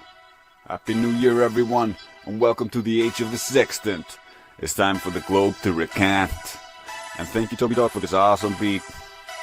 Let's go. Earth. No matter what you do, it measures flat. They don't know how to cope with that. In denial, thinking Earth is fat. It's flat. Lost in a fallacy, it's just a fantasy. Truth threatened from be a global conspiracy affecting you and me. It's not meant to be. It's driving depravity, you don't have no gravity. Is your head just a cavity? That's just a simile science cannot see. It's pseudo actually. The loss of humanity, groupthink insanity, hell bent on vanity. You gave it sanity, freedom lost rapidly. You gave up happily. Truth has validity, lies fear scrutiny, objective reality, a global fatality, public pageantry, lacking veracity. Earth. No matter what you do, it measures flat. They don't know how to cope with that. In denial, thinking Earth is fat. It's flat. A loss of ability, degrading utility, a race of futility. You think this is funny, me? Public cannot see. Just stuck like a tree. They call it university, a death slave undoubtedly. Future stolen from the heartbreak travesty. They lie to you and me. It doesn't make you free. Where is your equity, culture, antiquity? The soul in your history, unravel the mystery. Don't be lost at sea. We're all one family. Raise the children to be free, don't die or work a bee. You cannot lie to me, no knowledge sets you free. Living in reality is the only way to be. Take accountability, find your rationality. Learn the logic and you see, it's just a 43. What's in breaker, take a knee, stop the we and top the plea. Open eyes, see the points, 3, undeniably, but not all can see. Especially the pre-programmed NBC with the proud personality and the victim mentality. Living in a normal normality, this genial generality, a hollow superficiality. Earth. No matter what you do, it measures flat. They don't know how to cope with that. In denial, thinking Earth is fat. It's flat. It's time to rise up, come together, teach each other. It's time to rise up, break the bonds from one another. It's time to rise up, I believe in you. They lie to you about everything else. Why would they tell you the truth about where you reside? Brain fried, you don't think you're more easily controlled when the government debunks all the religious views of the world with a lie. The rights of the people come from the creator, something the government could not take away until this. Now most people think the government bestows those rights upon the people who can therefore take those rights away. Those are your freedoms you're giving up and the freedoms of your children.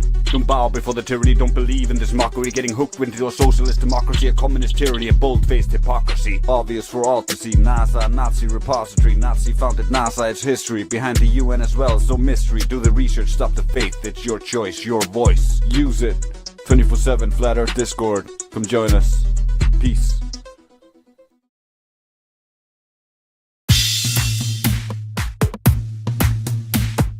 The earth is the earth is the earth is the earth is the earth is the earth is the earth is flat.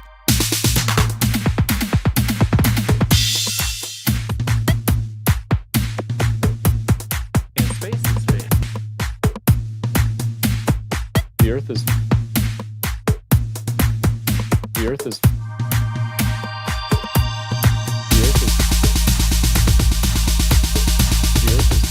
earth is the earth is flat.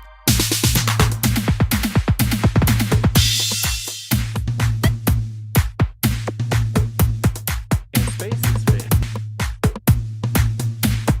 The earth is the earth is the earth is the earth is the earth is the earth is the earth is flat.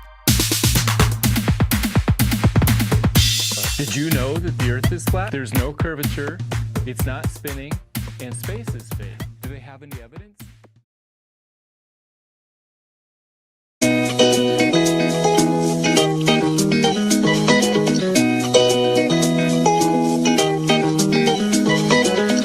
You know well what I've been through, living there without a view, asking why we missed our chance, and now I'm looking for something to get by.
before.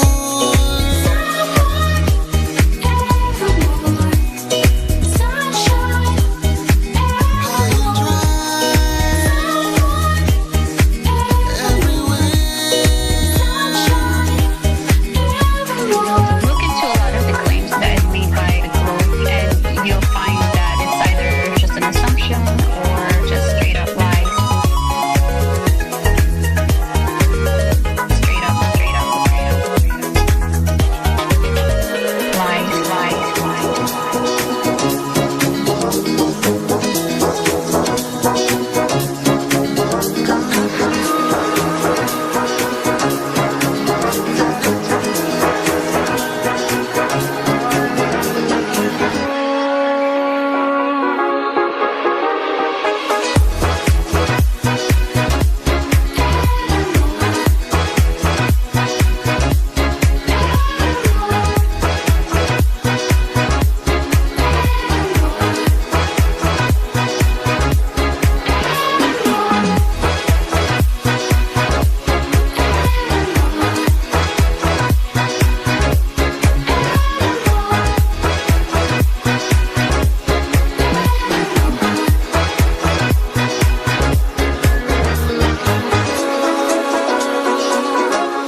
Ignition sequence start. 6, 5, 4, 3, 2, 1, 0. All engine running. What a lovely day! Pressurized system next to a vacuum. That's metric claim to gravity design. Really? Where does it get the pressure from?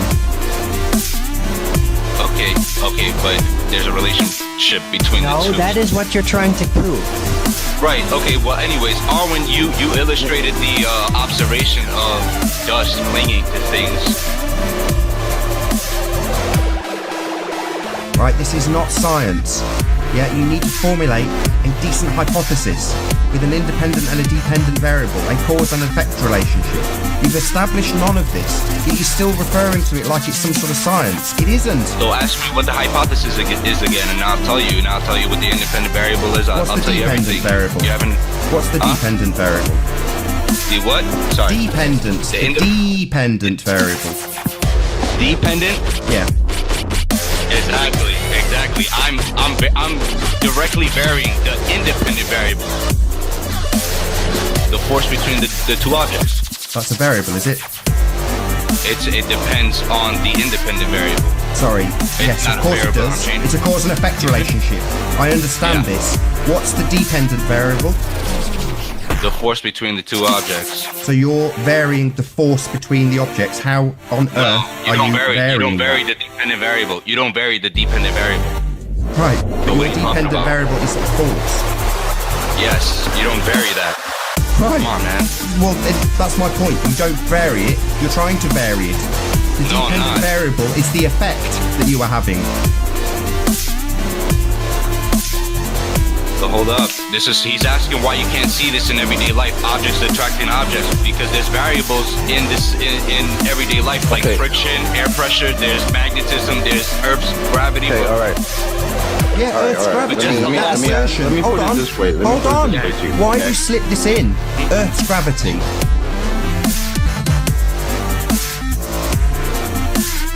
Non-scientific, non-validated, nonsense. Why are you slipping this assertion in like it's a variable that you're not controlling and needs to be controlled when it's non-proven nonsense? No, but hold up. Okay, so we could take away Earth's gravity.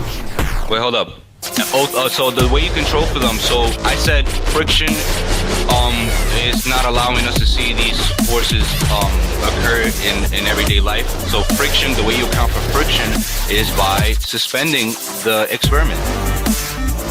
There's less of a resistance on the experiment, so they can the objects can act naturally. Are you standing on the ground? Yes. Are you wearing shoes? Yes. Okay, so there you've already got two forces resisting this force of the building. These are two variables that are affecting. Yeah, friction. You know friction? Because this is how science works, dude. Don't tell me how this is science. Don't call me dude. Yeah. We just ripped you a new one. Yeah? And you want to carry on telling me what science is? It's absolutely pathetic.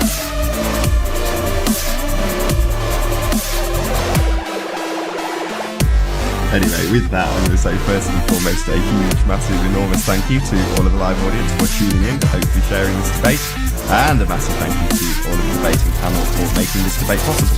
If you hated the show, well then you know exactly what to do, but if you liked it, you can consider sharing it, or subscribing if you have not done so already. I've been Nathan Oakley, and I will see you all in the next video.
My friend, he's a Glober, he's a Helioa, he's all into rockets and he loves latest projects. My friend, he loves NASA and when sees some curvature, thinks he lives on a spinning ball, thinks there's a plethora of globe evidences, but his head's in the sky while mine's still on the floor, and he's made no distinction that the lights above are foreign to the terrain that we walk until we constant correlate. So, and that's how we know where we've been discussing this for years, but he can't seem to comprehend. The sky is foreign to land.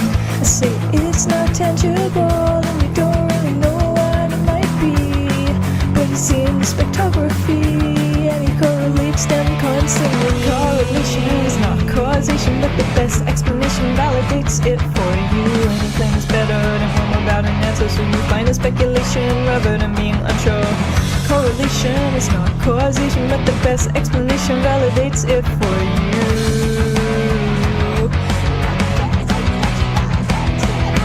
My friend Music Lover, we've been going nowhere, back and forth and over, trying to convince one another. I don't know how we got it, but I haven't scared him off yet, but we're clashing like a roadblock and it's gonna get us nowhere. I can convince him of a foreign sky, and he can convince me to correlate the sky. My friend Music Lover, he agreed, he'd probably know that he can see there's evidence, all this foreign evidence. My friend Music Lover, he is a helioa, thinks we met the moon, and I know we didn't go there. He's a love of NASA, but I know she's a liar, he can't comprehend the line, so the night that she would lie, yeah, but I can sympathize, cause I was stuck at 2 months, couldn't comprehend the way that they would lie and make the world of the intent won't really matter, regardless the lie is still there. And now that I'm aware, I think it's time to wake the world up. And that's how we get nowhere. We've been discussing this for years, but he can't seem to comprehend the lie without knowing the intent. The reasons you can speculate, but you don't really know what it might be, but they don't admit it openly, so he dismisses a constant. Incomprehension is not a reason to dismiss the message that you don't like. Ignorance is better than knowing there's a liar, and the lie sits at the center of the work you admire.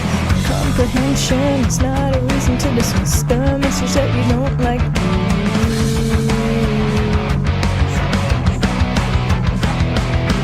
My friend Music Lover, we've been going nowhere, back and forth and over, trying to convince one another. I don't know how we got it, but I haven't scared him off yet, but we're clashing like a roadblock and it's gonna get us nowhere. I can convince him that it's all a lie, and he can convince me that NASA tells the truth. But my friend Music Lover, he agreed, he probably know that he can see there's evidence, all this space probe evidence. My friend Music Lover, he's a helioa, I tell him to go measure the radius of Clover, he present direction and interpretation, and uses all the started to affirm the cryptic radius. He still needs a model to replace his current worldview. I didn't know the world was so dependent on his model, and he expects me to explain how the world works on the flat plane, and he thinks I'm so dismissive, but he made the positive claim.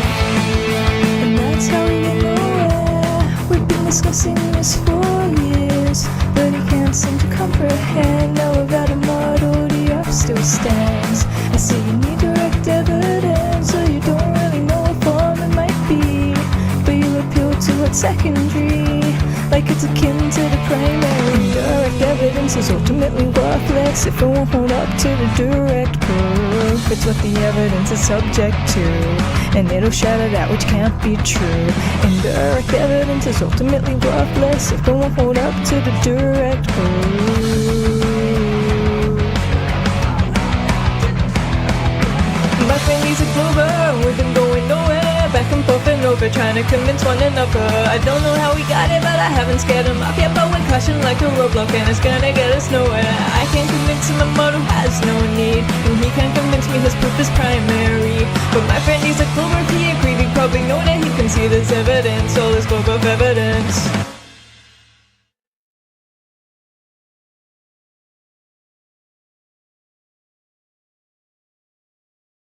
Now, one thing I really want your generation to embrace is that the Earth is a closed system. We cannot leave the Earth. There's no place to go. The Earth is a closed system.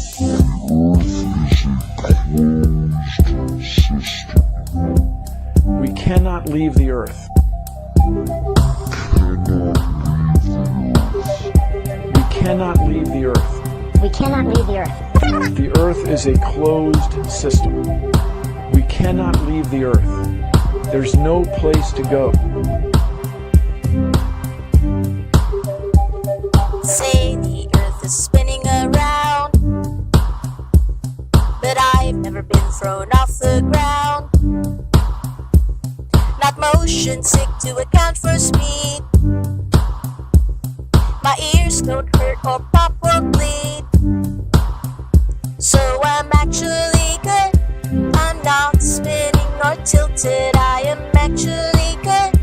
It's not true that I'm spinning. I am actually good. I know that I'm not tilted. I am actually good. I'm not spinning nor tilted. We are a speck in the middle of a cosmic occupying what we call Earth.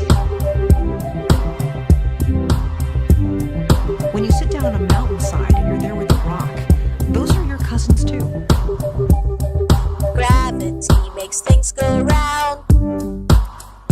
The thing should fall sideways, not down, and roll over to the center of mass, yet not strong enough to hold the gas. So I'm actually good. I'm not spinning or tilted. I am actually good. It's not true that I'm spinning. I am actually good. I know that I'm not tilted. I am actually good. I'm not spinning or tilted. Our vestibular system detects all motion. The earth is still, that's what we feel. Not the Coriolis hoax, nor the winding up of Foucault's. Hey, I'm drawing this globe with magic marker. I'm upright in place, not tilting downward. I'm drawing this globe with magic marker. I'm still in my place, not spinning outward. We were all taught this lie to keep us all dumb until we die. I actually think of myself as a very complicated rock. So I'm actually good. I'm not spinning or tilted. I am actually good. It's not true that I'm spinning. I am actually good. I know that I'm not tilted. I am actually good. I'm not spinning or tilted. So I'm actually good. I'm not spinning or tilted. I am actually good. One thing I really want your generation to embrace is that the earth is a closed system. I'm not tilted. I am actually good. I'm not spinning or tilted. So I'm actually good. I'm not spinning or tilted. I am actually good. In the middle it's of not cosmic true war, that I'm spinning. I am actually good. I know that I'm not tilted. I am actually good. It's not true that we're spinning.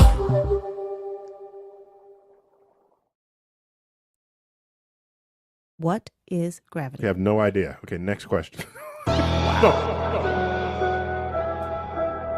Hey yo, it's Chocolate saying it's 2021. Told you I was a rap for this globe. Check it out.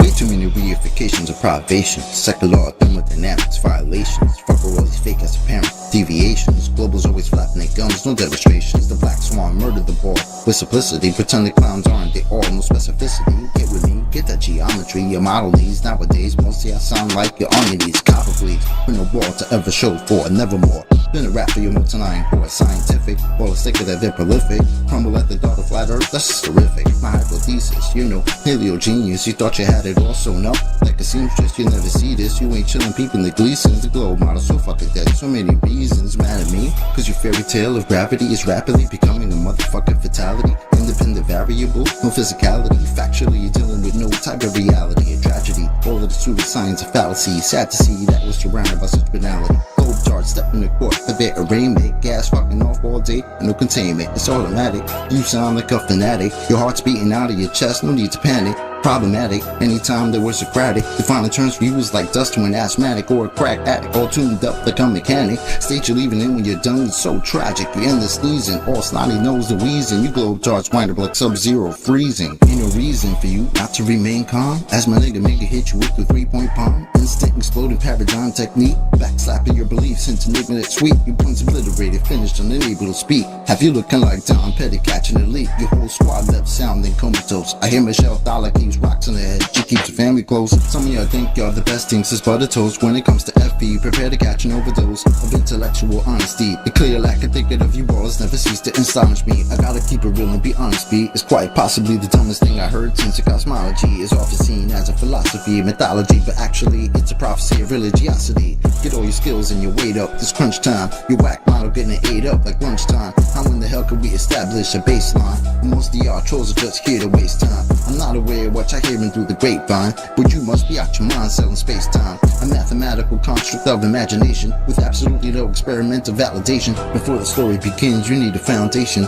Curvature of the earth, that's the conversation. And since I shit up and disappeared without a trace, I'd say it's also time for you to say goodbye to space. Tall tales about vacuums and empty place, all the while breathing air. That's just not the case. You best get out my face, cause I can guarantee you that the very air you breathe immediately fuck off the space. We understand there's no requirement for your compliance. You understand that you are standing in a room of giants. I admire that you're usual in your defiance, but won't you join us in this funeral of pseudoscience? You in the mood to try us? Go ahead and test your mic. These motherfuckers think they're moving at the speed of light. How about the speed of sound? 250 miles above the ground to say that ISS is going round and round. Please don't even try, son. It's been a rap since you gave up hope on your geometric horizon. In the trenches hoping and praying we don't get wise and realize you're smoking more of the grass than Neil Tyson. Oh, speaking of that clown, I wonder how much longer he could keep a push of this in the background. Never debating, always up for the back down. Playing in fear of the gravitational smackdown. This little circus won't last long. I'm betting you the type of clown that sits at home alone with a mask on, thinking you debunked an argument like the Black Swan, never knowing that your radius could be that wrong. Oops, I really meant to say dead wrong. Implicitly, we've been falsified the globe empirically. Need you to listen, G. It's not logical to postulate you live in a sphere in no sphericity. It's the epitome. It's not a mystery. The globe model's all wrapped up in stupidity. It's quite simple, see. It's probably not the move for you to spew your rhetoric here or religiously, maybe officially. One day you might find yourself vividly in the middle of an epiphany, lyrical symphony. It's been a pleasure, but our times have both come to an end. Synchronicity. 1, 2, 3, 4, 5, 6, 7, 8, 9. It's the 10 Black Commandments. Yeah. This globe, you can't tell me about this earth. Can't tell me nothing about this curve, this speed. I'm a real truthist. Truth is on the beach. I ain't forget about you, brothers. My Nikon PE shooters. Shout out to the lobby. I've been in this game for years. It made me an animal. It's rules to this. I wrote me a manual, a step-by-step booklet for you to get your game on track. Don't let your way get snatched. Rule number uno, speak on what you know. You shouldn't make claims unless you know for sure. Otherwise you're telling lies. And if that man catch on, then your ass is gone.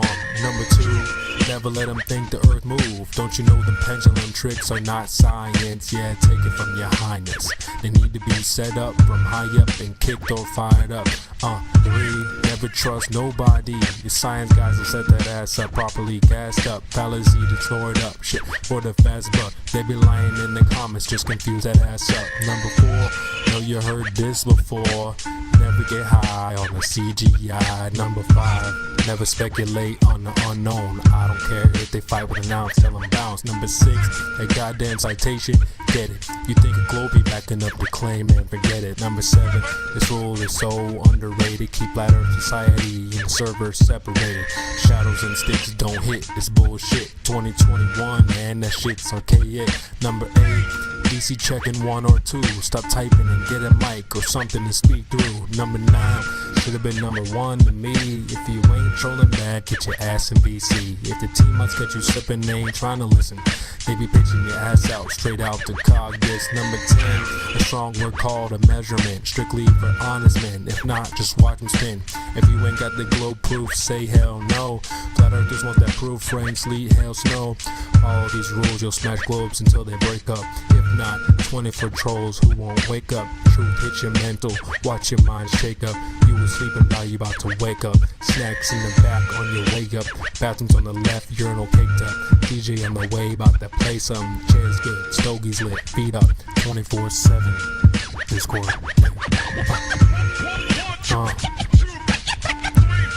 CB, yeah. Shout out to the mods, golds, silvers, values. Lobby gang. Yeah.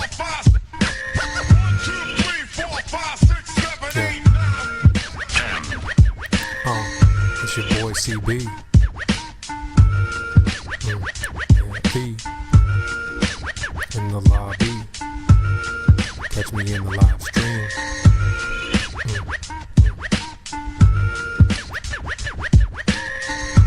24/7.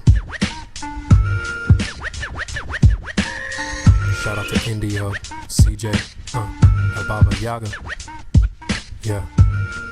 Nemus, Effie in the house. Tell him bounce.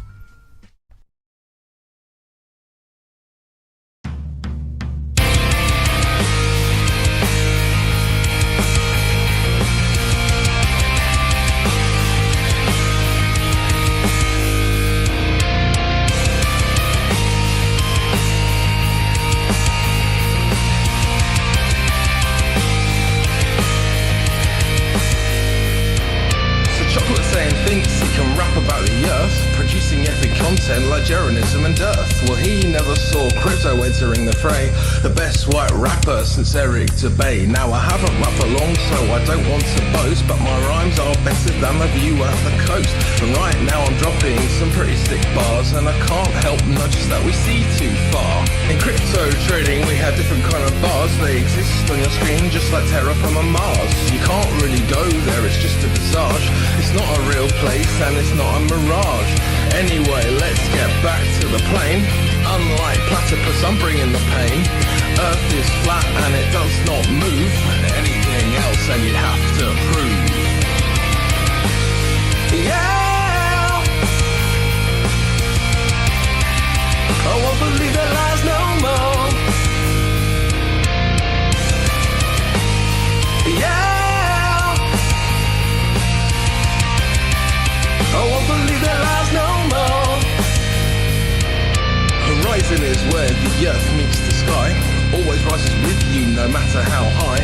Troll questions asking, well, do you ever fly? Not high enough for the grass or nigh. Those clown shows running interference. Not even once do they make any sense. While Neil says, guys, that stuff is flat. Bill says the boats disappear over that. Well, it's time to get your story straight. Just like the flat horizon that we observe. You still think that you live on a sphere? You must have a vacuum between your ears. But that can't be true because you live in nature, and vacuums don't form without a container. Which brings me back to what I've learned. Research a flat unmoving earth. Yeah, I won't believe that lies no more. Yeah, I won't believe their lies no more. Now I don't like to be rude and I don't like to slander, so I'll keep it short just like I'm Gem Panda. The earth is a flat, stationary plane. No reification is worth the same. They tell you Coriolis is earth-based, but that bullshit just leaves a fake taste. The sea somehow has mass appeal, but not a single evidence showing it's real. The ball is cracked for all the nations. They're still stuck on the globe plantation. Got them invoking correlation, or even worse, I am the citation. Now luckily for you, that's it from me. I'm going back to join the FP party. If mainstream consensus has got you bored, join Flat Earth 24/7 Discord 2.0. Yeah, I won't believe their lies no more. Yeah, I won't believe their lies no more. Yeah, I won't believe their lies no more.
For every show on old Broadway, a whole lot more get thrown away.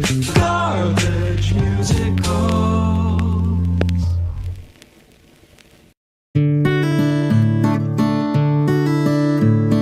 Hello, my dear, thanks for meeting me here in the parking lot of the Jet Propulsion Laboratory.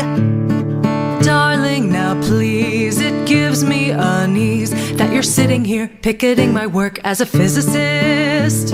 I know, but darling, you must understand. My people need me, we're taking a stand. You know that I love you, but I stand my ground. You'll never convince us that our earth is round. Your people, darling, are nothing to me. I only love you and I hope that you see.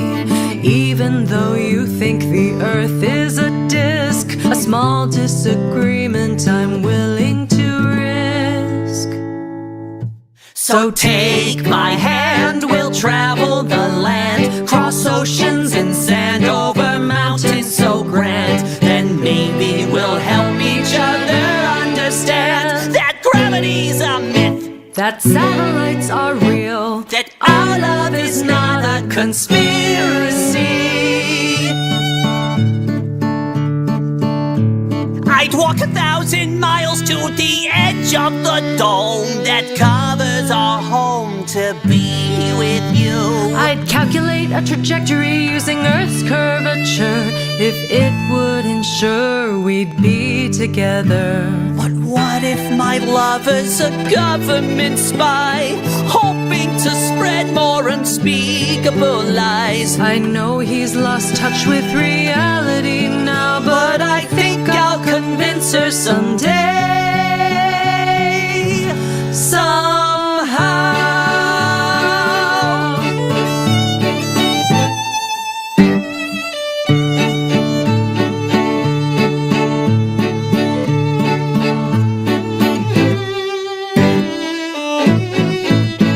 And as we lie right under the sky, my heart beats as I see the stars in your eyes. The stars seem so close I could touch them, but I know they're 3,000 miles away. Don't try light years away, Let's just say far, far away, my dear. Yet you are right here, and that's all that matters. And we know that we're on this planet together in love forever. Our love is not a conspiracy. Run away with me tonight, my darling. I can't. We're launching a rocket today. The CIA paid you to say that. No, they didn't. Darling, why don't you just come over tonight and we'll watch Great British Baking Show? It's called Great British Bake Off in this dimension. Okay, calm down. For every show on old Broadway, a whole lot more get thrown away. So have a listen and raise a glass to these treasures from the trash. So strange and unusual, the bizarre and beautiful garbage musicals.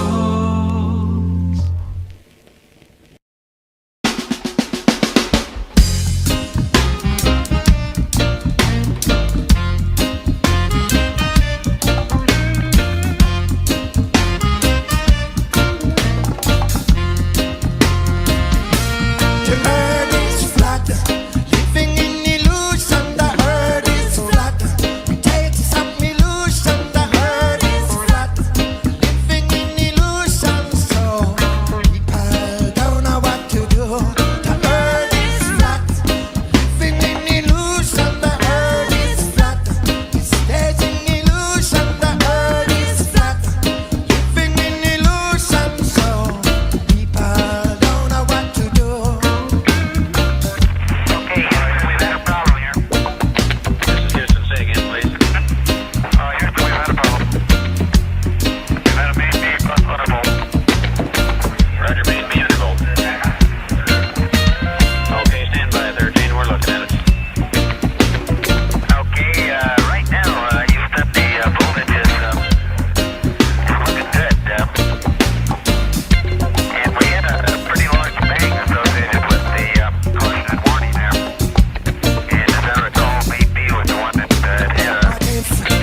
It's fact that the earth is flat. It's fact that the earth is flat. It's fact that the earth is flat. It's fact that the earth is flat. It's fact that the earth is flat. It's fact that the earth is flat. It's fact that the earth is flat. It's fact that the earth is flat. It's fact that the earth. NASA lies, let's get to it. Around 1962ish, they tried to get through it the very first time. Mushroom clouds filled the sky. The Soviet Union and US got denied the other side of the firmament. They couldn't access it.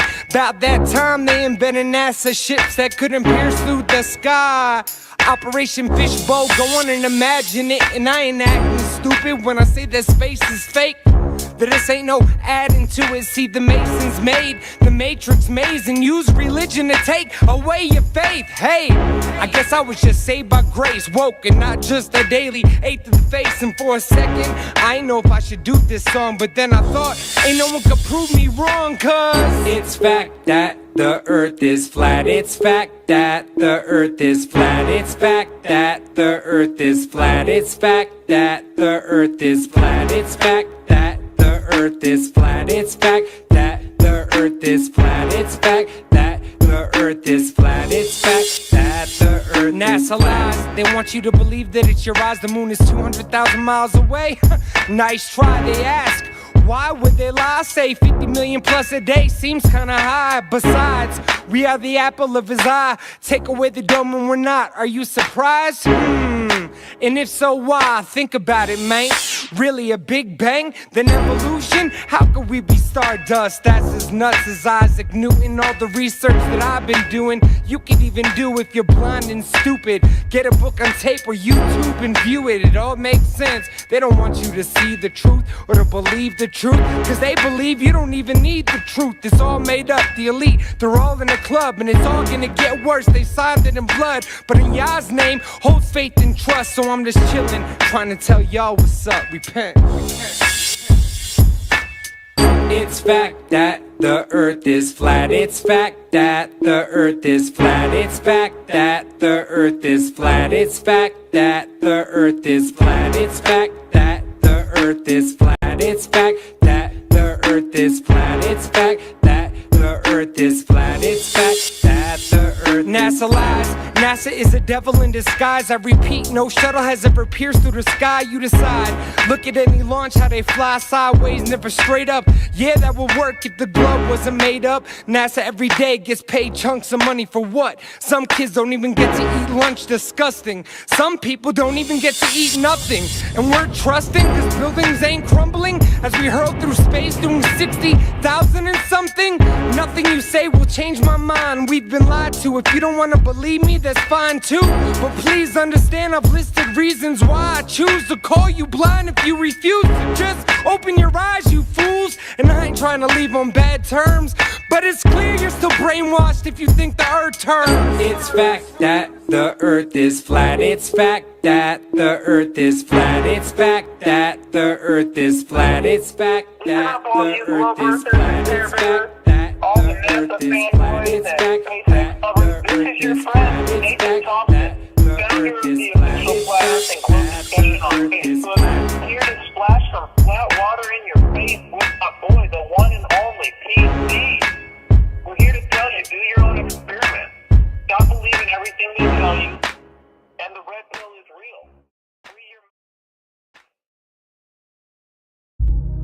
Today I want to read you guys some of the comments that I get from people on my Flat Earth videos after I release them.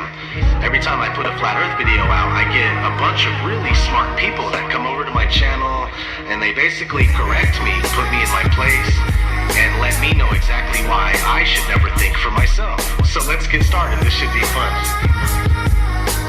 Are you retarded? How are you still alive? Flat Earthers are so fucking retarded it makes me angry.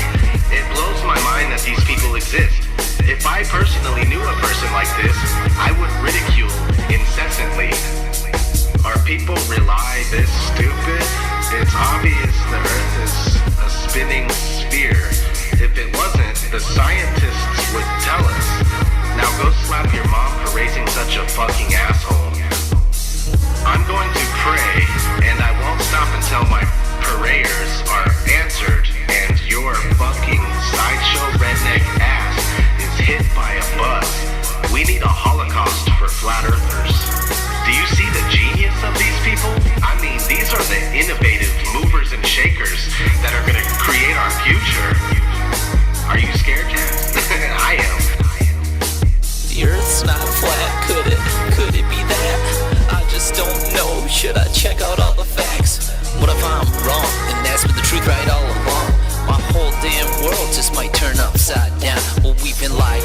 there's no denying gravity.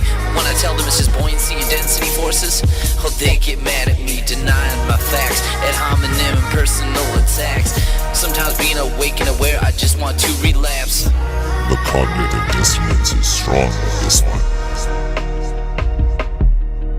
When presented with evidence against his belief, he cannot accept these things because of what he believes is true. He denies all evidence presented to him, and even gets upset, mad, afraid, and even violent. I'm so pissed off, how could you say such a thing? The earth's not flat, you fucking moron, do not have offspring. But I know the truth, yes I do, that's why I sing. I'm just trying to wake you up, Flat Earth All-Star 2016. If it didn't have any merit, the movement would not exist. I know it gets you mad, that's cause you clench your fist. But it's alright, and it's because God made you. Jesus shed his blood in love, and thus you see God gave you a chance at life and to live in life eternal. When it comes to that ball, earth don't matter, but God's word do. God is love, and don't really want to hurt you. 2017, let's do it right, watch heaven and earth move. Watch heaven and earth move. Watch heaven and earth move. But as of right now, the earth's completely still. If I speak of it to move, that's a metaphor, now let's be real. It's fixed on foundations and there's water above. Let's focus on the truth and build on the foundation of love. We must wake up the rest, no matter how long it'll take. Just be careful soon of the alien invasion they will fake. So be a watch when they launch Project Bluebeam. Just remember that what you see is a cheap illusion they're using. But it's all just a test, and that a test of faith. Just stand fast, love your brother, don't hate. Heaven's about to come, and I just can't wait. Trains are waiting at the station, hop on, don't be late. Some people they tell me You're a fucking moron. just cause I think the earth is flat, but I think I'm awesome. I just overcame all the lies of the ball earth agenda. It's not that hard, just use your brain, your God-given senses, and surrender. Just remember, God loves you. And you know that water's always flat, right? Don't ever curve. The only curve you ever see is the one they put in your mind. Through TVs, movies, all the propaganda. No such curve exists, or has ever been measured, ever. Well, in fact, the Bedford Level experiment proved the Earth wasn't round. Also, Airy's failure, Michelson-Morley experiment, proved that it doesn't move nor spin. And you can even take a gyroscope, a precision gyroscope, and spin it. And within 12 hours, that gyroscope should have turned, I believe, about 90 degrees if the Earth was rotating. But in fact, it's been proven and measured that the Earth does not move. It doesn't spin at all. Gyroscopes prove this. Also, other instruments that would just not work on a ball of Earth are the periscope, the sundial, compass, lighthouses, and the astrolabe as well. It's time to do your homework and wake up to the flat Earth reality. We are designed and made by God, as well as His creation, the Earth. He is making this known now, 2016.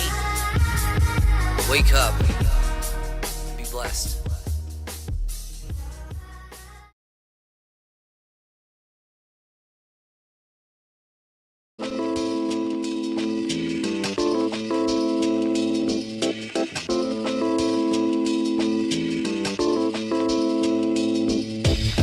Doesn't matter who you are, they've been telling you a story, trying to keep you from the Most High and of course all of His glory.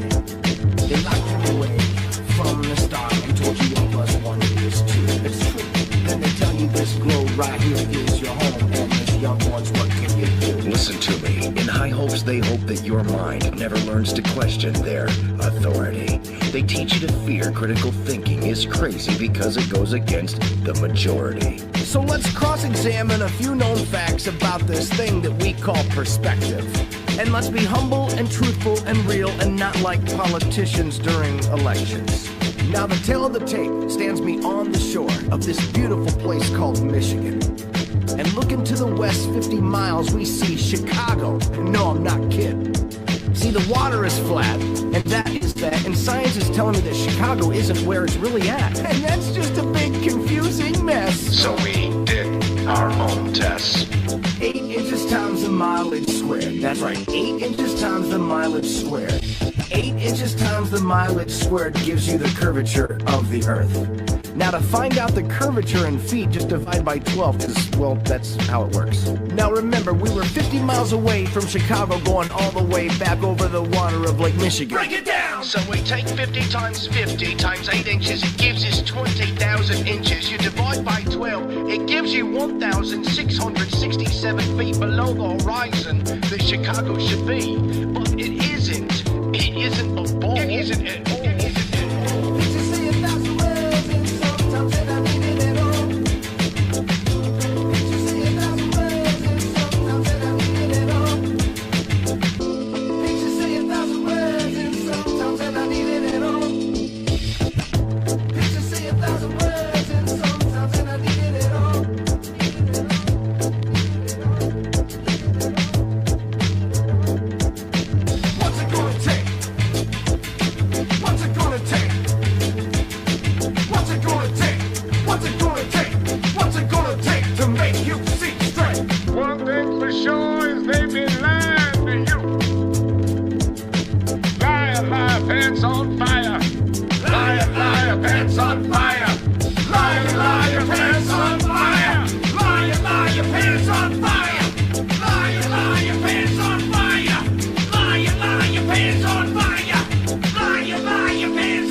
It's not okay to think that the Earth is flat.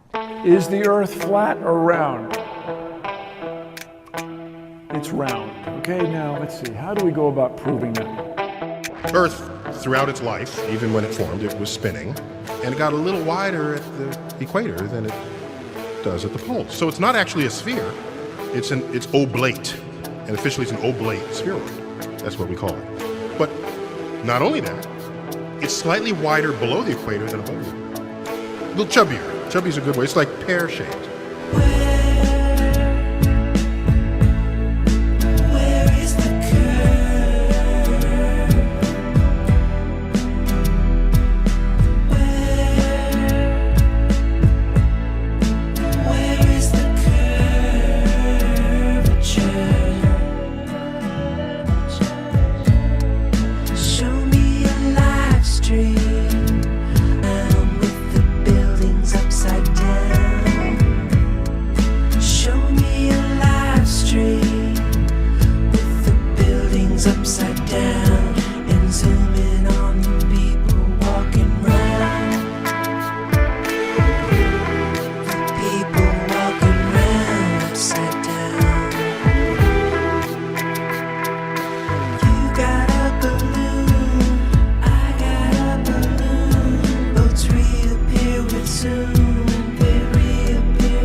What you're seeing here is a mirage.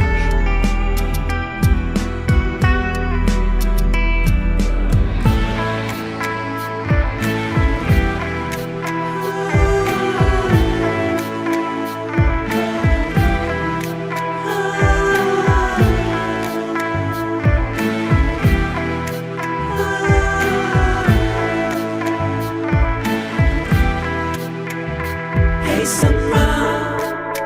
Earth is the place. The moon makes light so cool at night. The luminaries, they all rotate around you. From the point of truth,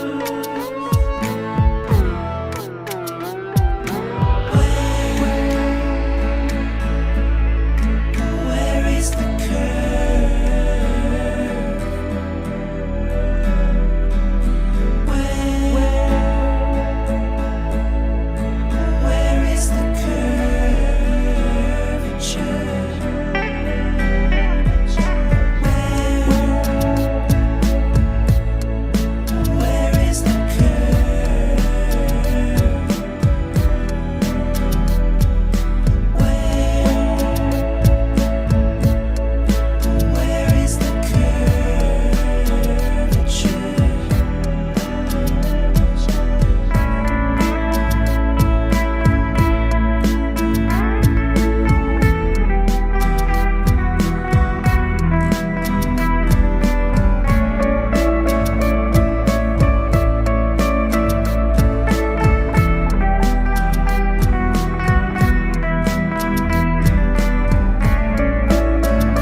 It's not okay to say that the earth is flat.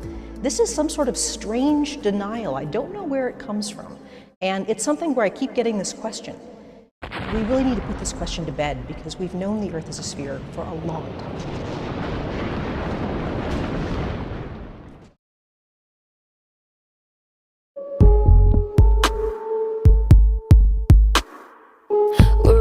Pretty high, our heads are almost in the clouds, and their feet are chained to the ground.